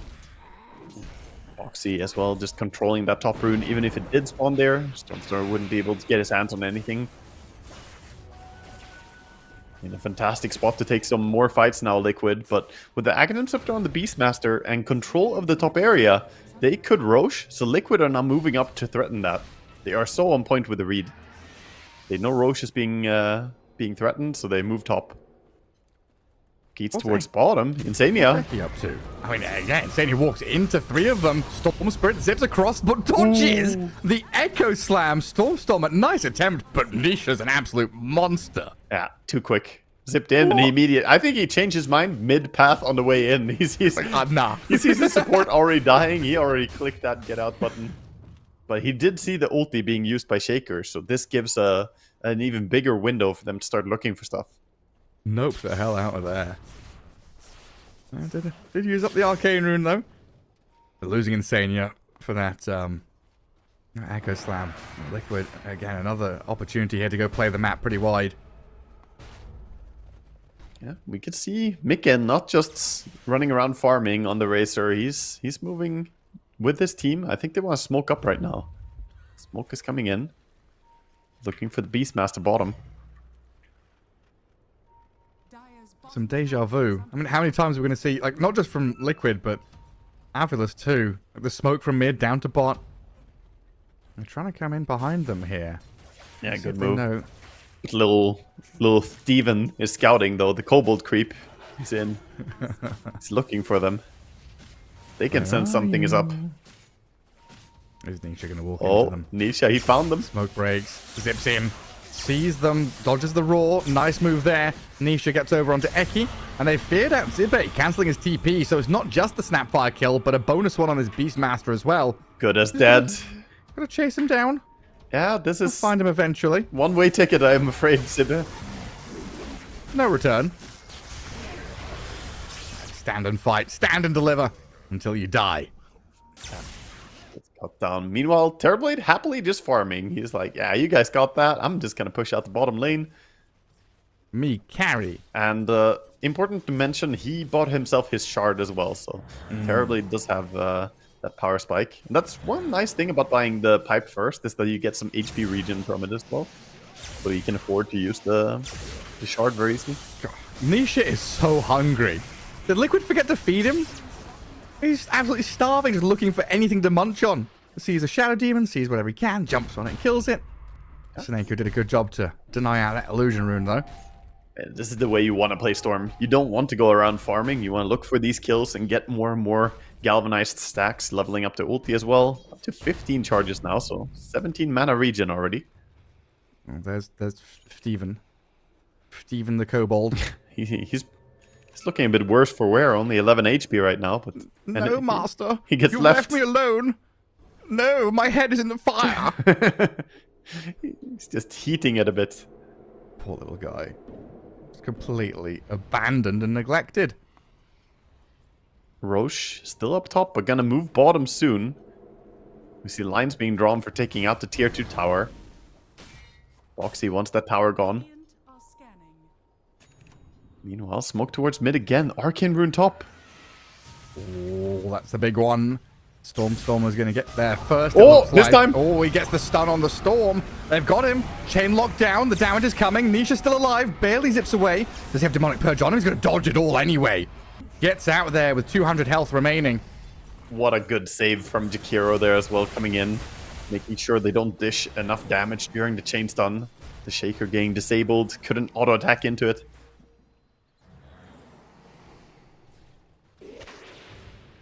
Fast reactions from Stormer, but that is Shaker ulti on cooldown, and Storm can very quickly just go base, get some resources, and then he's ready again. This fight, even though they have a big, strong Dragon Knight with BKB Armlet and Mask of Madness, I think could be a difficult fight for Avilus against Liquid. Yeah, I mean, a moment there where Avilus wanting to tie in these item timings. So they've got this Beastmaster kind of ready to go. You mentioned the DK and his full kit. And Roshan, the potential objective for both these teams to vie for control over in this bottom right-hand corner. But Avilus say, no, we've got the map to play. They're completely giving up control of the Roche pit. It makes sense. They can't fight without Shaker ulti. I think it's that important. It is up soon, 15 seconds, so maybe they could have sat around and tried to delay it. They're gonna back out and give it up. It's fine, we can fight another day. Liquid are going to be happy, though. They have the best Aegis carrier in the game, in my opinion. They get Storm on their team. Pass that man an Aegis.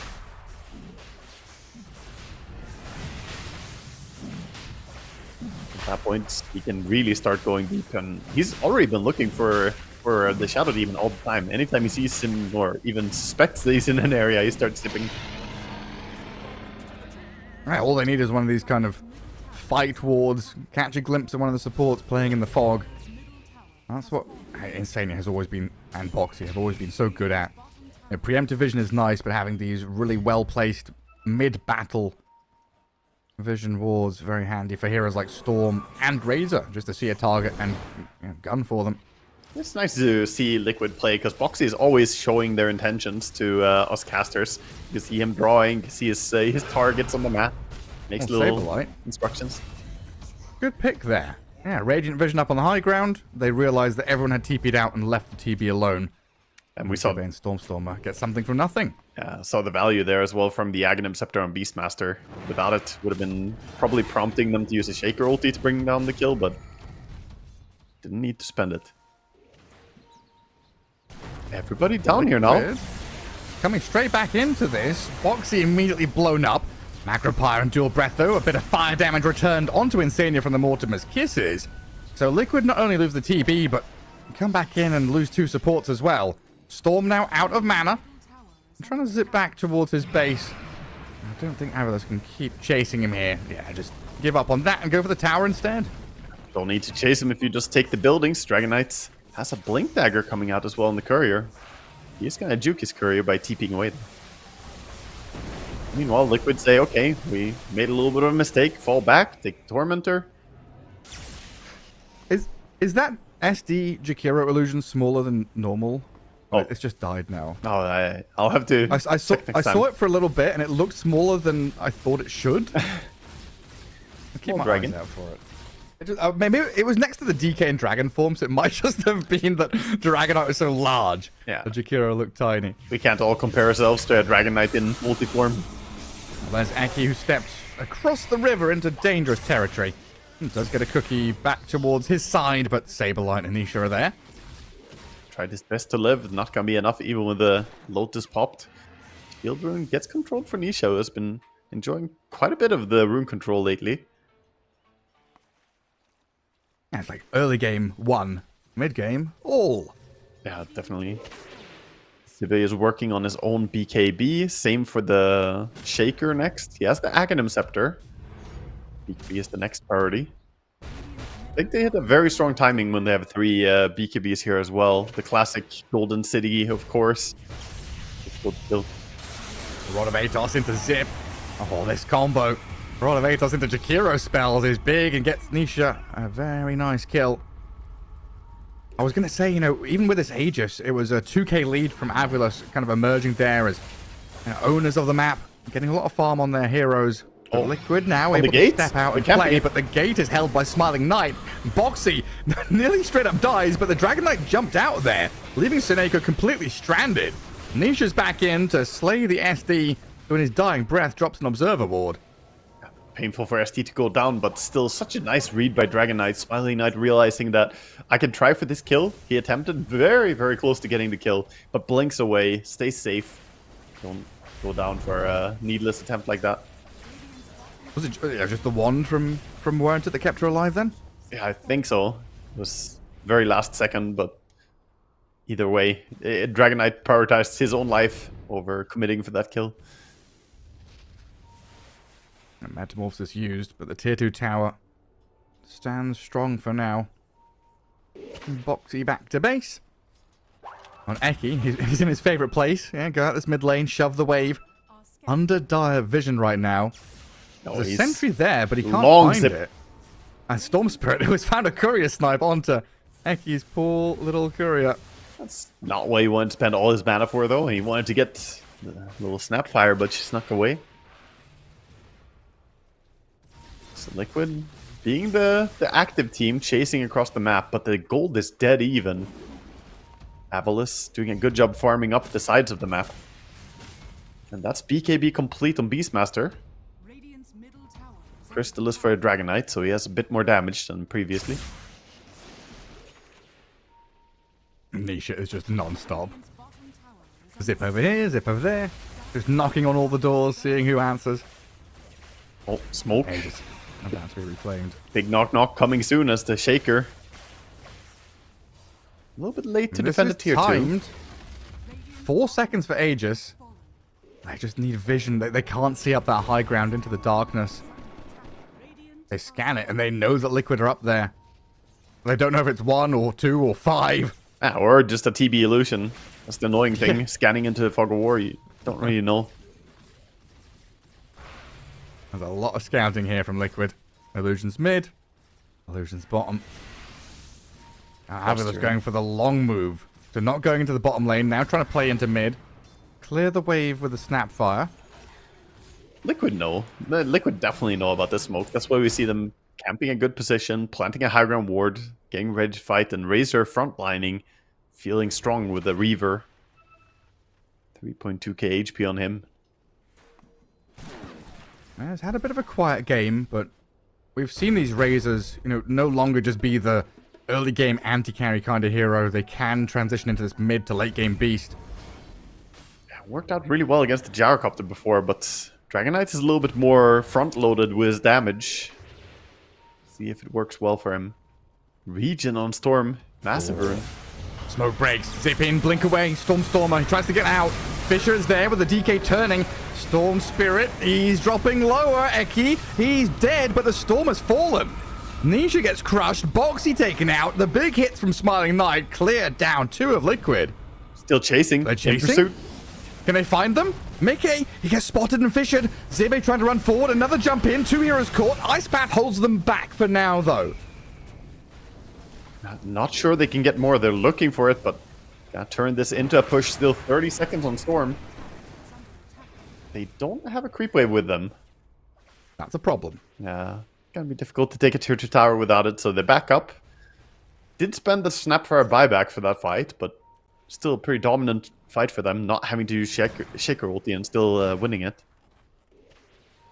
Even with BKB, Storm Spirit just kind of gets stuck in the mud there and cleared out by this DK physical damage.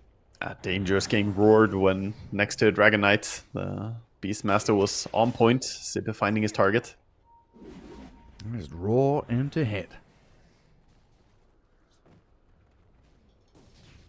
Stormer, level 2 Echo Slam ready to go. Under dire vision for a brief moment there. And 30 seconds for Roshan fast spawn. I've not heard that. Ward from Seneko is nice. As he was dying, he placed it. Very hard to find and deward that. And it does spot Liquid down in that southeastern corner. Yeah, it's a pretty great ward. It's out of the common sentry range. Difficult to spot. Power rune spawning in 10 seconds, and I think Stormstormer wants to get his hand on a power rune for once. It's been a lot of runes towards this Storm Spirit. Gives him the gem as well. Easy for a Shaker to jump up and check for wards from the cliffs. Haste rune top. A long Roshan spawn. Boxy. Just trying to clear out that mid wave. A bit of backup from Saberlight coming in. They want to control their high ground, Ancient's high ground area. Oh, Murta. I'm finding a bit. Fished up for a second. Fears the Dragon Knight. Quite a bit of damage coming pre-BKB as Zibe comes back in, stunning the Razor, catching Mickey and killing him off. Avilas have swept through the carry of Liquid and now forcing Nisha to run away. Storm turning, trying to fight the Dragon Knight, but Smiling Knight, he just turns and outputs so much damage, you cannot battle back into him. Saberlight on the run as well, but fissured up and caught for now. Trying to hide away as Zibe makes the jump further in. Eki and Smiling Knight just hold that line, and with Stormstormer's control, they've got tons of damage to throw in there. Insania, we TP's out. But a big move from Avilas and some, hefty losses from Liquid. Liquid completely overestimating their Razor, standing next to a Dragon Knight like that. Again, even with Satanic, it does not matter. You get roared, you cannot lifesteal. Going down so quickly in this fight.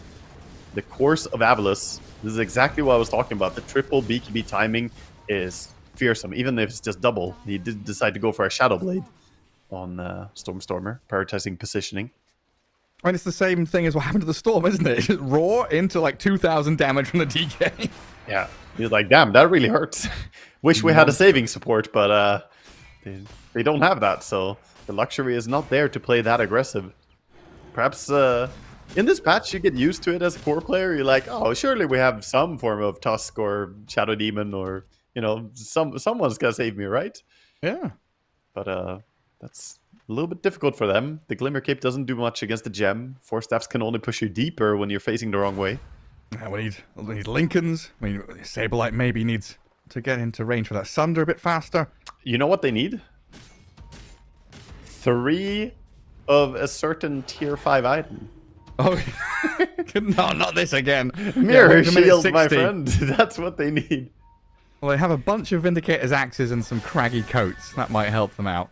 Honestly, Vindicator's axe is amazing this game, so not surprising that they picked up that. Getting extra armor when you get stunned is gonna protect you a bit against Dragon Knights. Avalus, though, they've been the ones kind of leading out this game. And with a DD on this Earthshaker now, that story doesn't change.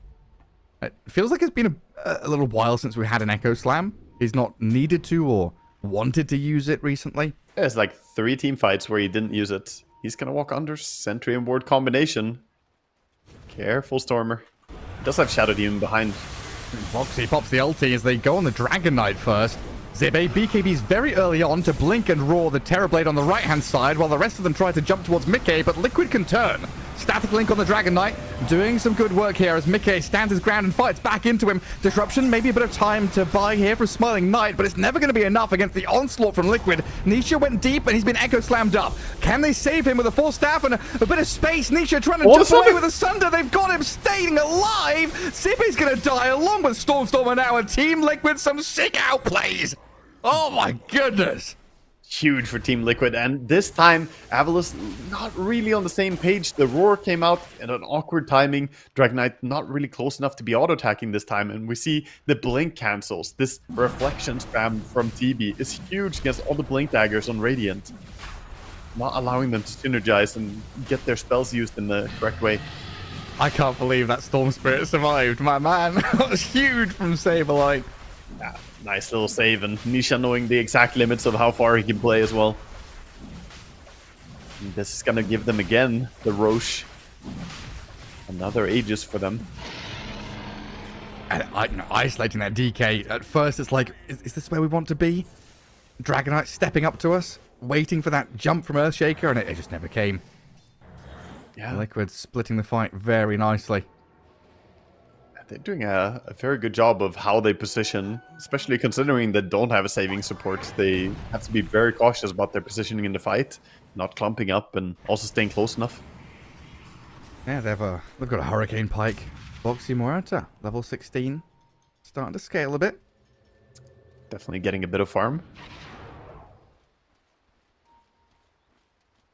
Smiling Knight and Seneko. Time to grab the Tormentor. Pretty simple one. Field Rune gonna help Neko stay alive during it as well. So who gets the shard? It's gonna be on the Beastmaster. It's kind of an underrated shard, I think. The cooldown reduction plus having an additional Hawk on it. It's pretty nice.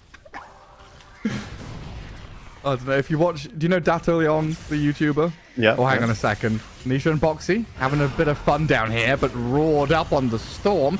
Ice Path thrown in. Zibe's BKB going to work though as he takes the Aegis down. In come the kisses as well. Pounding Insane as Jakiro down as Mickey BKB'd up trying to fight into Smiling Knight.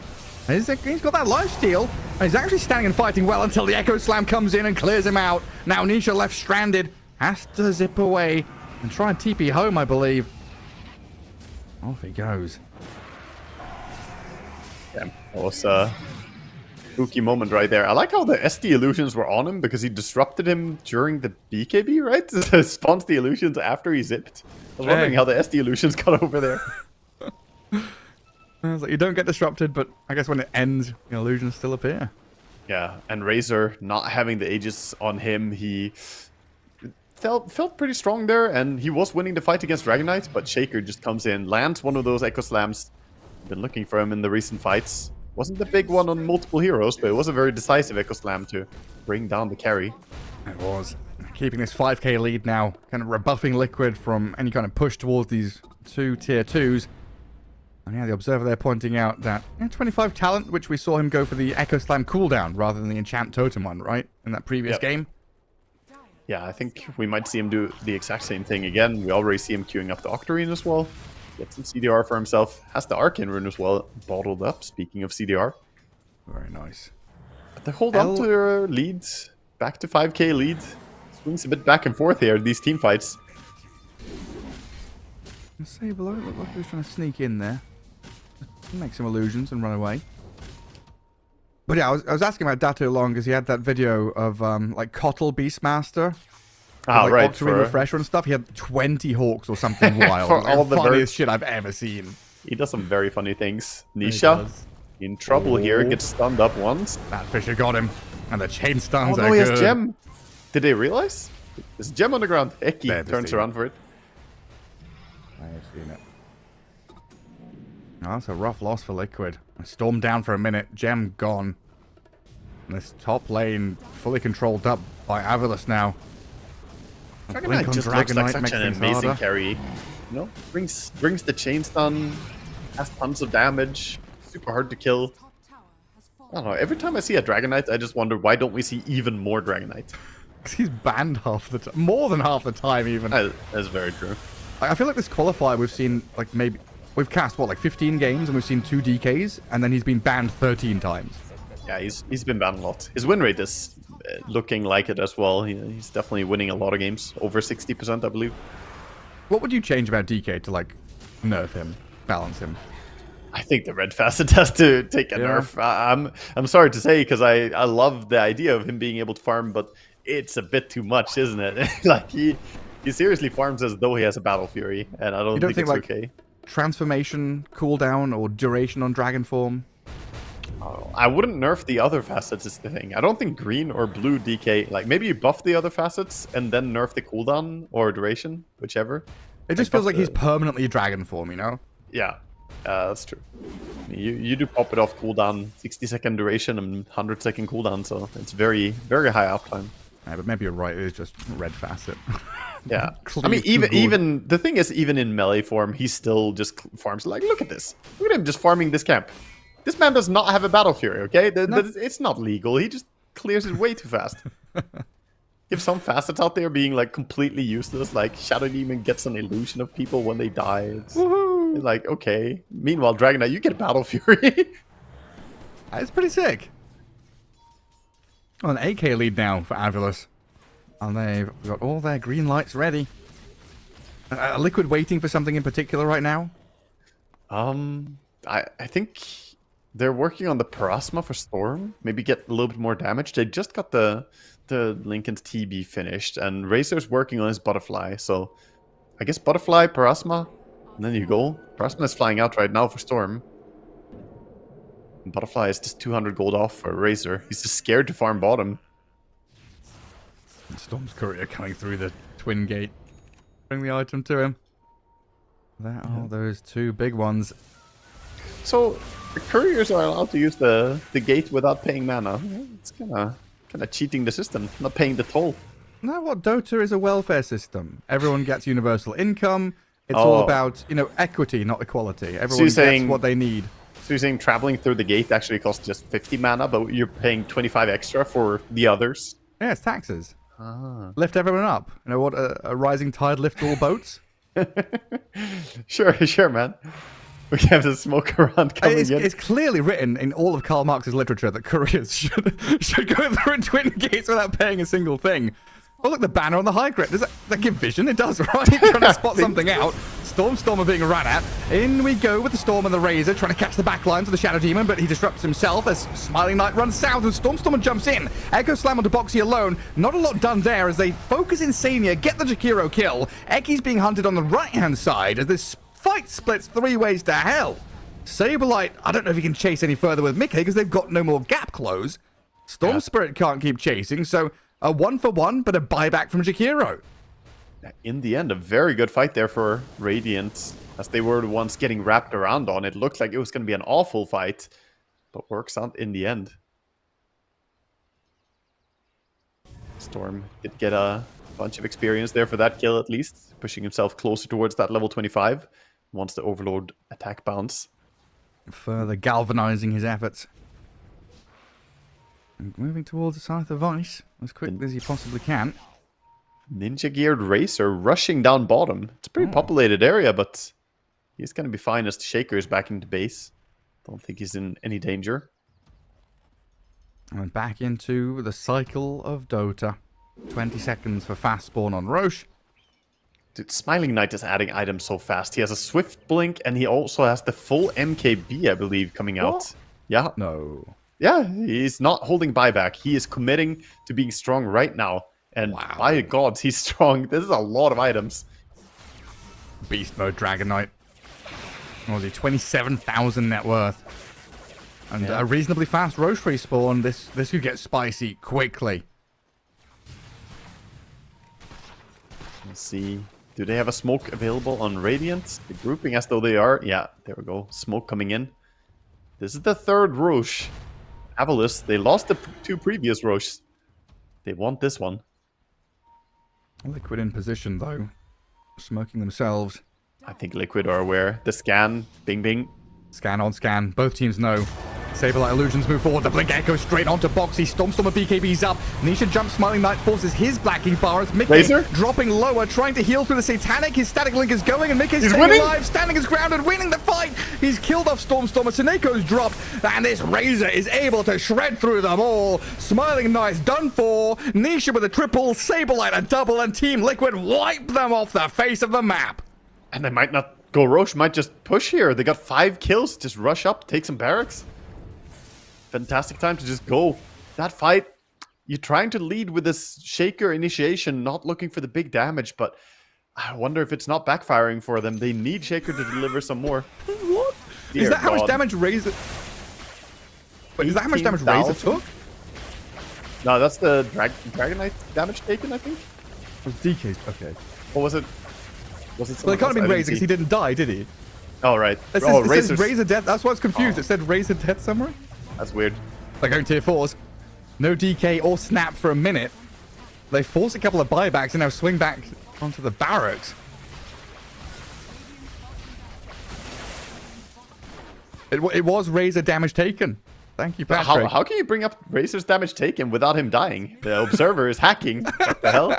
Some skilled stuff. There it is. Well, it doesn't amazing. show it anymore.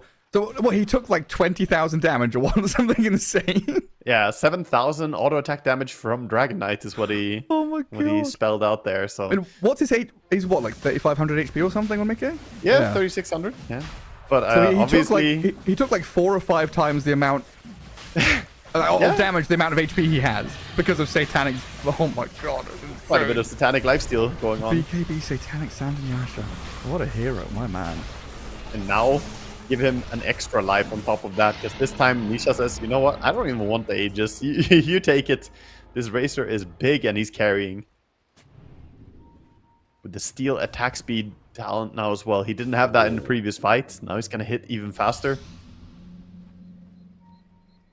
And looks like he's going for a Lincoln Sphere, realizing it protects him really well against the Dragon Knight, the Primal Roar. I say Primal Beast. Stormstormer does go for that cooldown talent. Has to BKB TP just to be safe. But yeah, so back to the beginning of that fight, right? Stormstormer now 2 or 3 fights in a row has Blink, Echo Slammed, Boxy. And Boxy alone. So Yeah. that's got to change, right? I think so. You can't prioritize this instant initiation if it's just a Murta that you're seeing. If you see something like, I don't know, not even Razor at this point. If you see Storm, possibly I could be okay with it, but no more solo ulting on a support. It doesn't work. This Shaker ulti has to be used for a big fight.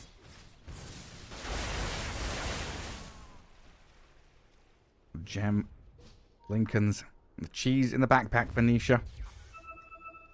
Razor with that Aegis, and Team Liquid looking at these tier 2 towers now. And triple Lincolns. Every single core having a Lincolns on the side of Liquid. It's not the tier 5 item. It's the one you gotta pay for yourself. It's a mirror shields on top of this, and it's completely unplayable.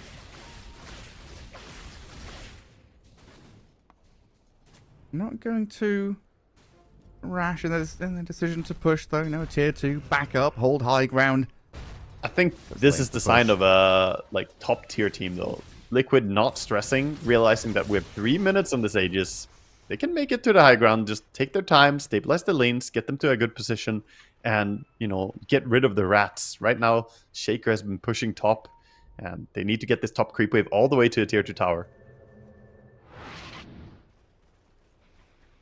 I think a lot of teams would be tempted to just immediately go the moment you have Aegis, but if you lose that fight, then you wasted 4 minutes of free farming that Aegis provides you.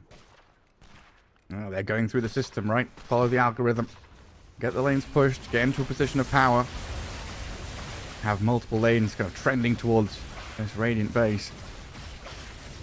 And Avalus, they are playing together down bottom. 4 heroes kind of farming and holding hands, pushing one wave at the very least.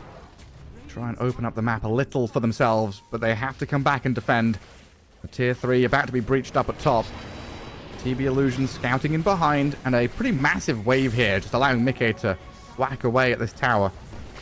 TB has a Scotty, by the way. He's pretty strong at this point as well. Should not be sleeping on him. Liquid have done such a good job to swing this game as Nisha jumps in onto the Seneko Shadow Demon, protected by a Fissure. And just a bit of poking there from Team Liquid to see what Avalus would do to respond. That's the glyph out. Glyph on cooldown for Radiant. Gonna go back up, heal up. Still 1.5 minutes on the Aegis on Razor. Definitely not done. Just reposturing. Looking for a power rune. Gonna find Invis. Meanwhile, Avalus are gonna just sit back and wait. They do have a smoke on the Shadow Demon, but it's in backpack right now. Not looking to make the move just yet. How far is DK from Lincoln's? Because it feels like Static Link. Pretty far. Yeah. Static Link's a pretty big problem. Like, we've already had Liquid buy Lincoln's to try and deal with this. There's Roar and Dragon Tail stun. Yeah, I think need one to deal with Static Link pretty soon.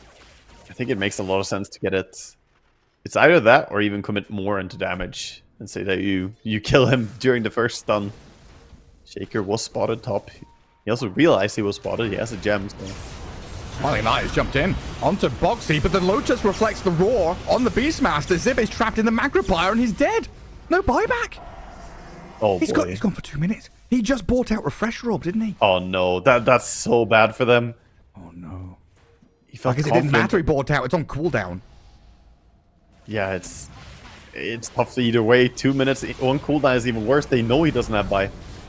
And now they just go back up to high ground. The Fissure can block you for a little bit here, but Mickey says, I am destroying these buildings. With TB Illusions going to work, Range Racks falls, melee to follow. Now just one lane separates them from Mega Creeps. Swing straight into mid with a creep wave there. They are ready to push. And Aegis coming. The blink, huge jump. Stormer, the Echo Slam on 3 with the kisses over the top, but Nisha has BKB. Mickey runs straight down the throat of Stormer to crush him under boot, and now Shadow Demon being pounded as Mickey pops the Refresher Orb to go for round number 2. Dragon Knight is done for, no buybacks available. Avalus tap out at game 1. Liquid, strong performance in game 1. Such a nice play from them overall here, very methodical throughout the game. There were a lot of fights that Avalus were in control of, and definitely wasn't the going late game. We see what we have seen before. Terrorblade on that offlane did have a lot of impact. He didn't really die much. He provided a lot of scouting information with illusions throughout the game. And my big props this game, I think, goes to Nisha. 14-3 and 14 with all the hatred and focus they put towards him, with how much stuns they have on the side of Radiant. I think he played a stellar game here.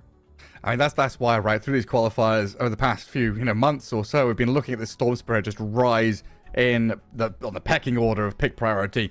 He goes from, last pick, picking, don't get cheesed, let's ban Husker, I'll make sure he has a good lane. And now you're just, third, fourth, whatever, picking him and saying, right, this is it. We can ban a couple of heroes, make sure that you're all safe and sound and you have a good time. Just rolling in, breaking vision, scouting backlines, catching Shadow Demon, heroes like, SD, Muerta, whoever it might be. Such a beautiful hero to just get in there and do the job that you picked him for. I mean, like this game, Avalus, they had leads, they had opportunities. What went wrong for them? Was Liquid just stellar? Outshone?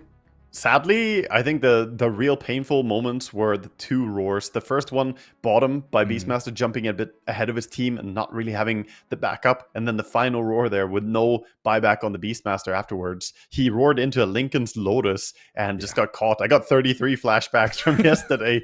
And unfortunately, that kind of sealed the deal. The game was over. Rough stuff. Yeah, those mirror shields were nasty stuff. But there we go. Game 1 for Team Liquid. Wrapping it up after 50 minutes. A tough battle against Avalus, but finding that first game in the end. We'll take a quick break and come back with game number 2. How I live it, that's the motto, how it goes. No more reaching in it, pieces. Hit the lotto, I'm the one. Not denying myself anymore. I'm done with it. Sky is the limit. I'm living like widow. Energy, energy. Energy, feeling free, energy.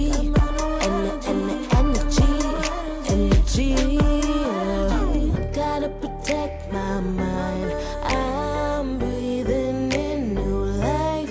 It's time that I realize what feels good ain't always right. I'm feeling good, feeling free. Feeling good, feeling free. All I need is me and my new energy, and my new energy. Feeling good, feeling free. Feeling good, feeling free. All I need is me and my new energy, and my new energy. Feeling good, feeling free. Feeling good, feeling all I need is me and my new energy, and my new energy.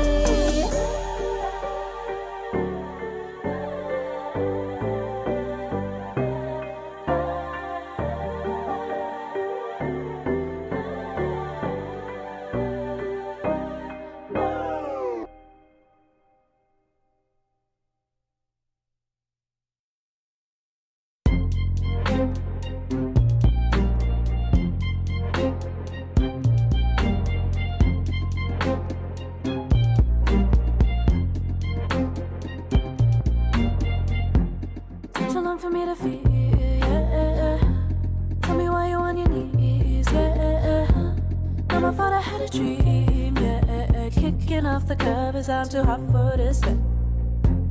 Give me space, I need to breathe, yeah. Give a face, giving it beautifully, yeah. Yeah, it's just me and my clique, yeah. We might be the hottest, but we let you in. Angel energy, let you sit with me. Angel energy, angel energy, angel energy. We got sympathy. Angel energy, angel energy.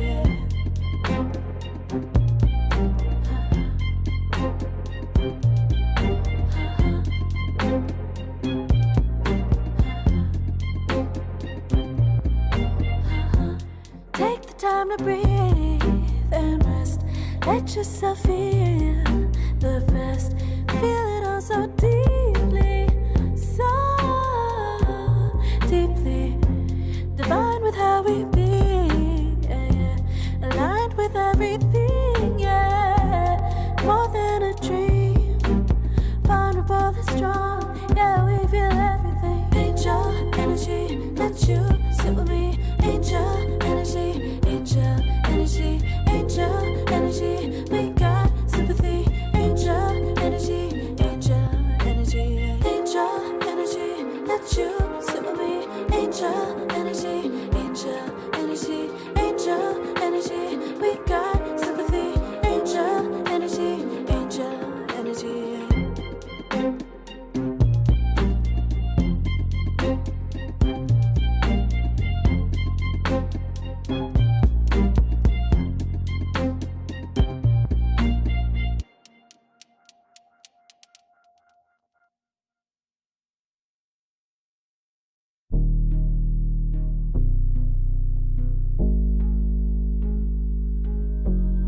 Never pressed, but I got the juice.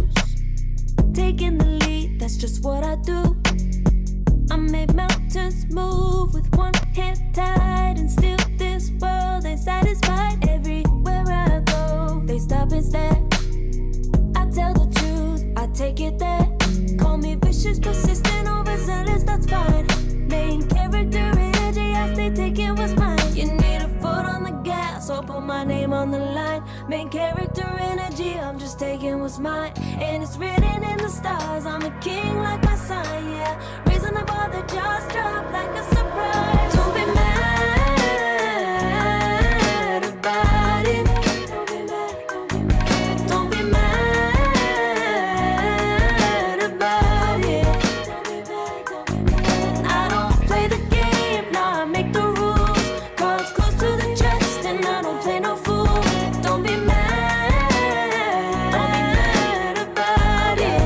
Look, yeah, my name stay in the mouth. Legs got broke, they said cast her. I'm the 911 response in a disaster. I don't ask, I just take. Treat the world like a man, I just blow them away. Yeah, I'm a #1 fan. Don't need a bark, I'm a bite. Switch me on, dark need light. Don't need pity, don't need spite. I just plop, plop, plop on sight. Could take your girl in 2 seconds. I just flash her a smile. I make petty look pretty. They run an inch, I run 3 miles. You need a foot on the gas, I'll put my name on the line. Main character energy, I'm just taking what's mine. And it's written in the stars, I'm a king like my sign, yeah. Raising the bar, the jaws drop like a surprise. Don't be mad about it. Don't be mad about it. Don't be mad about it. Don't be mad about it. I don't play the game, nah, I make the rules. Cards close to the chest, and I don't play no fool. Don't be mad about it. Don't be mad. Don't be mad.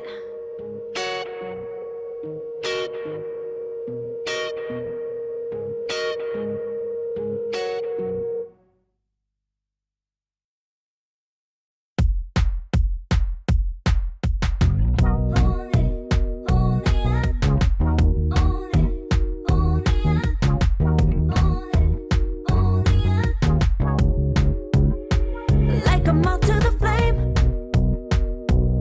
I'm attracted when the doubts start saying my name. I can go there easily, and it's hard to maintain, 'cause I know it's not the world I know, it's me. Believe in every little thing I hear, and no, I ain't no stranger to the fire, burning up all my desire to be great. It stays coming in waves, and no, I ain't no stranger to the fire, burning up all my desire to be great. I gotta just open the gate. All I need is saving from hitting the pavement, understanding when I'm impatient, that only I give to me. All I need is a little love in lonely places, the strength to stare fear in the face, that only I give to me.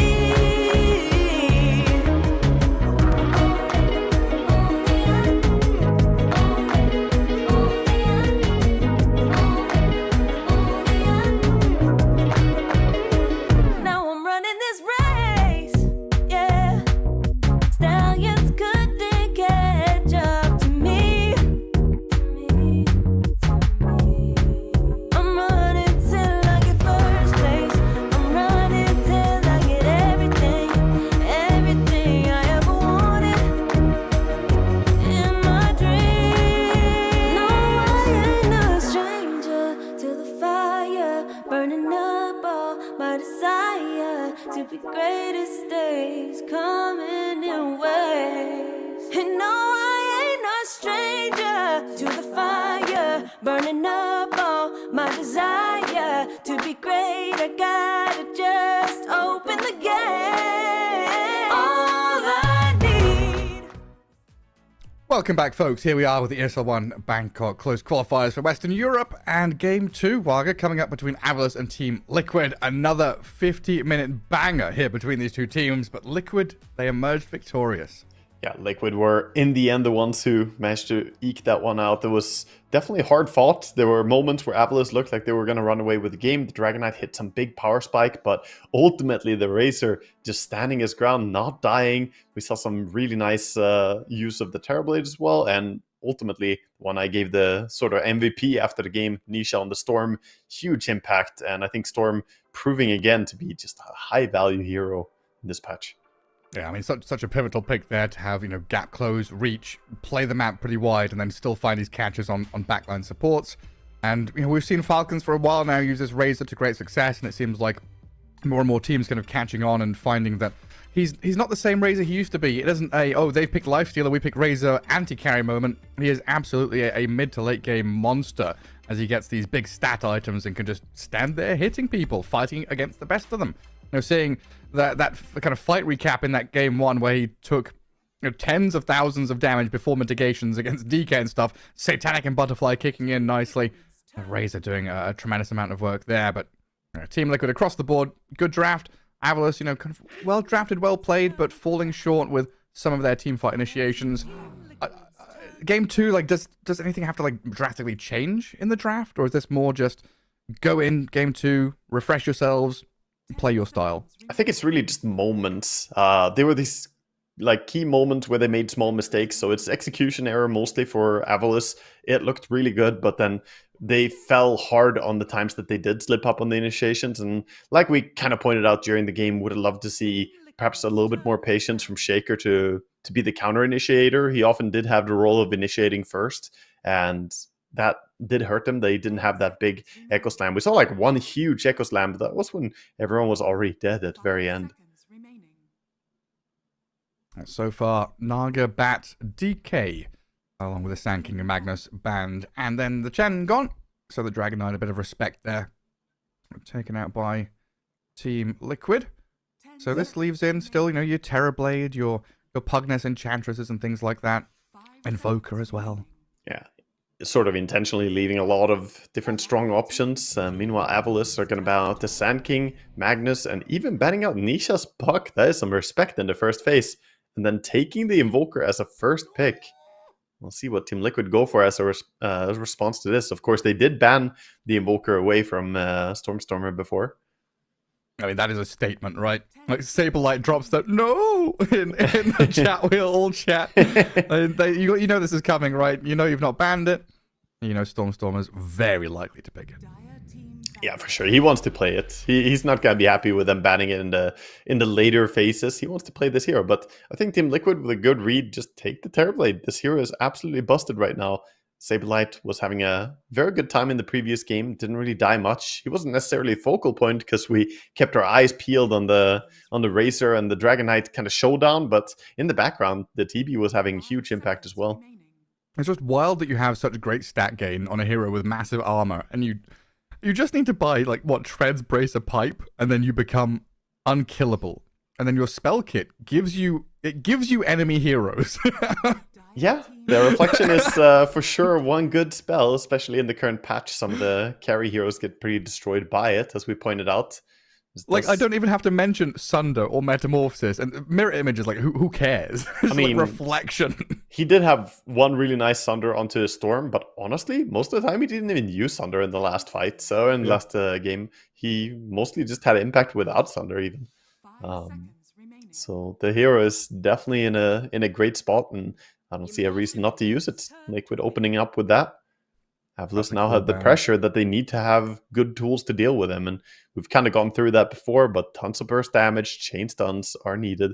You need some perhaps pure damage as well once the pipe comes in. Oh, here comes the Tusk. That's potentially a strong lane there with the TB and the Tusk in the off lane. They've still got... I mean, has Enchantress just fallen out of favor this qualifier? Are there just better heroes that we're seeing more prominently picked? I don't know. I feel like the teams just stopped using her, not for any specific reason. Ench is definitely still a strong hero. I guess her success rate hasn't been enormous this Qualifier in particular, but I think that's more that she hasn't been played that much by some of the teams that I expected to use it. Exactly. It's been more like this Pugna, Muerta, Dark Willow, Shadow Demon, and then you add in that second layer of, Lion, Lich, etc. Yeah. I mean, she does struggle against Lion. The burst from the Finger of Death can sometimes catch you off guard. So maybe the other popular supports right now are bullying Enchantress out. She used to be picked a lot when we had Tusk being played more. But And I guess towards the end of Dream League, like we went from Dream League where Enchantress was like first ban, first pick, into Enchantress first pick, and then Nyx pick. And we had to add Nyx into the mix. And that felt bad for some of these teams to like pick or ban Nyx Assassin, ruin one of their lanes. yeah, Nyx to deal with Enchantress just burned the converted creep, insta-killing it. There was some funny little mind games happening. Avalus, though, adding in Phoenix and Lion, definitely kind of addressing the things that we were talking about with the Terrorblade. Get some disable, get tons of damage. Well, that Hoodwink now says position 5 Tusk and position 4 Hoodwink, right? It's like Boxy Tusk is such a thing. Yeah, that's the thing though. Like Boxy is the player that everyone looked towards on Tusk, so feels kind of weird not to have him play it. Yeah, I'm just like why Hoodwink and why not another support? Are they preemptively looking at like Bristleback being picked or something? Could be that, but maybe it has more to do with what POS 3 they want to play themselves. Maybe they have something they want to line up with the Hoodwink, set up some type of hero that locks them in place so they can do the Hoodwink combo. Her Spirit comes in, so that's going to be their mid. Most keeping likely. That TB flex, huh? This is like classic draft mind games, right? It's like we're playing TB offlane, we're playing TB offlane, and oh, we're not actually. Yeah, it's a carry.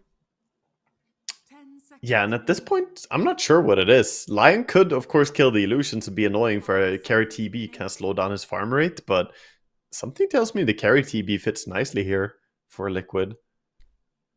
I don't know. We'll see, of course, what Avalus add into it, and that's what Liquid are saying as well. And they show us more cards. We want to know what we're going to pick.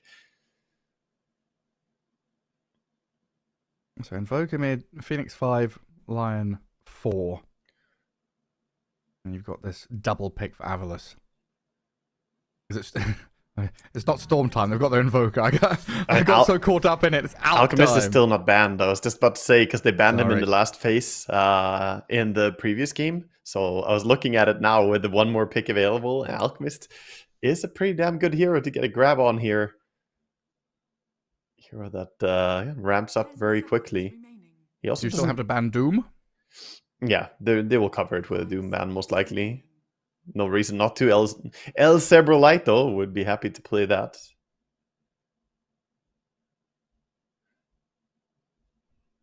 So Doom should be one of the bans. The second ban, though, I'm not sure what it will be. Maybe a carry that you don't want to deal with? I mean, like Mickey likes his Nature's Prophet, his Morphling, stuff like that. Oh, and SF, yeah. So Shadow Fiend, more of a meta ban. Yeah, SF would click very hard into all their heroes at this point. They are pretty low armor. Lion and Phoenix are two supports that can melt very quickly. But I wonder, I hope they don't forget the Doom ban. If they don't ban him, it's a very good counter to Alchemist. 5 seconds remaining. Team Liquid's turn to Liquid, ban. banning out the Pango. Hero that Ziba would play. Yeah, time to ban Ziba heroes. Yeah. But force him onto the Tide Hunter. I don't think they can do so again. This time, plenty of heroes available for him. It's a pretty good Enigma game, right? It is. It's actually not bad. It's a little bit greedy, though. Alchemist and Enigma. It's definitely on the greedier side of things. I kind of like the like anti-greed build he went with the Spirit Vessel. Yep, agree. He did play in a very good way to come online early. He was actually part of a lot of fights early. He had like 6 vessel charges at one point. So we'll see what he wants to go for in this game. It's a nice hero to have against Terrorblade, that's for sure. I guess more regular heroes for him. The Underlord. Yeah, Underlord would be insanely good against carry Terrorblade. So that might be a way to shove the TB towards the offlane. But if you pick Unlord, what carries are available that could be scary for you? Still could be worrisome.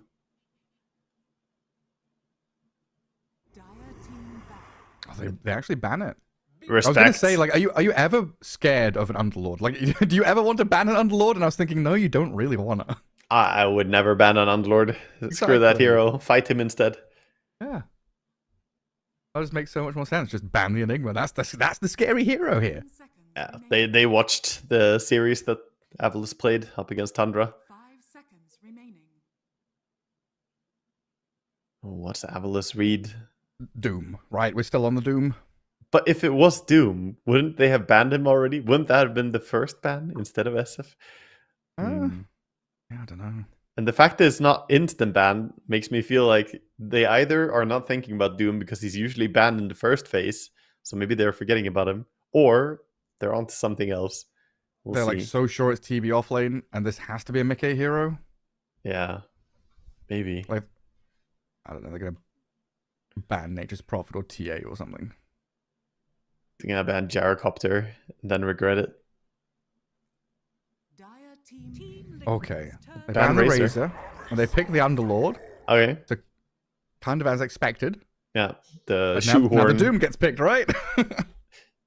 Yeah, but then you do have to lane Terrorblade against Underlord, so it does cover, maybe that's what they were saying. If they pick Doom, then we have Underlord versus TB, which is what Underlord is supposed to be good at, dealing with these heroes that are illusion-based, right-click-based. You play Doom carry. That would be the mind game. Terrorblade offlane and Doom carry. Doom carry for the Infernal Blade value against Underlord, who man. has so much HP. You just slap him. And him and Alchemist. Yeah. That would be a funny way to go about it. I was like, what do Liquid need? Because they've got catch, kill, gap close, tower damage. It doesn't feel like they're like drastically missing anything. No, they just need one more Burst? hero. They don't need a specific thing. They could actually go either for a carry or an offlaner. It's completely open. Oh, hello, Monkey King against the Underlord, against the Alchemist. Yeah. So it's going to be Mickey on the Monkey King. Not a fun lane for Sibbe. That's rounding out the draft pretty nicely. You get yourself some building damage eventually as well down the road. Mickey can siege up with the monkey ulti.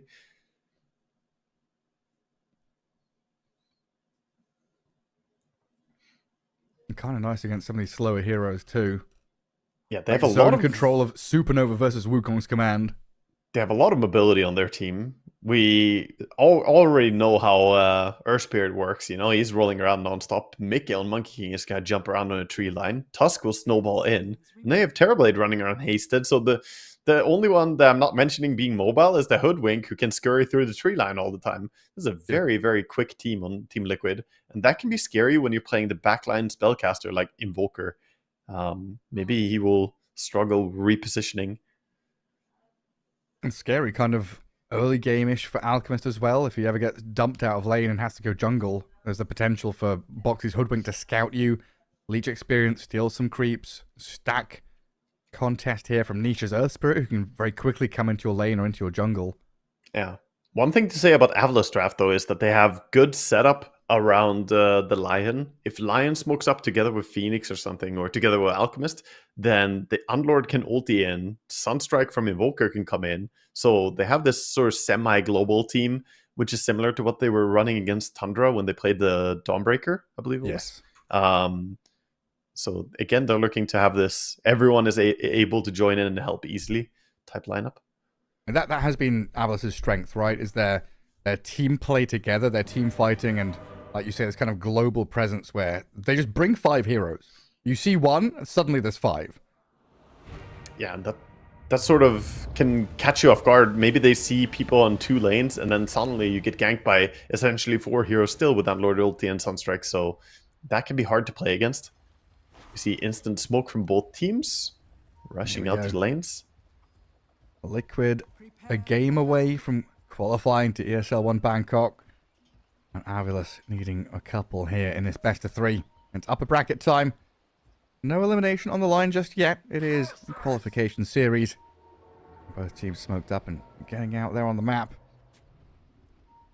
The Abyssal Horde for Zibby. Good luck, have Storm fun comes Stormer. out. Stormstormer was spotted there by Terrorblade, or at least his smoke was revealed, so doesn't want to drop his word. The max level Invoker. What's that set called again? Is it Dark Artistry? Yeah, that's the Dark Artistry set, the OG set. Well, he's not Child Invoker. He's not a little baby. Oh, God, I can't stand the Child Invoker. 30 seconds to battle. I'm just a little spellcaster. Such a punchable little kid, man. Just the ego on. He's like 7 years old and his ego is just out of this world. Speaking about eons, you just finished high school or your elementary It's school. like elves in Lord of the Rings, you know? They look so young, but they're like 700 years old. Eki, walking close to Insania. Yeah, straight past the Tusk. Does get the stun down on him with Zibbe's Firestorm, but it is runaway time for Avalus. There's Ice Shards, though. Stuck in place here, Eki. Dodges the kick somewhat, but with a Boundless Strike and a few more hits, they force the Fairy Fire out of him, and the Acorn Shot from Boxy. He gathers up the first blood. Easy takedown. Lion getting a little bit too deep. It's a great start for the Hoodwink, who already is such a good hero to greed on a little bit, getting a first blood. So some extra resources towards top. He has full magic stick upgrade coming, and a new blood grenade.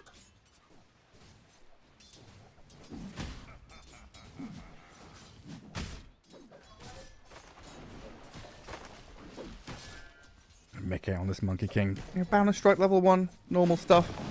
Can't wait for the Jingu to come back up. He actually hits 2 of them with a Boundless there. Nicely done. Good This lane harassment. gets like unplayable somewhat for the Underlord once Monkey's level 3, right? Yeah, it does become really, really hard. It's so difficult to prevent giving away Jingu charges, and I think they're bound to take over this lane pretty hard on Liquid. Meanwhile, the off lane that they have as well, Terrorblade spamming out his reflection already.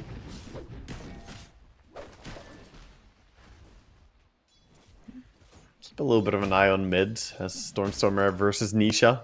I've seen these guys play against each other so many times now. Nisha is a very mechanically gifted player for sure, but Stormstormer is in his comfort zone on Invoker. Yeah, this lane matchup starts to... Again, it's one of these ones that kind of gets hard the later it goes, right? Stormstormer with this double Wraithband business. Earth Spirit he's gonna have to think about rotating, like level 5, level 6. Yeah, the lane does get tricky early. Oh, God, even takedown. Level 2 on the Monkey King is enough, apparently. He's getting all the tips. Has a lot of tips. Dear God. 5-man tips onto Mickey. Like, well done, Mickey. Well done, you picked Monkey King into an Underlord. They're salty. It's like, we don't get cheese picks anymore, but this is like as close as you get to cheese picks now, you know? It's the Huskar mid and the Monkey King safe lane. If you ask Sibby, it's pretty cheesy. Right now, he's feeling the cheese. Curse you, monkey. He bought a Windlace on Underlord, but still not the quickest hero there is. Yeah, it's like, what's that blood grenade just thrown at the Phoenix? I think so. Boxy says, screw He you in tried to- particular. I think he tried to de-aggro the creeps. Tried to stop the pull with the bloody grenade. Would have been cool. Didn't quite get Nisha it. losing a lot of mana mid. Does Monkey go for Orb of Venom here? He snowballs up and kills Eki. Oh no, he's gonna Onto chase Zibbe. Zibbe as well. He wants 3 that full stacks, heal. 4 stacks, Blood Grenade and Boundless Strike. The damage from the Jingu and Insania's body block is going to gather them up. A second kill, 3-0. Mickey is starting to become a problem 3 minutes in. You know, I don't like Tide, but I think I don't like Underlord just as much. To be Yeah. honest. It's They're slug heroes. yeah, Zibbe just enjoys these slug slow heroes, but Mickey on the Monkey King punishing him.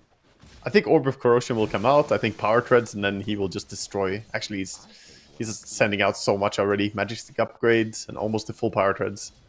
Mental. I mean, top lane, you know, Alchemist 15-2. At least something's going decently there for them, along with that Invoker at the top of the last hit board. But when you're losing, you know, one lane this hard, the game becomes very challenging, and you got to start putting out fires wherever you go. And this is even before Nisha starts to rotate, right?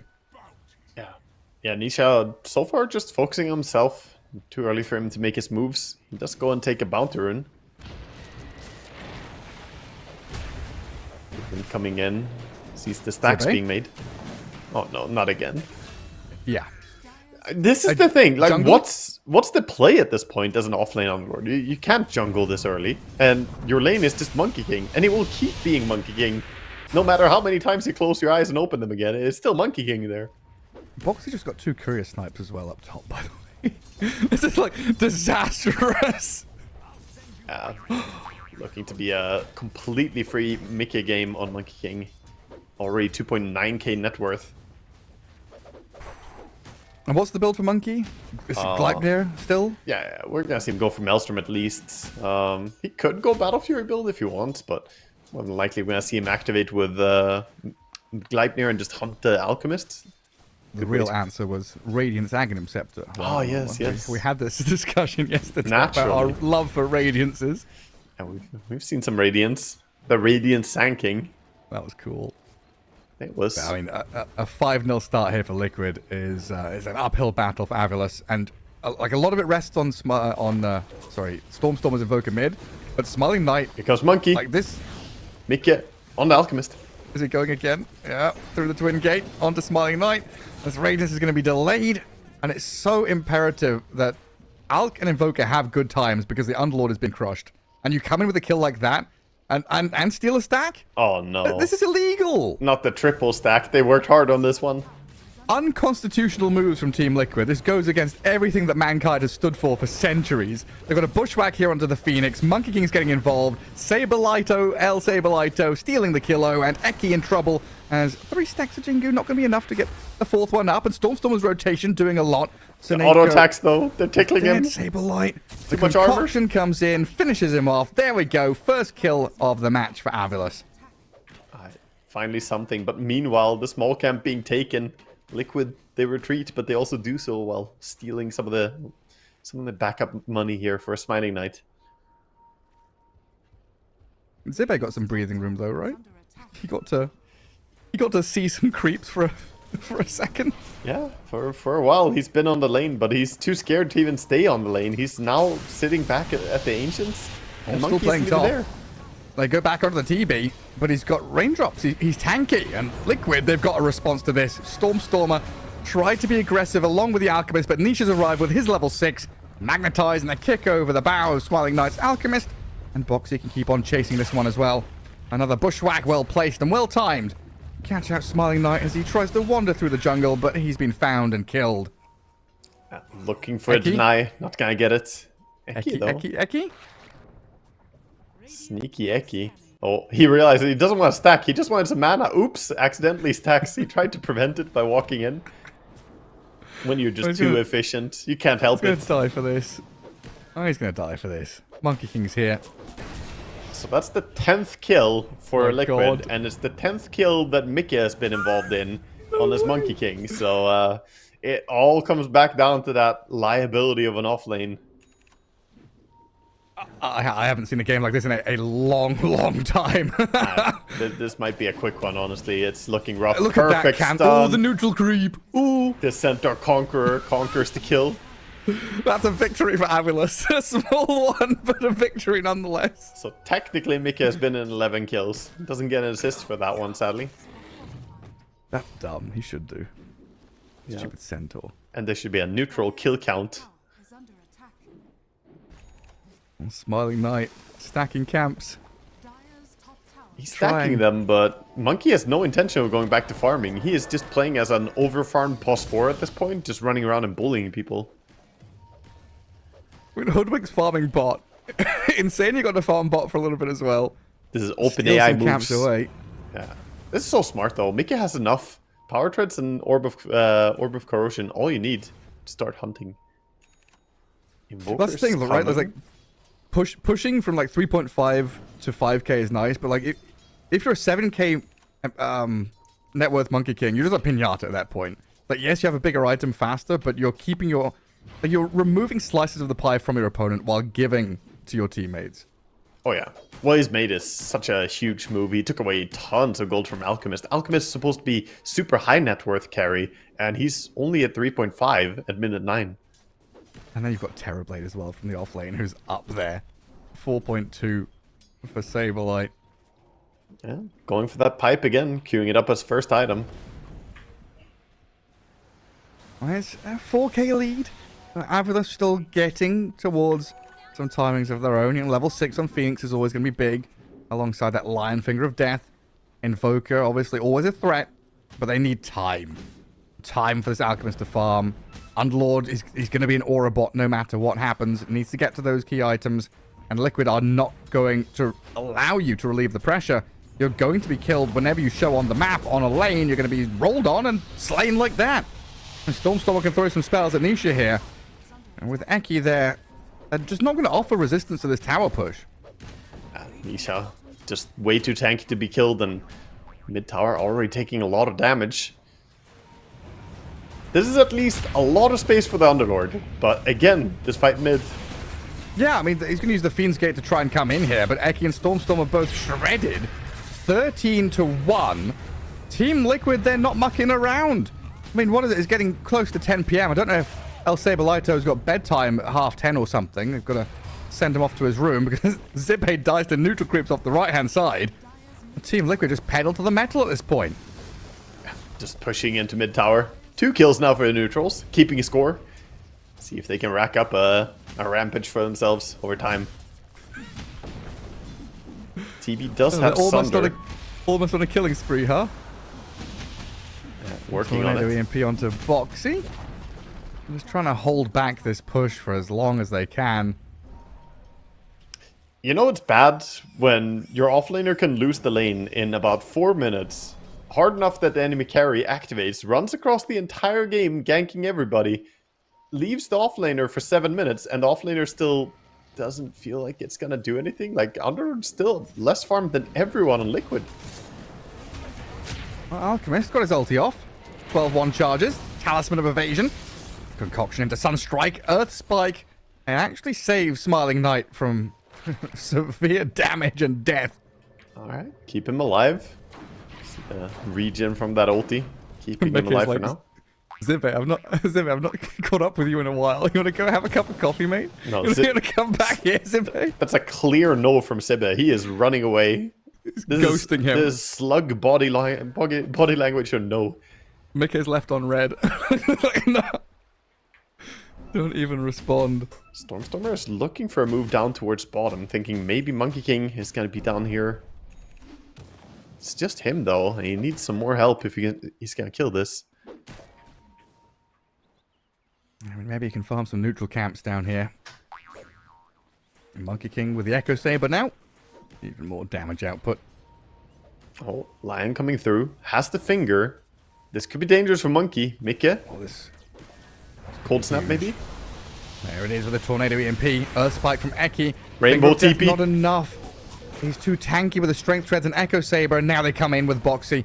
Body blocking Eki to find the kill there. Mikke is godlike. And Nisha was even rolling in behind Zippe to try and find the Underlord. The moment that they showed, it was 4 TPs so instantaneously and not messing around.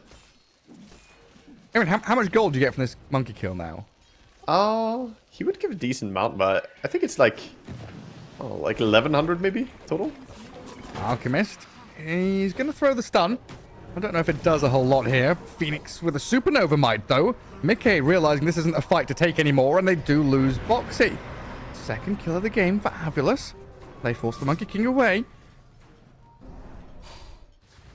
2 kills, both on the back of the Alchemist and the Phoenix.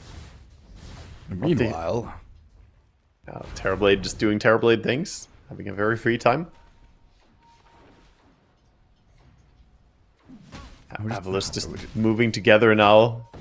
Buddy system. Try to play together.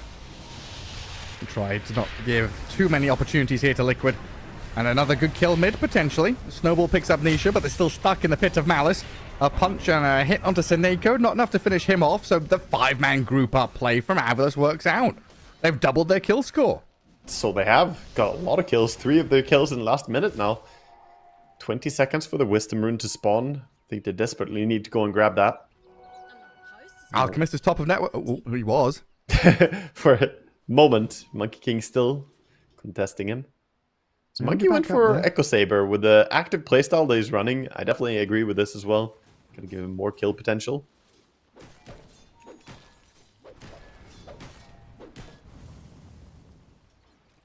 He's trying for Storm, finishing up a Witchblade soon. Still needs more time. All things considered, pretty decent Radiance timing for the Alchemist, who's been under so much pressure. 14 minutes is... I mean, it's not fast, but it's pretty good. It's respectable given the, like, 14-1 kill score line. Yeah, for this game, definitely Smiling Knight has been very on point with his efficiency and moves. And it's a couple of big items. Mech Underlord, Radiance Alchemist, Witchblade Invoker coming shortly. Team Liquid still pressing forward. You kind of want to unlock Nisha here, and I definitely noticed Storm was nearby with the smoke breaking. Tries to roll in deep, but the Supernova's down and the mana's drained. Nisha trying to reapply this Magnetize as they focus the egg and bring him down. Seneko gone, but Nisha's traded out. Invoker now with the focal point, but he's got a bit of distance. The Walrus Punch required onto Smiling Knight as the Wukong's command is going to be run away from by Avilas. A 1-for-1 trade goes in their favor. Yeah, oh, not going to be a 1-for-1. One extra There's kill, the second. Eki. He was looking for something more, but his team a little bit too low to keep fighting. Alchemist already running away and farming, and Stormstormer not high enough HP to fight. Just get back to the lanes. Already drums on Insania, by the way. This Tusk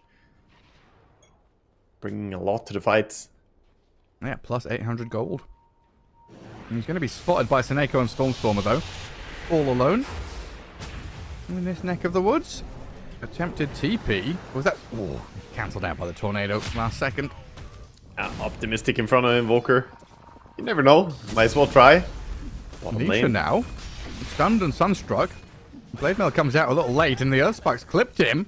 Ampulus. The comeback is coming to fruition.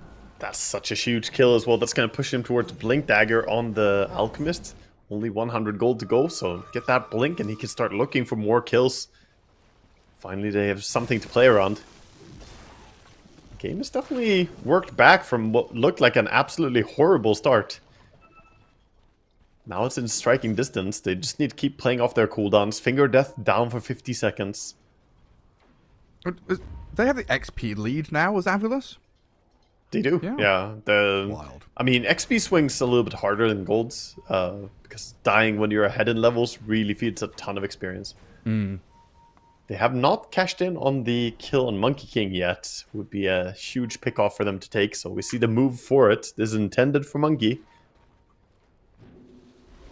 Okay. Farming Ancients and has a Tusk in front of him. The bodyguard holding the line in front of the Ancients. Nisha trying to roll in and save him, but Insania's dead. Wukong's command is out from the Monkey King. We're looking at Eki here with a good roll in from Nisha, but the Supernova, the Tornado, clipping onto him, and Smiling Knight arriving with Zibe. Trying to turn back onto Liquid here with a landing egg, the dive back in. The Monkey King a little forward, and trapped in the middle of three of them while Smiling Knight shreds through Nisha, and now the Monkey King's in trouble. Oh, McKay's being surrounded here, and the Sunstrike's going to come in and find him, but no, the mischief buys some time. The Sunder is there. Saberlight has saved him, but I don't know if that's enough. In comes another concoction, and Zibe with Smiling Knight following through onto this Monkey King to slay the beast and get the big streak. Dude, Smiling Knight with the presence of mind. He Quelling Blades the tree as well there before Hoodwink bushwhacks him from the side. So prepared for it. He didn't even have full vision of the Hoodwink coming in, I think. He was just already planning it while auto-attacking. Nice plays coming out from Avilas, and Liquid actually behind in gold for the first time. The game's not just even, but like Avilas are ahead now. Well, technically, but they are running an Alchemist lineup and the gold is basically even, which is never where you want to be. Alchemist wants to be ahead in gold, he wants to build a net worth lead and play on that. Currently playing mid. Yeah. Snowball, roll, and sharpshooter. There we go. Liquid find the one man. Got the kill.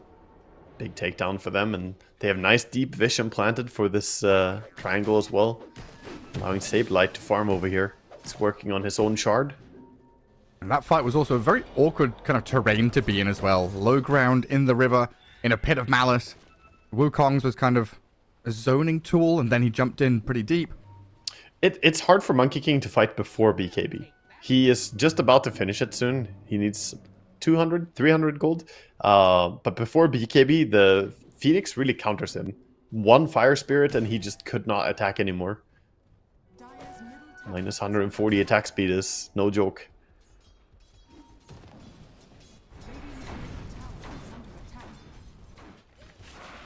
Zippe gets to start working on his second item of the game. Can't believe he's gone from like 0-4 to having a game. As Eki gets found and picked off on the left side of the map. He wanted to go pick some flowers. He gets picked instead. Unlucky. What can you do? 4-step from Boxy, and Insania is gonna go with him. They're looking for bottom. This Unlord has not died in a long time now. Looking to cash in on that. They might pass over the Invoker on the way. Is Mickey? Oh, he did? Okay. I got confused there for a hot second. Mickey did finish BKB because he queued Desolator and one of the Mithril Hammers was counting towards it. Oh, that was close. Jumped off the tree in time as it got cut down in front of him. It was the one tree that didn't get cut they jumped to. All the other trees around, 4 trees got cut, and the one that he jumped up on did not get cut, so very fortunate. So yeah, BKB Echo Saber into Desolator for the Monkey King. Nisha nearly has his BKB, and this timing is going to be very important for Liquid, as they have kind of slipped and fallen a little behind Avilus, and the tempo that the Dire side are bringing now over into this Radiant jungle. As the smoke breaks, the dive and the vision given forward doesn't find the Hoodwink. Gets back to low ground, safe and sound. Yeah, nice move from Avilus though, grouping up and looking for something together with the Alchemist. I think this is what they need to do. Wisdom Rune is spawning soon. Both teams heading over, grabbing theirs. Monkey King not really found the big team fight with BKB that we might expect, but now they have the double timing. Earth Spirit just got his BKB delivered.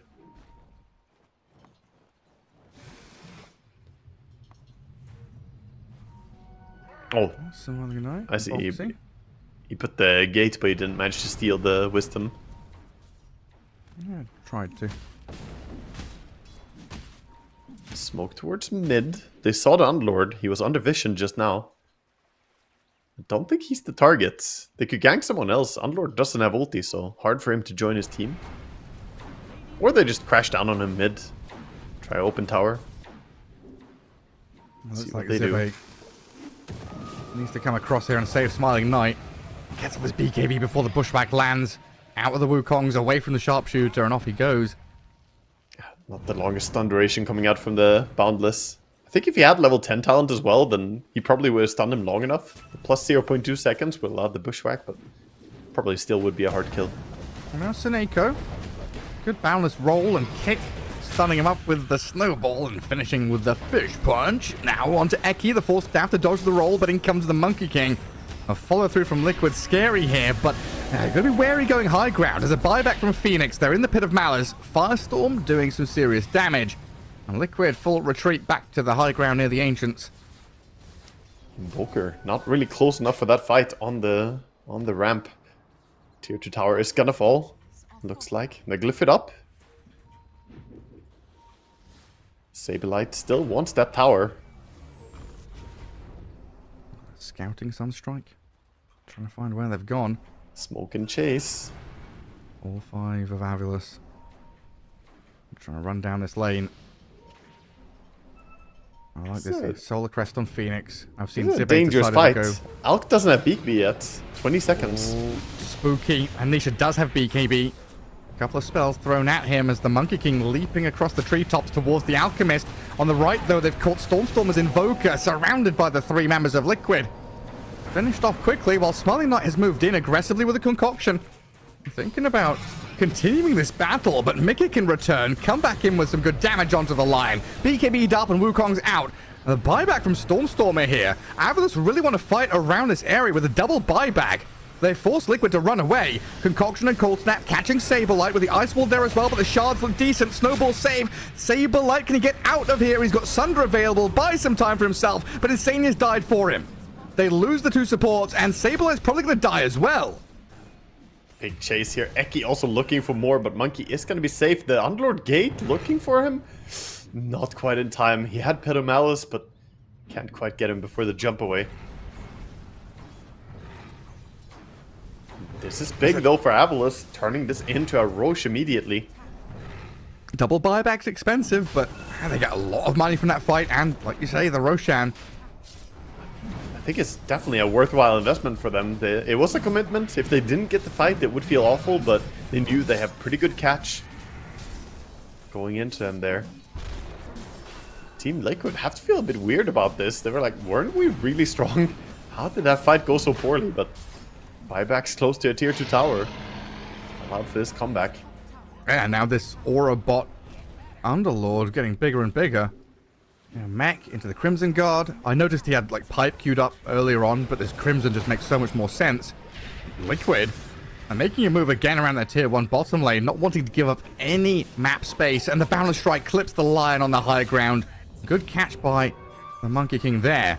While up at top lane, Nisha pops the invis, and he's away from the 2 cores up top. Yeah, gonna be completely fine. No dust in sight. Snako is gonna plant some server and sentry up there. Control the area.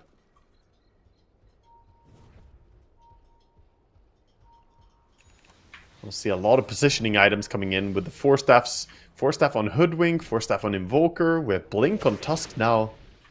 And even a 4 staff on the Phoenix, recognizing that getting trapped by the ice shards, being stuck in the Wukongs is just not something they can accept. So triple force on the side of Dire. It's still one of those Alchemist games though, right? Where a lot of emphasis and net worth is put into his pockets. Smiling Knight hitting this peak timing of Assault Cuirass on top of everything else he's got.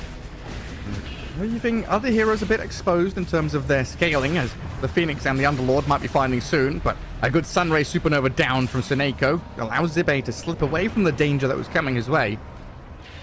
And now the dive out by the Phoenix as well. Yeah, I see Terrorblade not scared at all. Supernova doesn't really bother him. He has the pipe ready to run in. Going back for that S and Y. I really like that. A little bit of status rest in this game against the chain stun from Lion, Alchemist. Slow resistance even, not too bad to have. Oh, a Hex initiation on mid lane. A lot of damage on Tanisha. My goodness. Insania. He's jumped in here. A blink punch and a snowball, but he's completely dead. Yeah, he did have a Hoodwink nearby, but the full cavalry wasn't quite there as Monkey King on the other side of the map. He's fast, but he can't get there in the blink of an eye. This game has quickly gone from haha meme game, Monkey King's owning, to scary Avilus. They're coming for you. Avilus, you just can't count them out. They are always ready to try and look for these opportunities to get big kills.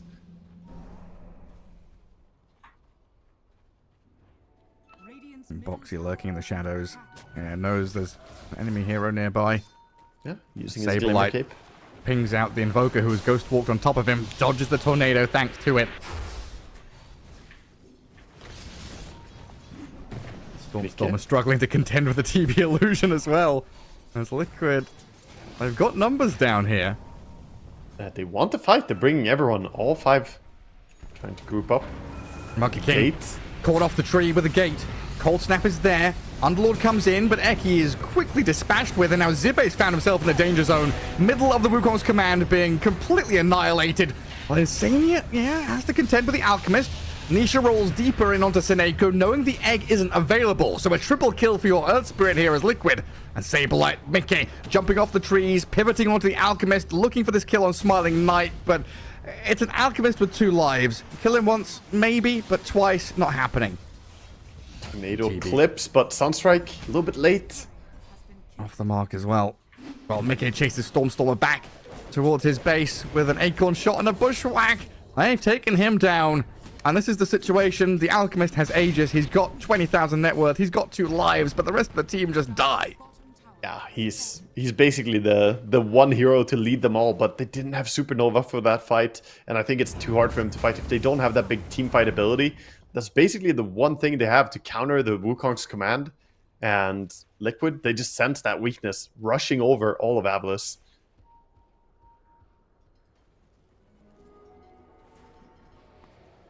Going back, taking their own Tormentor as well. What's even next? I don't know where these teams like want to go or need to go. Aegis expires in 30, but then it's a 3-minute wait for next Roshan. It's hard to read where they want to go because Liquid, they've been doing a good job of chasing down the Alchemist, so they basically just try and stop him wherever he's going. Could be that they want to play for a tier 2 towers, but not giving Alchemist a moment to farm, also a good idea.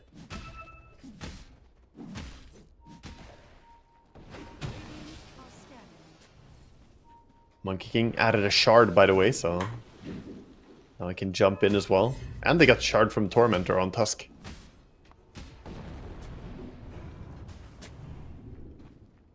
And just 400 gold, and then Nisha has a big power spike. The Shiva's coming in. First piece of the counter Alchemist items. I guess technically the Orb of Corrosion was the first piece. Always forget that Orb of Corrosion is anti-healing. It's a nice, very cheap version of a Skadi, I guess. It's such a rare item nowadays, isn't it? Yeah, we don't see it purchased that often. Team Liquid and Avalus both grouping up and playing together, knowing they can't really leave any stragglers out there. And there's heroes like Invoker and Lion, Hoodwink and Earth Spirit. The gap closing to kill threat is just too substantial. Yeah, both teams have really strong pick-off at this point. Especially with the Finger of Death level 2 at this stage, bringing a lot of damage. But we slowly see the shift here of Liquid moving towards top, thinking about opening up the map a bit more. And just the threat of this Underlord, like, Zebe's done a pretty damn good job of catching up in net worth, being ahead of the Invoker and like barely behind the Terrorblade at this point, and always available with that Fiend's Gate to come in and help. He might have to do it middle lane, but Stormstormer gets away from the boxy attempt. I fear that him catching up has also been at the cost of Invoker running around and trying to put out fires. Just been so active on Invoker, but he has sacrificed himself, so he's the lowest net worth of all the cores, not where an Invoker wants to be. Smoke move across. Liquid hunting for kills. The smoke broke. He rolls the wrong way and he breaks the Monkey King down off the tree, but he still sees the Invoker here with a Walrus Punch and the Sharpshooter in. They've killed Stormstormer. Dead for 50, no buyback. Good TP out though. And Avalus, they're going to evacuate with no further losses. Quick takeover on the outposts. Area is basically conceded, so Alchemist just keep on farming, working on a Bloodthorn, trying to get himself some more damage.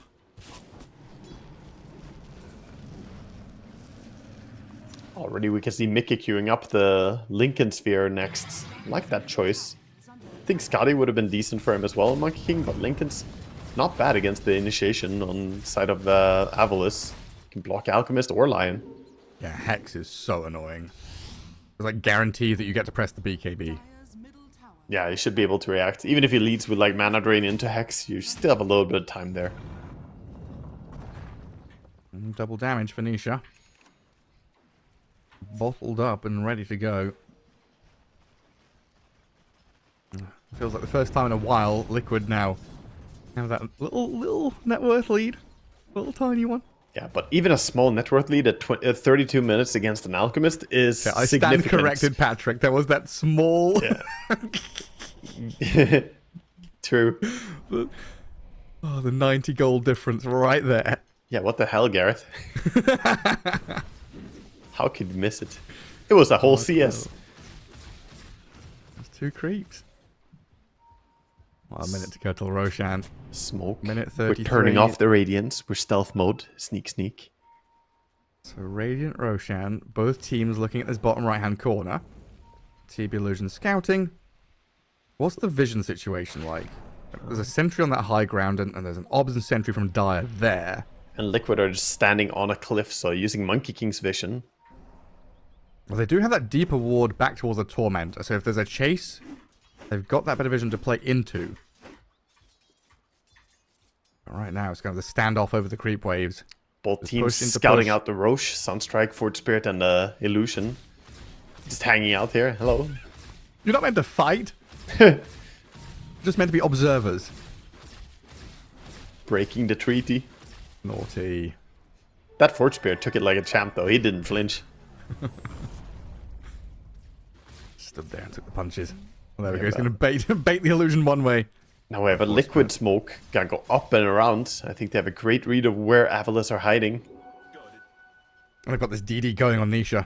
There's another set of obs and sentries here for Avalos as they hide in the trees. And Monkey King is over the top, sees Smiling Knight onto the Alchemist, but he gets off his BKB and ulti, while Mickey, well, he's taking a lot of damage. Wukong's command comes out now, trying to stay alive, hidden away, turning and fighting, trying to Jingo up and life as best he can, but he dies. Alchemist too powerful. Smiling Knight, though, dropping, has to run back into the trees as Nisha pumps so much damage out of this DD Magnetize.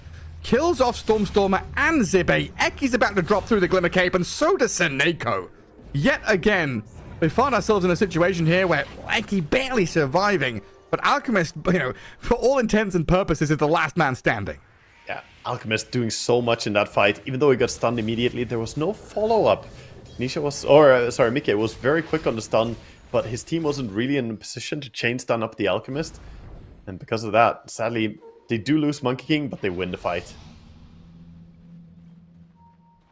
Dire's middle tower is under The potential is there, though. Alchemist, you can see his damage output. It's very fast at this point. It does feel, though, like it's gone from being Alchemist feels like the strongest guy in the fight to now getting a bit hairy. You know, Nisha, Monkey King, able to potentially outcarry him. Like, you mentioned Stormstormer kind of sucking it up and allowing this Underlord to get the farm. It feels like this Invoker now needs to be the one scaling. He's trailing. He's trailing hard. He needs his teammates to step up and be the ones to carry this because he's only at 12k net worth, so falling far behind the Radiant course. Found Eki with Boxy and Insania. Support pairing, sniping out the Lion. Correctly pings out the ward, though. He says, yeah, they had vision on me. They did. There was also another pair of wards a little bit higher up. That's why losing the gem is so hurtful, not being able to control the map like this. Oh yeah, Roshan's still alive, huh? Yeah. All that fighting and Roshan's like, yeah, what up? They left him alive and he relocated to his other residence. Still think they're gonna track him down, though. Full Aghanim Scepter on the Earth Spirit in backpack. Ready to bring it in after he pops the invisibility. Into Roche they go. Not much Avalos can do here to get across the map. A long distance to traverse. And Liquid pretty quick at this. That's, I mean, they have to forfeit this Roche. Nothing they can do about it. They have a lot of damage mitigation on the side of Avalos, but aside from the Alchemist, they don't really have any continuous DPS. Whereas Liquid, they have so many things going for them. The Magnetize does a lot of damage. The Monkey King is enormous. The Terrorblade is not something you can ignore at this stage either. And he just added a Blink Dagger. So he wants to get involved. Mickey jumping over the canopy. Eki is going to drift back down to low ground and might just have made a swift escape. Hiding in the fog. Off Houdini. he goes. They have no clue where he is right now. Damn. Eki broke some ankles. But yeah, Avalos like very reliant on winning the fight during Chemical Rage and BKBs, right? Yeah. Like mitigate all this damage early on and then... Ideally, they chain stun a target and get them. If they can get onto like Earth Spirit and bring him down before he BKBs, that would be huge for them. But with the Blink save on Insania, being ready to pick up and snowball, this is a different story than the previous game. Radiant are scanning. Because it can be a bit hard with the Pit of Malice and stuff, though. That's if true. Zibe is able to stop that happening. Like, what is Insania? If Insania BKBs, he can still snowball inside of it, right? He doesn't get rooted. Yeah, but Insania, yeah, he would need a BKB first. He only has a 4-step and Blink. He's looking for an Aghanim Scepter himself. All he needs is a BKB. All he needs, yeah. All he needs is a BKB. Come on, support hero. Just squeeze out a BKB. Where's your Philosopher's Stone? Actually, where's that was a tier 4 neutral item, the Horn of Centaur, whatever it was called. Radiant's bottom Oh yeah, that thing. The 2-second or 1.5-second BKB. Yeah. Oh my god, I cannot remember the name of that item. It looked like it was a horn. True, it's a while ago now. I actually can't remember. Yeah, wasn't it just a horn? Like, Minotaur horn. Was it? Yeah, is that what it was? I think Minotaur horn. I think it was the name of it. I'm Googling until on Dota. Oh, meanwhile, Phoenix gets jumped. Game. Gem on the floor. Yeah. Oh no. Was that a second gem that they took? Yeah. Sure. There's a completely fresh gem just lost again. And yeah, you were correct. That really hurts. It was the Minotaur? Nice. Yeah. Lesser Avatar. Right. Avatar. That's the Warcraft 3 name for BKB. It's the old... Muradin. The Mountain King. Yeah, exactly. Some heroes had funny animations for that. Siege What coming up. What was it for Kaz? For Kaz Yeah. Holy Nisha. Oh my god. We sound the horn and make the call, and Nisha's like, yes, you you called for me to dive in? He had a static cap. Boxy's killed Eki elsewhere. He's dead for 47 seconds, and this tier 3's just dying. Yeah, it's going down pretty quickly. Monkey King still ages for 2 minutes. Very hard to go on him. Stop it. I mean, you can't go on any of these two targets. The Terrorblade as well. And Nisha is ready to turn him into a rock as well, if there is focus. They have layers of saves. Snowball, Sunder, Aghanim's from Earth Spirit. That's what Liquid are known for. Having so many saves. Yeah, very tricky puzzle to solve at this point, especially when you only really have one threatening hero, the Alchemist. Normally against multiple saves, you need to go on multiple targets at the same time, but if you only have one guy dealing real damage, that doesn't really work. Just give up a lane of barracks. Let Liquid take what they want. Probably going to come in for another round, though, as they just push out these lanes. They want to catch up. Nisha with their static cap. Can he survive this jump? The Hex. He's been forced staffed away. He can get off his BKB if he wants to. And look at this bushwhack onto 2. They've got Saberlight sprinting in, focusing the Supernova. Mickey, Saberlight take down the egg. It's gone. Big team fight spell destroyed. And Smiling Knight inside his Wukong's having difficulties. He's been held in place. The statues whack him down and out for 90 seconds. Alk has buyback, but at this point, Liquid are just running rampant over Avulus.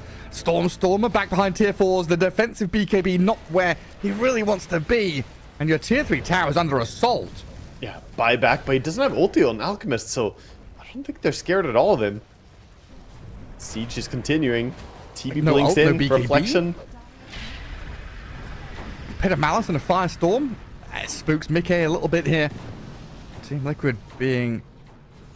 15 seconds on the Aegis. Gonna get HP back from that. And then with BKB on cooldown, probably just gonna reset and chill a bit, but 17,000 gold lead. Buybacks forced. Avulus in desperate times. Yeah, I mean, Avulus have been defiant in the face of adversity this game. Let's be real. Oh, yeah. From minute 1, the resilience of this squad has been tremendous, but Liquid it's just wave after wave, right? You get hit by an earthquake, then the tidal wave comes, and then the volcano explodes, and it's just natural disaster after natural disaster.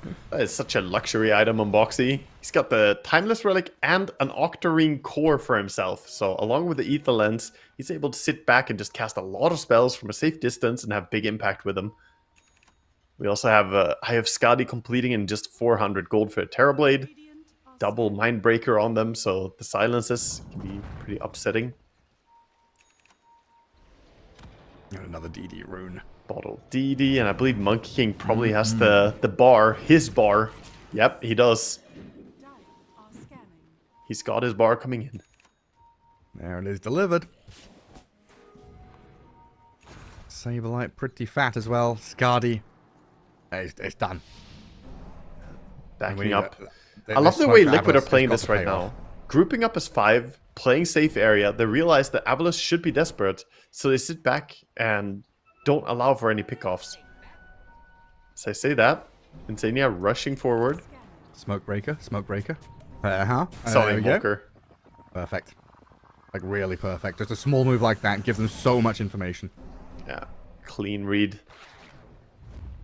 That works the entire move from Avulus. I'm going to turn it on its head with Smiling Knight. Oh, God, that's disastrous.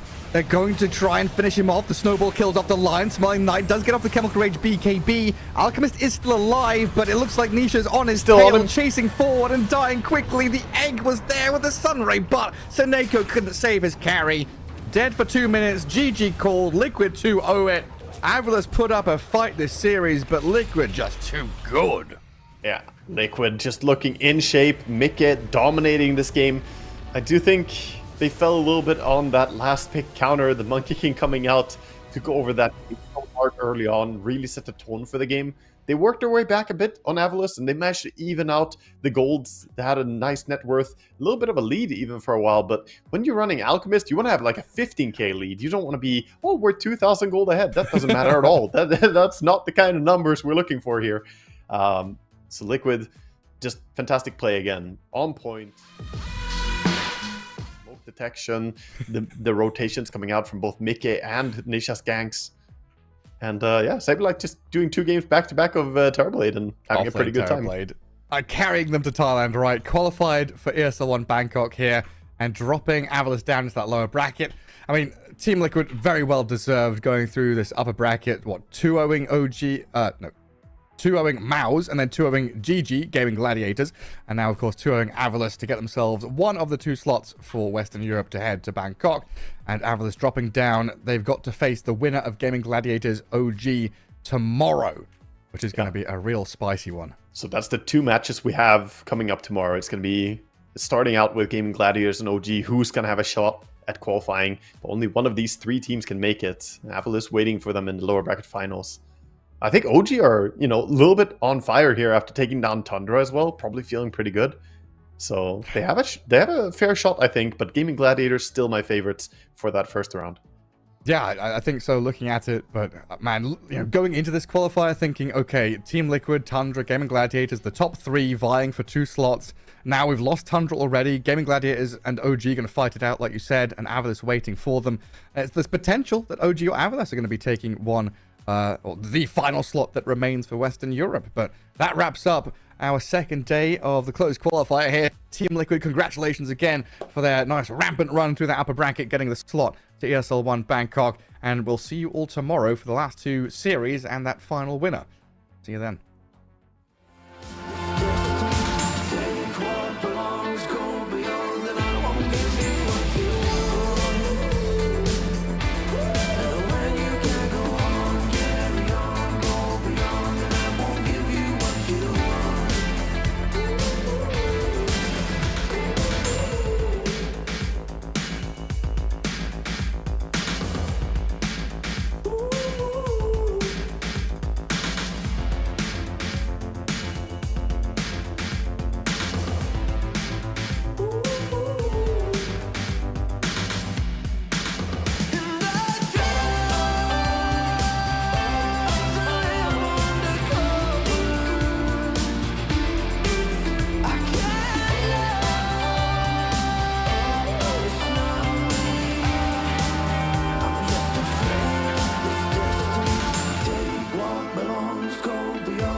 Talking my, I've been working all year, getting by. Looking for the high, taking all my time. Breathing in new life, feeling fine. Like I don't gotta be something society wants me to strive to be. Got my own energy. So magnetic in the spotlight.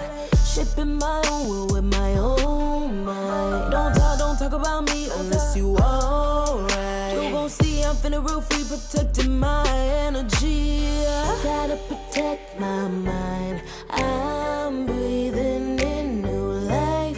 It's time that I realize what feels good ain't always right.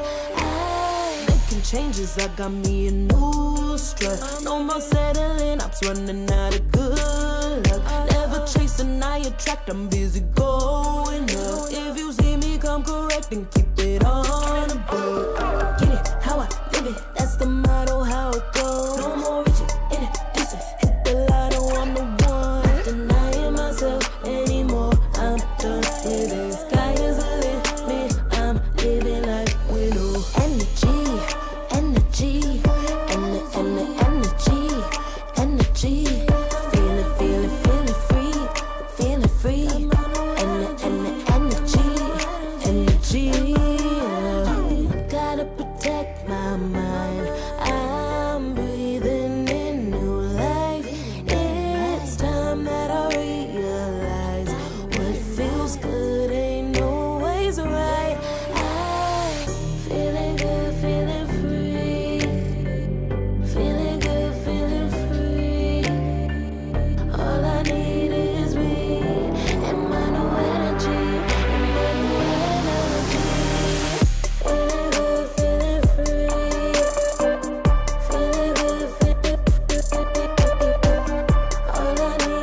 for me to feel, yeah.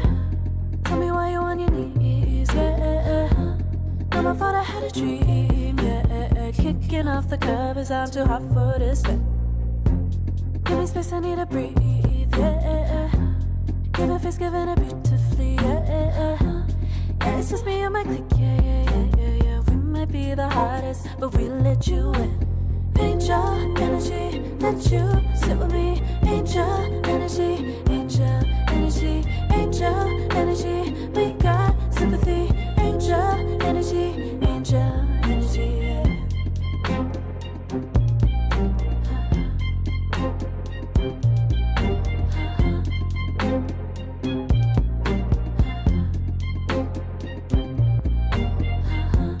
Take the time to breathe and rest. Let yourself feel the best. Feel it all so deep.